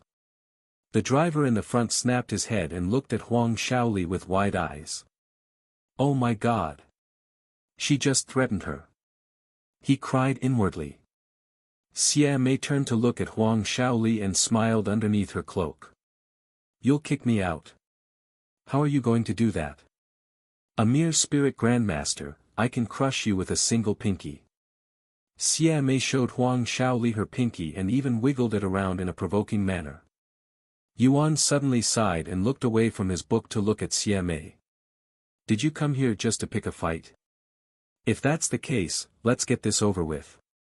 Although he wasn't confident in beating her, he had a chance if he could catch her off guard with the God of War's astral arts. Relax, I don't want to fight you, at least not right now. Yuan narrowed his eyes at her words that implied that she wanted to fight him at a later date. The Tournament of Strength. I will be participating in it as well. As much as I want to fight you now, I will wait until we both enter the stage, Xie Mei said. You're also participating in the Tournament of Strength? I understand Yuan's reason for joining, but you as well. Aren't you a human? Huang Shaoli was surprised to hear that a female human wanted to join the Tournament of Strength. So what if I am human? There are no rules that prohibit humans from participating in the Tournament of Strength. In fact, many humans participate in every tournament. Though no human has ever won the tournament before. A female body refiner, huh? How rare. Huang Chen mumbled. Anyways, I just want to talk a little. I will stop bothering you afterward. Please. Xie Mei said a moment later, even clasping her palms together in a pleading gesture. Fine. What do you want to talk about? Yuan agreed to her proposal. How did you meet the giant emperor? That's a secret between us. Yuan made up an excuse since he didn't know. Fair enough. Then why does the giant emperor want to fight you? I don't know. Go ask him. He's the one who challenged me. He shrugged. I can't argue that. Alright then, why did you come to the giant's continent if not to participate in the Tournament of Strength? Yuan pointed at the Huang family and said, I am here as their bodyguard, and they're here to exchange their treasures. Seriously? That's why you're here? Xie Mei mumbled in a dazed voice, seemingly in disbelief. After asking Yuan several more questions, Xie Mei finally stopped bothering him. However, it didn't take long before he was distracted again. The moment he sensed a magical beast nearby, Yuan dropped the book in his hands and retrieved the Empyrean Overlord. His movements were incredibly fluid and without any hesitation, almost as though he's done this 1,000 times before. Vanishing Ghost's soundless blade. Yuan's arms flickered and disappeared for a split second, and in a speed that nobody there but Xie Mei could see, he sliced the magical beast over a dozen times, separating its body into many pieces. Not bad. Xie Mei praised him after he returned to the carriage. Thanks. Yuan casually said as he picked up his book and began reading again. An hour later, Yuan sensed another magical beast approaching their location. I got this one. Xie Mei suddenly said, and she left the carriage before Yuan could even stand up. Yuan and the others watched as Xie Mei flew at the magical beast before giving it a single punch. Although the punch looked ordinary, there was actually an immense force behind it, and when the fist connected with the magical beast, it blew a massive hole in the magical beast body. What? Huang Shaoli's eyes widened with shock after seeing how little effort Xie Mei exerted to defeat the Spirit Emperor magical beast. After killing the magical beast with a single punch, Xie Mei returned to the carriage. What do you think? Do you think you'll be able to survive my fist? By the way, that wasn't even half of my full power. Xie Mei said. Although he couldn't see it, he was sure that there was a smug smile on her face right now just from her voice alone. Aren't you ashamed to be asking a mere Spirit Lord such a question when you're above Spirit Emperor? Yuan asked her. Can a mere Spirit Lord kill a Spirit Emperor magical beast with such ease? She responded with a question. I can tell that you're not using all of your power. I think I understand why the giant emperor took interest in you, but you're nowhere near the level to fight him, so I'm a little puzzled why he would challenge you. Xie Mei suddenly looked around in a suspicious manner. A few moments later, she spoke, now that we're pretty far away from the city, it should be fine if I show my face. And without any warning, she removed the cloak that had been hiding her appearance this entire time. Yuan's eyes widened with surprise after Xie Mei removed her cloak, but it was an unexpected one. Who? He raised his eyebrows after seeing Xie Mei's appearance without recognizing her. Xie Mei was an incredibly beautiful woman with blonde hair and green eyes. She had a slim hourglass figure, and her breasts were quite ample. Her facial features were sharp and symmetrical, and her face gave off the aura of a battle-hardened warrior who has survived many battlefields. Yuan thought that the trend of meeting people with similar faces that he already knew like Meishio in the first trial would continue in the second trial, but that did not seem to be the case. I can tell that you're charmed by my beauty, but I'm sorry, I will only seriously consider someone who is stronger than me to be my partner. Xie Mei suddenly said. Yuan raised an eyebrow and said, No, I just don't understand why you decided to hide your identity. I thought you were someone I knew, but that doesn't seem to be the case. I have my own reasons for hiding my identity. Yuan casually shrugged and proceeded to ignore Xie Mei, returning to his study. Nobody here recognizes me. Seriously? Xie Mei muttered in a dumbfounded voice when even the Huang family began ignoring her. I recognize you. The driver said in a low and somewhat nervous voice. However, Xie Mei didn't even look at him, almost as though she didn't even acknowledge his existence. Several days later, the carriage came to a stop when they finally arrived at their destination, Colossal Mammoth City. Xie Mei, who was back to hiding her appearance, said to them, The last few days were fun. Thank you for letting me tag along. I would love to continue tagging along, but I have to prepare for the Tournament of Strength, so we will have to go our separate ways here. While I still don't know who you are or your purpose for following us, I am glad that you did, as we have managed to arrive at our destination in one piece. It would have been really dangerous for us if I had to deal with all of the magical beasts by myself. Yuan said to her. I'm sure you would have managed it even if you had to do it by yourself. Anyways, I will see you later, Yuan. Don't disappoint me at the tournament.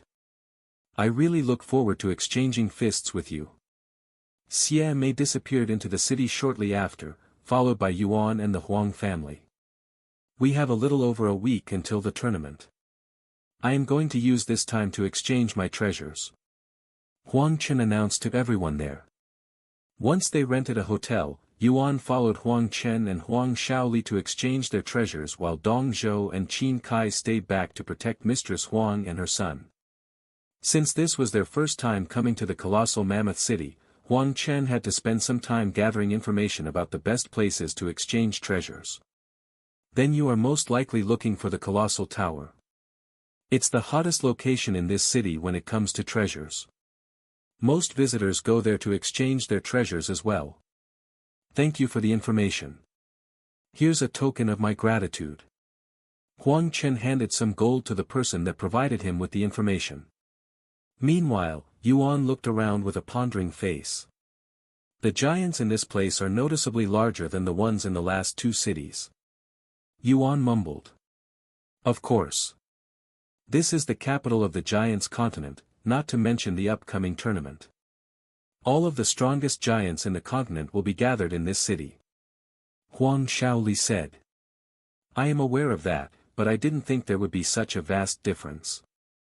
Just wait until the tournament. You'll be like an ant compared to most of them. Sometime later, they arrived at the Colossal Tower, and just as its name suggests, the place was enormous, and it was one of the biggest buildings Yuan had ever seen in his life. The building was so tall that he couldn't see the top even with his head tilted all the way back. I can't imagine how much effort and resources the giants had to spend to build this magnificent tower. I have always wanted to see it after hearing about it during my first time on this continent. Huang Chen sharply sucked in a bunch of cold air before mumbling in a dazed voice. They entered the building sometime later. Make sure you don't wander and you keep your focus. It's actually very common for humans to die here, and most of them are accidents caused by giants and humans when we fail to pay attention to our surroundings. We're like ants in this place, after all. Huang Chen warned them. Huang Shaoli swallowed nervously and immediately stuck to Yuan. Do you mind if we hold hands? She asked him, acting like a child who did not want to be separated from her parents by accident in a large shopping mall. Sure. Yuan nodded and held onto her soft hands. Their group began wandering the tower, approaching every store that caught Huang Chen's attention. Yuan didn't do much besides pay attention to their surroundings to make sure they don't get stepped on by accident. As for Huang Shaoli, she was focused on the sensation around her hands, feeling like she was on a date with Yuan. Over the next couple of hours, they would go through dozens of stores and even some personal vendors. At the end of the day, Huang Chen managed to exchange almost a dozen treasures. This place is truly heaven sent. The quality of treasures in this place is incomparably superior than the ones found in Southern Stronghold. Extending the business trip was definitely worth it. Hell, I might even do this every time I come to the Giant's continent now. Huang Chen had a wide smile on his face as they exited the tower. Over the next few days, Yuan and the Huang family would return to the colossal tower early in the morning to exchange treasures until it was late at night. As the days got closer to the day of the Tournament of Strength, there were noticeable more giants that were above 15 meters walking around the city. At this rate, I will be done with my business by tonight. Huang Chen said to Yuan as they left one of the stores in the colossal tower. Yuan, you know you can exchange treasures with the giants if you want. It would be a shame to leave this place without a souvenir, too. Huang Shaoli said to him. It's really fine. I don't have any treasures to exchange, anyways. He shook his head. He obviously had plenty of treasures for trade, but since this was only a trial and nothing was real, he wouldn't actually gain anything from exchanging treasures, and such actions would only cause him to lose a treasure without anything in return. At the end of the day, Yuan and the Huang family made their way towards the exit of the colossal tower after Huang Chen exchanged the last treasure he had. Now that I am done with my business, there's only the Tournament of Strength left before we head back home. Huang Chen said. And he continued, thank you, Yuan, for all of your effort. Really, I cannot thank you enough for everything you have done for my family. I am just doing my job. No, you've done more than that. I will compensate you properly once we get back to the hotel. I have the best reward for you. Once they exited the colossal tower, Yuan's group came to a sudden halt when a group of giants wearing armor blocked their way. What's happening? Huang Shaoli looked around with an uneasy face. However, before Huang Chen could even say anything, a familiar voice resounded, that's them. They're the ones that are conspiring against the giant emperor. Yuan turned to look at the voice to see a human woman pointing at them with a terrified look on her face. It was Zhou Nuying, the bandit who became the Huang family's bodyguard to steal their treasures. She followed us all the way here. How did I not notice her? Yuan wondered inwardly. I will need all of you to come with me. We will kill you if you resist. One of the giants there said to them in a cold voice. Wait. This is a huge misunderstanding. That woman is lying. She's actually a bandit that we failed to kill when she tried to steal from my family. She's part of an infamous group of bandits called the Gold and Money Bandits. We only came here to exchange treasures. Huang Chen exclaimed with a pale face. Humph. I don't care about your situation. We take all accusations that could bring harm to His Majesty very seriously. We will determine whether you are telling the truth or not once we interrogate you. Resist and we will kill you on the spot. The giants pointed their massive weapons at Yuan's group. Yuan narrowed his eyes at Zhou Nuying, who had a subtle smug on her face. How troublesome. These giants probably don't care about who is right or wrong. Their resolute and emotionless eyes tell me that they've already come to a conclusion, to kill all of us no matter if we are innocent or not, to remove all risks. After all, we humans are nothing in their eyes. Yuan closed his eyes and took a deep breath before shouting out loud, Giant Emperor Kulis. I know you can hear me. Get your ass out here, or I will never fight you ever again, much less participate in your stupid tournament. The place turned dead silent as everyone there stared at Yuan with wide eyes filled with shock, all of them seemingly in disbelief. When the giants snapped out of their daze and realized that Yuan had just cursed their emperor, their faces immediately turned as red as a hot iron that had just left the fire. Huang Shaoli and her father fell to their butts from shock, and they both stared at Yuan with disbelief. This fucking idiot. He just sealed his fate. Zhou Nuiying laughed inwardly. Blasphemy. How dare you curse at our emperor? A mere human.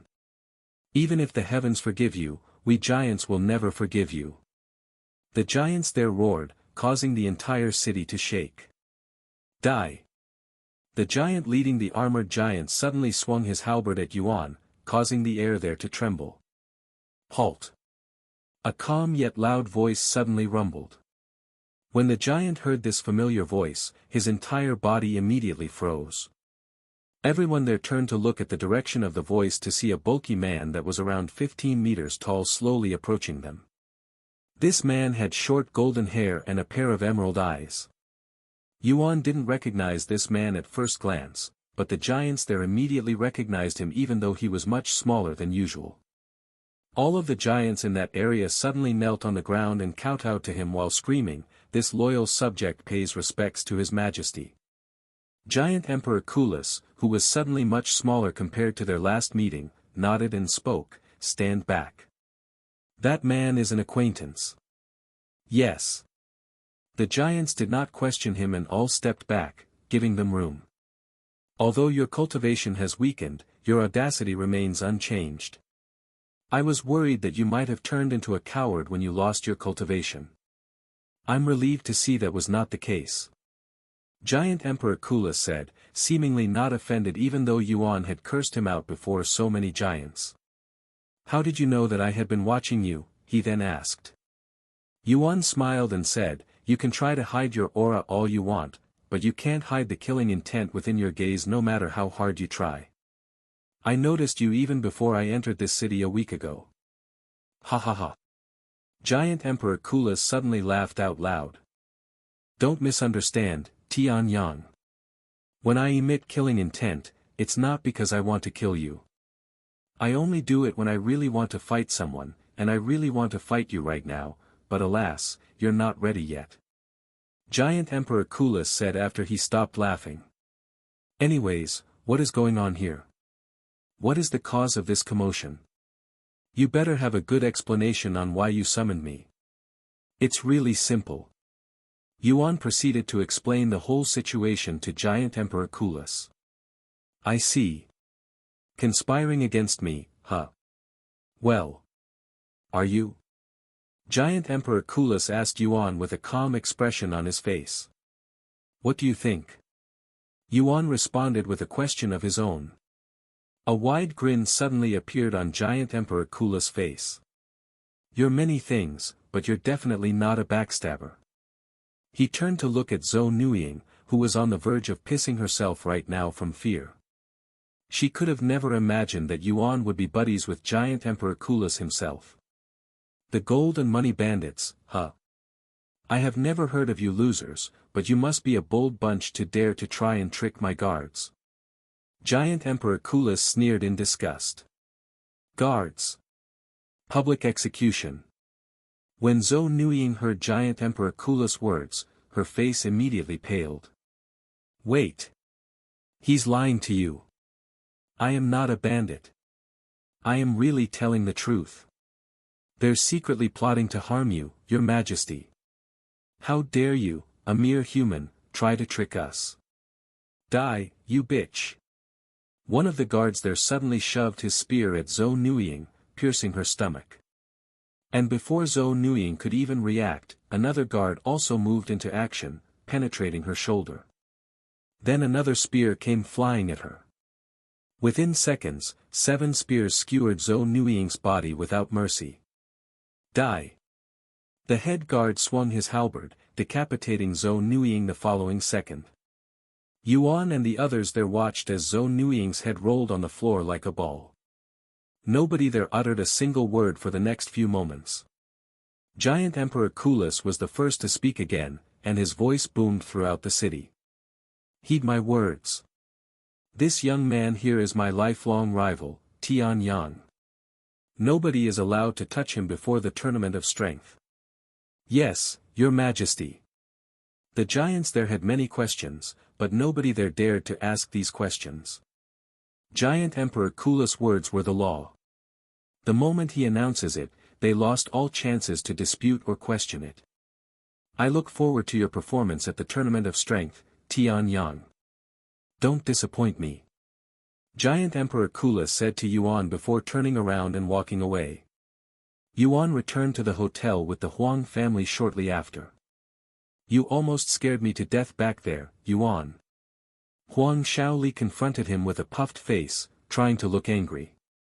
Sorry, but I didn't have any time to explain. Fortunately it all worked out in the end. That could have been the end of all of us, after all. Huang Chen could finally take a breather. Sometime later, Huang Chen stood up and approached Yuan. Yuan, this is for you. He retrieved a small wooden box and offered it to Yuan, who raised an eyebrow. What is this? He asked as he accepted it. Open it and see for yourself. Does this mean it's the end of the trial? Yuan wondered to himself as he opened the wooden box. However, it was not a golden orb inside the wooden box. Instead, it was red ginseng that was the size of an adult's finger and shaped like a human body. What is this? Yuan asked again since he didn't recognize the treasure. That's a perfect tempering ginseng. Huang Chen said with a smile on his face. Is that the perfect tempering ginseng? Inside the spectators' room, Feng Yuxiang exclaimed in a shocked voice after seeing the treasure. What kind of treasure is that? Chu Liuxiang asked with a curious look on her face. Perfect tempering ginseng. It's a priceless treasure that was only available during the primordial era. In other words, they are no longer available, at least they shouldn't be. What are the effects of this perfect tempering ginseng? Does it have anything to do with one's physique? Li Jinxi asked. She nodded. The perfect tempering ginseng will fix all imperfection within one's body and then refine it. It is a priceless treasure that will improve one's physique multiple times and is a legend that many body refiners spend their whole life chasing after even to this day. Even if it's indeed this perfect tempering ginseng, does it really matter? I mean, we're still inside the stairway to heaven, so it's just an illusion. Meishio suddenly said. Yes. You're right. We're still inside the stairway to heaven. I guess I got a little excited after seeing a legendary treasure. It's truly unfortunate. Feng Yuxiang sighed. Meanwhile, Huang Chen just finished explaining the perfect tempering ginseng to Yuan. Since you're going to participate in the Tournament of Strength, this perfect tempering ginseng will benefit you greatly. Thank you.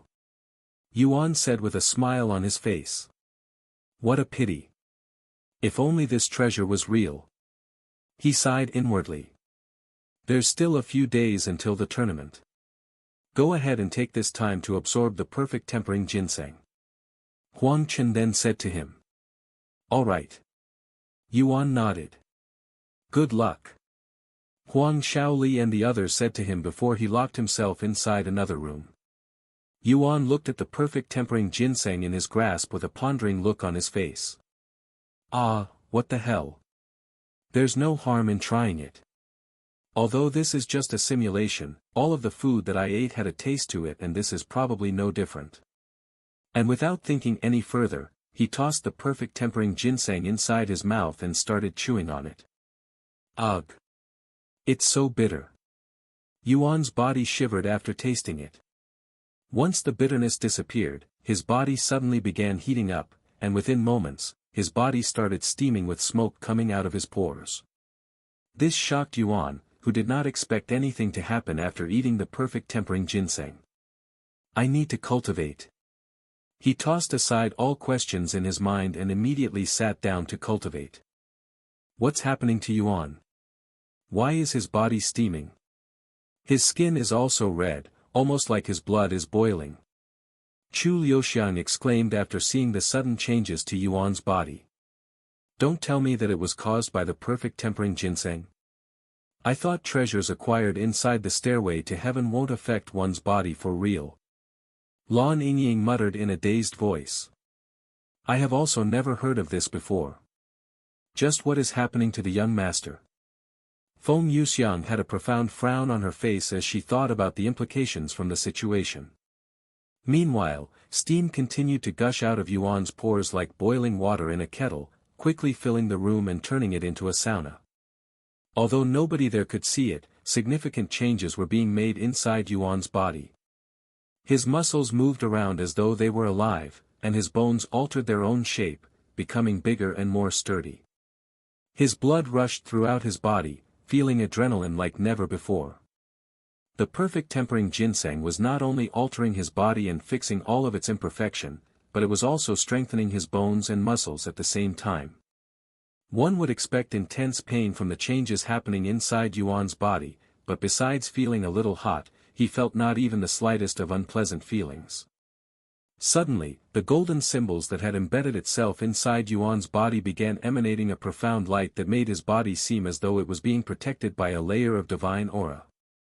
His spiritual veins and dantians suddenly began expanding in size, becoming wider and allowing his spiritual energy to circulate throughout his body multiple times faster. And while Feng Yuxiang and the other spectators couldn't see it through the reflection, Yuan's cultivation was actually starting to decrease. His peak spirit lord cultivation quickly lowered to the first level, but it did not stop there and continued until it reached the first level of spirit grandmaster. Several more moments later, his cultivation went down to spirit master, and it would not stop until his cultivation reached the first level of spirit apprentice.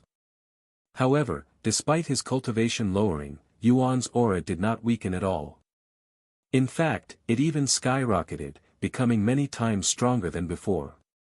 Over the next several days, Yuan would sit in the steamy room without moving a single finger, almost as though he'd turned into a statue. The Huang family didn't dare to disturb him even though it was getting close to the tournament. The tournament is in 2 days, yet he's still holed up in his room. Hopefully he doesn't miss the tournament. Huang Shaoli sighed. The perfect tempering ginseng is a miracle treasure that can turn even a trash cultivator into a dragon amongst dragons. I cannot even begin to imagine its effect on someone who was already a dragon to begin with. Huang Chen shook his head. I guess we'll find out when he... Huang Shaoli stopped speaking when an unfathomable pressure suddenly enveloped the entire building. Who is emitting this pressure? Everyone in the hotel was shocked by the pressure that came out of the blue. The pressure was so powerful that it made it hard for everyone in the hotel to breathe properly. Fortunately, this pressure disappeared as quickly as it appeared. However, even though it was just slightly, everyone that had a taste of this pressure would not stop trembling in fear. Meanwhile, inside his now clear room, Yuan slowly opened his eyes, which glimmered with dominance. Your body has undergone a significant transformation, achieving perfection. You have gained the title Perfect Physique. Description: having a perfect physique, your body will progress faster through body temperament, acquiring unimaginable strength. He took a deep breath and stood up. I've gotten taller. My body feels as light as a feather, and my body is constantly absorbing spiritual energy even without needing me to do anything, almost as though I am cultivating just by breathing. Yuan looked at his own hands. My cultivation had somehow weakened to spirit apprentice, yet I feel even stronger than when I was a peak spirit lord. Is this also because of the perfect tempering ginseng? But Huang Qin didn't mention anything about this. As he tried to comprehend the situation, his cultivation actually increased, reaching the second-level spirit apprentice. However, he did not get any notifications from the system, nor did his stats increase. Despite that, he could somehow still feel his body getting a little stronger. Forget it, there's no point thinking about it now. I'll ask Tiana once I finish this trial. Yuan left the room shortly after. Yuan. Is that really you? Huang Shaoli's eyes widened with shock when she saw Yuan. His appearance had changed so much that everybody there instantly recognized it the moment they saw him. Not only did Yuan get taller, but his face was also much more refined and handsome, not to mention his body, which looked flawless even underneath his clothes. Heavens! You're almost like a different person. Huang Chen mumbled in a dazed voice after seeing Yuan. Huang Shaoli approached Yuan until she was standing right in front of him. You grew half a head in just a few days. Is this the effects of the perfect tempering ginseng? She exclaimed. After swallowing nervously, she asked in a trembling voice, do you mind if I touch your body for a bit? Yuan smiled, go ahead. Huang Shaoli didn't hesitate and started squeezing his arms and legs with her hands. Wow! What perfect muscles! They feel soft yet firm at the same time. How is this possible? She cried inwardly as she squeezed his muscles as though she was kneading dough.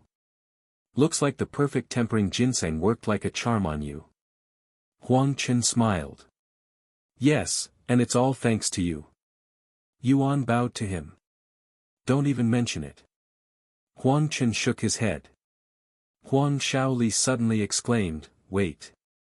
What happened to your cultivation? Why are you suddenly a spirit apprentice? What? Huang Chen's eyes widened with shock after hearing her words. He narrowed his eyes at Yuan, and sure enough, his cultivation was only at the third-level spirit apprentice. However, before he could even say anything, Yuan's cultivation suddenly increased to the fourth level right before his eyes. Oh, yeah. I'm not sure what happened, but my cultivation was reduced to spirit apprentice after consuming the perfect tempering ginseng. Yuan casually said, leaving them speechless. How can you be so calm about this? You just went from being a peak spirit lord to a spirit apprentice. And the tournament is in 2 days. Even if you have a perfect physique, you won't be able to do anything in the tournament. Huang Shaoli exclaimed. The perfect tempering ginseng reduced your cultivation. That's impossible. The treasure has no such side effects. Huang Chen exclaimed in a panicked manner. After all, he would be responsible for Yuan's lost cultivation since he was the one who handed Yuan the perfect tempering ginseng. Calm down. Although it's true that my cultivation is gone, my body feels a lot stronger than when I was a spirit lord. If you don't believe me, you can try hitting me. As for my spiritual energy, it won't take much effort for me to return to my original cultivation base. Yuan explained to them. Are you for real? You feel stronger even though your cultivation was reduced to such a state. What kind of phenomenon is this? Huang Shaoli mumbled in a dazed voice. He nodded, go ahead. Hit me with your strongest attack. I will even remove my armor. Yuan removed his invisible dragon cloak and gestured for Huang Shaoli to hit him. However, Huang Shaoli was hesitant to strike a spirit apprentice with her cultivation. Don't worry, I will be fine. Yuan showed her a confident smile. She suddenly recalled how Yuan was able to defeat a giant with his raw strength. Don't blame me if you die from this. Huang Shaoli shouted at him before unleashing her strongest martial technique backed by her full cultivation base. Ha!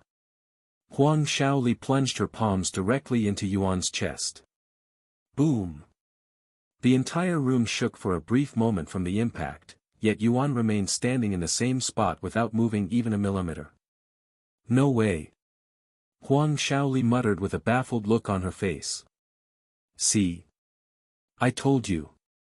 I barely even felt your attack just now. Yuan said with a gentle smile on his face, treating Huang Shaoli's attack as though it was a baby's playful punch. Does this mean you'll still participate in the tournament of strength? Huang Chen asked. Of course. He nodded. Very well. Then you must restore your cultivation as soon as possible. If you need any help, we have plenty of treasures. Yuan raised his hand and gestured for Huang Chen to stop. You have already done enough by giving me the perfect tempering ginseng. The tournament is in 2 days, right? Then I have plenty of time. If you say so. Huang Chen nodded. Yuan returned to his room shortly after to cultivate. My cultivation speed is at least 4 to 5 times faster than before. At this rate, I should barely return to being a spirit king right before the tournament. Thus, Yuan would spend the next 2 days cultivating non-stop. Meanwhile, in the spectators' room, Chu Liuxiang mumbled in a dazed voice after seeing Yuan's new appearance. My God! I didn't think it would be possible for Yuan to become even more handsome than he already is, but he's exceeded my expectations. Meishiu didn't say anything, but her gaze when looking at Yuan was akin to a young maiden who was falling in love for the first time. Li Jinxi swallowed nervously after seeing Yuan's new physique. In her eyes, that was the most attractive part of him, and she couldn't help but imagine how it looked underneath his clothes, causing her mouth to become watery. As expected of a legendary treasure. Only the perfect tempering ginseng could possibly create such a miracle. Feng Yuxiang sighed, feeling a little dejected that she couldn't get a closer look at the treasure. Hey, Meishiu, do you think this treasure will affect Yuan's real body? Chu Liuxiang asked Meishiu in a low voice. I don't know. But considering how powerful the treasure is, I wouldn't be surprised if it does. I'm going to check his body. Be right back. Chu Liuxiang logged off Cultivation Online before Meishiu could even respond. After removing her helmet, Chu Liuxiang turned to look at Yuan, who was sleeping right beside her. He doesn't seem any different. Maybe it takes some time before the treasure affects his real body. Chu Liuxiang returned to the spectators' room shortly after. Nothing yet, but I won't lose hope just yet. Chu Liuxiang said to Meishiu. 2 days later, Yuan stopped cultivating and opened his eyes. Peak Spirit Grandmaster, huh? I am on the verge of breaking through to Spirit Lord, so I might have a breakthrough during the tournament. Yuan thought to himself after inspecting his own body. He left the room to meet up with the Huang family afterward. We're all ready to go. What about you, Yuan? Huang Chen asked him. I am ready as well. He nodded. Good heavens, you've managed to increase your cultivation from Spirit Apprentice to Peak Spirit Grandmaster in just 2 days. Just how monstrous are your talents? Huang Shaoli was baffled when she saw his cultivation. Yuan and the Huang family left the hotel and started making their way to the location of the tournament. Although they didn't know where to go, they only needed to follow everyone else in the street, as they were all going the same direction. After walking for almost 2 hours, they would eventually arrive at a massive square where a single colossal stage existed in the center. However, there were so many giants in the square that all of the humans there had to fly if they wanted to see anything. Not far away from the stage, there was a large platform supporting a colossal throne, where a handsome giant with golden hair sat. Of course, this man was Giant Emperor Kulis, and he had a bored expression on his face. However, that changed when he noticed Yuan's presence somewhere in the crowd, and a wide smile appeared on Giant Emperor Kulis' face. Show me a grand performance, Tian Yang. While Yuan waited with the Huang family for the Tournament of Strength to begin, countless players in the spirit heaven were busy looking for the treasures that Yuan had hidden for his event. Even though it has been over 2 weeks since Meishiu revealed the location of the treasures to the world on behalf of Yuan, only half of the treasures had been found, so the treasure hunt was still in progress. In fact, the players' excitement and passion only grew stronger with every passing day. However, because of this seemingly innocent treasure hunt, thousands of players have died to other players because whenever a treasure is found, there would be a massive war to acquire it. Although it was never Yuan's intention to cause such chaos, what's done has already been done, and nobody blamed him for the chaos. Bastards! I found this treasure first. Get your hands off me. Nonsense. It doesn't matter who finds it first. The last person to hold it will be the rightful owner. The residents of Spirit Heaven were dumbfounded by the commotion caused by the players. In their eyes, most players were rogue cultivators, and it was not normal for so many rogue cultivators to gather in one spot, so they couldn't help but keep watch of the situation. When the residents of Spirit Heaven realized that the players were looking for treasures, they also joined in on the fun. Even though Yuan was no longer in Spirit Heaven, he was still causing mayhem there. Meanwhile, Chairman Li was laughing his ass off as he watched the chaos from a safe distance. Since Yuan had given him special treatment for his help, he didn't need to fight for any treasures. I am truly thankful to Chairman Zhao for his foolishness.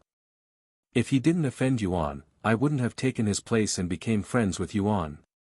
Chairman Li laughed out loud.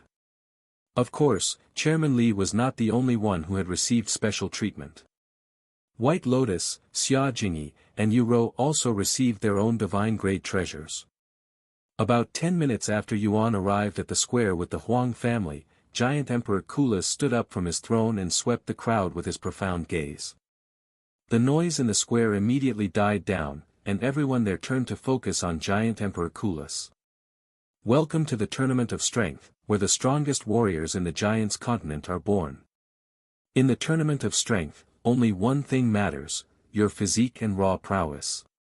Giant Emperor Kulis' voice rippled throughout the whole city. There are only 3 rules in the tournament. 1. You are not allowed to step on the stage with any treasures on your body. We have uniforms prepared for all participants. Besides this uniform and your own body, you will bring nothing else onto the stage. For the second rule, you are not allowed to use any martial techniques during the match. The only technique you are allowed to use are body enhancement techniques. In other words, anything that doesn't directly affect your body is strictly forbidden. Last but not least, you are not allowed to consume any kind of medicine or pills during the match.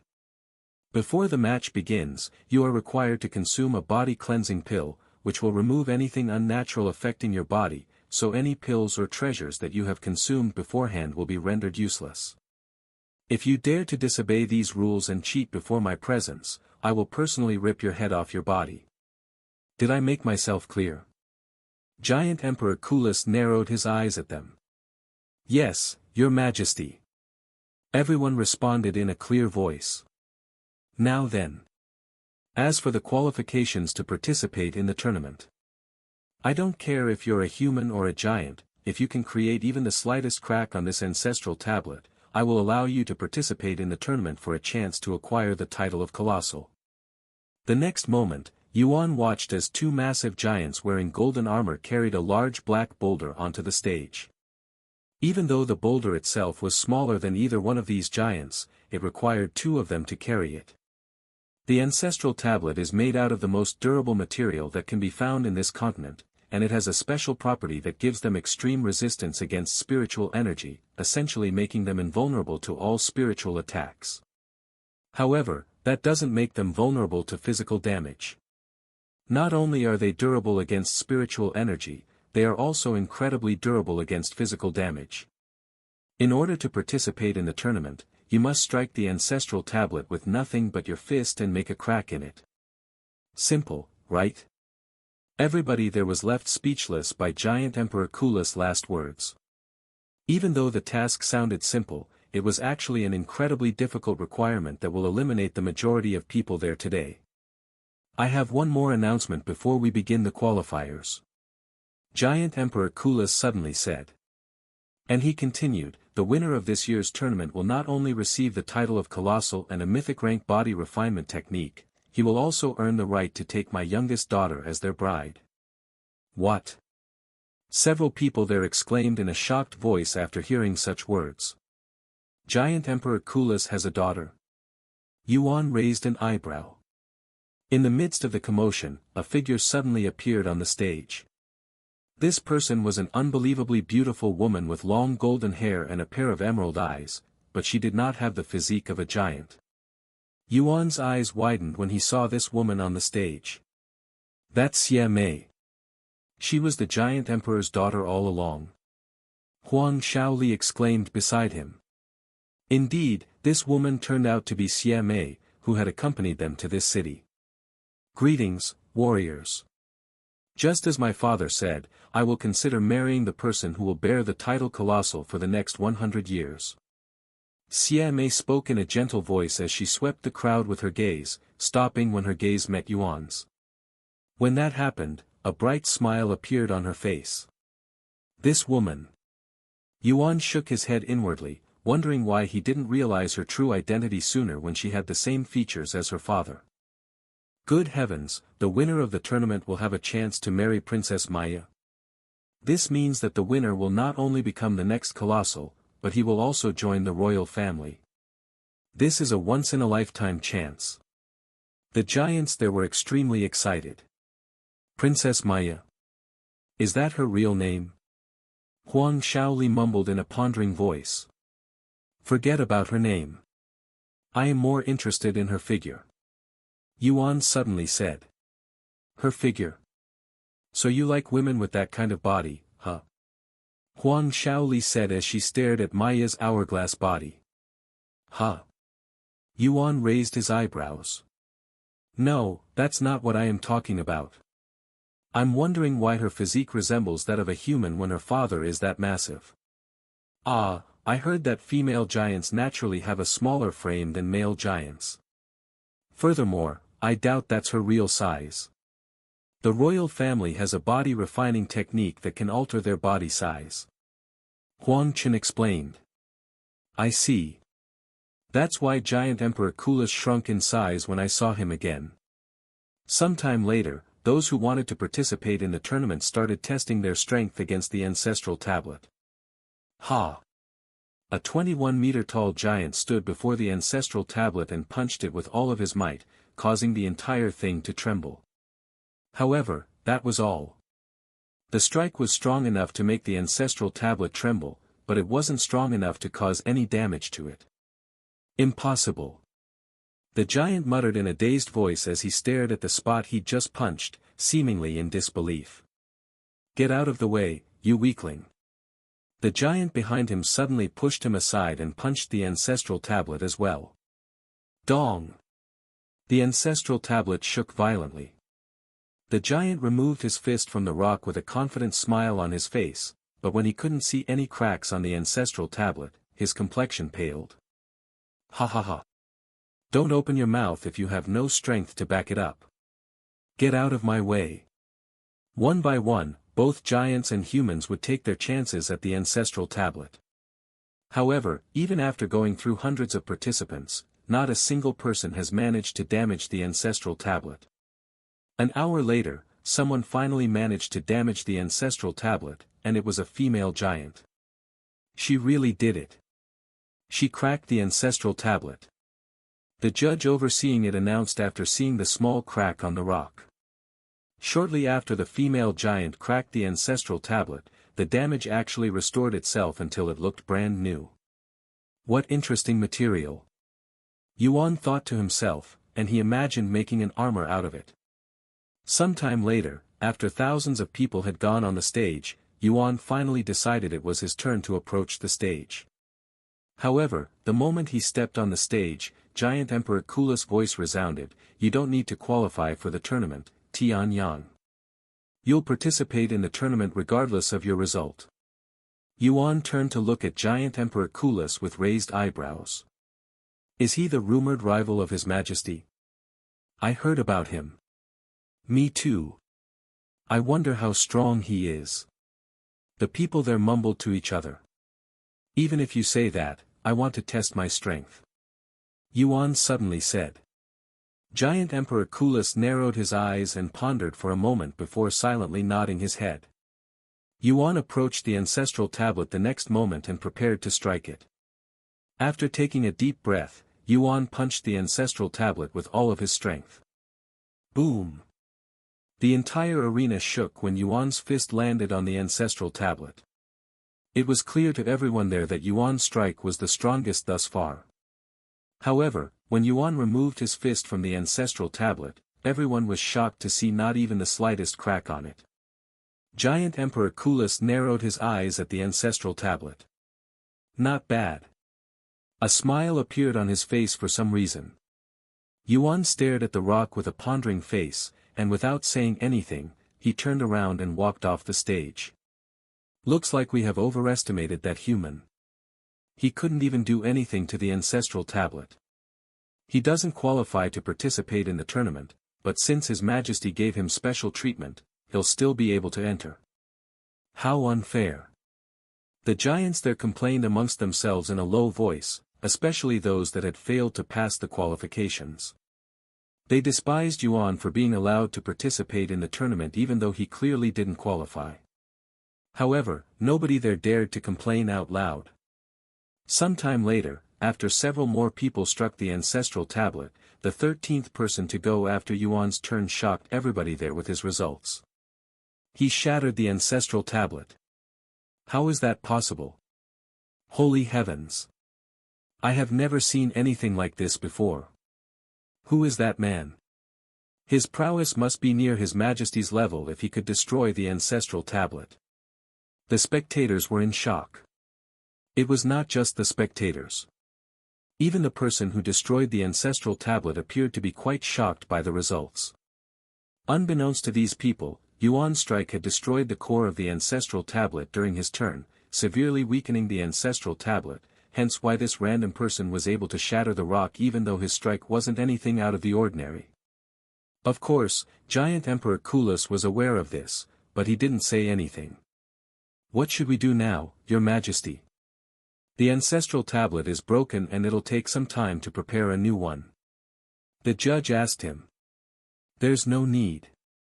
40 people have passed the qualifications, that is more than enough. We will end the qualification here and begin the tournament. Yes.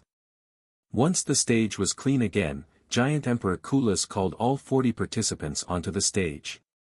The majority of the participants were unsurprisingly giants. As for humans, there were only 4 of them that had qualified, including Yuan.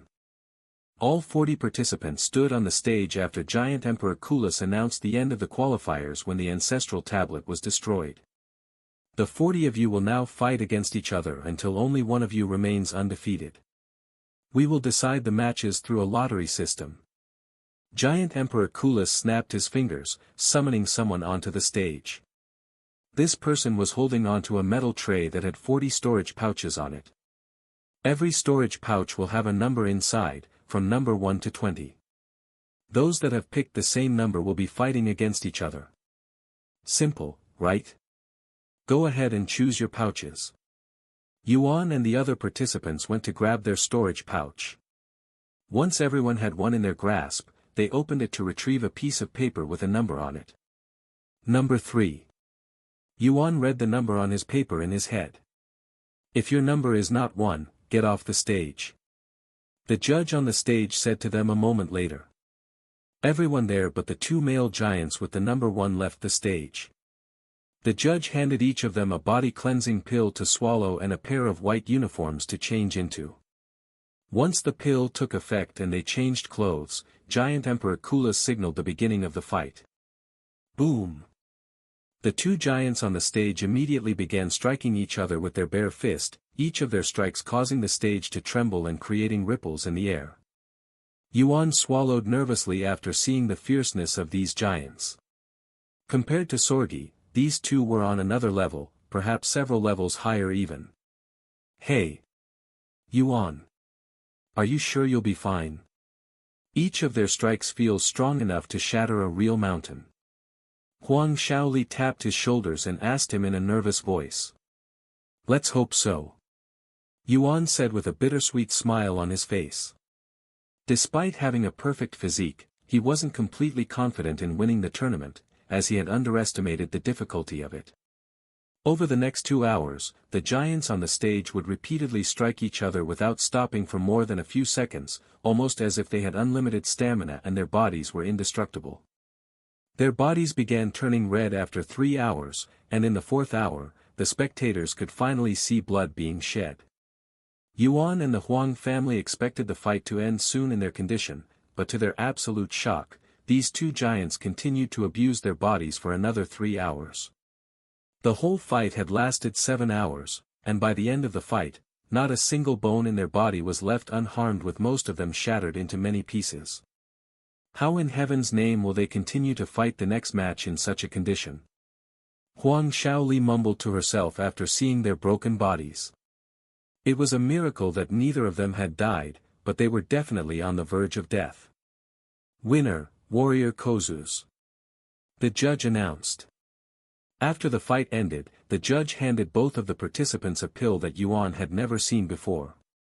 During the next few minutes after they swallowed the pill, their bodies could be seen recovering at a rapid rate, and by the end, their bodies looked completely fine, almost as if the match had never occurred.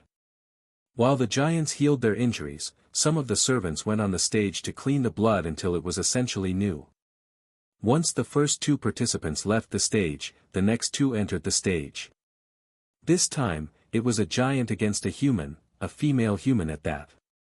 However, nobody there dared to ridicule the female human, as she had qualified to stand on the stage by cracking the ancestral tablet, something the majority of the people there had failed to achieve. The two of them changed into a white uniform and consumed a body-cleansing pill a few minutes later. After bowing to each other, they started punching each other. The giant was over 20 meters tall while the female human was only around 1.65 meters, it was like watching an ant fighting an elephant. However, despite the difference in their sizes, the female human did not immediately lose to the giant and even gave up a good fight. Although the fight lasted only half as long as the previous match, it was still very shocking to the spectators, as the female human had actually managed to defeat the giant. Winner, Warrior Mu Shiriying. She actually won. Huang Shaoli muttered in a dazed voice as she stared at the tall beauty standing on the stage, her body soaked in sweat and blood. While the participants for the second match recovered their injuries, Yuan prepared to enter the stage. "You're next, right?" Huang Shaoli asked him. "Yes, I am." He nodded. "Then take this. It'll help you." Huang Shaoli suddenly retrieved a wooden box from her spatial ring and handed it to him. "Huh. You know I cannot use any treasures before the match." Yuan raised his eyebrows. "Just take it," she urged him. Yuan accepted the box and opened it. His eyes widened when he saw what was resting inside the box. "Good luck, Yuan," Huang Shaoli said to him with a smile on her face. "Yes. Thank you." Yuan smiled back at her before absorbing the golden orb of light inside the box. After absorbing the orb of light, Yuan could feel his muscles becoming even sturdier. Plus 500,000 physical strength. Plus 500,000 physical defense. The next participants may enter the stage. The judge's voice resounded a moment later. "I'll be right back," Yuan said to the Huang family before approaching the massive platform, and he could feel the gaze of everyone there staring at him. The moment he stepped onto the stage, the scenery began to change, and Yuan found himself back at the stairway to heaven a few seconds later. What a place to stop the trial. He sighed out loud. "Congratulations on passing the second trial, Master." Tian'er appeared before him shortly after he returned to the stairway to heaven.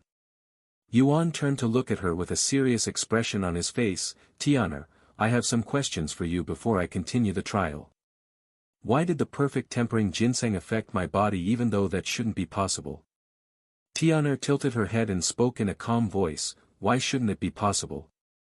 I mean, I get that I can learn techniques while inside the stairway to heaven, but the treasures affecting my actual body doesn't make any sense. Everything should be a simulation, so it shouldn't be possible to actually affect my body." A profound smile appeared on Tian'er's small face as she spoke. "While it's true that the trials are all simulations created by the stairway to heaven, the treasures are actually real. The stairway to heaven is more than it appears. It's not only a bridge that connects the 9 heavens, it's also a vault full of treasures stored by the previous masters." Yuan's body trembled in shock after hearing Tian'er's words. "The stairway to heaven is a treasure vault," he muttered in a dazed voice. "That's right. However, only the master has access to these treasures, hence why nobody is aware of it." Tian'er continued. Yuan fell to his knees after learning the truth and coming to a realization. "I could have acquired so many priceless treasures at the Colossal Tower, but I wasted such a chance because I assumed the treasures were fake. What a blunder," he cried inwardly. "Wait. Even if I didn't acquire the treasures during the trial, the treasure should still exist somewhere in the stairway to heaven, right?" Yuan suddenly asked Tian'er. She nodded and said, "If you wish to have access to the vault, you'll need to continue climbing the stairway to heaven, as this place is also a training device for you." "I understand. Thank you for the explanation." Yuan climbed the staircase shortly after, ascending to the third trial. This appears to be your final trial, master. Tian'er said to him. Is this going to be a continuation of the previous trial? Or is it going to be something entirely different? Yuan closed his eyes and wondered to himself as the scenery began to change. When he opened his eyes, he found himself standing on a platform. However, the platform looked different than the last one he saw. It was much smaller, and he couldn't see any giants around him. Yuan quickly noticed a figure standing in front of him. This person was a young man with long blonde hair that shone like gold under the sunlight, and he was a head shorter than Yuan, but he emanated an aura that was far superior. Yuan ignored this person for now to look at his surroundings, and he was immediately surprised by the scenery, as he appeared to be surrounded by clouds. Where am I? What kind of trial is this? Yuan wondered to himself. Ding! You have started your third trial in the stairway to heaven. Defeat Kulis. Defeat Kulis 3 times for a special reward. Kulis. Yuan raised an eyebrow upon seeing this familiar name. After realizing the situation, he turned to look at the young man standing not far away from him. Giant Emperor Kulis. Yuan didn't recognize him immediately because he looked much younger than the giant Emperor Kulis from the previous trial, not to mention his size. Who the hell are you calling the giant emperor?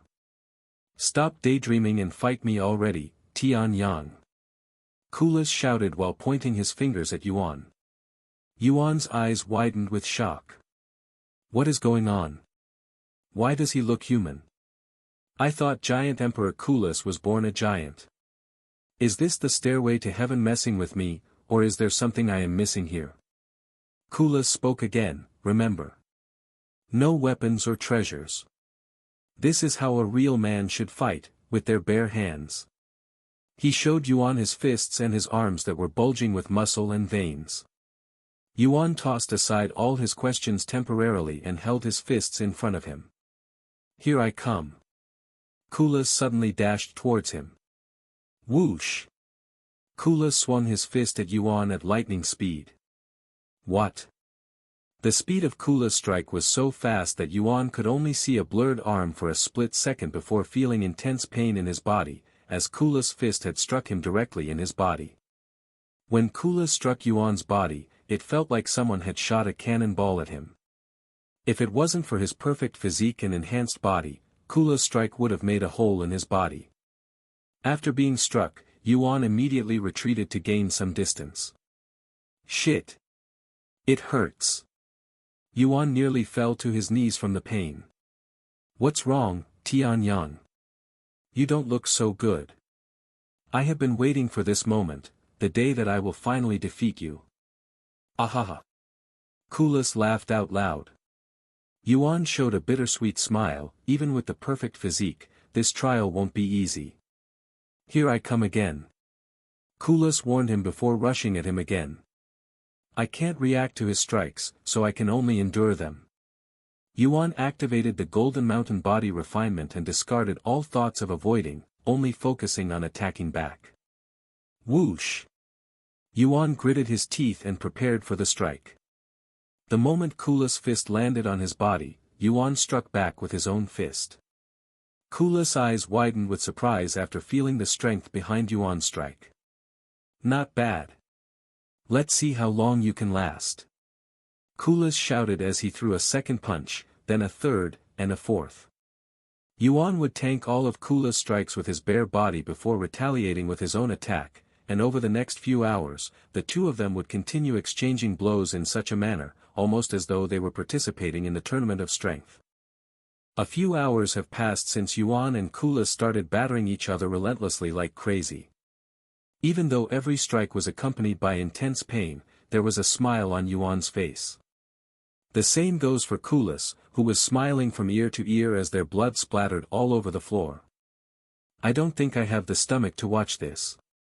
Chu Liuxiang turned away from the pond after seeing Yuan's bloodied body. Mei Xiu was also having a hard time watching Yuan suffer such brutal abuse. However, Li Jinsi watched them with an intense gaze, almost as if she was completely absorbed in their fight. In fact, her gaze showed signs of envy. Despite the bloody scene, the young master seems to be enjoying it. In fact, he's even tempering his body with his opponent's attacks. Feng Yuxiang said. Didn't he already achieve a perfect physique through the perfect tempering ginseng? Why does he still need to temper his body? Chu Liuxiang asked. Xiao Hua then spoke, just because Brother Yuan has a perfect physique doesn't mean he has an invincible body and no longer needs to train. Having a perfect physique just means that he has the ideal body for tempering his body, allowing him to progress faster than other body refiners. I see. Chu Liuxiang mumbled. The young master seems to be progressing at a rapid rate. In the beginning, his face would twist with pain every time he is struck, but his face barely moves now. He's not only gotten used to the pain, but his body is also strengthening to the point where his opponent's strikes are no longer as effective. It won't be long before the young master wins the fight. Feng Yuxiang explained further. Sure enough, after exchanging blows with each other for another hour, Kulis became the first to fall to his knees. You're a crazy bastard, Tian Yang. No matter how many times I punch you, you won't go down, and it even seems like you're getting stronger. How is that possible? Kulis muttered in an exhausted voice as he knelt on the ground. Who knows? Yuan responded with a similarly exhausted voice. Of course, the only reason he was still standing was due to his perfect regeneration that would heal all of his internal injuries and more within moments after Kulis inflicted them. Anyways, this is your win. Kulis then said. Let's have another match. Yuan immediately said afterward. Kulis looked at him with wide eyes. Nah. Forget it. I won't defeat you even if we fight 100 times. Yuan was a little taken aback by Kulis' refusal. If he refuses to fight me, I won't get the special reward. I need to think of something quick. After pondering for a moment, Yuan suddenly showed Kulis a mocking smile. You're giving up just because you lost once. What a coward. When did you lose your spine, Kulis? If you're this pathetic, don't ever come to me for another fight. Kulis' eyebrows suddenly twitched.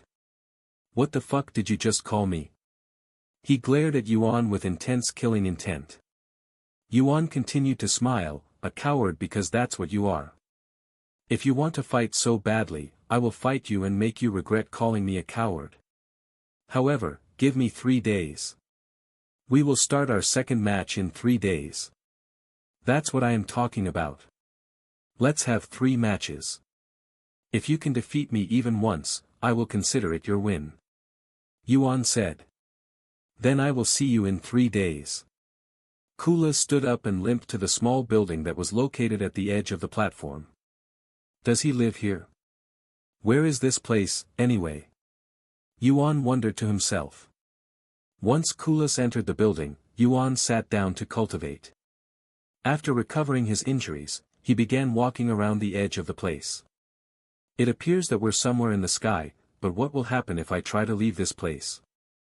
In order to satisfy his curiosity, Yuan flew off the edge of the platform and into the thick clouds. After flying straight for a few seconds, Yuan came out of the clouds and arrived at another platform. However, this platform looked exactly the same as the previous, not to mention the building in the distance and the blood on the floor. Yuan tried flying towards another direction, but he was still brought back to the same place. So I am limited to this place for this trial, huh? Besides the house that Kulis had entered, there was a small tree behind the building as well as a small pond that was filled with clear water. Yuan approached the tree and the pond. There was nothing out of the ordinary about the tree, but the pond was just deep enough to be used as a bath. Yuan narrowed his eyes on the water. Although the water looked ordinary at glance, he could sense a faint aura coming from it. After pondering for a moment, he placed a finger into the water. This water looks ordinary, but it actually contains an immense amount of spiritual energy. It's ideal for tempering one's body, too. Kulis probably gave me 3 days for a reason, this being the reason. After realizing that the water could be used to temper his body, Yuan quickly stripped naked before submerging his body inside the water that happened to fit his body perfectly, and he began tempering his body with it. Meanwhile, in the spectators' room, the ladies' gazes were fixated on Yuan's perfect body. It wasn't obvious with his clothes on, but his body really underwent some major changes after consuming the perfect tempering ginseng. Chu Liuxiang could feel her mouth producing more saliva than usual after seeing Yuan's new body. In fact, everyone there except Xiaohua was ogling at Yuan's body at this moment, especially Li Jinsi, who appeared the most dazed out of everyone there. When Xiaohua noticed their odd expressions, she raised an eyebrow and asked in an innocent voice, "What's wrong with all of you? Is there something wrong with Brother Yuan?" "No. There's nothing wrong." The ladies in the room responded to Xiaohua's question with a somewhat rosy face. 3 days later, Yuan opened his eyes when Kulis came out of the building. "What are you doing? Get out of there and fight me. I'm ready for our rematch," Kulis said to him. "All right. Give me a moment." Yuan jumped out of the small pond and got dressed before going to stand in front of Kulis. "Ready?" Kulis asked with a confident smile on his face. "His aura has improved tremendously in just 3 days. I reckon that he's at least 30% stronger than before." Yuan thought to himself after seeing Kulis' aura that made it seem as though the space around him was distorting. However, it was not just Kulis who had improved over the past 3 days. Yuan's physique also experienced significant improvements after tempering himself in the clear water. "Then let's go." Kulis suddenly stepped forward and punched his fist at Yuan. Yuan immediately activated Golden Mountain Body Refinement and stood still, letting Kulis hit him directly in his chest. A ripple swept the air after the impact, and Yuan could feel his muscles screaming in pain, but he endured it and retaliated with his own fist. The way they fought each other was the exact same as before. It was more of an endurance challenge than a proper fight, but neither of them complained. Kulis enjoyed fighting like this as it got his blood pumping with excitement. As for Yuan, he couldn't ask for a better training partner. His body would become steadier, more refined, and stronger with every strike, so he had no reason to complain. After 100 strikes, Kulis suddenly roared, and his body grew slightly larger. "This is..." Yuan's eyes widened with surprise after seeing Kulis' sudden transformation. A wide smile appeared on Kulis' face as he sent his fist flying at Yuan. Yuan, who had no intention of avoiding the strike, could feel an immense pressure coming from Kulis' fist. "Ah!" Yuan cried out in pain for the first time when his right arm was sent flying by Kulis' attack. "Yuan! Young master! Brother Yuan!" The ladies in the spectators' room exclaimed when they saw Yuan's entire arm fly off his shoulder after being struck by Kulis. Their faces turned pale, as they have never seen Yuan suffering such a grievous wound before except the time when he was in the mystic realm. Yuan jumped back to gain some distance from Kulis, who remained standing there with a smile on his face. He glanced at his severed arm that had fallen several meters away before turning to look at the injury on his body. What a powerful punch!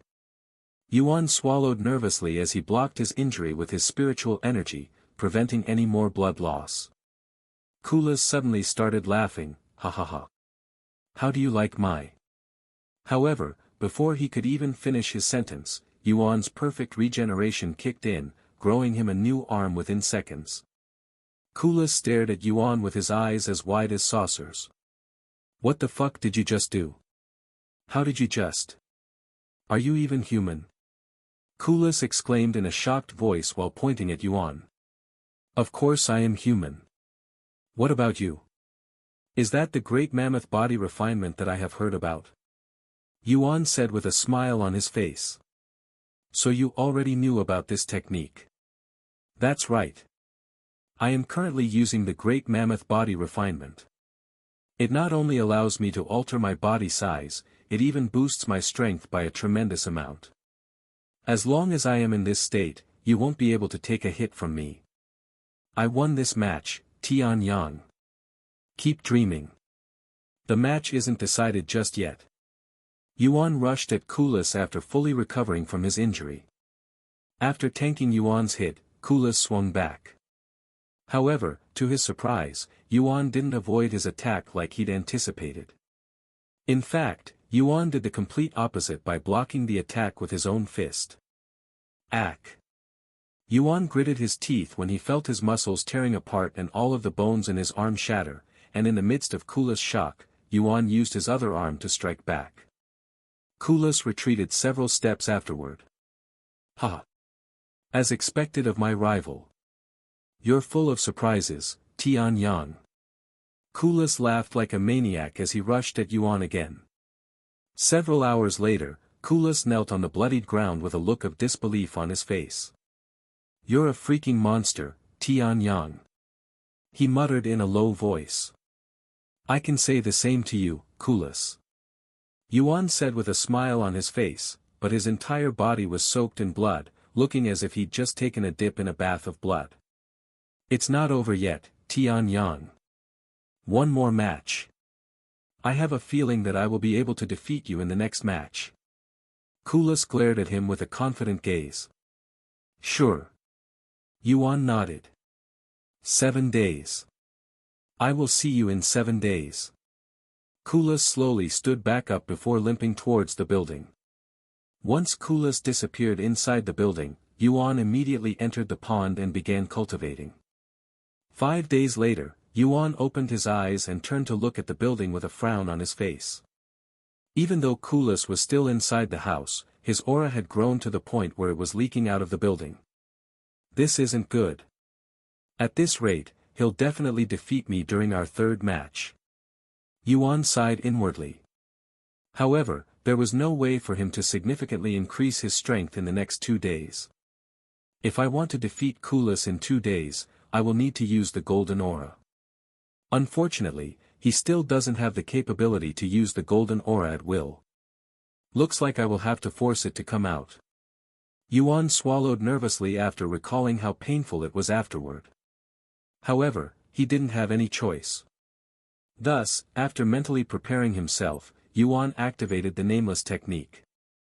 After activating the nameless technique, a crimson aura began emerging from Yuan's body. He took several deep breaths before increasing the intensity of the technique. In the spectators' room, the ladies were shocked when they saw what Yuan was doing. Why is he suddenly using that technique again? Did he already forget about the backlash he'd received the last time he tried to use it? Chu Liuxiang exclaimed after seeing the crimson aura around Yuan. Who knows? I'm afraid that only he knows what he is doing.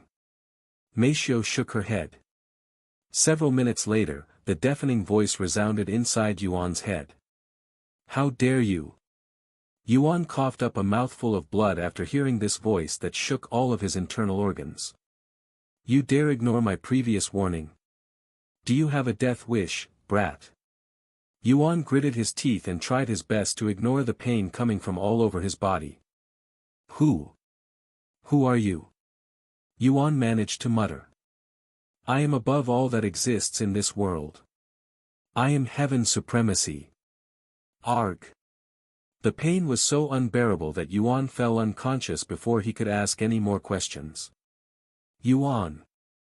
The ladies in the spectators' room were left terrified by what they had just witnessed. He's not dead, is he? Li Jinsi asked in a trembling voice. That's ridiculous. He can't die like that. Chu Liuxiang exclaimed. Calm down.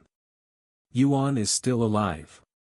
Lan Yingying suddenly said, and she continued, if you look closely, you can see that he's still breathing. He's just unconscious. I don't get it. What is the young master trying to achieve by harming himself? Feng Yuxiang stared at Yuan with a pondering expression on her face and an uneasy feeling in her heart. What about the trial? There's only 2 days left before that man returns, right?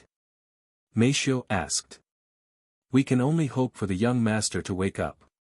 Feng Yuxiang sighed. Several hours later, Yuan slowly opened his eyes. Where am I? He pushed himself off the floor and looked around with a dazed face. That's right. Heaven's supremacy. The golden aura responded to me. Does it have its own will? Just what is heaven's supremacy? He pondered to himself as he sat on the ground. After pondering for some time, Yuan took a deep breath and sat in the lotus position with a resolute face. He then activated the nameless technique. The ladies in the spectators' room were left speechless by his actions. Ah! What is he doing?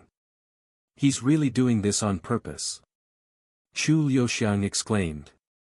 A few moments later, Yuan coughed up more blood, and the muscles in his body began squirming, almost as though it was alive. Aya!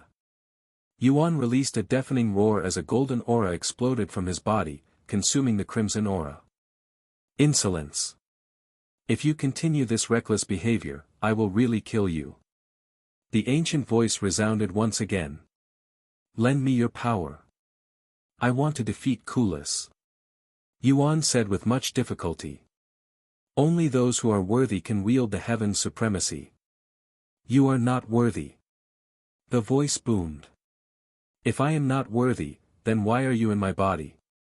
Why was I able to use your powers before? By pure luck. Bullshit. Yuan shouted. Although it was just for a moment, Yuan felt the pain in his body lessen. You don't have what it takes to use my power. You are too weak. You are not worthy. The pain in Yuan's body suddenly skyrocketed. Ack. He collapsed for a second time. A few hours later, Yuan woke up and repeated the same thing. You are not worthy. The voice boomed inside his head several minutes later, causing him to lose consciousness for a third time. After waking up, he challenged the heaven's supremacy for the fourth time, then a fifth, and a sixth time. When he woke up for the seventh time, Yuan realized something. It's not as painful as before, and I am waking up much sooner now. Perhaps this is the secret to heaven's supremacy. An excited expression appeared on Yuan's face after realizing this. How much longer do I have until Kulis returns? Yuan looked around the trial, eventually noticing a timer above him in the sky. I have 12 hours left until Kulis returns. I must control the heaven's supremacy before then. He immediately began challenging the heaven's supremacy for the seventh time. 3 hours later, Yuan woke up after arguing with the ancient voice for over 15 minutes. After being knocked down for the eighth time, Yuan realized something else. The reason it's getting less painful is not because I am getting used to the pain. It's because the heaven's supremacy is not as rebellious. Why? If I can understand why, then maybe I will. Yuan recalled the times he'd used heaven's supremacy by chance, trying his best to remember what he'd done before triggering it. Excitement. I was filled with excitement, and my heart burned with the desire to win. Could it be my desire to win that triggered it? No. Not my desire. My will. Yuan realized that he became less afraid of the heaven's supremacy after challenging it multiple times, that his will had increased. It was at this moment another voice resounded inside his head. In order to control the heaven's supremacy, you must have an indomitable will. A will that will never submit. A will that will never waver. A will that is strong enough to overturn even the heavens. This voice sounded different than the ancient voice, yet it was very familiar to him. It was Tian Yang's voice. An indomitable will. A slight smile appeared on Yuan's face. So that's why it kept saying that I wasn't worthy. It was trying to make me waver. It was trying to mess with my will. Now that he knew how to deal with the heaven's supremacy, Yuan sat down and activated the nameless technique for the 9th time, and on his face was a tranquil expression that one would express when they receive enlightenment. After sitting in the lotus position without moving or doing anything for several minutes, Yuan suddenly took a long and deep breath before releasing it. He closed his eyes and activated the nameless technique. A few moments later, the ancient voice resounded inside his head. You are not worthy. You are too weak. However, despite what the voice claimed, Yuan barely felt any pain in his body. My will is not strong enough to completely neglect the voice. Yuan thought to himself as he suddenly decided to enter the deepest part of his consciousness where his incarnations normally resided. However, Tianyang and the others were nowhere to be seen. Instead, he could see the outline of a massive entity within his consciousness, and it was emanating a subtle golden aura.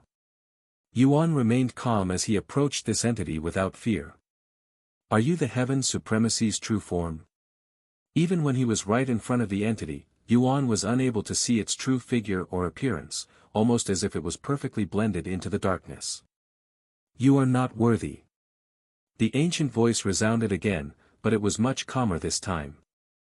"If you truly believe that I am not worthy, then get the hell out of my body," Yuan said with a calm expression. The ancient voice became silent for a few moments before returning. "Did you not seek my power just recently? A power that doesn't listen to its owner is useless, no matter how strong it is. Furthermore, I have the nameless technique. It's more than enough to replace you." The audacity! The ancient voice boomed, causing the void to tremble. "I am the pinnacle of strength. I am the pinnacle of techniques. I am the pinnacle of treasures. I am the pinnacle of all that exists. I am the Heaven Supremacy. There's nothing in this universe that can replace me, much less some trash like the nameless technique." Yuan smiled and said, "Once again, even if you are the strongest power in existence, you are useless to me if I cannot use you, just like a sword without a blade or a gun without any bullets. If you refuse to submit to me, I will toss you aside like trash. Without me, you are also useless, just like a weapon without someone to wield it. Even the sharpest sword in the world won't be able to threaten anyone if it's not used." Even though the ancient voice had mumbled something inaudible, Yuan could somehow tell that it was frustrated.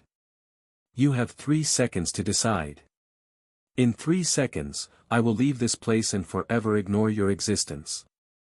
1. 2. Yuan halted his voice when he noticed the massive figure suddenly shrinking in size until it was around the same size as him.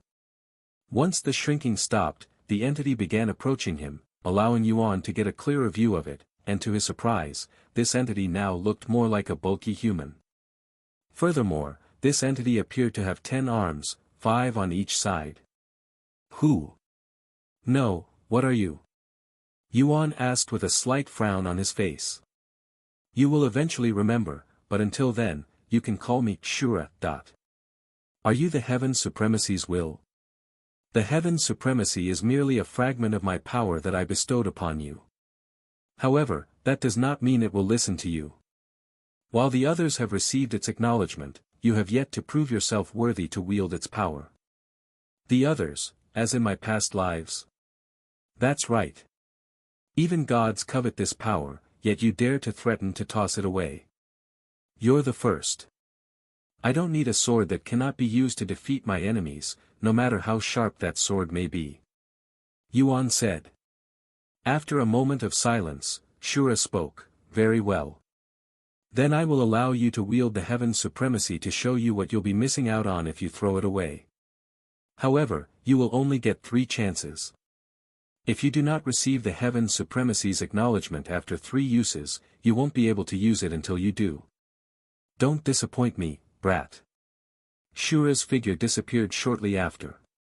However, right as Yuan prepared to leave the void, he heard footsteps approaching him from behind. When he turned around, he could see a familiar face standing behind him. "I see that you have finally recalled Shura. It will only be a matter of time before you recall everything," Tianyang said with a profound smile on his face. "What do you want?" Yuan asked him. "I'm just here to give you some advice. If you want to remember your memories faster, you should really focus on improving your cultivation. You've been a spirit lord for far too long," Tianyang said. He then tilted his head to look up into the void. "You should wake up now. Don't keep our friend waiting." Outside Yuan's consciousness, Kula stood before him with a frown on his face. "If you don't wake up soon, I will toss you off this fucking platform," Kula shouted at him. Yuan opened his eyes the following moment, his gaze emanating an otherworldly pressure. As he slowly stood up, his body exuded a golden aura that flickered like flames, making it seem as if his body was engulfed in fire. What the hell is happening? Kulas stared at Yuan with wide eyes, his confidence wavering. Are you ready for our rematch? Yuan asked him in a calm voice. Kulas swallowed nervously, but he still nodded his head. Damn right, I am ready. Kulas immediately moved into action by attacking first. Yuan could tell that Kulas had become twice as strong as before, but his confidence and will remain unwavering. Impossible. Kulas uttered in disbelief a second later, his movements completely frozen when Yuan caught his fist with a single hand. Heads up. Yuan said right before punching Kulas square in the face with his other hand. Whoosh! Kulas' body was sent flying the very next second, his body slamming into the building in the distance, completely destroying it. No way. What happened to the young master? Why did he suddenly acquire so much strength? Feng Yuxiang was shocked after witnessing Yuan's prowess. It must have something to do with his golden aura. Every time it appears, his prowess increases tremendously, almost like my nameless technique, but even my nameless technique couldn't hold a candle against his mysterious technique. Li Jinxi said. A few moments after he was sent flying, Kulas dug himself out of the rubble and approached Yuan with a wide smile on his face. Not bad, Tianyang. But you'll need more than that to defeat me. Kulas suddenly roared, and his body began growing larger and larger, eventually becoming a 50-meter-tall giant. Let's see if you can catch my fist with your hand now, Tianyang. Kulas laughed out loud as he punched at Yuan. The pressure coming from Kulas' fist was so strong that it pushed the clouds in the background many meters back. However, Yuan remained indifferent, his gaze completely tranquil. A hand? I don't need a hand to stop your attack. A single finger is more than enough. Yuan spoke as he pointed his middle finger towards Kulas' incoming fist. Boom! A massive ripple swept the place when Yuan's finger collided with Kulas' fist, sweeping away all of the clouds that surrounded them and revealing its scenery that was mostly a mountain range. You freaking monster! A terrified expression was on Kulas' face when he saw the results. Yuan had actually managed to block his fist with a single finger. And he'd done so without being pushed back even a single step. Heaven's supremacy. Remember it, Kulas, because that is what defeated you. Yuan said before throwing his punch at Kulas' fist that he'd stopped. Whoosh! Once again, Kulas was sent flying. However, there was nothing to stop him this time, and he was sent flying off the platform. Boom! The entire mountain range trembled when Kulas landed on the ground. You have defeated Kulas and successfully cleared the third trial. You have defeated Kulas 3 times for a special reward. A golden orb of light suddenly emerged from the pond that Yuan had tempered his body in, and it floated towards him. After absorbing the golden orb, a flood of memories gushed inside Yuan's head. This is Tianyang's memories. Yuan closed his eyes and digested the memories. I see. So this is how I met Kulas. A small smile appeared on Yuan's face as he recalled his rivalry with Kulas and how it all began. After he finished absorbing Tianyang's memories, Yuan turned to look at Kulas, who was still lying on the ground, seeming unconscious. I hope that you're still alive out there somewhere, Kulas. I still haven't fulfilled our promise, so don't you dare die yet. Yuan mumbled in a low voice. Unfortunately, the chances of Kulas still being alive at this moment was slim to none, as it has been tens if not hundreds of millions of years since he last met Kulas, and unless they were demons or an undying immortal who has reached the apex of cultivation, nobody could live for that long. Yuan returned to the stairway to heaven shortly after he completed his third trial. Congratulations, Master. You have completed all of the trials for this ascension. You can now travel to the third heaven. Tian'er appeared before him and said. The ladies in the spectators' room reunited with Yuan shortly after. Yuan. Are you okay? Chu Liuxiang asked him in a worried voice. Why wouldn't I be okay? He smiled. You took a lot of beating during this trial. Yes, I did, but it made me stronger, a lot stronger. The stairway to heaven is not just a bridge that connects the 9 heavens, it's also a training ground. Anyways, now that we can enter the 3rd heaven, let's go. There's a lot of work that needs to be done. Yuan then said. Okay. The ladies there nodded. Please wait a moment, master. Tian'er suddenly stopped them. What's the matter? Tian'er created a projection in front of her and said, the 7 legacy families and the Ji family have surrounded the stairway to heaven. You will be ambushed if you leave through the main gate. The situation outside the stairway to heaven in the 3rd heaven began to materialize in the projection, showing Yuan and the others the situation outside. Yuan frowned upon seeing the ambush. The survivors of the 7 legacy families and the Ji family must have reported you to them. What should we do, young master? We can either wait for them to leave, or we can go outside and kill all of them. Feng Yuxiang asked him. Yuan rubbed his eyes and sighed, do I really have to spill so much blood the moment I enter the 3rd heaven? I'd rather avoid fighting if I can. Because at this rate, we'll have to kill these families over and over again as we continue to ascend. If Master doesn't wish for a confrontation, I can make it so that you're teleported to a random location in the 3rd heaven when you exit the stairway to heaven. This way, you will be able to enter the 3rd heaven without encountering them right away. Tian'er suddenly said. A random location. So we won't know where we'll end up until we appear in the 3rd heaven, huh? Yuan began pondering. Yes, that's the only way to enter the 3rd heaven without being ambushed. Tian'er nodded. What do you guys think? Yuan asked the others for their opinion. I also would prefer it if we can avoid fighting. Meishio said. Me too. Chu Liuxiang said. The others agreed with Meishio and Chu Liuxiang. Since there is no objection, we'll do it your way, Tian'er. Yuan said to her a moment later. I understand. Then I will teleport you outside now. Until next time, master. Tian'er said with a smile on her face before sending them out of the stairway to heaven. Congratulations. Player Yuan has become the first player to ascend to 3rd heaven through the stairway to heaven. Because of player Yuan's efforts, Spirit Heaven has re-established its connection with 3rd heaven, allowing access for all players. All players may now enter the stairway to heaven and ascend to 3rd heaven without any restrictions.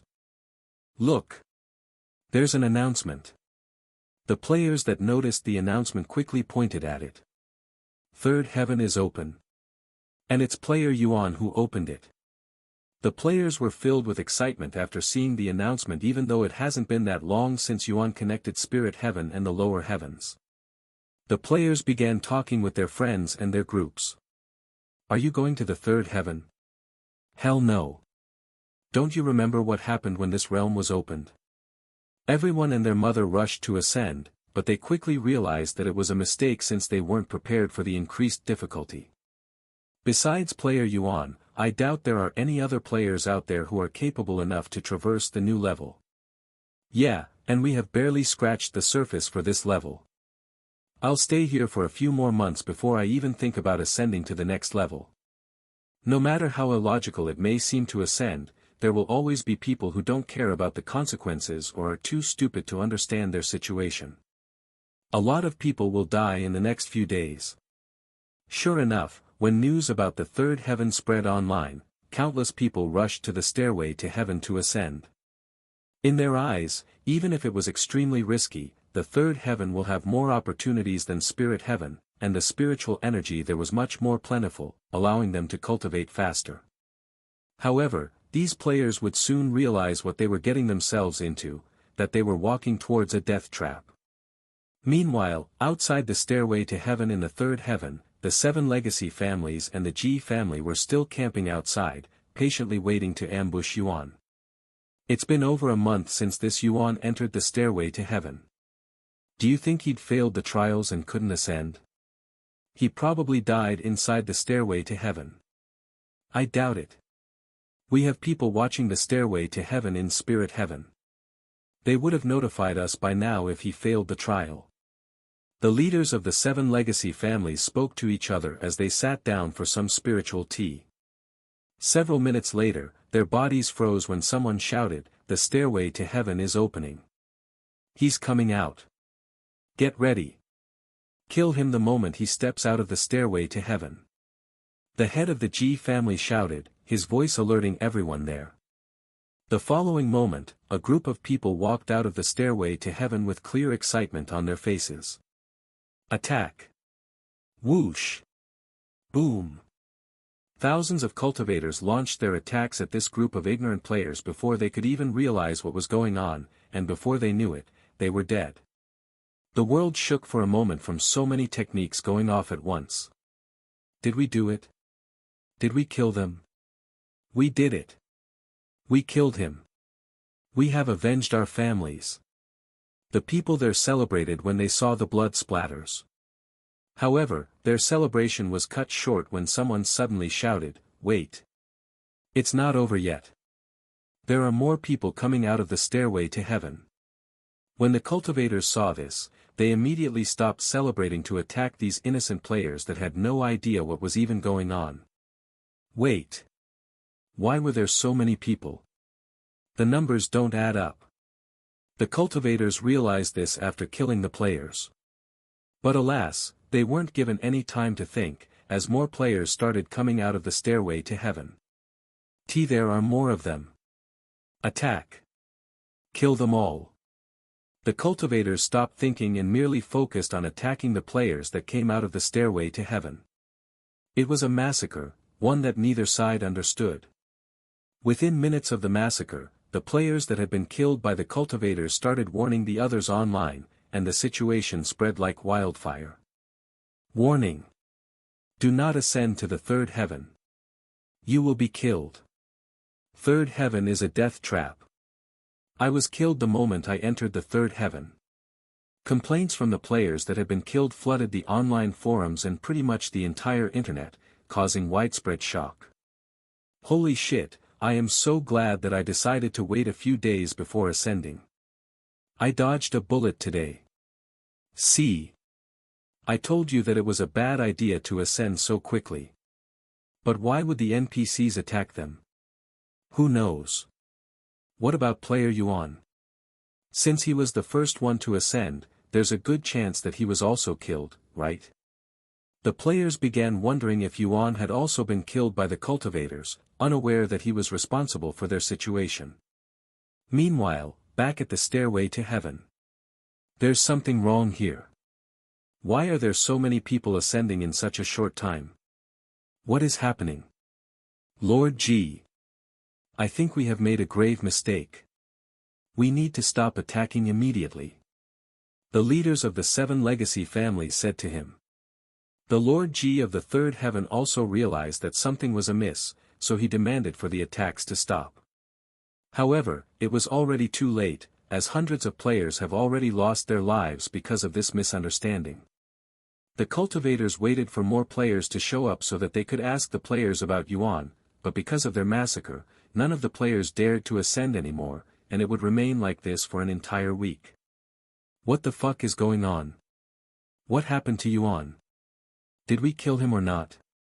The cultivators were at a loss, and they couldn't tell if they'd killed Yuan or not due to the chaos and misunderstandings. The 7 legacy families and the G family held an emergency meeting afterward. In the end, they decided to leave the scene and return home for now, leaving behind some people to investigate the situation. As for their business with Yuan, since he was nowhere to be seen and they didn't know whether they had killed him or not, they decided to consider him dead until they figured things out. After being teleported out of the stairway to heaven by Tiana, Yuan and the others found themselves somewhere in the middle of a green valley surrounded by mountains and trees. Looks like we have arrived safely. I was worried about the possibility of appearing in the middle of an ocean, or worse, at the bottom of one. Chu Liuxiang said as she looked around. Is everyone here? Yuan looked around to make sure that nobody had strayed from the group. Chu Liuxiang, Mei Xiu, Li Jinxi, Xiao Hua, Feng Yuxiang, and Lan Yingying, all 6 of them were there. Since we've been inside the stairway to heaven for longer than I'd anticipated, I am going to take a few days break. We'll figure out our location and where we should go afterward. Yuan said to them. Okay.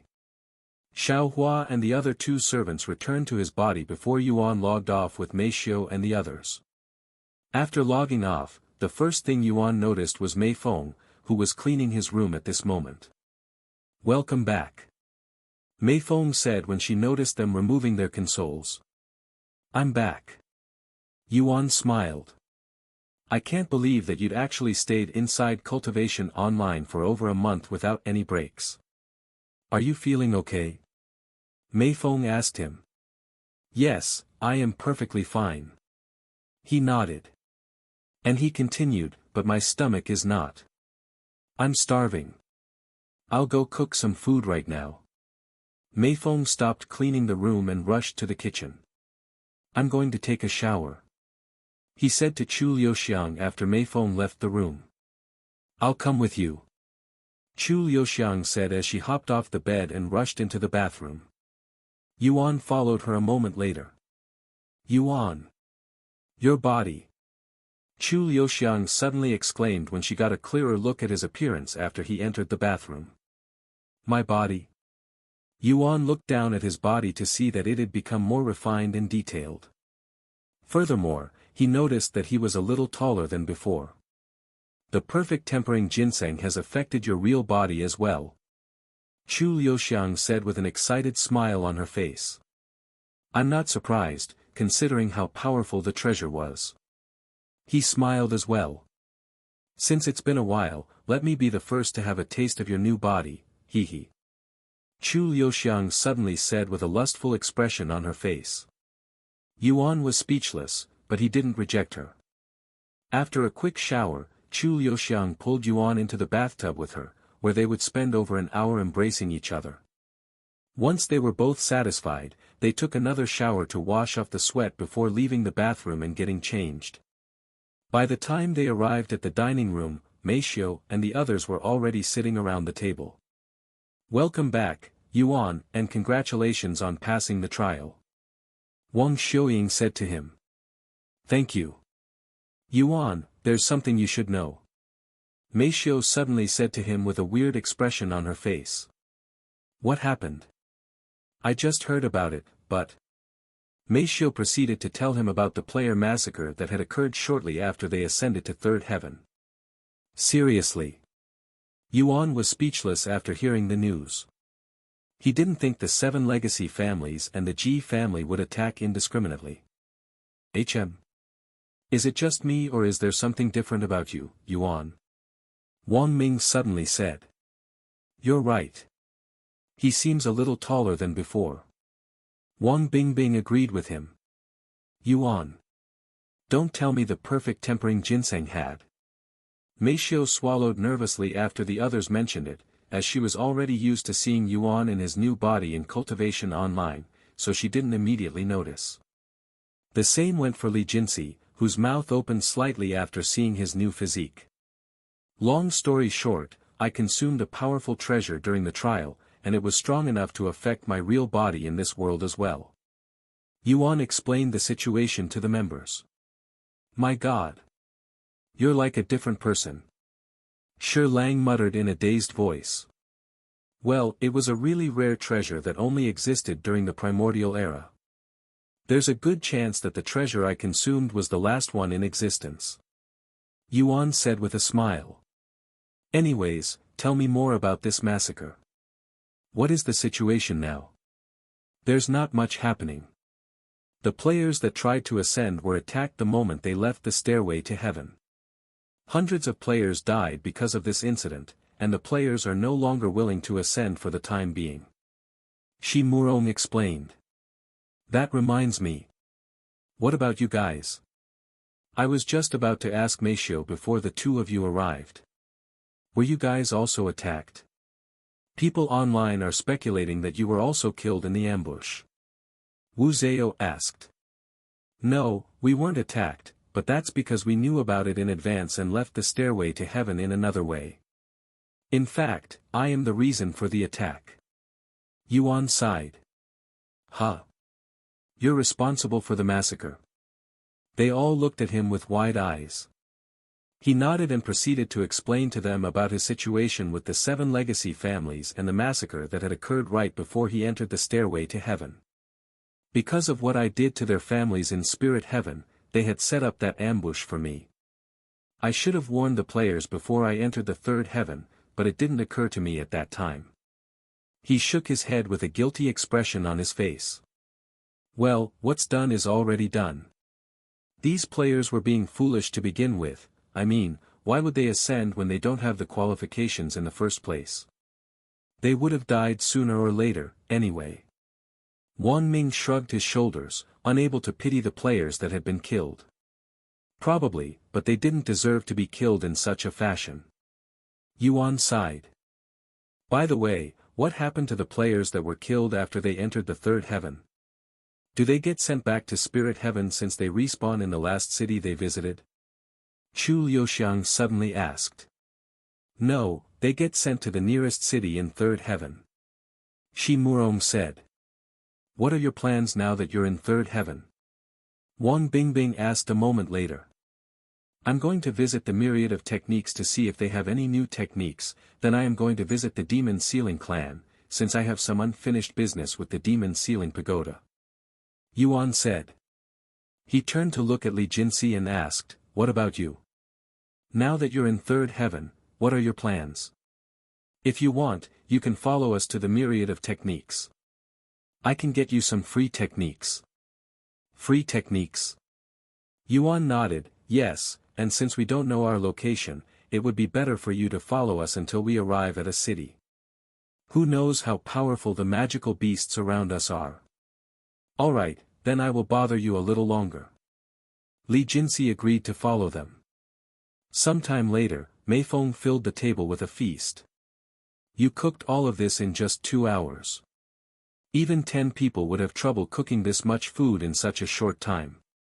Wang Ming was shocked by Mei Feng's inhuman capabilities. However, despite the food filling the whole table, they would empty all of the plates in less than an hour with Yuan putting in the most effort, as he was the hungriest there. Perhaps it was due to his new physique that required more energy, but Yuan didn't feel full even after eating half of the food on the table. How was the food? Mei Feng suddenly asked him. As always, it's perfect. Really? But you don't seem satisfied. Perhaps you're not full yet. I will make more food.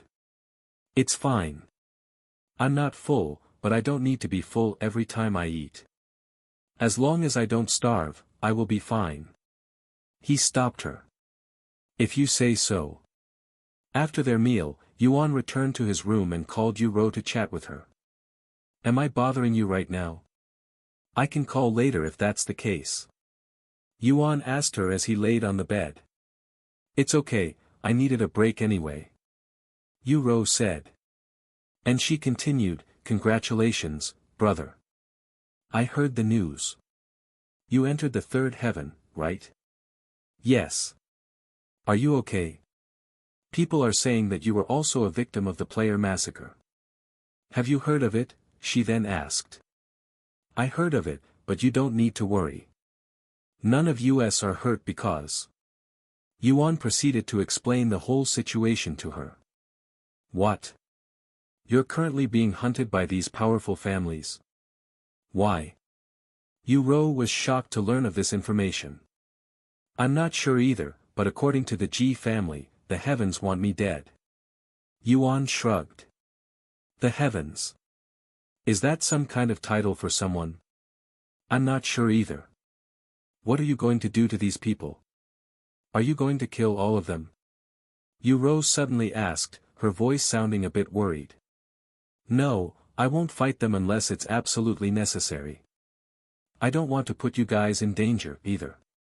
They probably think I am dead right now because of the player massacre, so I'm going to travel under a new identity for now. Stay safe, brother. Now that I know our souls are involved, I really don't want you to hurt yourself. I know. The two of them continued to chat with each other for another half an hour. Once the call ended, Yuan decided to get some actual sleep. Unbeknownst to Yuan, he would not wake up for 3 whole days. 3 days later, Yuan woke up, feeling incredibly refreshed. However, he was surprised to see Wang Xiuying sitting right beside him. "Huh? What are you doing?" he asked her. "You're finally awake. You have been sleeping for 3 days now, Yuan. I was just checking your condition just to make sure you're still alive." 3 days? Yuan's eyes widened. "I guess it's been a while since I last got some decent sleep. What about the others?" "I told them to not worry, that you're probably just exhausted after spending so much time in Cultivation Online." "I see. Thank you, Xiuying. Don't even mention it. I am the faction's nurse for a reason," she smiled. "Anyways, now that you're awake, go let the others know that you're okay. They're all training in the field right now." "Okay." He nodded. After washing his face, Yuan went to the balcony and flew to the training field that was right behind their building. The others were relieved to see that he was fine. "Yuan, let's spar." Li Jinsi suddenly approached him. "Sure." Yuan started training with Li Jinsi and the others. Over the next several days, Yuan would relax in the real world without logging into Cultivation Online. After what he'd experienced in the stairway to heaven, he really needed a break. The ladies that went to the third heaven with him did the same, not that they could go anywhere without Yuan in Cultivation Online. Li Jinsi would spend all of her time training her body, motivating herself with Yuan. As for Chu Liuxiang and Meishio, besides improving their own cultivation, they would spend the rest of their time in bed with Yuan. After an entire week had passed since Yuan ascended to the third heaven, they finally decided to return to Cultivation Online. Once they were inside Cultivation Online, they picked a random direction and started flying towards that direction, hoping they would come across a city or some people to ask for directions. After flying for almost the entire day, they finally found a group of traveling merchants for directions. The nearest city would be Fuqing City. If you continue traveling towards the south, you should reach it in an hour. The merchant said to them. "I understand. Thank you for your help." Yuan handed them some spirit stones to show his gratitude before continuing the journey, arriving at the city about half an hour earlier than anticipated. After arriving at Fuqing City, Yuan asked the guards there if they had a myriad of techniques in the city. "Sorry, but we don't. If you're looking for the myriad of techniques, you'll have to go to Silver Heaven City," the guard said. Silver Heaven City. Yuan's eyes widened after hearing this familiar name, as this was where Tian Qinyu originated from, where he was born. "Which direction is the Silver Heaven City?" he then asked. "If you continue going east, you should arrive in about 4 days using a flying treasure."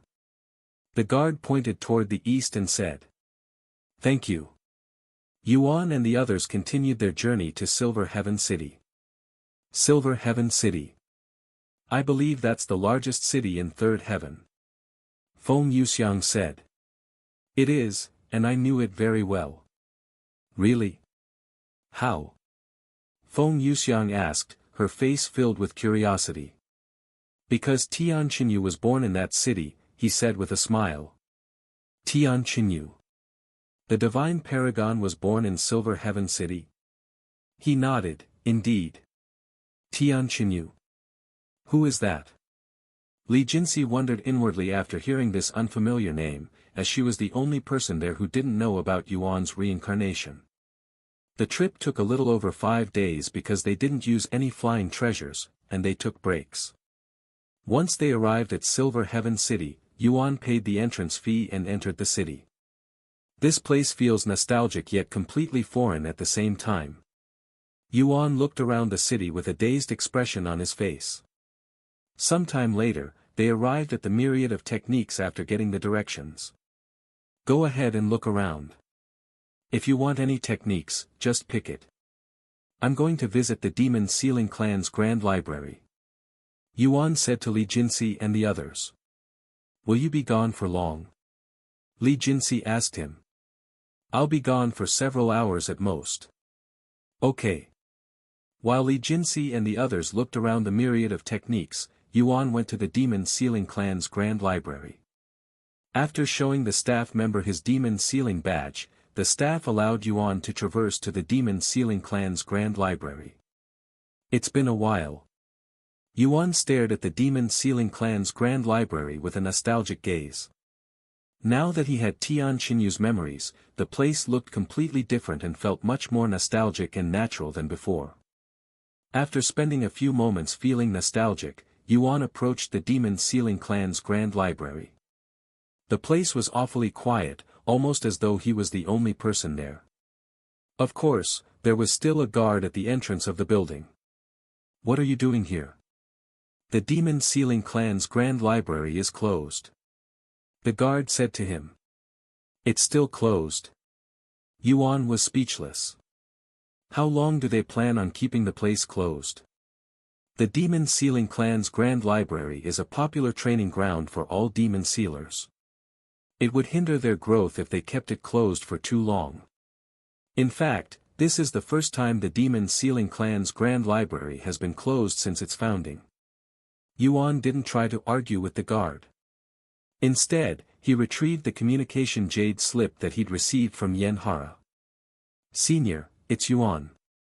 I am currently at the Demon Sealing Clan's Grand Library, and I would like to challenge the Demon Sealing Pagoda again.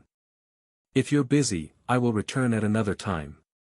After sending the message, Yuan began waiting for a response, which didn't take too long. About a minute later, his communication jade slip trembled, and Yanhara's voice resounded shortly after, I missed your voice, little founder. You want to challenge the Demon Sealing Pagoda, right? Give me an hour. I will be there as soon as I can. She's as energetic as ever. Yuan smiled after hearing her voice. Sometime later, when the guard noticed that Yuan wasn't leaving, he spoke, Why are you still here? Unless you're a master demon sealer, you're not allowed to enter no matter how long you stand out here. My mentor is coming. She's a master demon sealer. Yuan said to him. The guard no longer said anything and became silent. A little over an hour later, Yuan could see a portal appearing not far away from his location, and a beautiful woman came out of it a moment later.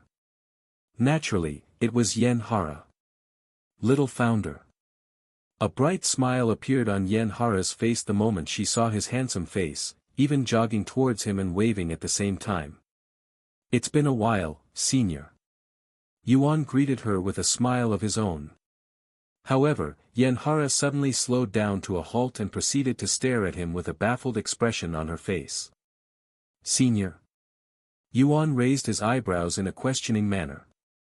Little founder. Did something happen to you? Why do you look the same yet so different at the same time? You even grew a few inches. Yanhara asked as she inspected his body at a closer distance. She suddenly grabbed his arm and inspected his muscles by squeezing it. Wow, your muscles are flawlessly refined. What kind of treasure did you consume? Perfect tempering ginseng, he said with a profound smile on his face. What? Yanhara stopped all of her movements and stared at him with a shocked look on her face. I'm just joking. This is the result of my training. Yuan chuckled a moment later. I thought so. You almost gave me a heart attack, little founder.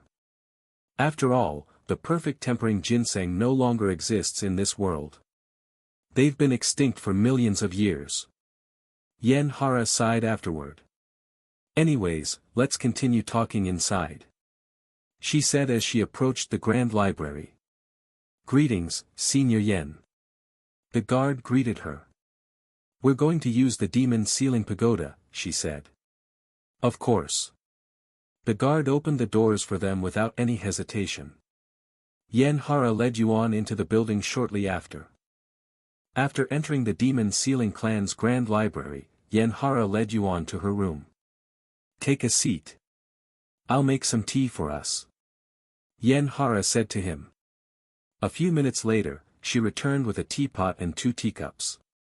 So, what have you been up to lately? She asked him after sitting down and pouring him a cup of tea. Thank you. Yuan sipped on the tea a couple of times before speaking, nothing much, really. I just ascended to the third heaven. That fast? If I recall correctly, you just ascended to the second heaven not long ago. Yen Hara said with slightly widened eyes. Yes, and I intend on ascending to the fourth heaven as soon as I finish up some business in the third heaven, the demon sealing pagoda being one of them. He nodded. I see. You're moving up faster than I'd anticipated. Of course I am not complaining.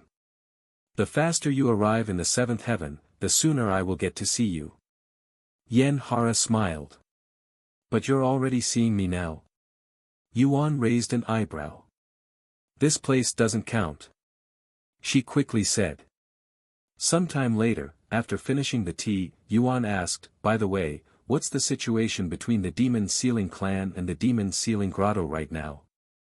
Yen Hara lowered her teacup and then said with a dispirited expression, not good. Not good at all. In fact, it's been getting worse. Demon sealers from both sides would fight each other whenever they cross paths, and several demon sealers have already died from the drama. At this rate, there will be a full-blown war between the demon sealing clan and the demon sealing grotto. How foolish. Yuan muttered in a cold voice. Huh. Yen Hara looked at him with wide eyes. Neither side will win this war, even if one side beats the other. The true winners will be the demons that will soon return to this world. Wait a minute. What do you mean by that? The demons are already near extinction. There's no way they would return. Is that what you truly believe, or is that what you want to think? Yuan asked her in a calm voice. That's what I truly believe. She said. Then you should change your beliefs, senior. Although there may not be as many demons today as there were back in the days, they won't be gone anytime soon. In fact, they're most likely recovering their forces out there somewhere. How do you know all of this? Yen Hara asked him in a trembling voice. Yuan smiled and said, I will tell you the truth later, when I defeat the demon sealing pagoda. Defeat the demon sealing pagoda? You couldn't even get past the fourth floor on your last attempt, and in case you forgot, nobody has passed that floor since the Divine Paragon, not even the current leader of the demon sealing clan. Yen Hara said. Actions speak louder than words. If you don't believe me, I will do it right now. Sure. Yen Hara and Yuan arrived at the demon sealing pagoda several minutes later. Whenever you're ready, little founder. Yen Hara said to him. I'm ready now. Sometime later, Yen Hara paid the resources to activate the demon sealing pagoda. Once the door opened, Yuan calmly walked into the building. Young master, you should save your energy for the first few fights while we fight for you. Feng Yuxiang said to him. No, I will challenge the demon sealing pagoda by myself this time. I appreciate your consideration, though. Yuan said to them. After entering the building, Tian Qinyu's voice resounded, Welcome to the demon sealing pagoda, young demon sealer. I will now tell you the rules of this place. If you break any of them, you'll automatically be removed from this place. The voice proceeded to repeat everything that was said the last time he was here, word for word. Once the introductions were finished, a superior demon appeared in the middle of the room. When you're prepared to start the challenge. Ready. Yuan said without any hesitation. The superior demon immediately sprung into action and lunged itself at Yuan. Swords of Eternal Torment. A single golden sword suddenly materialized above the demon, pinning it to the ground. The demon released a pained roar. Yuan casually plunged his bare hands into the pinned demon's chest, removing its crystal. After crushing the crystal, the demon stopped moving and disappeared. Congratulations, you have managed to pass the first floor in 9 seconds.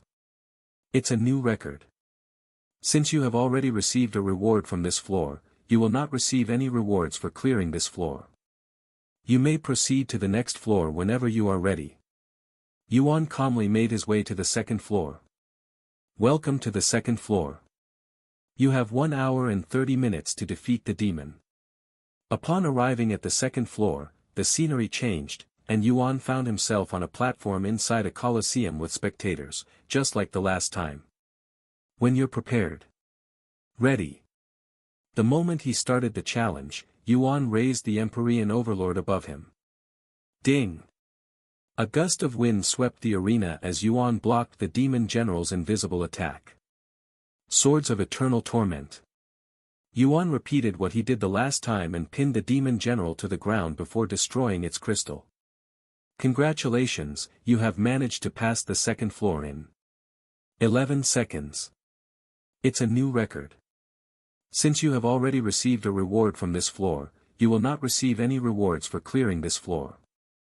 You may proceed to the next floor whenever you are ready.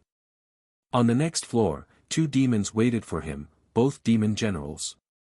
When you're ready. After starting the fight, Yuan waited for the demons to attack him like last time, but to his surprise, they remained standing there, seemingly hesitant for some reason. How boring. He sighed before using Swords of Eternal Torment, pinning them both on the ground. Congratulations, you have managed to pass the third floor in 20 seconds. It's a new record. A few seconds later, Yuan made his way to the 4th floor, where he was stopped. Welcome to the 4th floor. You have 15 minutes to defeat the demon. On the 4th floor of the demon's ceiling pagoda that was in a lava environment, Yuan patiently waited for the gray demon to show up. A few moments later, the gray-skinned demon with a broken horn came out of the lava and stood on the platform before Yuan. When you're prepared to start the challenge, say, "Ready," out loud. Yuan didn't immediately start the fight this time. Instead, he took a few moments to silently stare at the demon. What's wrong? Aren't you going to say your famous line? That I am not worthy to fight you? Yuan suddenly spoke with a calm smile on his face.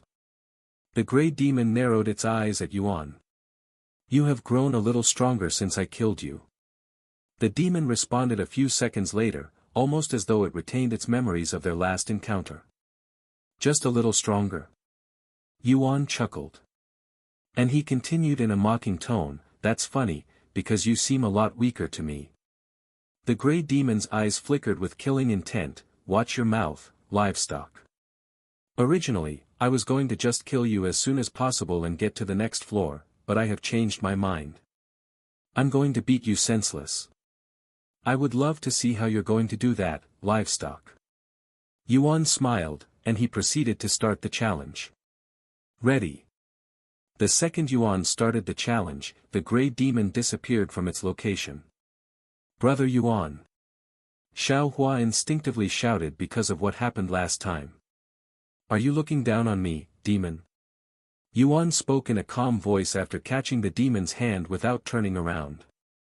The demon was shocked when it realized that Yuan had caught its attack with his bare hands.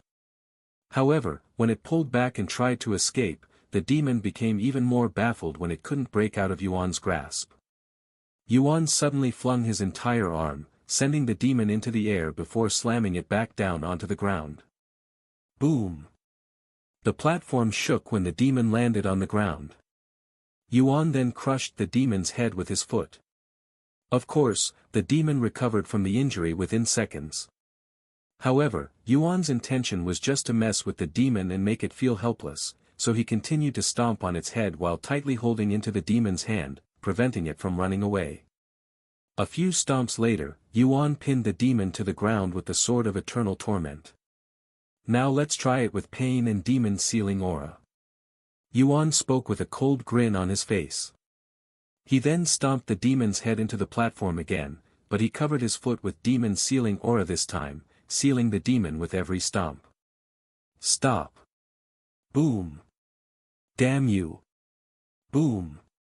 Once the demon was almost completely sealed, Yuan pulled the demon off the floor and had it stand right in front of him. You're not worthy to fight me, demon. Yuan said before shoving his arm through the demon's chest and destroying its crystal. Congratulations, you have managed to pass the 4th floor in 4 minutes and 11 seconds. It's a new record. Here is your reward for clearing the 4th stage. A golden orb of light appeared from within the lava and floated towards Yuan. After absorbing the orb of light, Yuan could feel the spiritual energy in his dantian overflow and his cultivation base soaring. His spirit grandmaster cultivation instantly broke through to the peak of Spirit Lord, returning him to his original cultivation. However, that wasn't the end of it, as his cultivation continued to soar. You have absorbed enough chi for a breakthrough. You have met the requirements for a breakthrough. You have reached 1st level Spirit King.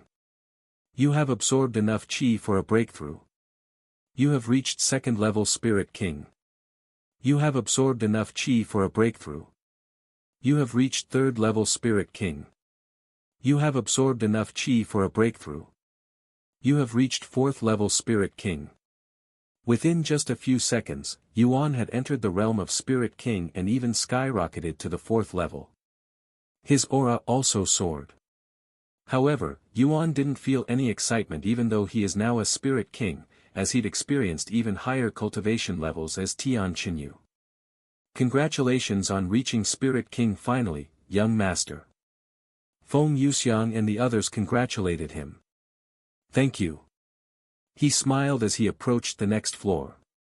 Meanwhile, Yan Hara was patiently waiting outside. Considering how fast he progressed last time, he should be on the 2nd floor now. She suddenly raised an eyebrow when she noticed a figure standing atop the demon's ceiling pagoda. Divine Paragon. Yan Hara fell on her but when she saw his handsome face. Why is the Divine Paragon appearing again?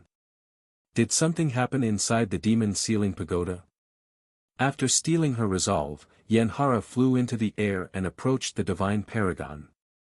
He's just an illusion, so it should be fine if I took a closer look. She thought to herself. Once she was right in front of the Divine Paragon, Yan Hara began inspecting his appearance in closer detail. The more I look at him, the more he looks like the little founder. Unbeknownst to Yan Hara, she no longer saw the Divine Paragon in Yuan. Instead, she saw Yuan in the Divine Paragon. The little founder. He's definitely a descendant of the Divine Paragon. Yan Hara was now convinced of her theory. Upon entering the 5th floor, Yuan found himself atop a mountain and with not 2, but 3 demons, all 3 emitting the aura of a Spirit King. Each of these demons had their own unique physique. One of them was skinny while another was bulky. The third one was even round like a balloon, which surprised Yuan. Furthermore, they were all sort of demon emperors. Welcome to the 5th floor. You have 1 hour to defeat the demons. The Divine Paragon's voice resounded. How many years has it been since someone made it to this floor? I don't remember. The skinny demon suddenly muttered as it stared at Yuan with an excited smile on its face. However, Yuan ignored the skinny demon and focused his gaze on the fat demon. It's rare to see a fat demon even back in the primordial era. I remember my first experience with one. I nearly laughed my ass off. Yuan said with a smile on his face. The fat demon trembled when it heard Yuan's words. What did you just call me, lowly livestock? The fat demon growled in a cold voice. Yuan laughed out loud. Your reaction is the same as that fat demon when I laughed at it. I see. So I had decided to put you in this demon's ceiling pagoda. Die. Livestock. The fat demon suddenly lunged at Yuan. However, Yuan didn't start the challenge yet. This is the first time the demon initiated the fight. Demon Ceiling Zone. Yuan snapped his fingers, surrounding himself and the fat demon with the demon ceiling zone. The fat demon immediately felt its strength drained by the demon ceiling zone. Whoosh! Yuan swung his sword at the fat demon while it was still in the air, slicing its body horizontally in half. Sword of Eternal Torment. Yuan pinned the fat demon into the ground while its body was still severed. Arg! What is this feeling? The fat demon screamed when it experienced pain for the first time. This feeling is called pain. Remember it well. Yuan looked down at it with a cold smile on his face. How dare you look down on us? The other two demons shouted as it attacked the demon sealing zone. However, they quickly realized how durable the demon sealing zone was, and they couldn't even put a slight crack in it. Coward! Fight us if you dare. Yuan looked at the skinny demon who just spoke and said, You want to fight? Sure. He removed the demon sealing zone, allowing the two demons to reach him. Sword of Eternal Torment. Ah! The demons kneeled on the ground when multiple golden swords stabbed their back. Yuan sighed, compared to before, the demon sealing pagoda is too easy now. He killed the skinny and bulky demons shortly after, leaving the fat demon for last. You may be laughing now, but once you reach the next floor, you will witness true horror. The fat demon said its last words before Yuan killed it. Congratulations, you have managed to pass the 5th floor in 2 minutes and 11 seconds. It's a new record. Here is your reward for clearing the 5th stage. After absorbing the reward, Yuan's cultivation soared once again. You have absorbed enough qi for a breakthrough. You have reached 5th level Spirit King. You have absorbed enough qi for a breakthrough. You have reached 6th level Spirit King. You have absorbed enough qi for a breakthrough. You have reached 7th level Spirit King. Yuan approached the 6th floor as a 7th level Spirit King. Even before he stepped onto the 6th floor of the demon sealing pagoda, Yuan noticed a massive round figure sitting in what appeared to be a sea of blood. This round figure was the size of a mountain, and it had a hideous face that would make even the coldest warriors run away in fear. The abomination, huh? No matter how many times I see it, it makes my skin crawl. Welcome to the 6th floor. You have 5 minutes to defeat the demon. When you're prepared to start the challenge, say, ready, out loud. 5 minutes, huh? The purpose of the 6th floor was to test the strength of a demon sealer's demon sealing aura, hence why there was an abomination and such a short time limit. If one's demon sealing aura isn't strong enough, they wouldn't be able to defeat the abomination even if they were given 100 hours. However, if one's demon sealing aura was strong enough, they could do so in less than 5 minutes. Yuan closed his eyes and took a deep breath. Ready. Swords of Eternal Torment. Yuan opened his eyes and summoned over 100 golden swords to attack the abomination, waking it up from its slumber. He then began gathering spiritual energy for a heaven-splitting sword strike as the abomination stumbled around and screamed in pain. After spending a whole minute gathering spiritual energy, Yuan released the heaven-splitting sword strike. With his limiter removed, the sword light from the heaven-splitting sword strike was powerful enough to cover the entire abomination's figure, and since he'd infused the heaven-splitting sword strike with his demon sealing aura, the abomination was not able to recover fast enough and was disaggregated until there was nothing left. Congratulations, you have managed to pass the 6th floor in 1 minute and 9 seconds. It's a new record. After absorbing the reward, Yuan's cultivation soared to the peak of Spirit King. Looks like you'll be a Spirit Emperor in no time, young master. Feng Yuxiang said to him as he took a moment to recover his spent spiritual energy. No, I won't reach Spirit Emperor. Yuan said. Huh? Are you saying that you won't clear the next floor? She asked in a puzzled tone. No, that's not it. You'll find out when I clear the next floor. Sometime later, he made his way to the 7th floor. The 7th floor of the demon sealing pagoda looked completely different from the previous 6 floors. There was neither a visible platform nor a sky. Instead, he was surrounded by nothing but stars, almost as though he was now inside the stairway to heaven. Yuan walked onto the invisible platform and approached the figure standing many meters away. This figure had its eyes closed, seemingly asleep, but it was also emanating a bloodthirsty aura.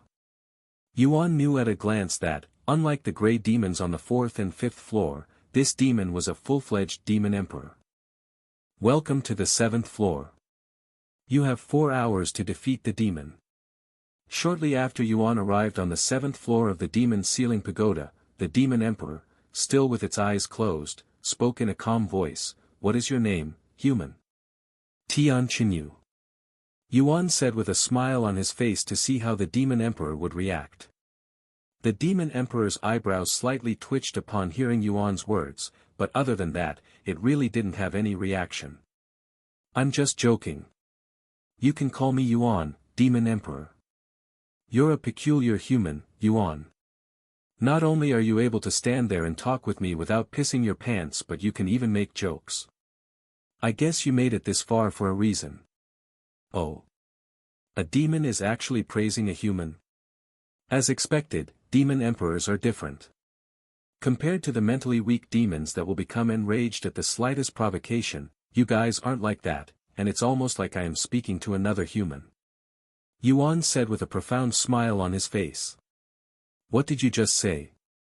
The demon emperor mumbled in a dazed voice, its aura suddenly shooting into the cloudless sky. "Oh. Did I hit a nerve?" Yuan chucked. "Did you just compare me to humans? You think I am like a human? Me? A demon emperor? Know your place." The demon emperor suddenly opened its eyes, revealing violet eyes that emanated intense killing intent. A nervous smile appeared on Yuan's face when the demon emperor's chilling aura permeated the entire area there. Even with his prowess and talents, he still couldn't help but tremble before it. Although he didn't think that he was going to lose to this demon emperor, he knew that it wasn't going to be an easy task, especially considering that he'd just angered the demon emperor. The demon emperor began approaching Yuan in slow and steady steps, looking extremely menacing. Yuan tightly held on to his Empyrean overlord and prepared to fight the demon emperor. "Remember the name of the demon who will kill you, my name, Demon Emperor Wraith." Demon Emperor Wraith roared right before it summoned a bloody axe in both hands and rushed at Yuan. Ding! Yuan blocked one of its axes with the Empyrean overlord, but the demon emperor had a second one, and it used it to attack him almost instantly afterward. Ding! The starry abyss appeared right in front of the location that the axe was going to land, blocking it. However, since he was controlling the starry abyss with a technique, it wasn't as powerful as the sword in his hand. Yuan quickly used his movement technique to dodge the demon emperor's second axe right before it bypassed the starry abyss defense and gained some distance between them. Not bad. Yuan smiled. Ha! The demon emperor didn't give Yuan any time to rest and immediately chased after him. The two of them would go back and forth for the next 5 minutes blocking and attacking each other. Swords of Eternal Torment. A minute into their fight, Yuan summoned the golden swords. The golden sword struck the demon emperor because it had appeared so suddenly. However, the demon emperor didn't show much reaction to it besides having an annoyed look on its face. "So you know this pesky technique as well, huh? Although it's extremely effective against lower-ranking demons, it's ineffective against demon emperors such as us." Yuan narrowed his eyes on the demon emperor. "That's a bluff. The Swords of Eternal Torment definitely works on even demon emperors. It's just that my demon sealing aura isn't strong enough to affect it." Demon Sealing Zone. He proceeded to create a massive zone that covered almost 100 meters in radius around him and the demon emperor. The demon emperor could feel its strength decreasing, but it wasn't by too much, and it wasn't nearly enough to make it panic. Another annoying technique. Hey! I thought only the divine paragon could use these techniques. How come you can use them as well? The demon emperor suddenly asked Yuan. I already told you. I am Tian Qinyu. Yuan said with a smile. I won't be able to defeat it at this rate. I didn't want to use this because it's very risky and energy consuming, but if I want to defeat this demon emperor, I am going to have to use it. He thought to himself. After taking a deep breath, Yuan suddenly retrieved his Empyrean overlord in Starry Abyss, becoming barehanded. His actions greatly puzzled the demon emperor and piqued its interest at the same time. What are you doing? Are you giving up already? The demon emperor asked him. Give up? Before a demon? Over my dead body? Yuan smiled in response. He then made some gestures with his hands before shouting out loud, "Close." The demon sealing zone suddenly closed in on the demon emperor until it was basically trying to squeeze it to death. The demon emperor laughed when it saw what he was doing. "What nonsense do you think you're doing? This won't have any effect on me." However, before the demon could try to break out of the demon sealing zone, Yuan made a few more hand gestures before shouting again, "Restrict." Golden chains suddenly came out of the ground and coiled itself all around the demon emperor's body, restricting its movements. "How dare you underestimate me with this shit?" The demon emperor quickly started struggling, but it was having a little trouble breaking out of the chains, as it kept coming out of the ground and replacing the ones it broke. "Now that I have bought myself some time." Yuan immediately sat on the floor and began cultivating with his eyes closed. An unfathomable aura suddenly began emitting from Yuan's body, quickly permeating the area. The demon emperor had an uneasy feeling in its guts after seeing Yuan and his aura, and it became desperate. A few more moments later, right as the demon emperor broke out of the last chain, Yuan opened his eyes and shouted, "Demon Sealing Pagoda." The demon emperor's eyes widened with shock as it looked up to see that a massive golden pagoda had appeared above it. "Wait!" the demon emperor pleaded. However, Yuan ignored the demon and gestured for the pagoda to fall.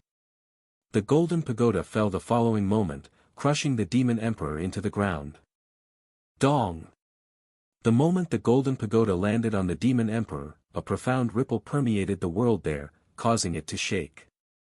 However, the demon sealing pagoda wasn't meant to kill the demon emperor. "Let me out!" The demon emperor's voice boomed from within the golden pagoda. Yuan ignored the demon emperor's voice and continued to focus on the golden pagoda, pouring his spiritual energy and demon sealing aura into it.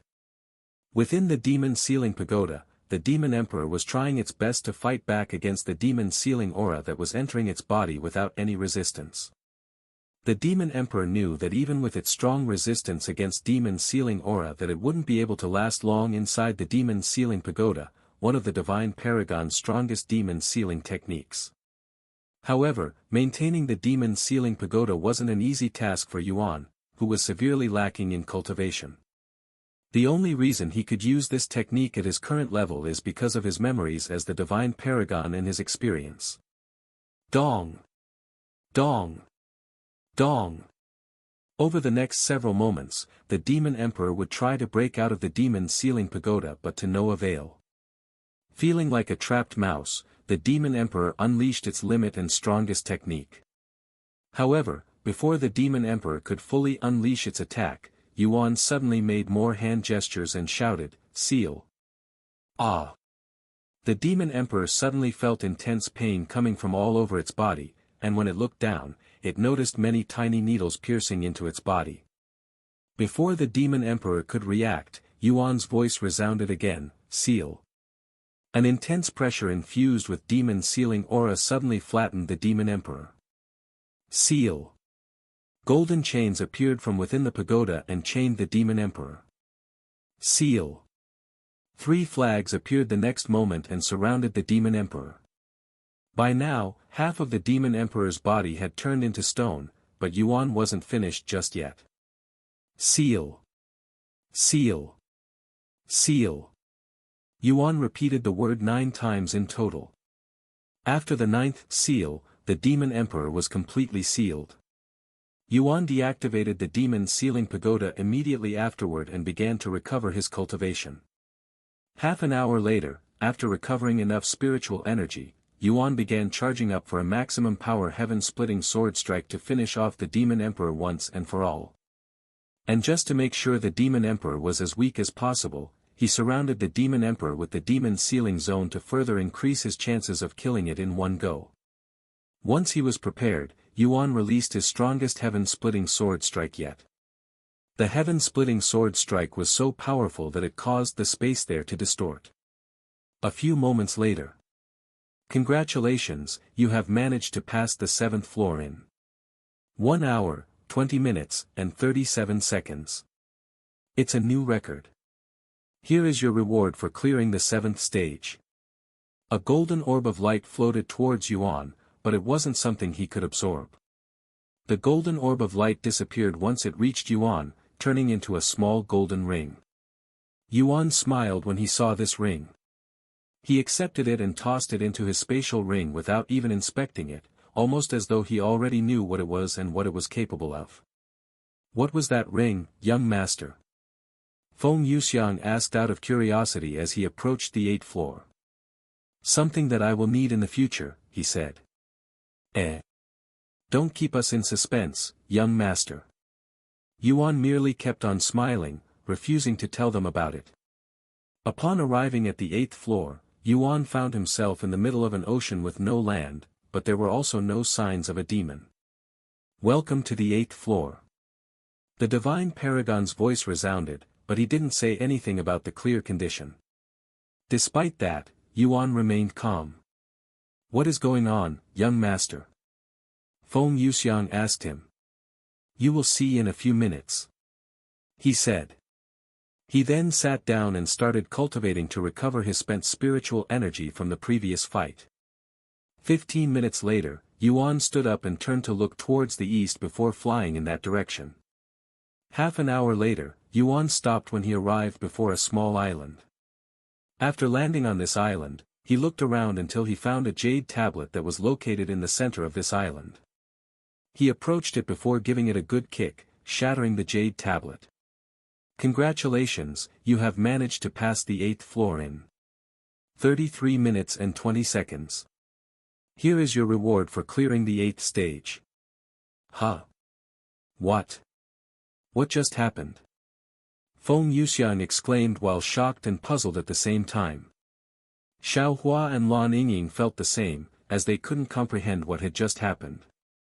Yuan didn't say anything until after he accepted the reward, which was even more puzzling than the 8th floor itself. "A scabbard for a sword," Xiao Hua mumbled. "I will be needing this very soon," he said. "Anyways, the 8th trial is a special one. Unless you know where to go and what to do, it's impossible to clear this floor." "What? That means?" "Indeed. Unless that person has the divine paragon's memories or is the divine paragon himself, it is literally impossible to pass the 8th floor." Yuan said with a smile. "What if someone found the tablet by chance?" Feng Yuxiang suddenly asked. "They still wouldn't be able to destroy it because you need to hit it with a precise amount of demon sealing aura. It won't budge even if you're slightly off. Isn't that a little cheating?" Yuan chuckled. "The true purpose of the demon sealing pagoda isn't to train demon sealers. You'll understand soon." Sometime later, Yuan began ascending the final staircase to reach the 9th floor of the demon sealing pagoda. "This place is..." Feng Yuxiang muttered in a dazed voice after seeing the 9th floor for the first time. "Welcome to the 9th floor of the demon sealing pagoda and my little secret place. The three of you are the first ones besides Tian Qinyu to see this place," Yuan said to them with a smile. Feng Yuxiang and the others came out of his body to look at the scenery before them. "What is this place?" Lan Yingying asked him. They were standing before a small hill that was filled with flowers, and on the top of this hill was a large tree. However, this place didn't look anything special. In fact, it looked oddly ordinary. Despite that, this place was one of the most important and precious places in Tian Qinyu's memories. "Tian Chen, I used to come to this place often with my childhood sweetheart before she was killed by a demon, though it was always against my own will," Yuan said with a bittersweet smile on his face. "And this place is the true purpose of the demon sealing pagoda?"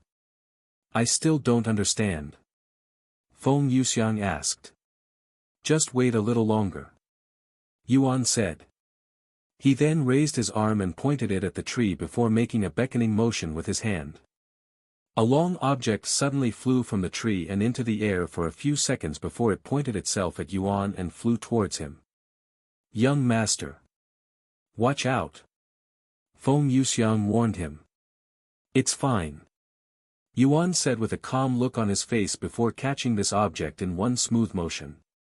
"That is, a sword," Xiao Hua mumbled. Yuan nodded as he held the black and red sword in front of him to show it to the others. Unlike the Empyrean overlord that was classified as a greatsword, this sword with a black hilt and a thin red blade was shaped like most ordinary swords.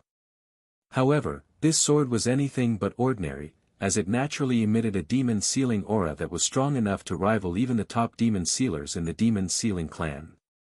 Furthermore, if one looked closely, they would be able to see the words, demon sealing, flawlessly engraved on both sides of the blade. Demon sealing sword. This is one of the divine paragon's 3 demon sealing treasures that he used to push the demons to near extinction. And this scabbard from the last stage is from this sword. Yuan placed the sword back into its scabbard, reuniting the two after millions of years of being apart. Why did you separate it in the first place? And why make the scabbard the reward for the 8th floor? Lan Yingying couldn't help but ask. Yuan smiled and said, "This may seem like a joke, but I am serious when I say this. I made it the 8th floor's reward because I couldn't be bothered to find a proper reward. After all, nobody besides myself would be able to pass the 8th floor, so there's no point in putting any treasure there." Unbelievable. Feng Yuxiang mumbled. "Anyways, now that I have this sword, all demons will be at my mercy," Yuan said with a cold grin on his face as he stared at the sword in his grasp. Demon Sealing Sword. Grade, Mythic. Quality, Peak.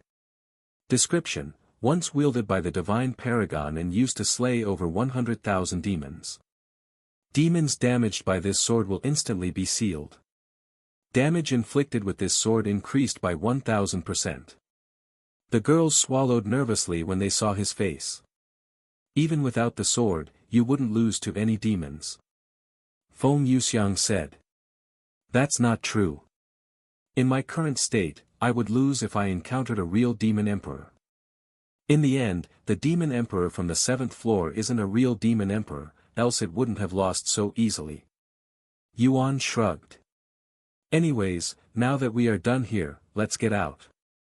He then said. They nodded and returned inside his body. Before leaving the demon sealing pagoda, Yuan took a moment to gaze at the scenery one last time.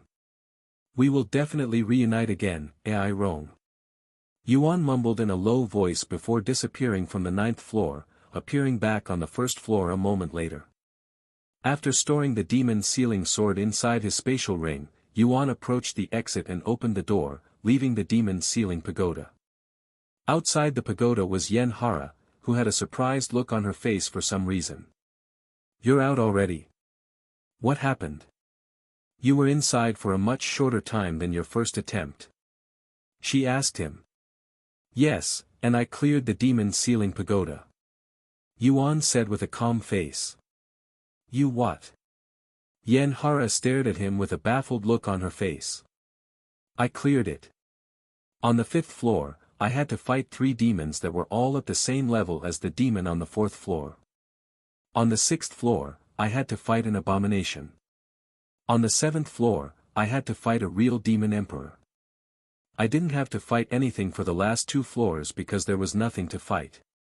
Yuan gave her a brief explanation about his experience inside the demon sealing pagoda. 3 demons. An abomination. A real demon emperor. Yen Hara still couldn't believe it. Did Yuan really manage to clear the demon sealing pagoda that hasn't been cleared since its creation in just a few short hours? Anyways, there's something I want to talk to you about, Senior Yen. Or should I call you Demon Sealer Yen? This is a very important topic that concerns the future of the demon sealing clan. What are you talking about? Still dazed, Yen Hara asked him. In response, Yuan retrieved the ring he'd acquired from the 7th floor of the demon sealing pagoda as a reward and showed it to her. Do you know what this is? He asked her. Yen Hara's eyes widened with shock when she saw the ring. Impossible. Why do you have that ring? Yen Hara was so shocked that she fell on her buttocks. Yuan smiled and said, let's go somewhere more private. You. That ring. Why? Yen Hara quickly got back to her feet and grabbed his hand to take a closer look at the ring, but she didn't dare to touch the ring with her own hands. Is this real? If this is fake, you must destroy it immediately. If the leader of the demon sealing clan or the grand elders find out that you have something like this, they will give you a public execution. Don't worry, it's real. Yuan said as he put the ring back into his spatial ring. Let's go somewhere more private, shall we? Yanhara nodded with a serious look on her face. Sometime later, Yanhara locked the both of them inside one of the study rooms in the Grand Library. This specific room was only accessible to master demon sealers and above because it contained high-ranking demon sealing techniques, and it only allowed a limited number of people inside at once, 2 people exactly, so it was safe. Tell me, little founder. Where did you acquire that ring? Do you have any idea what that ring signifies? Yanhara asked him in a nervous voice. Of course I do. It's the demon sealing ring, and only the leader of the demon sealer clan can hold this ring. Yuan said in a calm voice. Indeed, the ring he'd acquired from the demon sealing pagoda was none other than the demon sealing ring from when he was still the leader of the demon sealing clan. It was a precious item with a significant amount of history as well as importance behind it. But how? There should only be one in existence, and the current leader of the demon sealing clan has it. Yanhara mumbled in a dazed voice. Qian Chu. He has the spare one I gave to the demon sealing clan before I disappeared. The one I have is the original. Yuan casually said. Excuse me. Before you disappeared? Who are you really, little founder? Yuan smiled and said, You still don't recognize me? He found it quite humorous that Yanhara still couldn't recognize his identity despite being his biggest fan. Then how about this? Yuan suddenly activated the demon sealing zone around them. The demon sealing zone. When did you learn this technique? I'm not done yet. Swords of eternal torment. He created the golden swords in the air. I lied when I said this wasn't the sword of eternal torment. Indeed, this is the lost technique of the demon sealing clan, sword of eternal torment. Yanhara stared at these dazzling techniques before her with wide eyes and a gawking look on her pretty face. You can't be. No. Although Yanhara had an idea about his true identity, she didn't dare to believe it. Still not enough to convince you? Then how about this beauty? Yuan retrieved the demon sealing sword and showed it to her. That's. Yanhara could feel her heart beating at her chest when she saw the beautiful sword. Although she's never personally seen it before, she has heard stories and read about it before. A red blade with the words, Demon Sealing, engraved on it. Demon Sealing Sword. One of 3 demon sealing treasures wielded by the divine paragon. Yanhara muttered in a dazed voice. Yuan then spoke in a calm voice, Tian Qinyu, although this name had been lost with the passage of time for most people, I have one more identity that you should be familiar with. Divine Paragon. Yanhara suddenly muttered out loud in a trembling voice, her eyes flowing with tears. Is it really you? Despite her powerful cultivation, Yanhara felt so weak at this moment that she couldn't even stand up, so she fell to her knees. Yes, it's really me. Although I am now called Yuan, I used to be the divine paragon.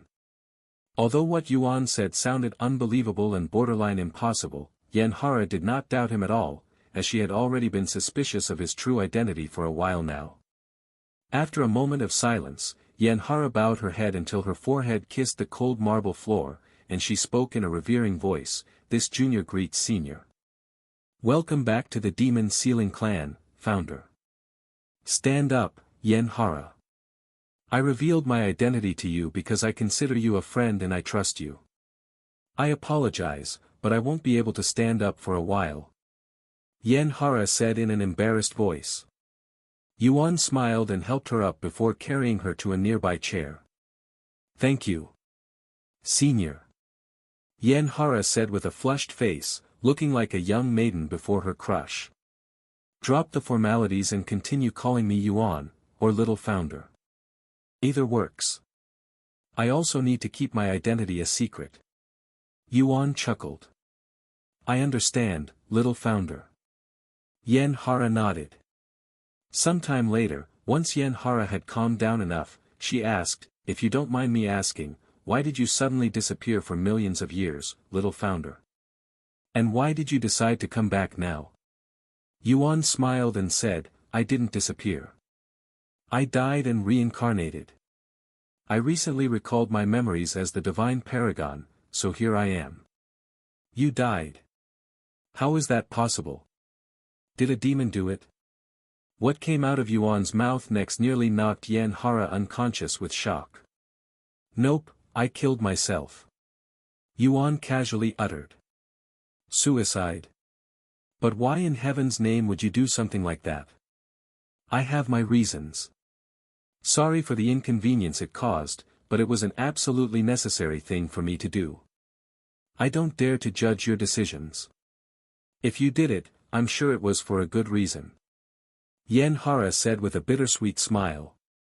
"Anyways, I didn't plan on returning to the Demon Sealing clan initially, even though my memories had returned, because I didn't want to mess up whatever you guys had going on, but with the situation between the Demon Sealing clan and the Demon Sealing grotto growing more dire, it seems I have no choice but to return, since I cannot sit by and watch fellow Demon Sealers destroy each other when you should be fighting demons instead. On the behalf of all of the Demon Sealers out there, I'm truly sorry. We have failed you and stained the Demon Sealing clan's prestigious name." Yen Hara sighed with her head lowered, not daring to look at Yuan's face due to shame. "Although the situation is pretty dire, it's not at the point of no return. We can still salvage the situation and put a stop to the fight," Yuan said. "What do you have in mind?" "First and foremost, we will need to get rid of Qian Chu. I don't know what he's up to, but it's not good, at least that's what my instincts are telling me. The Demon Sealing clan, my Demon Sealing clan will collapse at this rate, and I am not going to sit still and watch a place that I built with my own hands being destroyed." Yuan spoke with a cold expression on his face, causing Yen Hara to tremble.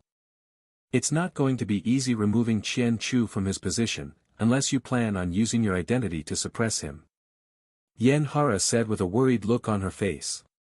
"I intend on using my identity. However, I will only do so after we have enough support on our side. Therefore, we need to focus on finding people we can trust and get them on our side, so when it comes time to fight Qian Chu, it won't just be the two of us. I will leave this task to you." "What? You want to leave such an important task to me?" I don't think I am ready for it," Yen Hara exclaimed in a terrified voice. "If you cannot do it, nobody else can. First and foremost, you're already a respected and well-known Demon Sealer within the Demon Sealing clan.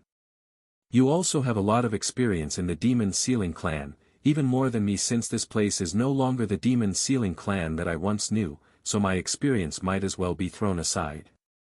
Furthermore, as a Master Demon Sealer, you should have connections to many high-ranking Demon Sealers. I want you to bring those that are trustworthy to our side."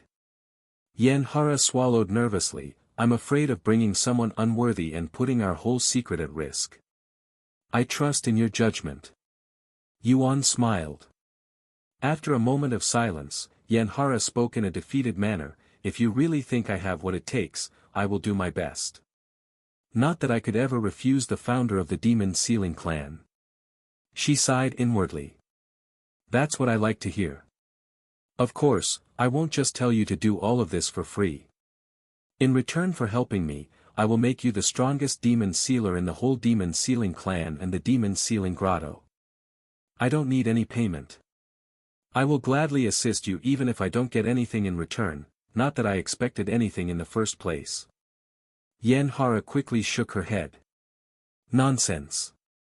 You're my friend and trusted aide, it's only natural that I assist you in my own way, and as the founder of the Demon Sealing clan, there is only one thing that I can offer you, guidance. Give me your forehead." Yuan suddenly beckoned her. "Yes." Not knowing what to expect, Yen Hara leaned her head forward. After a moment of silence, Yuan suddenly tapped her forehead with his finger that was emanating a glowing light. A multitude of information of demon sealing techniques that had been lost with the passage of time along with demon sealing techniques that Tianqinyu never shared quickly flowed inside Yanhara's mind. Yanhara sat there with a blank expression on her face as she absorbed all of this shocking information. Many minutes later, she snapped out of her daze and stared at Yuan with a shocked look on her face, her body trembling from excitement and many other emotions.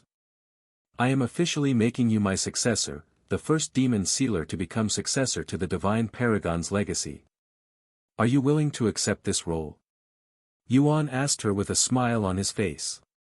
Yanhara's jaw dropped to the ground after hearing his words. After a moment of silence, she spoke in a low voice, "You're asking me that after giving me so much priceless demon sealing techniques."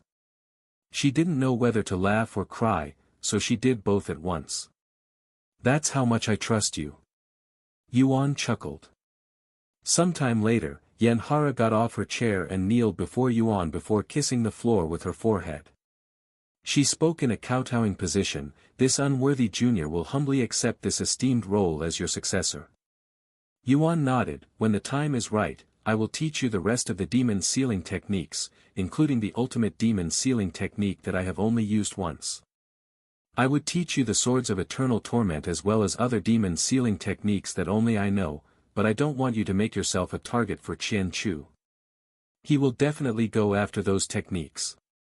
Once you are strong enough and with enough backing, I will teach the rest of them to you. I am already more than satisfied with the demon sealing techniques you have given me." Yanhara said. "Anyways, let's talk more about the situation with the demon sealing clan and the demon sealing grotto. I also know very little about the latter. Tell me everything you know about them." Yuan said a moment later. "Okay." Over the next several hours, Yanhara would talk about the whole situation in detail as well as answering any questions that Yuan had for her. Once all that was done, Yuan prepared to leave the demon sealing clan's grand library to return to the myriad of techniques. "Do you have anything you want to tell me before I leave?" Yuan asked her. Yanhara pondered for a moment before speaking with a bashful smile on her face, "This may sound cliché, but I want to thank you for not abandoning the demon sealing clan and returning to us. According to the rumors out there, they say that you never really cared about the demon sealing clan." Yuan chuckled, "The rumors are true. I never really cared for the demon sealing clan at first because it was created randomly. In fact, I wasn't the one who came up with the idea of creating the demon sealing clan. One of my followers came up with this suggestion as a joke, one that people took seriously, and before I was aware, the demon sealing clan had come into existence. The rest is history." "Seriously?" Yanhara was baffled after learning this shocking information. To think that the glorious demon sealing clan had started as a joke, who knows how the demon sealers would react if they learned of this information. "Anyways, I will come back here once in a while to hear about your progress. Until then."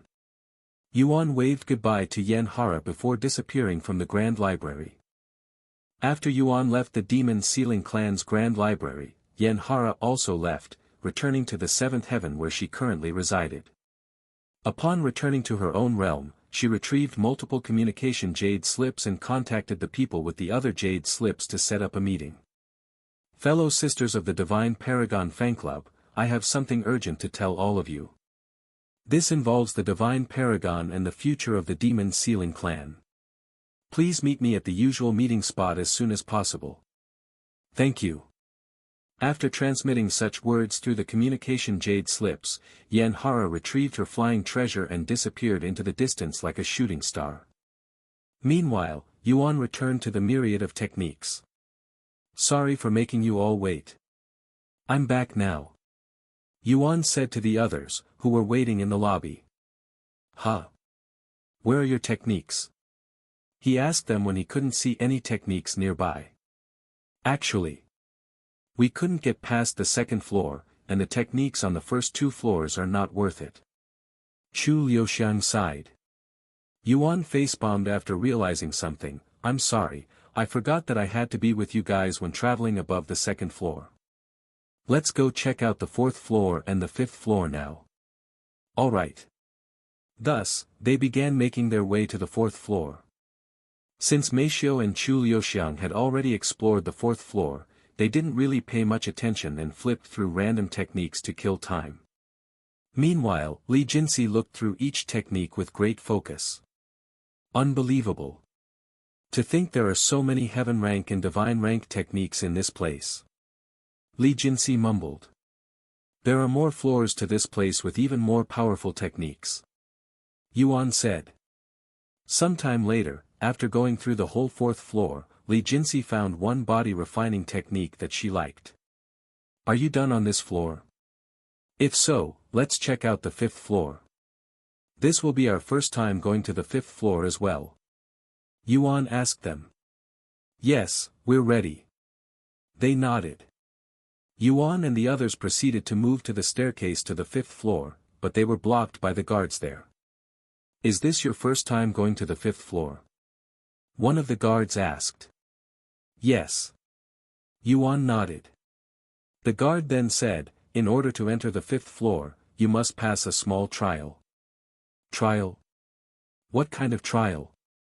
You must spar with a disciple from the gates of heaven. What? Yuan raised his eyebrows, his face full of questions. In order to train his disciples, Master Bai had set up this trial. Don't worry, it'll be a friendly spar, and it'll be done in a special arena where you cannot die even if your body explodes into a bloody mess.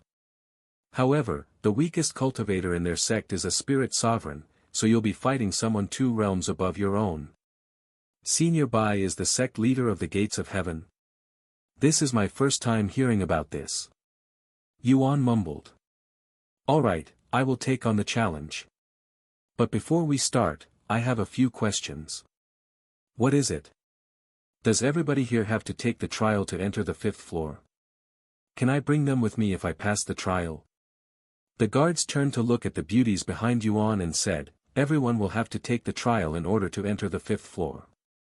There is no exception. Yuan turned to look at Meishio and the others. While he can fight a spirit sovereign, he couldn't say the same for Meishio and the others, as their cultivation was too low, and they would lose in a single attack. Don't worry about us, Yuan. You can go to the fifth floor alone. Meishio said to him. Yes. I am already satisfied with what I have. Chu Liuxiang agreed.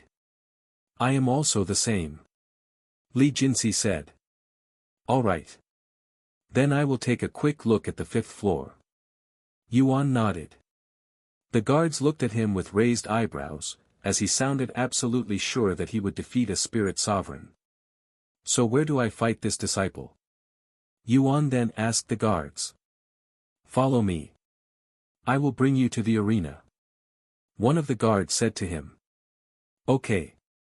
Sometime later, Yuan was transported to this large platform with the guard, but they were the only ones there. This place reminds me of the platform in the sky for the final trial in the stairway to heaven. Yuan thought to himself as he looked around.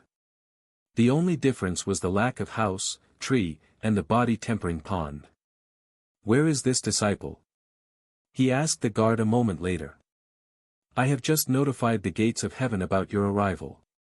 A disciple will arrive shortly. I understand. Half an hour later, 2 people appeared out of thin air on the platform not far away from Yuan and began approaching him. They are. The guard's eyes widened with surprise when he saw these individuals, and he wondered to himself, why are they here? There's no way this young man could defeat this disciple. Yuan silently stared at these 2 individuals. One of them was an old woman with an unfathomable aura around her, and the other was a beautiful young woman also with an unfathomable aura around her. Even though their faces were tranquil and their steps were gentle and calm, Yuan could feel an indescribable pressure coming from these 2 women. These 2 stopped walking a few meters in front of Yuan, and the old woman said a moment later, so it's true. I couldn't believe it when you said that the challenger was a mere spirit king, so I came here to see for myself which arrogant little runt dared to challenge our disciple with such a weak cultivation. Greetings, Elder Mai and Disciple Ling. The guard greeted them with a respectful bow. This young man wishes to enter the 5th floor and has agreed to challenge a disciple from the gates of heaven. Introduce yourself. The guard said while looking at Yuan. My name is Yuan, and I'm just an ordinary spirit king. Please treat me well. He calmly responded while staring into the old woman's eyes. Little runt. Elder Mai narrowed her eyes on him. Let's just get this over with, shall we? Disciple Ling suddenly spoke as she retrieved her sword. Aren't you going to introduce yourself too? Yuan asked her. And what are you going to do with such information? It's not like we'll ever meet again. Is that so? Although he didn't like her attitude, Yuan didn't care about it either. After all, this will most likely be their first and last meeting. The guard cleared his throat and said, then the rules are as followed. The two of you will fight each other until one of you either loses consciousness or dies. This arena is being protected with an immortal array, so you won't truly die even if you die as long as you are on this platform. He then turned to look at Yuan and said, if you lose this fight, you will not be able to challenge the gates of heaven again until 1 whole year has passed. Do you understand? I understand. Good. Then please stand in the red circles. I will begin the fight in 10 seconds.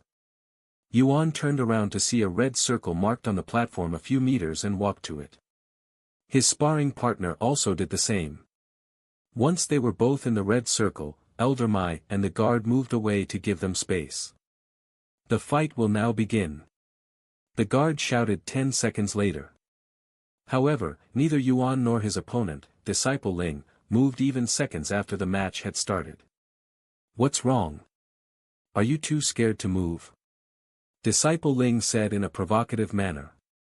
No, I'm just wondering why you're not moving even though you said that you wanted this to be over as soon as possible.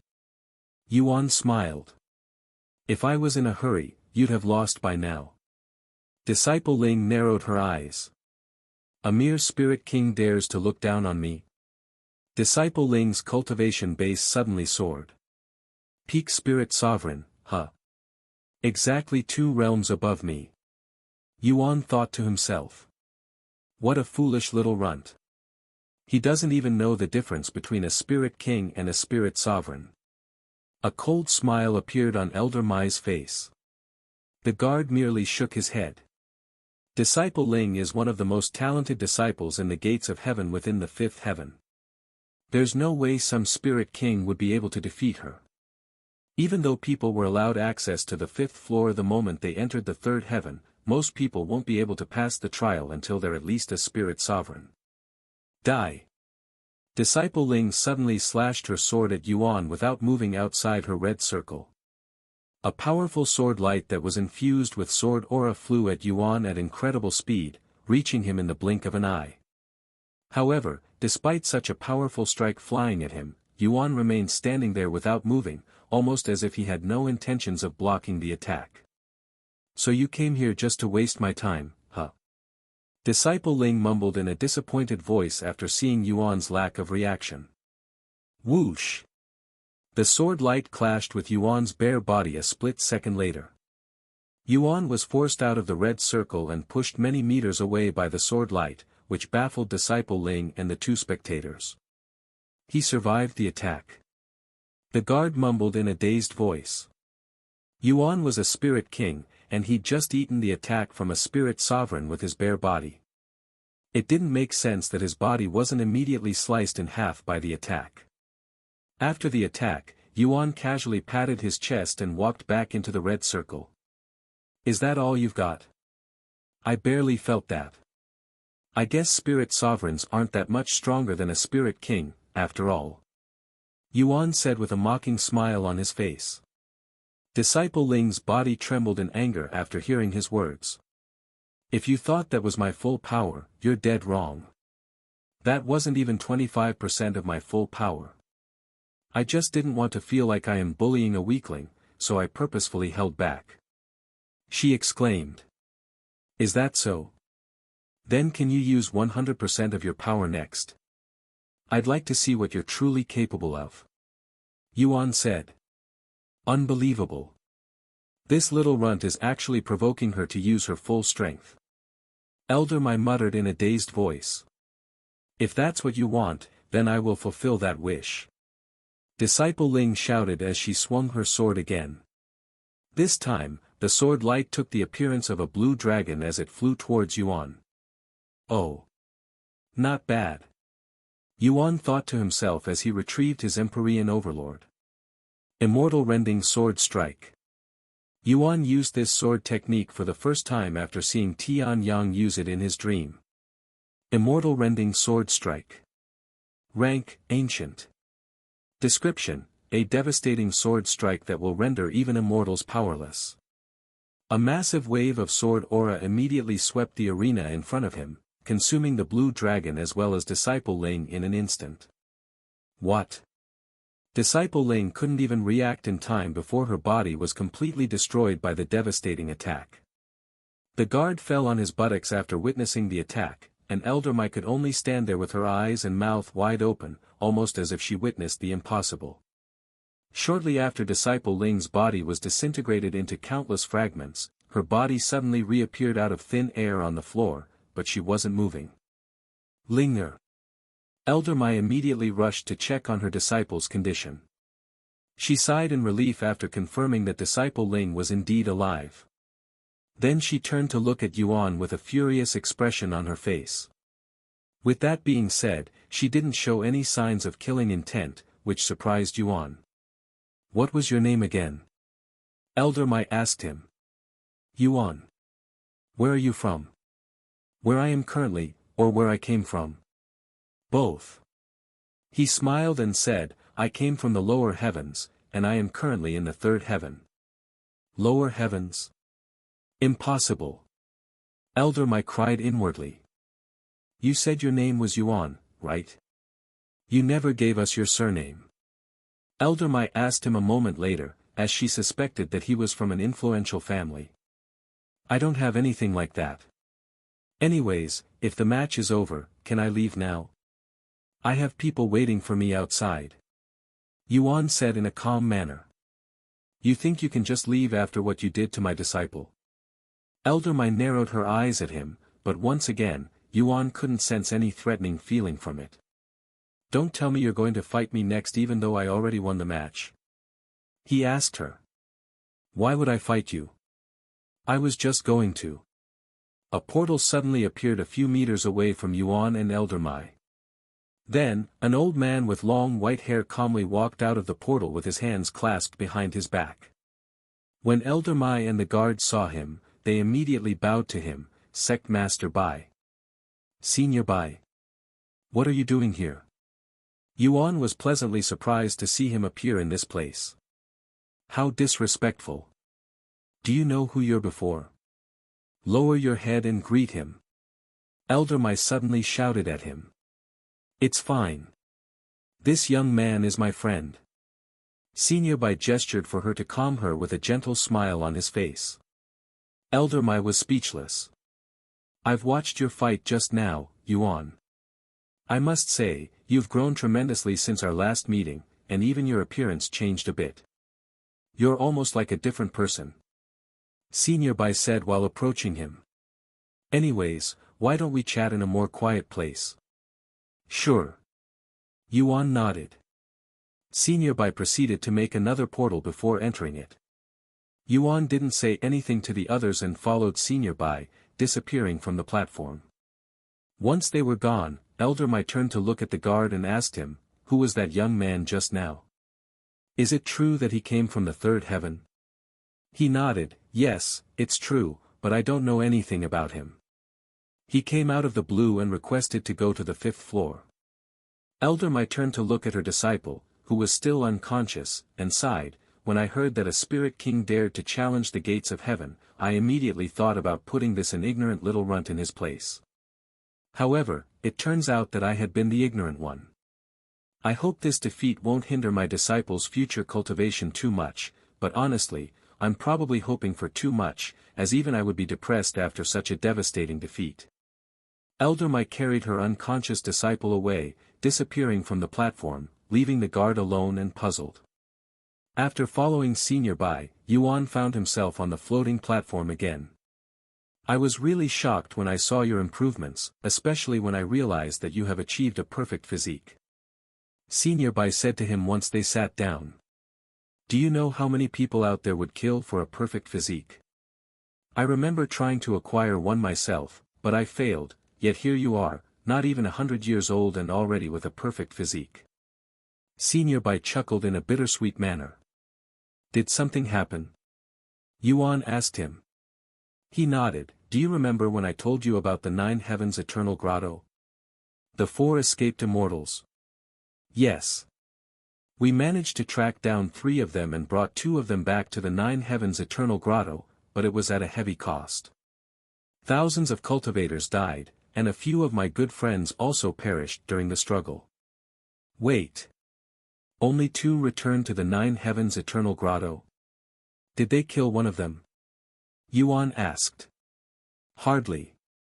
The 3rd immortal had managed to escape. And that's why I am reaching out to you. Senior by said, and he continued, the escaped immortal had somehow managed to escape to the lower heavens, so you might come across this immortal. Wait a minute. Isn't that very bad? What if they suddenly decide to wreak havoc in the lower heavens? I don't think I have the capabilities to do anything to this immortal. I am well aware of that. I'm not telling you to seek this immortal and kill them for me. I am just letting you know so that you're aware of the situation. With that being said, the immortal is heavily injured after escaping, so they will be powerless for a bit. Yuan nodded. I won't be actively searching for this immortal, but I will keep a lookout for them. Do you know which of the lower heaven they've run to? And what about this immortal's appearance? The immortal can be anywhere between the 3rd heaven and the 6th heaven. As for their appearance, to be honest, we don't know either. This immortal is always shrouded with darkness, so we can't tell their gender or appearance. Shrouded with darkness, huh? Even if you don't know their appearance, you will immediately know if this immortal is nearby. Senior by suddenly said. How? Yuan raised an eyebrow. You will understand it once you feel it. Even if this immortal suppresses their cultivation, they cannot suppress their natural aura. You will feel an intense chill down your spine when this immortal is near. I understand. Yuan nodded. Sometime later, Senior by spoke. Anyways, now that is out of the way, do you have any questions for me before I leave? Actually, I do. Do you think it's possible for me to bring my friends to the 5th floor of the myriad of techniques? I want to give them some techniques. You mean your girlfriends? Senior by smiled. Yuan nodded, not denying it. I will make an exception for you only if you do me a favor. Senior by then said. What kind of favor? I will let you know when the time comes. Don't worry, it's nothing dangerous or crazy. You can even refuse it when the time comes and you don't like it. After pondering for a moment, Yuan agreed to Senior Bai's offer. Since I can refuse it, I don't mind. Great. Then take this. Senior Bai proceeded to hand him a medallion. As long as you have this, you will be able to take as many people as you want to the floors that you currently have access to, so you won't be able to go to the 6th floor right now since you don't have access to it. Is this good enough? This is more than enough. Thank you, Senior. Yuan bowed to him before accepting the medallion. Anything else? A few more, actually. Yuan said with a smile. Does the myriad of techniques have any soul cultivation techniques? He then asked. Soul cultivation techniques? Those are incredibly rare even in the upper heavens.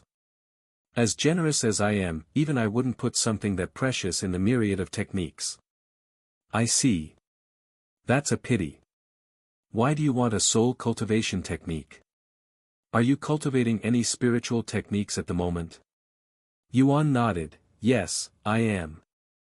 Senior Bai pondered for a moment before speaking. Show me this technique. I will help you acquire a soul cultivation technique if I think it's worth it. Show you? You want me to attack you? Yuan asked just in case there was a misunderstanding. That's right. Senior Bai said as he flew off the platform and into the spacious sky. Don't worry about hurting me.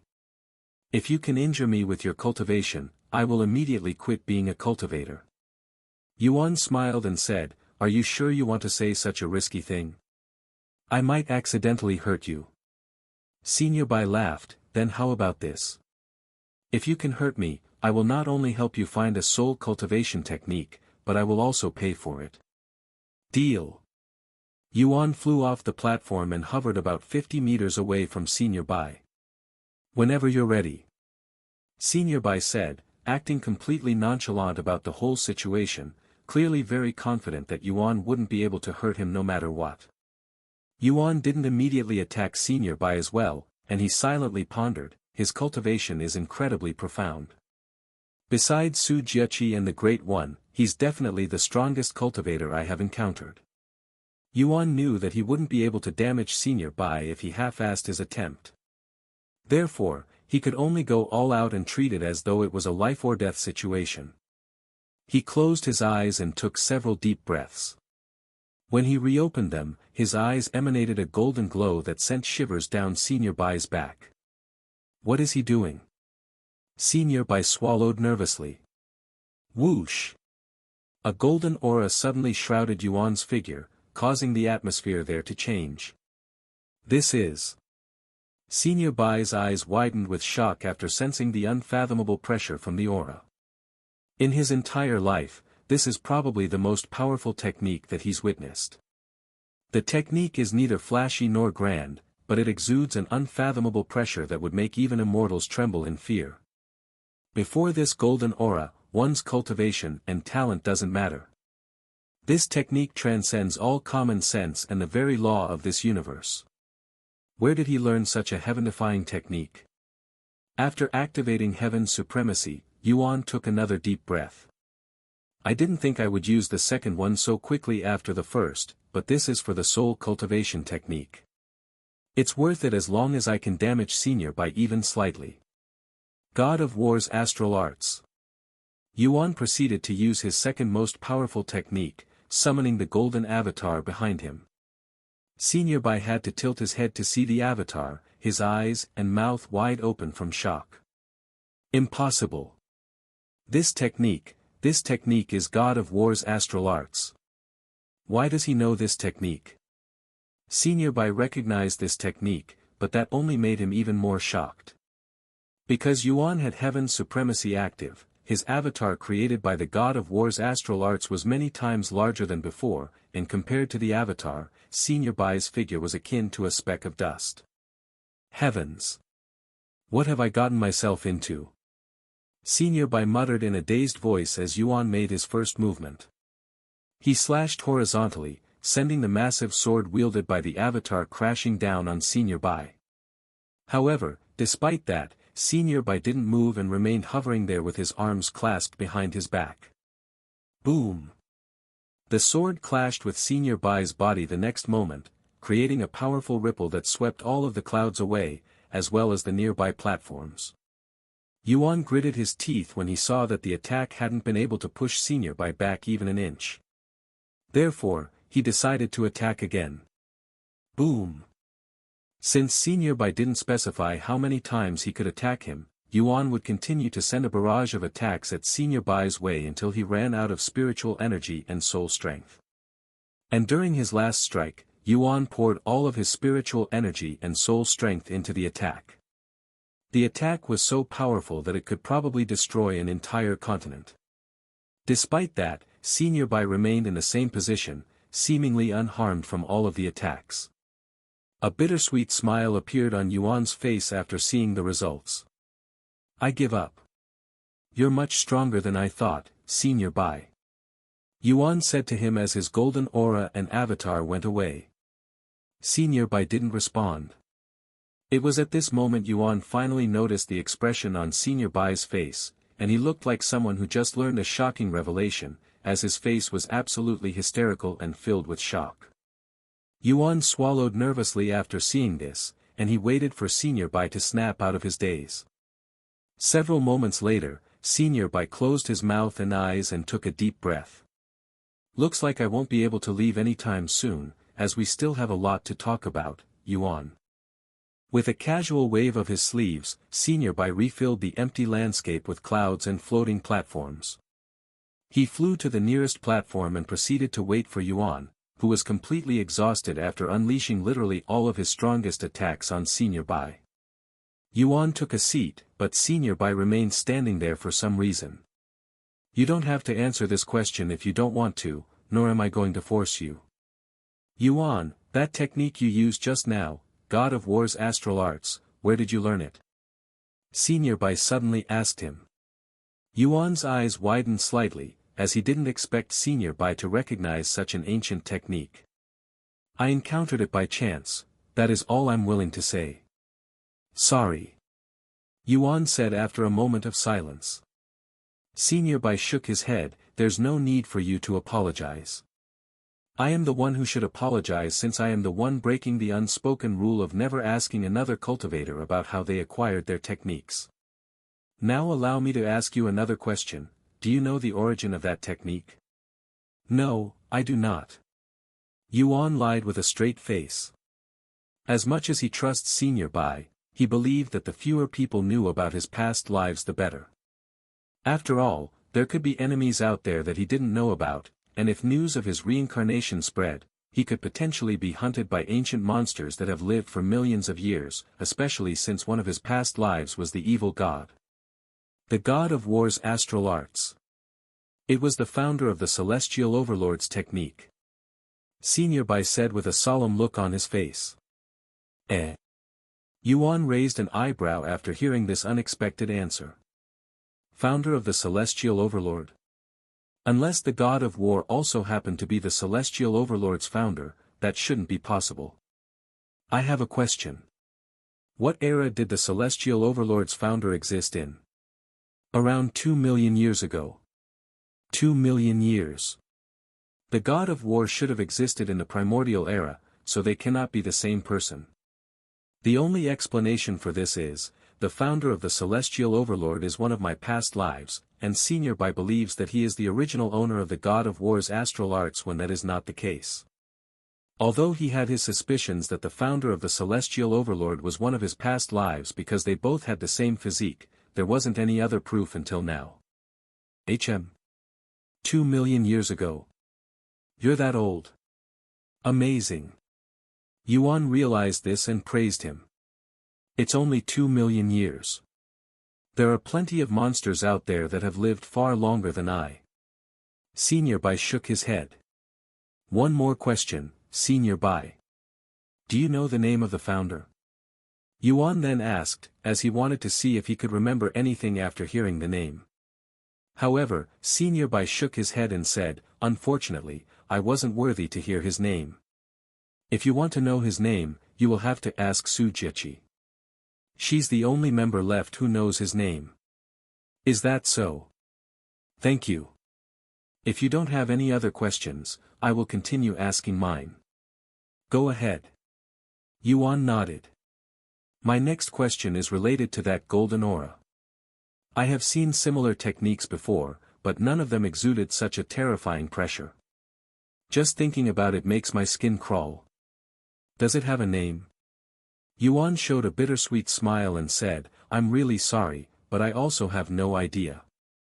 I don't even know how I acquired the technique, but it seems to boost my strength by a tremendous amount. Do you think I can take a closer look at it? Senior Bai suddenly asked. About that. I also don't know how to control it. It only appears when it feels like it. It was by pure coincidence that I managed to use it just now as well, probably because I really wanted the soul cultivation technique. Senior Bai pondered for a moment before speaking, that technique is incredibly profound and powerful. The day you can control it is the day you will control the 9 heavens, that is what I believe it. Control the 9 heavens? I don't have such ambitions. Yuan chuckled. The two of them continued to talk for a little longer before Senior Bai said, anyways, as much as I want to continue chatting with you, it's about time I leave. Do you have anything else for me? Actually, I do. Yuan nodded, and he continued, now that I am a peak spirit king, my cultivation won't continue until I upgrade my physique, but I still have no idea how to do so. I have tempered my body and even achieved perfect physique, but it doesn't seem to have any effects on my heaven-refining physique. Can you ask Miss Su if she could help me find more information about my physique? I'm sure the upper heavens will have more information than what's available down here. Senior Bai nodded, I don't mind. I am going to see her in a bit, anyway. As for your soul cultivation technique, I will help you find one. Thank you. Yuan bowed to him before leaving the place and returning to the myriad of techniques. Once Yuan left, Senior Bai looked at his hands that were still trembling from excitement and mumbled, he really attacked me with the intention of killing me. If it weren't for my cultivation, I would have been in danger there. No, even with my cultivation, he actually managed to pierce my defenses and land a hit on me. Although Yuan had managed to land a hit on Senior Bai, he didn't leave any marks, so Senior Bai is technically unharmed. With that being said, the fact that he, a mere spirit king, was able to break through my defense, is a miracle in itself. If people knew that a spirit king had landed a hit on me, they would try to covet his talent at all cost, and I would become a laughingstock. This is a secret that I must take to the grave. Senior Bai left the place with a bittersweet smile. Sometime after leaving his world that was connected with the myriad of techniques, Senior Bai went to meet with Su Jiechi. Lady Su, I apologize for keeping you waiting. The young man came to the myriad of techniques again and I couldn't help myself and went to speak with him. He's changed a lot since our last meeting, both his appearance and strength. Senior Bai said to Su Jiechi shortly after arriving. Young man. Are you talking about him? What did you talk about with him? Su Jiechi's interest was immediately piqued. Senior Bai couldn't help but smile at her reaction. She normally keeps herself out of other people's business, but when it comes to Yuan, she always wants to be involved. You're not going to believe me when I say this, but he managed to defeat a spirit sovereign as a spirit king during a trial to access the 5th floor of the myriad of techniques, and it was an overwhelming victory on his end. Not bad, I suppose. Su Jiechi said in a nonchalant manner, seemingly not impressed by it. That kind of talent is only natural for someone with the heaven-refining physique, she thought to herself. After the match, we had a small conversation, and he wanted me to help him look for a soul cultivation technique. Did you agree to help him? She asked. He nodded, yes, I did, but only after I tested him. Don't be too shocked when you hear this, but that young man.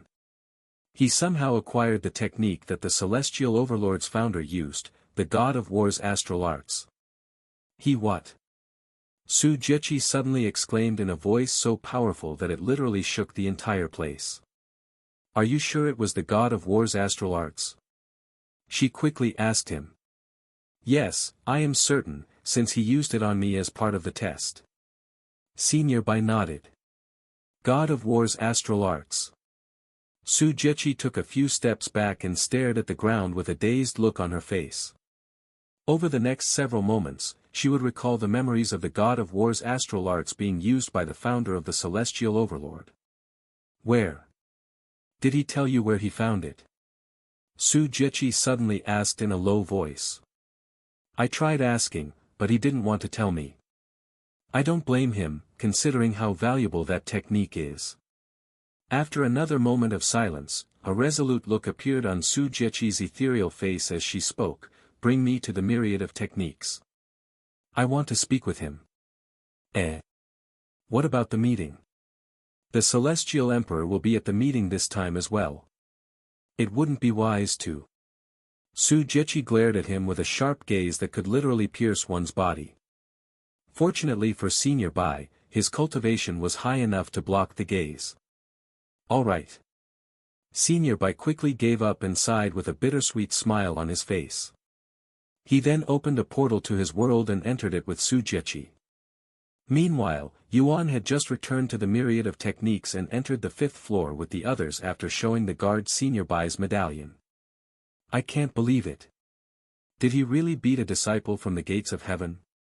The guard that stayed behind asked the other guard who led Yuan to the arena. The guard nodded with a nervous look on his face. Not only did he defeat the disciple, he completely destroyed her. Did they give him a super weak opponent because of his Spirit King cultivation? The guard shook his head. No. You probably won't believe this, but his opponent wasn't an outer court disciple but an inner court disciple, and it was the famous disciple Ling. Disciple Ling? You don't mean? Exactly that disciple Ling. Unbelievable. No wonder why Senior Bai gave him the medallion. At the 5th floor, Yuan said to the ladies, "Go ahead and look around. Let me know when you're done because I will also be looking around." Okay. However, shortly after he started looking at the techniques, Senior Bai's voice resounded inside his head as a portal appeared beside him. "Yuan, I'm sorry, but can you come back for a moment? Su Jiechi would like to speak with you, and she won't take no for an answer." Su Jiechi. What does she want from me? Yuan wondered to himself. "Xiao Hua, Feng Feng, Ying, can you wait for me here?" He said to them, as he didn't want to risk Su Jiechi meeting with Xiao Hua, and not wanting her to be left out, he asked the others to stay with her. Once they left his body, Yuan said to them, "Thank you. I will be right back. And if the others ask where I am, let them know where I went." Yuan entered the portal shortly after, disappearing from the myriad of techniques and appearing in Senior Bai's world literally minutes after he just left. When he arrived at the platform, Senior Bai and Su Jiechi were waiting. Yuan bowed to them. "Greetings, Lady Su and Senior Bai."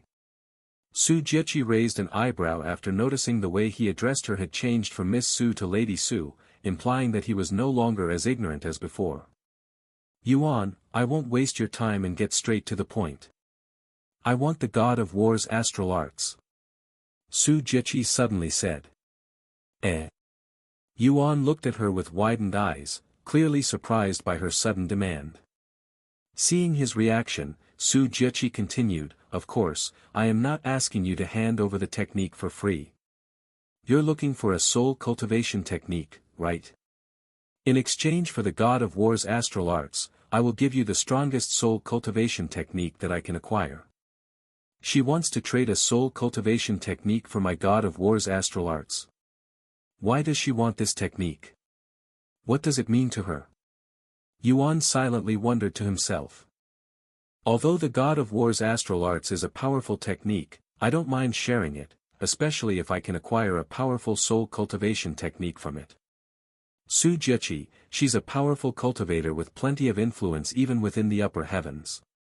If it's someone like her, I will definitely acquire an extremely powerful soul cultivation technique. While Yuan pondered, Su Jiechi suddenly said in a low voice, "In your eyes, the God of War's astral arts may be nothing more than a powerful technique. However, the God of War's astral arts is more than just a technique to me, it's the founder of the Celestial Overlord, my father's technique." Huh?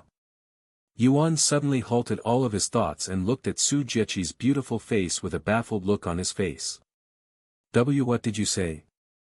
The founder of the Celestial Overlord is your father? Yuan didn't dare to believe it. If Su Jiechi was truly his daughter in his past life, then what would their relationship be right now? Would they still be considered father and daughter? Yes, he is my father, but we're not blood related. He saved my life when I was on the verge of death. I was just a young mortal who didn't even know about cultivation at that time, and ever since then, I followed him around the 9 heavens while training under him. We started out as a teacher and disciple, but he eventually accepted me as his adoptive daughter." Yuan was relieved to find out that Su Jiechi wasn't his real daughter but an adoptive one. "Since she's my adoptive daughter, I guess there's no harm in giving her the technique." After taking a deep breath, Yuan spoke in a calm voice, "All right, you have a deal. In exchange for my God of War's astral arts, you will give me a soul cultivation technique." "Really?" An excited look appeared on Su Jiechi's face, but she quickly concealed it, returning to her serious face. "Yes, for real. Give me your forehead, I will transfer the technique to you right now." Yuan said. "Huh? You're willing to give it to me right now even though I don't even have your soul cultivation technique?" Are you stupid or what? Su Jiechi couldn't help but make this remark even though it could easily backfire on her. Yuan chuckled at her insult. That's quite harsh, Lady Su. How can you call me stupid when I am doing this out of generosity and trust? Su Jiechi cleared her throat after hearing his words. I apologize, I subconsciously blurted that out just now because I was surprised that you would be willing to hand over such a powerful technique to me so easily. I am not used to it. So do you want the technique now or? Yuan continued to smile. I do. Su Jiechi nodded before she leaned forward. Yuan calmly raised his arm and gently tapped her forehead. Senior Bai watched this historical moment with wide eyes. This is the first time I've seen Lady Su willingly let another man touch her body, and even on her bare skin directly. He thought to himself. Meanwhile, Yuan transferred the God of War's astral arts to Su Jiechi, who felt oddly nostalgic for some reason. This feeling. It's the same as when father transferred his techniques to me. Su Jiechi thought to herself as she quickly absorbed the information. A few moments later, Su Jiechi opened her eyes, which flickered with profoundness within. It's done. Yuan lowered his hand and said to her. Su Jiechi didn't say anything and suddenly turned around before flying off the platform, almost as if she was running away. However, she stopped shortly after and proceeded to hover in the air. A few moments later, her body suddenly exuded an unfathomable aura that swept the place like a tsunami. Thank you, Senior Bai. Yuan suddenly said. No problem. Senior Bai smiled. If Senior Bai hadn't protected him with his own spiritual energy right before Su Jiechi released her pressure, he would have sustained heavy internal injuries. Of course, Su Jiechi was also confident that Senior Bai would protect Yuan. Even with Senior Bai protecting me, my body feels incredibly heavy, almost as though I have a star on my back. So this is what it's like to be a cultivator at the peak of the 9 heavens. Yuan began sweating profusely, his body quickly becoming soaked. Suddenly, a massive golden avatar materialized behind Su Jiechi, which had some differences compared to Yuan's avatar. Su Jiechi's avatar was not only much larger, but it was also clearly a female avatar, almost like a goddess, and the weapon it was wielding also looked different. Damn! Yuan subconsciously muttered out loud when he saw the majestic avatar behind Su Jiechi. That isn't even half of her full power. Senior Bai suddenly said, if she unleashes any more of her power, this space will be destroyed, so she's holding back right now. Yuan swallowed nervously after hearing such words. Meanwhile, Su Jiechi had her head turned and tilted as her gaze was fixated on the avatar behind her. Father. Sometime later, Su Jiechi deactivated the technique and returned to the platform. So. What did you think? Is it the same God of War's astral arts, the same one you know? Yuan asked her with a smile. Yes, it's definitely the same technique. I owe you for this, Yuan. Lady Su. I hate to interrupt you, but they're calling for us. Senior Bai suddenly said while pointing to the communication jade slip resting on his palm. Su Jiechi sighed, we have to go now, Yuan. Come back here in 1 month. I will have your soul cultivation technique ready by then. Take your time, Lady Su. Yuan nodded with a smile on his face. Senior Bai created a portal for Yuan to leave shortly after. Once he was gone, Senior Bai and Su Jiechi also left that world before making their way to the meeting.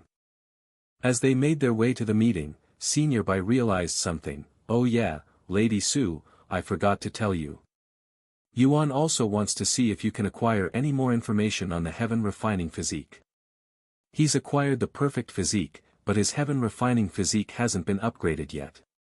I will look into that after I acquire the soul cultivation technique, she calmly said. Senior Bai smiled and said, because you're going to help him find a soul cultivation technique, my agreement with him is now useless. I guess I will have to find something else to give him. He'd promised Yuan that he'd help him find a soul cultivation technique if Yuan could injure him. But since Su Jiechi is also giving him a soul cultivation technique, he would only be wasting resources by giving Yuan another soul cultivation technique, one that will most likely be inferior to the one Su Jieqi will be giving him. Therefore, he decided to find something else to give Yuan. He really resembles father. Su Jieqi silently recalled Yuan's appearance. Now that Yuan looked more mature and even grew a little taller, his resemblance to the founder of the Celestial Overlord became even more clearer and obvious to her. When she first met Yuan, she noticed that Yuan and her adoptive father had similar eyes, but everything else from his demeanor to his aura was completely different. This was the same during their second meeting. However, on their third meeting just now, Yuan had changed so much that she almost mistook him for her father. Why does he resemble father so much? Don't tell me he's one of my father's true descendants. No, father never had a wife or children, at least not to my knowledge. Sometime later, they arrived at the meeting, where hundreds of individuals were gathered. Each of these individuals emanated an unfathomable aura that only immortal cultivators that have achieved the apex of cultivation could emit. How can you be this late when the Celestial Emperor himself had scheduled this meeting, Su Jieqi? Bai Linyu? We even had to contact you before you showed up. One of the figures there said out loud when they arrived, her voice filled with contempt. You better have a good explanation for making the Celestial Emperor wait. Another person said. How disrespectful to the Celestial Emperor.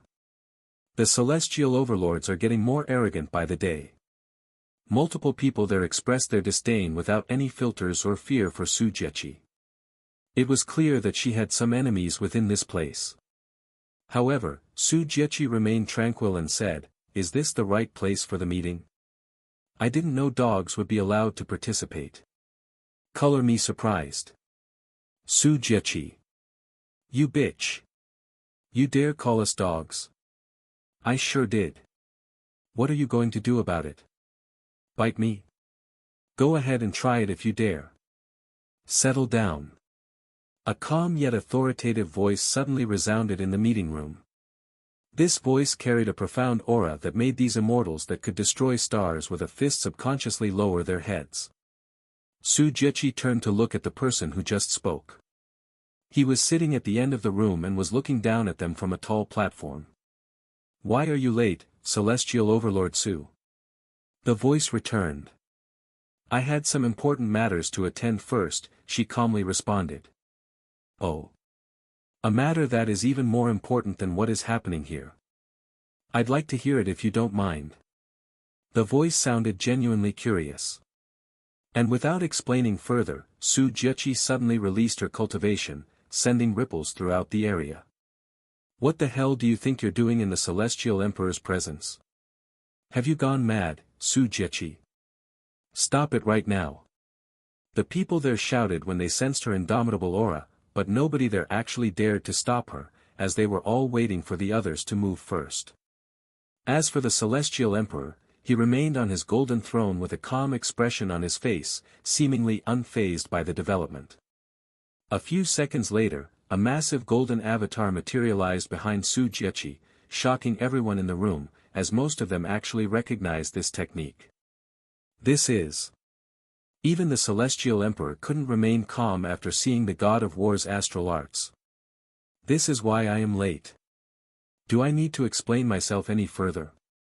Su Jieqi spoke a moment later. Is that technique what I think it is? The Celestial Emperor asked her. God of War's astral arts. The people there muttered after hearing the Celestial Emperor's question. Would you like to see for yourself whether this technique is real or not, Your Majesty? Su Jieqi asked him with a daring smile on her face. The Celestial Emperor chuckled, As much as I want to entertain a beauty such as yourself, I will have to decline your offer. This place has history that goes all the way back to the primordial realm, so I would prefer it if we don't make a mess here. Now if you'll excuse me.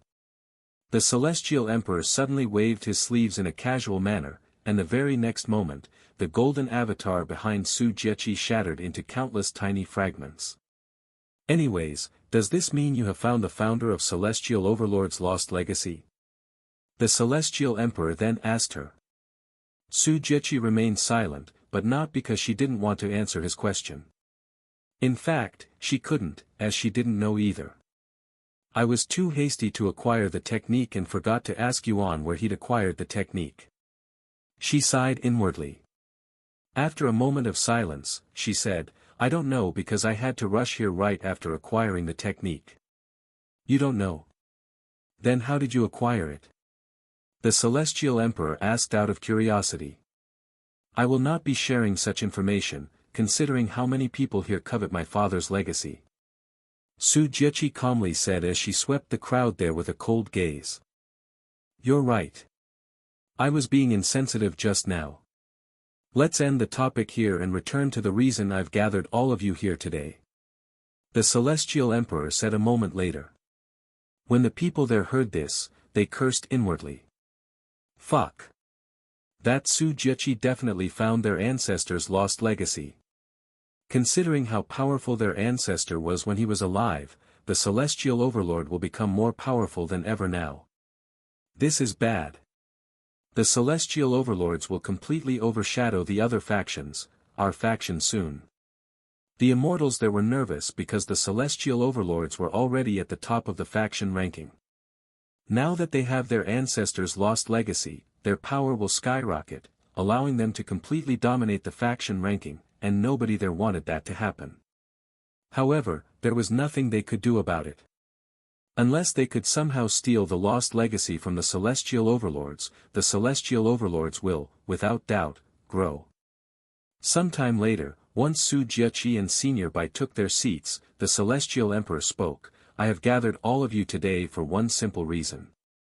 After a slight pause, he continued, the heavens have spoken recently. What? Everybody there was shocked to hear this, including Su Jiechi. Not long ago, the heavens became aware of a certain individual. The heavens believe this person to be related to the evil god and demand for his extermination as soon as possible. Evil god? Everybody there experienced another wave of shock after hearing this name. Evil god. The monster that soaked the 9 heavens in blood and a heretic who slayed the first celestial emperor. Why is his name relevant in this day and age? The immortals wondered to themselves. The celestial emperor continued, I know what all of you are thinking. What does the evil god have to do with this, and what in heaven's name is happening? Unfortunately, I don't have the answers at this moment. All I know is that we must exterminate this person as soon as possible before he does anything crazy. And before you ask, I do not know the identity of this person nor his appearance. However, I do know that he was last spotted in the 3rd heaven. The 3rd heaven? The people there became even more puzzled. How could someone with connections to the evil god be in such a lowly place? Someone there suddenly raised his hand and said, Your Majesty, if this person is in the 3rd heaven, there's nothing we can do about it. Or are you telling us to send people down there? To travel from the supreme heaven to spirit heaven will require a tremendous amount of resources. The celestial emperor calmly nodded, this is not an order. I am merely requesting your help at this moment. 10. The first 10 people to accept my request will receive my support. This means you will be able to send people to 3rd heaven without needing to worry about using any resources. Of course, you will be compensated for your efforts as well. Furthermore, the one to exterminate the heretic will be rewarded handsomely. I will do it. Me too. 10 people raised their hands and accepted his quest immediately. In fact, over 70% of the people there raised their hands almost simultaneously. The celestial emperor nodded with a content smile on his face, very well. Since everyone is so eager to assist me, I will fully support everyone here. However, since there are so many people accepting my request, we will limit each faction, family, or sect to only one person. Sometime later, someone there asked, Your Majesty, are there any leads to finding this heretic?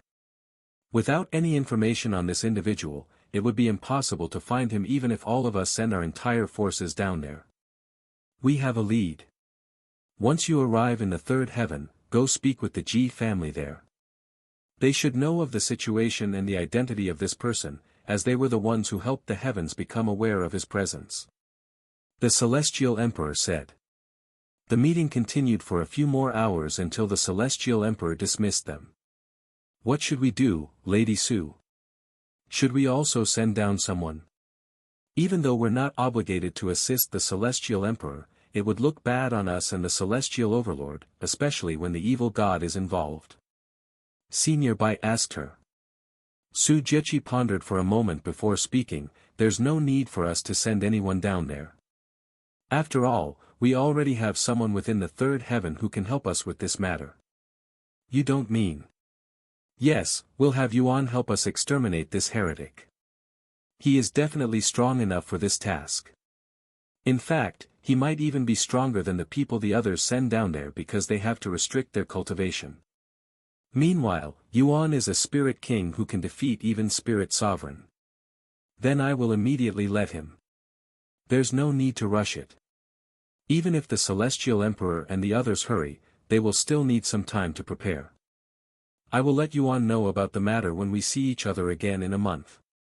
Su Jiechi said. I understand. Shortly after the Celestial Emperor ended the meeting, several people there approached Su Jiechi and Senior Bai. A cold smile appeared on Su Jiechi's face when she saw their faces, and she spoke in a calm voice, if you're here to ask me about my father's legacy, you can save your breath. These people looked at each other with perplexed faces. So it's true. That you've recovered your ancestors' lost legacy. Let's not be so hasty, Lady Su. I'm sure we can work something out. Even if it's just a single piece of treasure, we're willing to negotiate. Do you really intend on hogging the legacy all for yourself? That isn't very wise, Su Jiechi. Su Jiechi sneered, what I do with my father's legacy is up to me. If you want it, why don't you take it from me, if you have the capability, that is. When the immortals heard Su Jiechi's words, a look of disgust appeared on their faces, almost as though they'd accidentally swallowed a live fly. Su Jiechi suddenly noticed a certain figure in the distance, who appeared to be leaving the place. Now if you'll excuse me, I have some important business to attend to. And without explaining any further, Su Jiechi disappeared from her spot and appeared in front of this individual she had been staring at. Oh! This individual was surprised when Su Jiechi appeared before her like a ghost. It's been a while, Lady Xiang. Su Jiechi said, her attitude towards this woman being the complete opposite of how she treats the others, almost as though they were friends. Lady Su. You really startled me just now. I thought I was under attack or something. Lady Xiang sighed. Sorry, but I really needed to speak with you, and it looked like you were about to leave. Oh. What do you want to talk to me about? Let's go somewhere more private, shall we? Su Jiechi said. Lady Xiang nodded, I have a villa nearby. Let's go there. Su Jiechi turned to look at Senior Bai and said to him, you can return without me. I understand. If you need anything, call me. Senior Bai didn't want to linger around any longer due to the people there and disappeared almost immediately, almost as though he'd been teleported away. As I thought, she's going to get that soul cultivation technique for him. It's not going to be cheap even for someone like her. Senior Bai sighed inwardly as the image of Lady Xiang's face appeared in his head. Sometime later, Su Jiechi sat down with Lady Xiang in her villa. I will get straight to the point, Lady Xiang. I would like to purchase your soul cultivation technique. Su Jiechi said to her. Lady Xiang slowly lowered the tea in her grasp and stared at Su Jiechi with a baffled look on her face. I'm sorry, I don't think I heard you properly just now. Can you repeat it just in case? Lady Xiang said a moment later. Your soul cultivation technique. I need it. A stiff smile appeared on Lady Xiang's face when she realized that she hadn't heard wrong just now, and she asked in a dumbfounded voice, why do you want my technique? And you should know that this technique isn't for sale, and even if it were for sale, it cannot be learned by just anyone. Furthermore, we both know that you're not suitable for this soul cultivation technique, so why would you want to learn it? Who said anything about using it for myself? I am giving it to someone. Su Jiechi said. Lady Xiang only became even more baffled after hearing such words. I owe him a great debt, and I promise to give him the best soul cultivation technique that I can find. If you're not willing to sell it to me, then I can only find another soul cultivation technique for him. This person. Is he your lover? Lady Xiang couldn't help but ask, her eyes filled with curiosity. No. He's just a junior. Su Jieqi calmly said. Is that so? How boring. Anyways, I doubt this person is capable of learning my soul cultivation technique, since only someone born with immense soul strength could possibly learn it. In the entire 9 heavens, no, in the last 10 million years, only 3 people have been capable of learning this technique, myself being one of them. You won't know it until you try it. This junior, he's immensely talented and has the potential to surpass us. Please. Lady Xiang narrowed her eyes on Su Jieqi, who had her head slightly lowered in a pleading manner. I have never seen you care so much about someone before, Lady Su. If you tell me why you're going through all of this trouble, even lowering your head and begging me, I will consider it. Su Jieqi took a deep breath and said, I can tell you under one condition. You will not say a word about his identity to anyone. In fact, you'll act as though he doesn't even exist.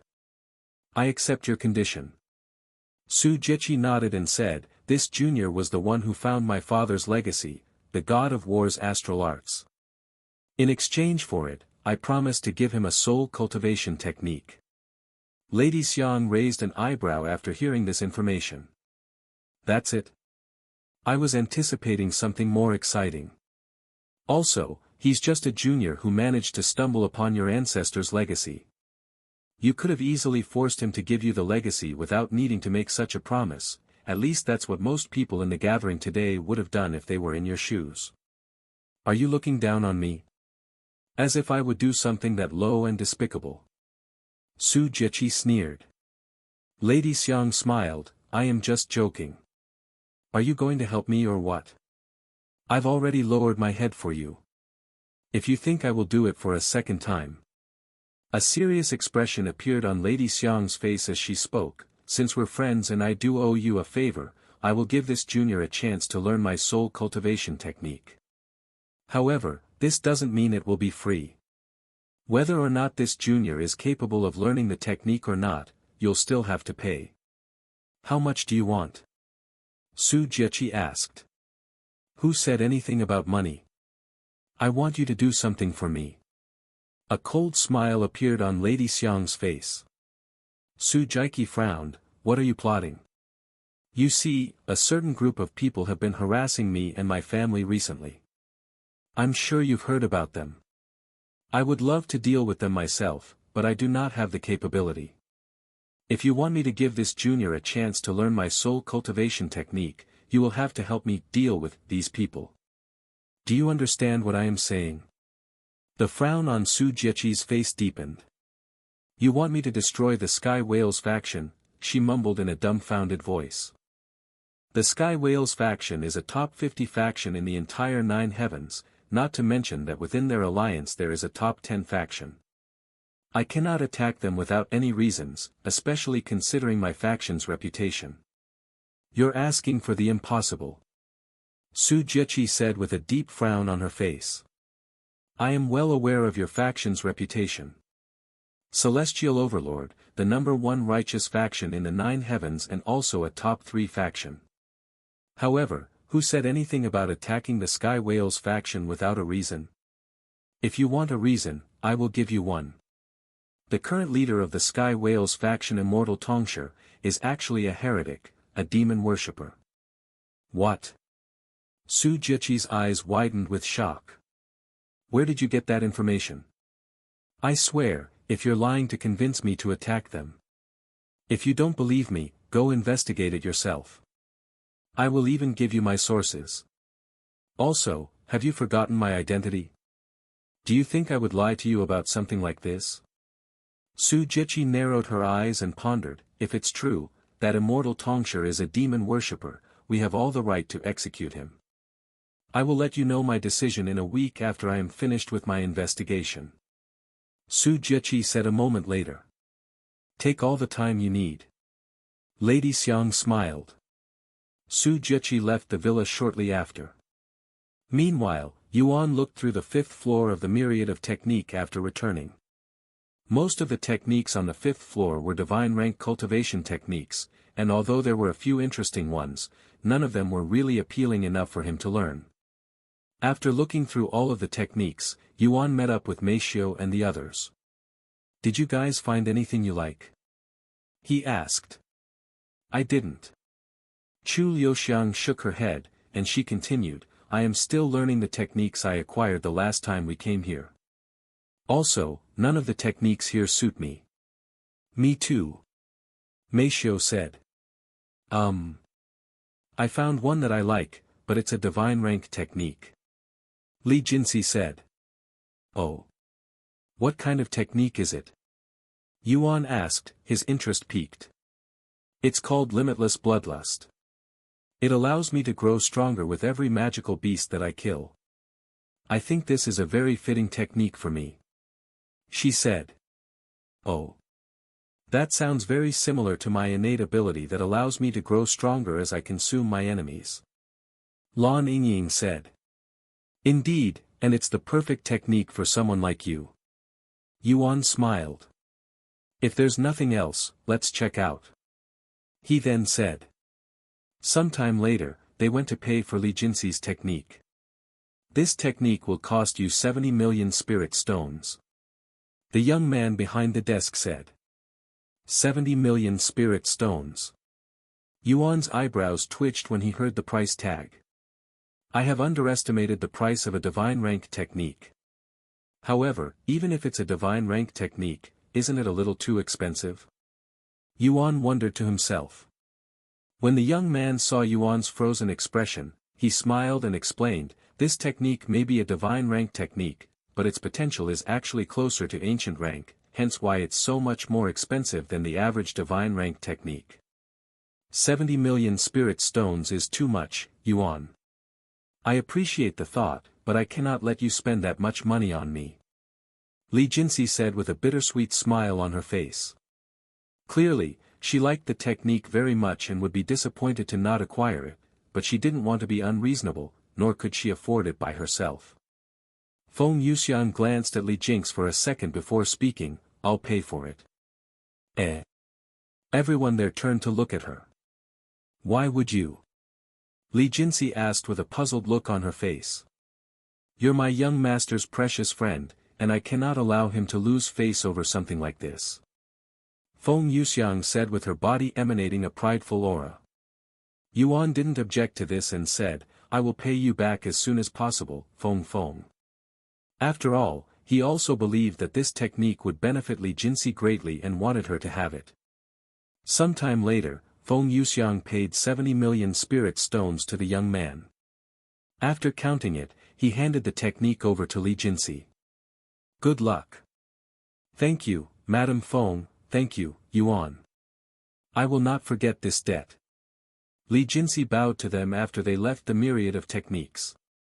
Don't mention it. Feng Yuxiang smiled. What are we going to do now, Yuan? Chu Liuxiang asked him. I am going to visit Tian Qinyu's old home, he said. If you don't mind, I want to cultivate this new technique. Li Jinsi suddenly said, as she could barely hold her excitement. Yuan nodded, sure. I'm sure there's a cultivator's haven in this city. Let's stop by that place first then. After asking for directions, they went straight to the cultivator's haven. Yuan helped Li Jinsi pay for their best room. Yuan, I would also like to cultivate by myself for a while. Meishio suddenly said, I have been ignoring my cultivation in this world for a while now, and I don't want to be too far behind and become a burden. When she heard Meishio's words, Chu Liuxiang also decided to stay behind, then I will stay as well. I don't mind. How long do you guys want to cultivate?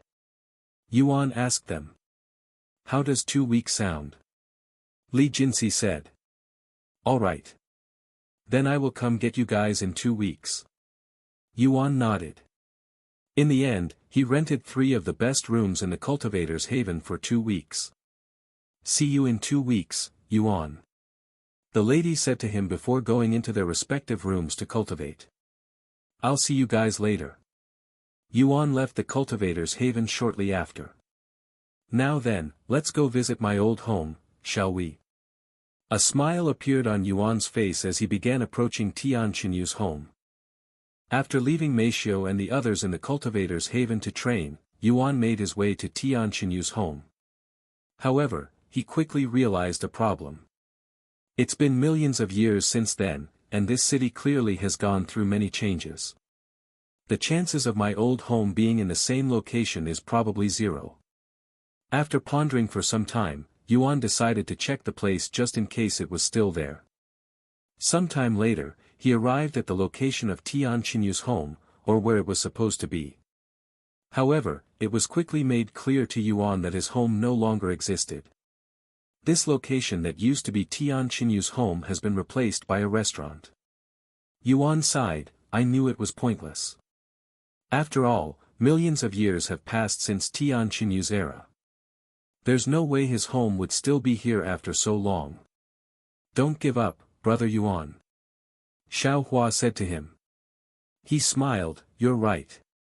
I shouldn't give up so quickly. He approached the restaurant a moment later. Welcome to the heavenly restaurant. How many guests? The waitress at the front asked when they entered the building. Hello, this may be sudden, but I have a question. Do you know anything about the Tian family that used to live here? If my memories serve me right, this place used to be their home. Yuan asked the waitress with a handsome smile on his face, which made it hard for her to refuse. Yes, I know of the Tian family. In fact, they are the owners of this restaurant. The waitress said a moment later. Really? Where can I find them? I would like to speak with them. What relationship do you have with the Tian family? They're not really friendly with strangers. The waitress asked him. Our ancestors knew each other, and my ancestor owed the Tian family a favor, so I am going to return that favor in my ancestor's stead. Yuan calmly said. If that's the case, let me give you the Tian family's current address. The waitress nodded. Sometime later, Yuan left the restaurant and went to the location given to him by the waitress. So this is where the Tian family of this generation resides. Yuan mumbled to himself as he stood before the residence of the Tian family. The building looked nothing like the one in his memories, but he still felt a nostalgic feeling from it for some reason, almost as though he instinctively knew he belonged here. He approached the front doors and knocked on it with Xiao Hua by his side. A few moments later, an old woman opened the doors and stepped outside. What do you want? The old lady had an unfriendly aura around her, and she looked a little angry for some reason. If you're from the Lin family, then you can turn around because the young lady won't see any of you. Yuan raised an eyebrow at her behavior, but he remained calm and spoke, I think there's been a misunderstanding. I am here on behalf of my ancestor, who owes a great debt to the Tian family. The old lady sneered at his words and said, that's the worst excuse so far. Even a dog could come up with a better story than you. Now scram, dogs from the Lin family. But I am not from the Lin family. Tian Qinyu, do you know of this name? Yuan said with a stiff smile on his face. Tian Qinyu. The old lady's eyes widened with shock. How do you know of this name? Who are you? I apologize for the late introduction. My name is Yuan. I have recently learned that my ancestors owed a great debt to the Tian family, but he was unable to repay that debt before he passed away, so I came here to repay his debt for him. If there's anything I can do for the Tian family, don't hesitate to ask me. Since they were technically his family and Tian Qinyu never really got the chance to help his family, as he was too busy dealing with demons, Yuan decided to assist the Tian family instead. Please wait here for a minute.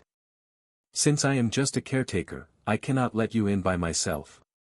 I will go speak with the head of the family right now. The old lady bowed to Yuan before closing the door. Yuan proceeded to wait outside. Meanwhile, inside the residence, the old lady walked past a bronze statue in the middle of the garden to speak with a middle-aged man. What? Someone is here to return a debt? The middle-aged man raised his eyebrows after hearing this. Yes, and he claims that his ancestors knew our ancestors. How foolish. Do you really believe that? He's probably using that as an excuse to intrude on our family. Let him be.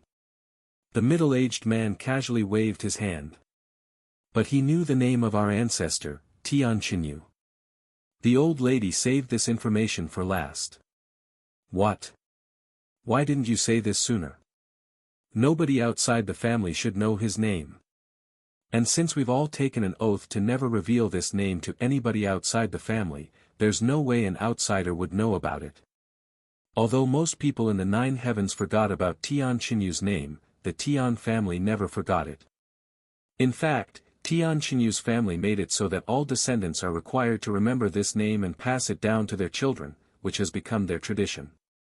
However, they also made everyone swear an oath to never reveal Tian Xinyu's real identity to outsiders or they would die a horrible death. The middle-aged man and the old lady left the room shortly after. Sometime later, they brought Yuan and Xiaohua into their residence. Once they were all seated, the middle-aged man said to the old lady, "Go bring us some tea." "I understand." The old lady bowed to them before leaving the room. Once the old lady left, the middle-aged man turned to look at Yuan and continued, "My name is Tian Xianzu, the head of this humble family. May I know your background and what you know about the name Tian Xinyu?" Tian Xianzu asked him with a friendly smile. He nodded, and said, "Honestly, I don't know much about Tian Xinyu. I only learned of this name in a note left behind by one of my ancestors. I also don't know how long ago this note was written, but I firmly believe that no matter how much time passes, a debt will never go away on its own." Tian Xianzu pondered for a moment before asking, "Do you know how your ancestors became indebted to our ancestors?" "I don't." "Then do you have the note with you?" "Unfortunately, the note is very fragile and on the verge of breakdown, so I didn't dare to bring it with me." Tian Xianzu narrowed his eyes slightly with a pondering look on his face. It was obvious that he didn't fully trust Yuan, as his story sounded a little too convenient and suspicious. "The tea is ready." The old lady returned with the tea. After pouring all of them a cup, she left the teapot on the table. "Bring my daughter here," Tian Xianzu suddenly said to the old lady. "The young lady." The old lady seemed hesitant, her reason being the same as Tian Xianzu's reason. "Yes. I understand." The old lady left again. "I will decide if we can trust him after I see his reaction to my daughter," Tian Xianzu thought to himself. He was thinking that if Yuan had any interior motives, he would see it the moment Yuan met with his daughter. Yuan casually sipped on the tea and didn't utter a single word for the next few minutes. He understood their situation, that the Tian family was having doubts about his identity, which he couldn't blame because they were right to doubt someone as suspicious as him. In fact, he would also be suspicious if he were in their shoes, and if he spoke or tried to convince them that he was not there to harm them, that would only make him more suspicious. Sometime later, Yuan could hear 2 sets of footsteps approaching the room. A few moments later, a beautiful young lady who looked to be a little older than Yuan entered the room. She had a tall and slender figure. Her hair was pitch black and tied into a hair bun behind her head. Her face looked gentle yet fierce at the same time, and her clear brown eyes shone with brightness. Xiaohua and the other 2 inside Yuan's body were surprised when they saw this young woman, but it was not because of her beauty. No, they were surprised by her facial features that resembled Yuan but looked way more feminine, almost as though she was Yuan's twin sister. In fact, with the help of makeup, Yuan could definitely become this young woman and vice versa. However, just like Tian Xianzu, Yuan didn't notice their resemblance. "Let me introduce you to my daughter, Tian Yenyu. Yenyu, this is our guest, Yuan." "Hello." She gave him a courteous nod. "It's nice to meet you." I'm Yuan, and I came here to repay a debt that my ancestors owed to your family. If there's anything you need help with, don't hesitate to let me know. Yuan said to her with a gentle smile on his face. Tian Yanyu clearly wasn't expecting such a reason for his visit, but she didn't complain. After a moment of silence, she spoke again, "You'll help us with anything?" Yuan nodded, "As long as it's within my power, I will do my best to help you." A cold look suddenly appeared on Tian Yenyu's face as she spoke, "Then help me erase the Lin family from this world." Yenyu. Tian Xianzu immediately frowned at her words. The Lin family? The first time I've heard about them is when your caretaker mistook me for them. Who are they? And what have they done to deserve this punishment? Yuan asked her. You've never heard of the Lin family? How is that possible? They're one of the biggest families in this world, they're one of the 7 legacy families. The old lady exclaimed. Actually, I'm not from around this area, but I have heard of the 7 legacy families, Yuan said. The Lin family has been harassing and bullying my family for the last 4 years because I refused to become their oldest son's woman. Tian Yenyu said with a disgusted look on her face. So it's that kind of situation, huh? Yuan sighed inwardly. So can you help us or not? If you can't, then we don't need your help at all. Tian Yenyu stared at him with slightly narrowed eyes. Yuan didn't immediately respond and began pondering. You don't have to mind her unreasonable request, Yuan. Although it's true that the Lin family has been harassing us, there's nothing we can do about it. Yuan sighed out loud before speaking, it's fine. I don't mind it. He turned to look at Tian Yenyu and continued, I don't mind helping you with the Lin family, but I cannot do something like slaughter them, not because I don't have the power to. I am just not fond of unnecessary bloodshed. The Tian family's eyes widened with shock after they heard Yuan's words, mostly because he casually claimed that he had the power to destroy the Lin family. How about this? I will get the Lin family to stop harassing your family and stop pestering you. Would that be helpful enough? Yuan said as he looked directly at Tian Yenyu. If you can really do that. Tian Yenyu nodded in a dazed manner, as she didn't really expect him to agree to her request. After all, they were going against one of the 7 legacy families, an untouchable force for most people. Wait a minute. Tian Xianzu suddenly said. What's wrong? Yuan asked. This is ridiculous. You want to go against the Lin family, one of the 7 legacy families? I appreciate your willingness to help us, but that's too much. You're not only going to get yourself killed, but you're also going to drag our Tian family along with you to the grave. Tian Xianzu exclaimed. He turned to look at Tian Yenyu and continued, you too. Stop your nonsense. The moment we lay a finger on the Lin family, they will completely destroy us. The only reason they don't dare to touch our family right now is because of our family history. However, if we give them a reason to act, they will move in full force. Are you telling me to sit still and stay silent while they continue to harass our family? Our restaurant's business has gone down 90% since last year because of the Lin family's cowardly antics. If this continues any longer, our Tian family will be reduced to nothing, regardless if we touch them or not. And I am not going down without a fight. Tian Yenyu remained resilient. You. Tian Xianzu didn't know what else to say after hearing his daughter's words. Let's all calm down, shall we? Yuan suddenly said, still looking as relaxed as ever. The Lin family may be one of 7 legacy families, but they are not untouchable. Why don't you tell me a little more about your situation? Tian Yenyu nodded and took a seat at the table. I will get another teacup. The old lady said before leaving the room.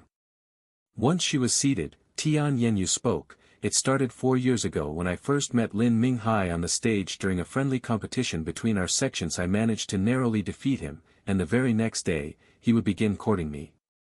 Of course, I refused. However, he would continue to court me persistently over the next several days. Eventually, days turned into weeks, and weeks turned into months. It's been 4 years since then, but he's still courting me. He was just annoying at first, but as time passed, he would become more aggressive, and he would also start scheming by spreading bad rumors about me so that others would stay away from me. Then he started targeting our family businesses. We used to own several restaurants throughout the city, but we had to close down most of them because the Lin family would send thugs to cause drama in our restaurants and mess with our reputation, forcing us to close them down. Now we're down to just one restaurant. Of course, we can't do anything about it because we don't have concrete proof that the Lin family is behind these incidents, but there's no way it's all just a coincidence. Lin Minghai even personally came to our house before, and he told my father that he would help us deal with the thugs, acting like he is innocent. Yuan listened to Tian Yenyu explain their situation in detail with a tranquil expression on his face, but he was inwardly annoyed at the Lin family and their nature. How typical. The powerful and influential tyrants are abusing their power and oppressing the weak to achieve their goals. This is quite common in the cultivation world. These people are a waste of spiritual energy.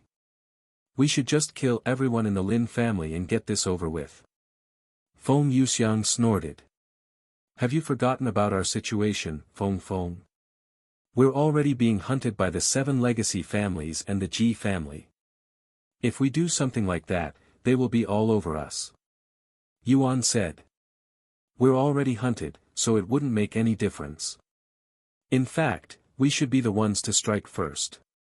They tried to ambush us outside the stairway to heaven, so it would only be fair if we ambushed one of them in return. Let's not make our situation any more complicated than it already is. If we can solve this without shedding too much blood, that would be ideal. Yuan shook his head inwardly. Once she finished explaining, Tian Yenyu asked, what do you think? Can you help us? Yuan pondered for a moment before speaking, are the thugs still an issue? Yes, they come to our restaurant once a week to cause trouble for the customers, sometimes more. Then we will start by dealing with the thugs. The Lin family won't be able to do anything unless they want to reveal that they're with the thugs. Yuan said. That sounds reasonable. But how are we going to do that? Tian Yenyu asked him. It's quite simple, actually. I am going to visit your restaurant as a customer, and if they pick a fight with me, I will deal with them accordingly. Yuan said with a smile. You make it sound so easy, but will it really work out as it does in your head? He nodded, of course. They're working for the Lin family and you're their target, right? If you visit the restaurant with me, they will, without a doubt, try to mess with us. Bang! Tian Xianzu suddenly slammed the table. Wait! You want my daughter to be bait? I am against her involvement in your nonsense. Well, I don't really need her help, but it will make things move quicker.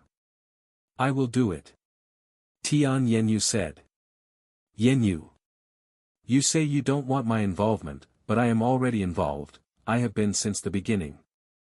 And like Yuan said, the Lin family won't be able to do anything to us unless they want to expose themselves. Tian Yenyu said. That may be true, but they will still know that you're trying to fight back against them. I don't want anything to happen to you. Don't worry, I will protect her. Yuan suddenly said. Tian Yenyu turned to look at Yuan and smiled, don't look down on me. I am not so weak that I need your protection. If it wasn't for his background, I would have already taken care of Lin Minghai by myself. Good. He smiled. Are you seriously going to do this? Tian Xianzu was still feeling concerned about this whole situation. In his eyes, a stranger that they haven't known for even half a day suddenly told them that he would help them take care of the Lin family, one of the 7 legacy families. If it were anybody else, they would have already kicked Yuan out. However, for some reason, neither Tian Xianzu nor Tian Yenyu doubted him. Trust me, if anything goes wrong, you won't have to take the blame, as I will take the blame for myself. Yuan comforted him with a confident smile. Why are you so confident? This is the 7 legacy families we're talking about. It's like messing with a beehive. Anger one bee and you'll anger the other bees as well. In this case, that would be the other 6 legacy families. Tian Xianzu asked him. Yuan smiled, it's not my first time dealing with them. Eh? Both Tian Xianzu and Tian Yenyu's eyes widened with surprise after hearing such words. Not his first time dealing with them. What does he mean by that? They wondered inwardly. Anyways, before we deal with the thugs, I would like to say one more thing. To make this safer for all of us, let's not call me Yuan when we are outside. Let's see. Yuan began pondering for a name. I wanted to use Tian Yang for my fake identity, but it wouldn't be wise to associate myself with the Tian family with what we're going to do, especially if things go south. Yuan suddenly noticed Xiaohua sitting beside him and turned to look at her with a pondering face. Noticing his glare, Xiaohua turned to look at him with a puzzled face. A smile appeared on Yuan's face as he spoke, whenever we're outside, please address me as Xiao Yang. Eh? Xiaohua's eyes widened with shock. Do you mind? If you do, I can use another surname. Yuan said. Use mine, young master. Feng Feng said. It's okay. Brother Yuan can use it. Xiaohua nodded. Due to the history associated with her family's background, it would be quite foolish to take the Azura clan's surname, perhaps even courting death. However, since they're only in third heaven, where nobody would recognize this surname, it was fine. Then we'll be in your care, Xiao Yang. Tian Yenyu said to him a moment later. Sometime later, Yuan and Tian Yenyu left the Tian family's household and made their way to the heavenly restaurant. I hope nothing happens to them. The old lady sighed. Let's not jinx it. And have some of our guards secretly follow them. If anything happens, I want them to immediately report it. As you wish, oh. Should I also notify Madam? No, not yet. I understand. When Yuan and Tian Yenyu arrived at the heavenly restaurant, Tian Yenyu asked, where do you want to sit, Xiao Yang? Anywhere is fine. All right. Tian Yenyu then said to the waitress, give us the best table. I understand, young lady. The waitress recognized Yuan and glanced at him again before leading them to their table. Once they were seated, Tian Yenyu said, order whatever you want. It's on the house. Yuan nodded and looked through the menu before ordering the dishes that intrigued him the most.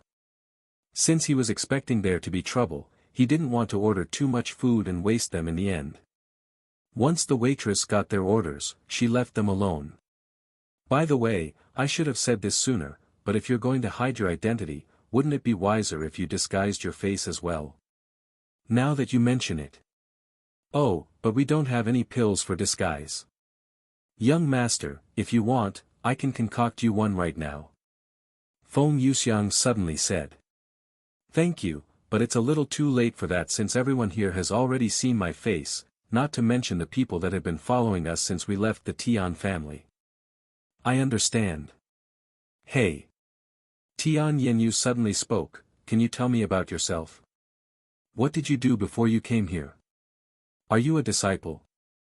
If so, what sect? What motivated you to help us? Before coming here, huh? I guess I was just wandering the world. I used to be in a sect but not anymore. As for my motivation. It may sound foolish, but I really don't like owing debt to anyone, even if this debt is technically my ancestors' responsibility. Yuan said. You left the sect. Or did you get kicked out for causing trouble? Tian Yenyu seemed to be intrigued about his sect.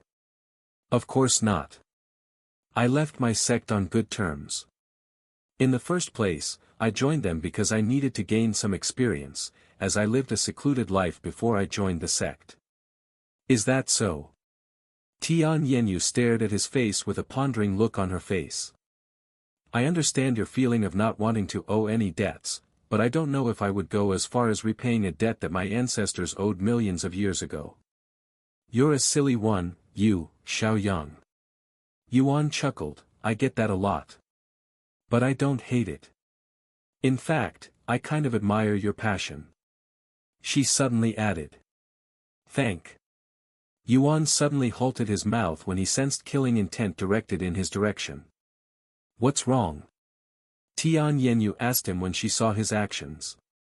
They're here earlier than I thought.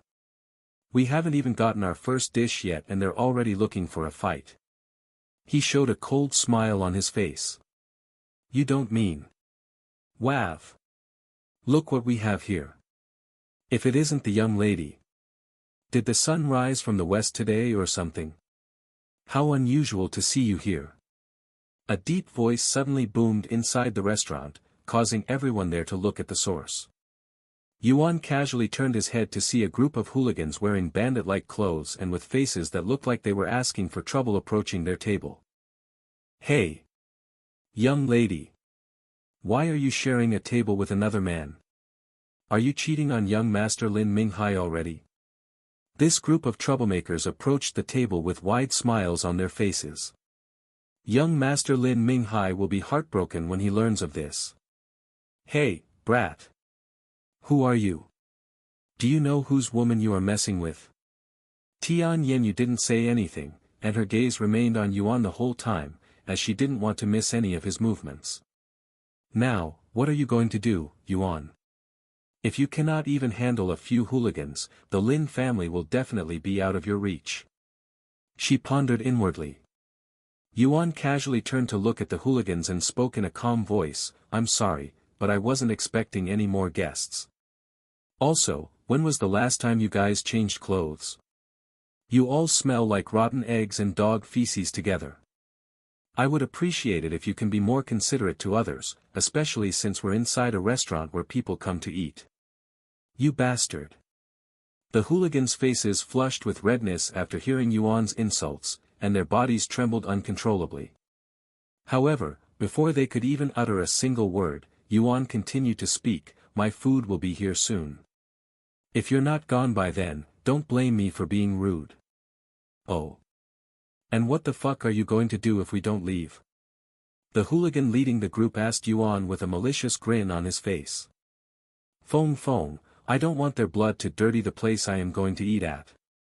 Can you deal with it without making a mess? Oh, leave one of them alive. Yuan suddenly said in a low voice. It would be my pleasure, young master. Several orbs of flames suddenly emerged from Yuan's body and flew towards the group of hooligans, and before they could even react, their bodies were immediately engulfed with flames. In less than a second, all but one of the hooligans were burnt until there was nothing left of them, leaving behind no mess or blood. Everyone in the restaurant was shocked by what they had just witnessed, but they were also puzzled, as they couldn't comprehend the situation. After Feng Yuxiang killed most of the hooligans, Yuan turned to look at the last one and asked in a calm voice, who hired you to mess with the Tian family? If you don't speak truthfully, you will end up just like your friends, erased. I don't know. I swear. I am just a lowly lackey following orders. Please, you have to believe me. The young man got on his knees and begged Yuan. Then tell me about your order. Yuan then said. Yes. We, the Stone Bandits, were hired to disturb the Tian family's businesses until they shut down. And you don't know who hired you? No. Then who does? That would be the leaders. And where can I find these leaders? That's. The young bandit hesitated to answer this question, as he would also be killed by his peers for revealing the location of their base.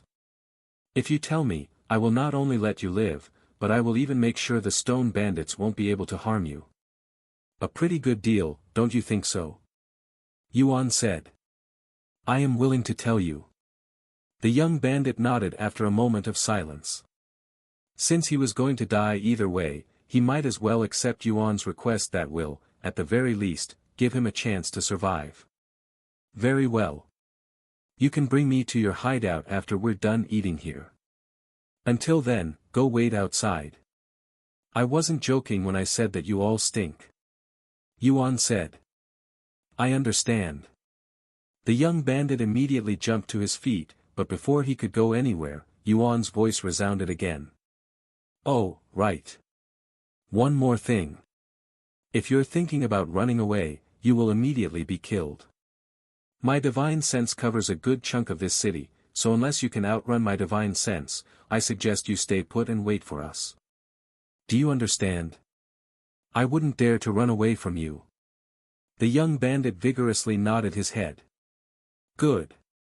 Then I will see you in a bit. The young bandit quickly scrambled out of the restaurant, but he didn't dare to wander too far away from the restaurant, as he feared that Yuan might mistake it as escaping.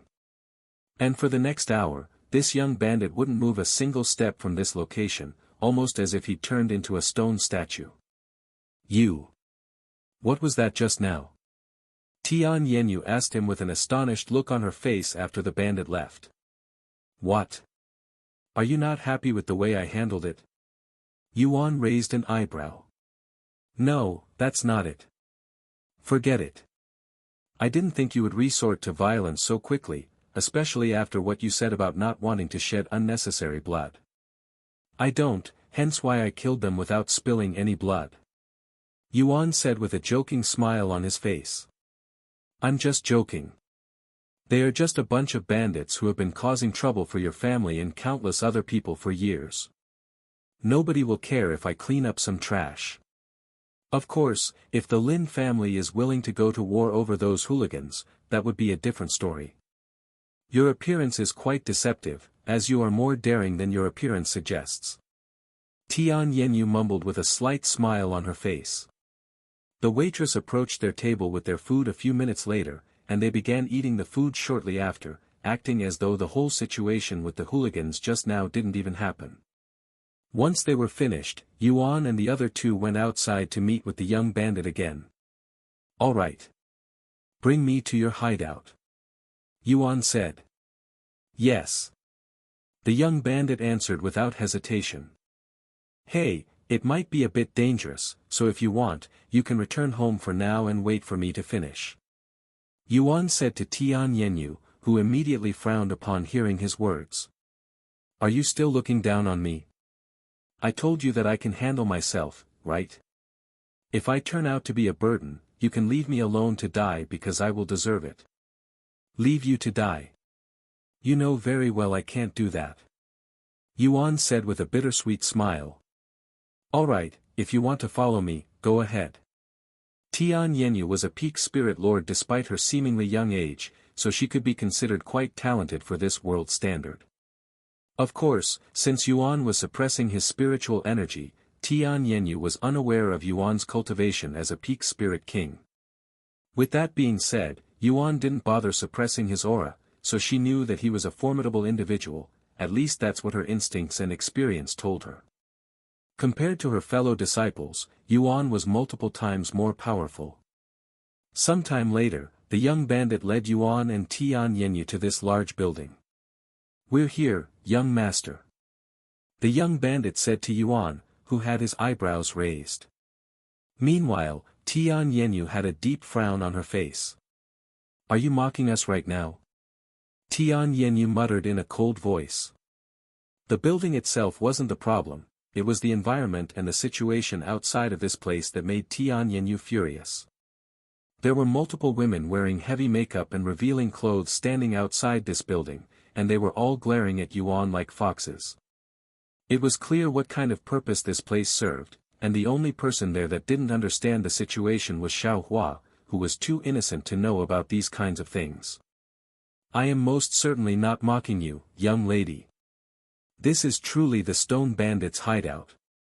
They have been operating this entertainment business for over 50 years now. The young bandit quickly said, trying his best to defend himself. This is certainly a surprise. Yuan mumbled out loud, when you hear about bandits, you normally associate them with the wilderness. This is the first time I've heard of bandits hiding within the city, acting like gangsters instead. The young bandit then spoke, I don't know the Stone Bandits' leader's name, but he should have a pretty high standing in this place. What should we do? Yuan turned to look at Tian Yenyu, who was glaring at the building with a disgusted look on her face, as she hated the concept of women selling their bodies for money. However, before she could respond, the workers at this building approached them with bright smiles on their faces. "Handsome, are you new here? I have never seen you before, and I would never forget a face as handsome as yours. How would you like to spend the day with me? Not only will I give you special service, but I won't even charge you a single copper. Is this your girlfriend here? I won't mind even if she joins us." These women quickly surrounded Yuan. However, when they got too close, a burst of flames suddenly erupted from Yuan's body. "Young master, should I just burn this whole place to the ground and call it a day?" Feng Yuxiang's voice resounded the following moment. "There's no need to be so upset. They're just trying to do their jobs." Yuan shook his head inwardly. He then said to the ladies, "Sorry about that just now. We are actually here to see your boss. Is he available right now?" "Our boss?"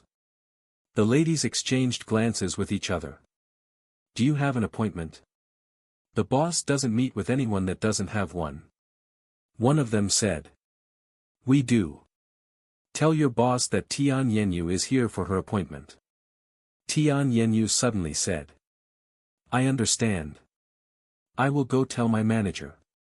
One of the ladies went into the building while the others went to speak with other nearby pedestrians. "Tian Yenyu. There's nobody with that name on the appointment list," the manager said after hearing the woman's words. "Really? That's what she told me, though," the woman said. "She's probably just another ordinary whore trying to get a job at our Passion Palace. Ignore them. I don't think that's the case. That woman was really beautiful and looked nothing like one of us, and she had a handsome young man and a child with her. It doesn't change the fact that they're not on the appointment list and that they'd lied to you. Ignore them," the manager exclaimed. "I understand." Sometime later, Yuan said, "It's been a while since that woman went inside." Tian Yenyu sucked her teeth. "They probably realized that we didn't have an appointment, or they're just trying to ignore us." "What are you going to do now?" she then asked. "If they want to ignore us, we will do the opposite and force them to acknowledge us," Yuan said. He turned to look at the young bandit and said to him, "Bring us to your boss." "Yes." The young bandit wanted to cry, but he had no choice but to obey Yuan's words. The young bandit proceeded to lead Yuan and the others inside the building. "Welcome to the Passion Palace. What kind of entertainment are you looking for?" The worker at the front desk stopped speaking when he noticed Xiaohua's figure. "I'm sorry, but this place isn't appropriate for children." Yuan glanced at Xiaohua and cleared his throat. "Sorry, but we're not here to have fun." He turned to look at the young bandit and continued, "Go tell your boss he has 3 minutes to show up before I blow up this entire place." Naturally, Yuan was only bluffing, but the young bandit and the others didn't know that. Right away, the young bandit immediately disappeared from their sight.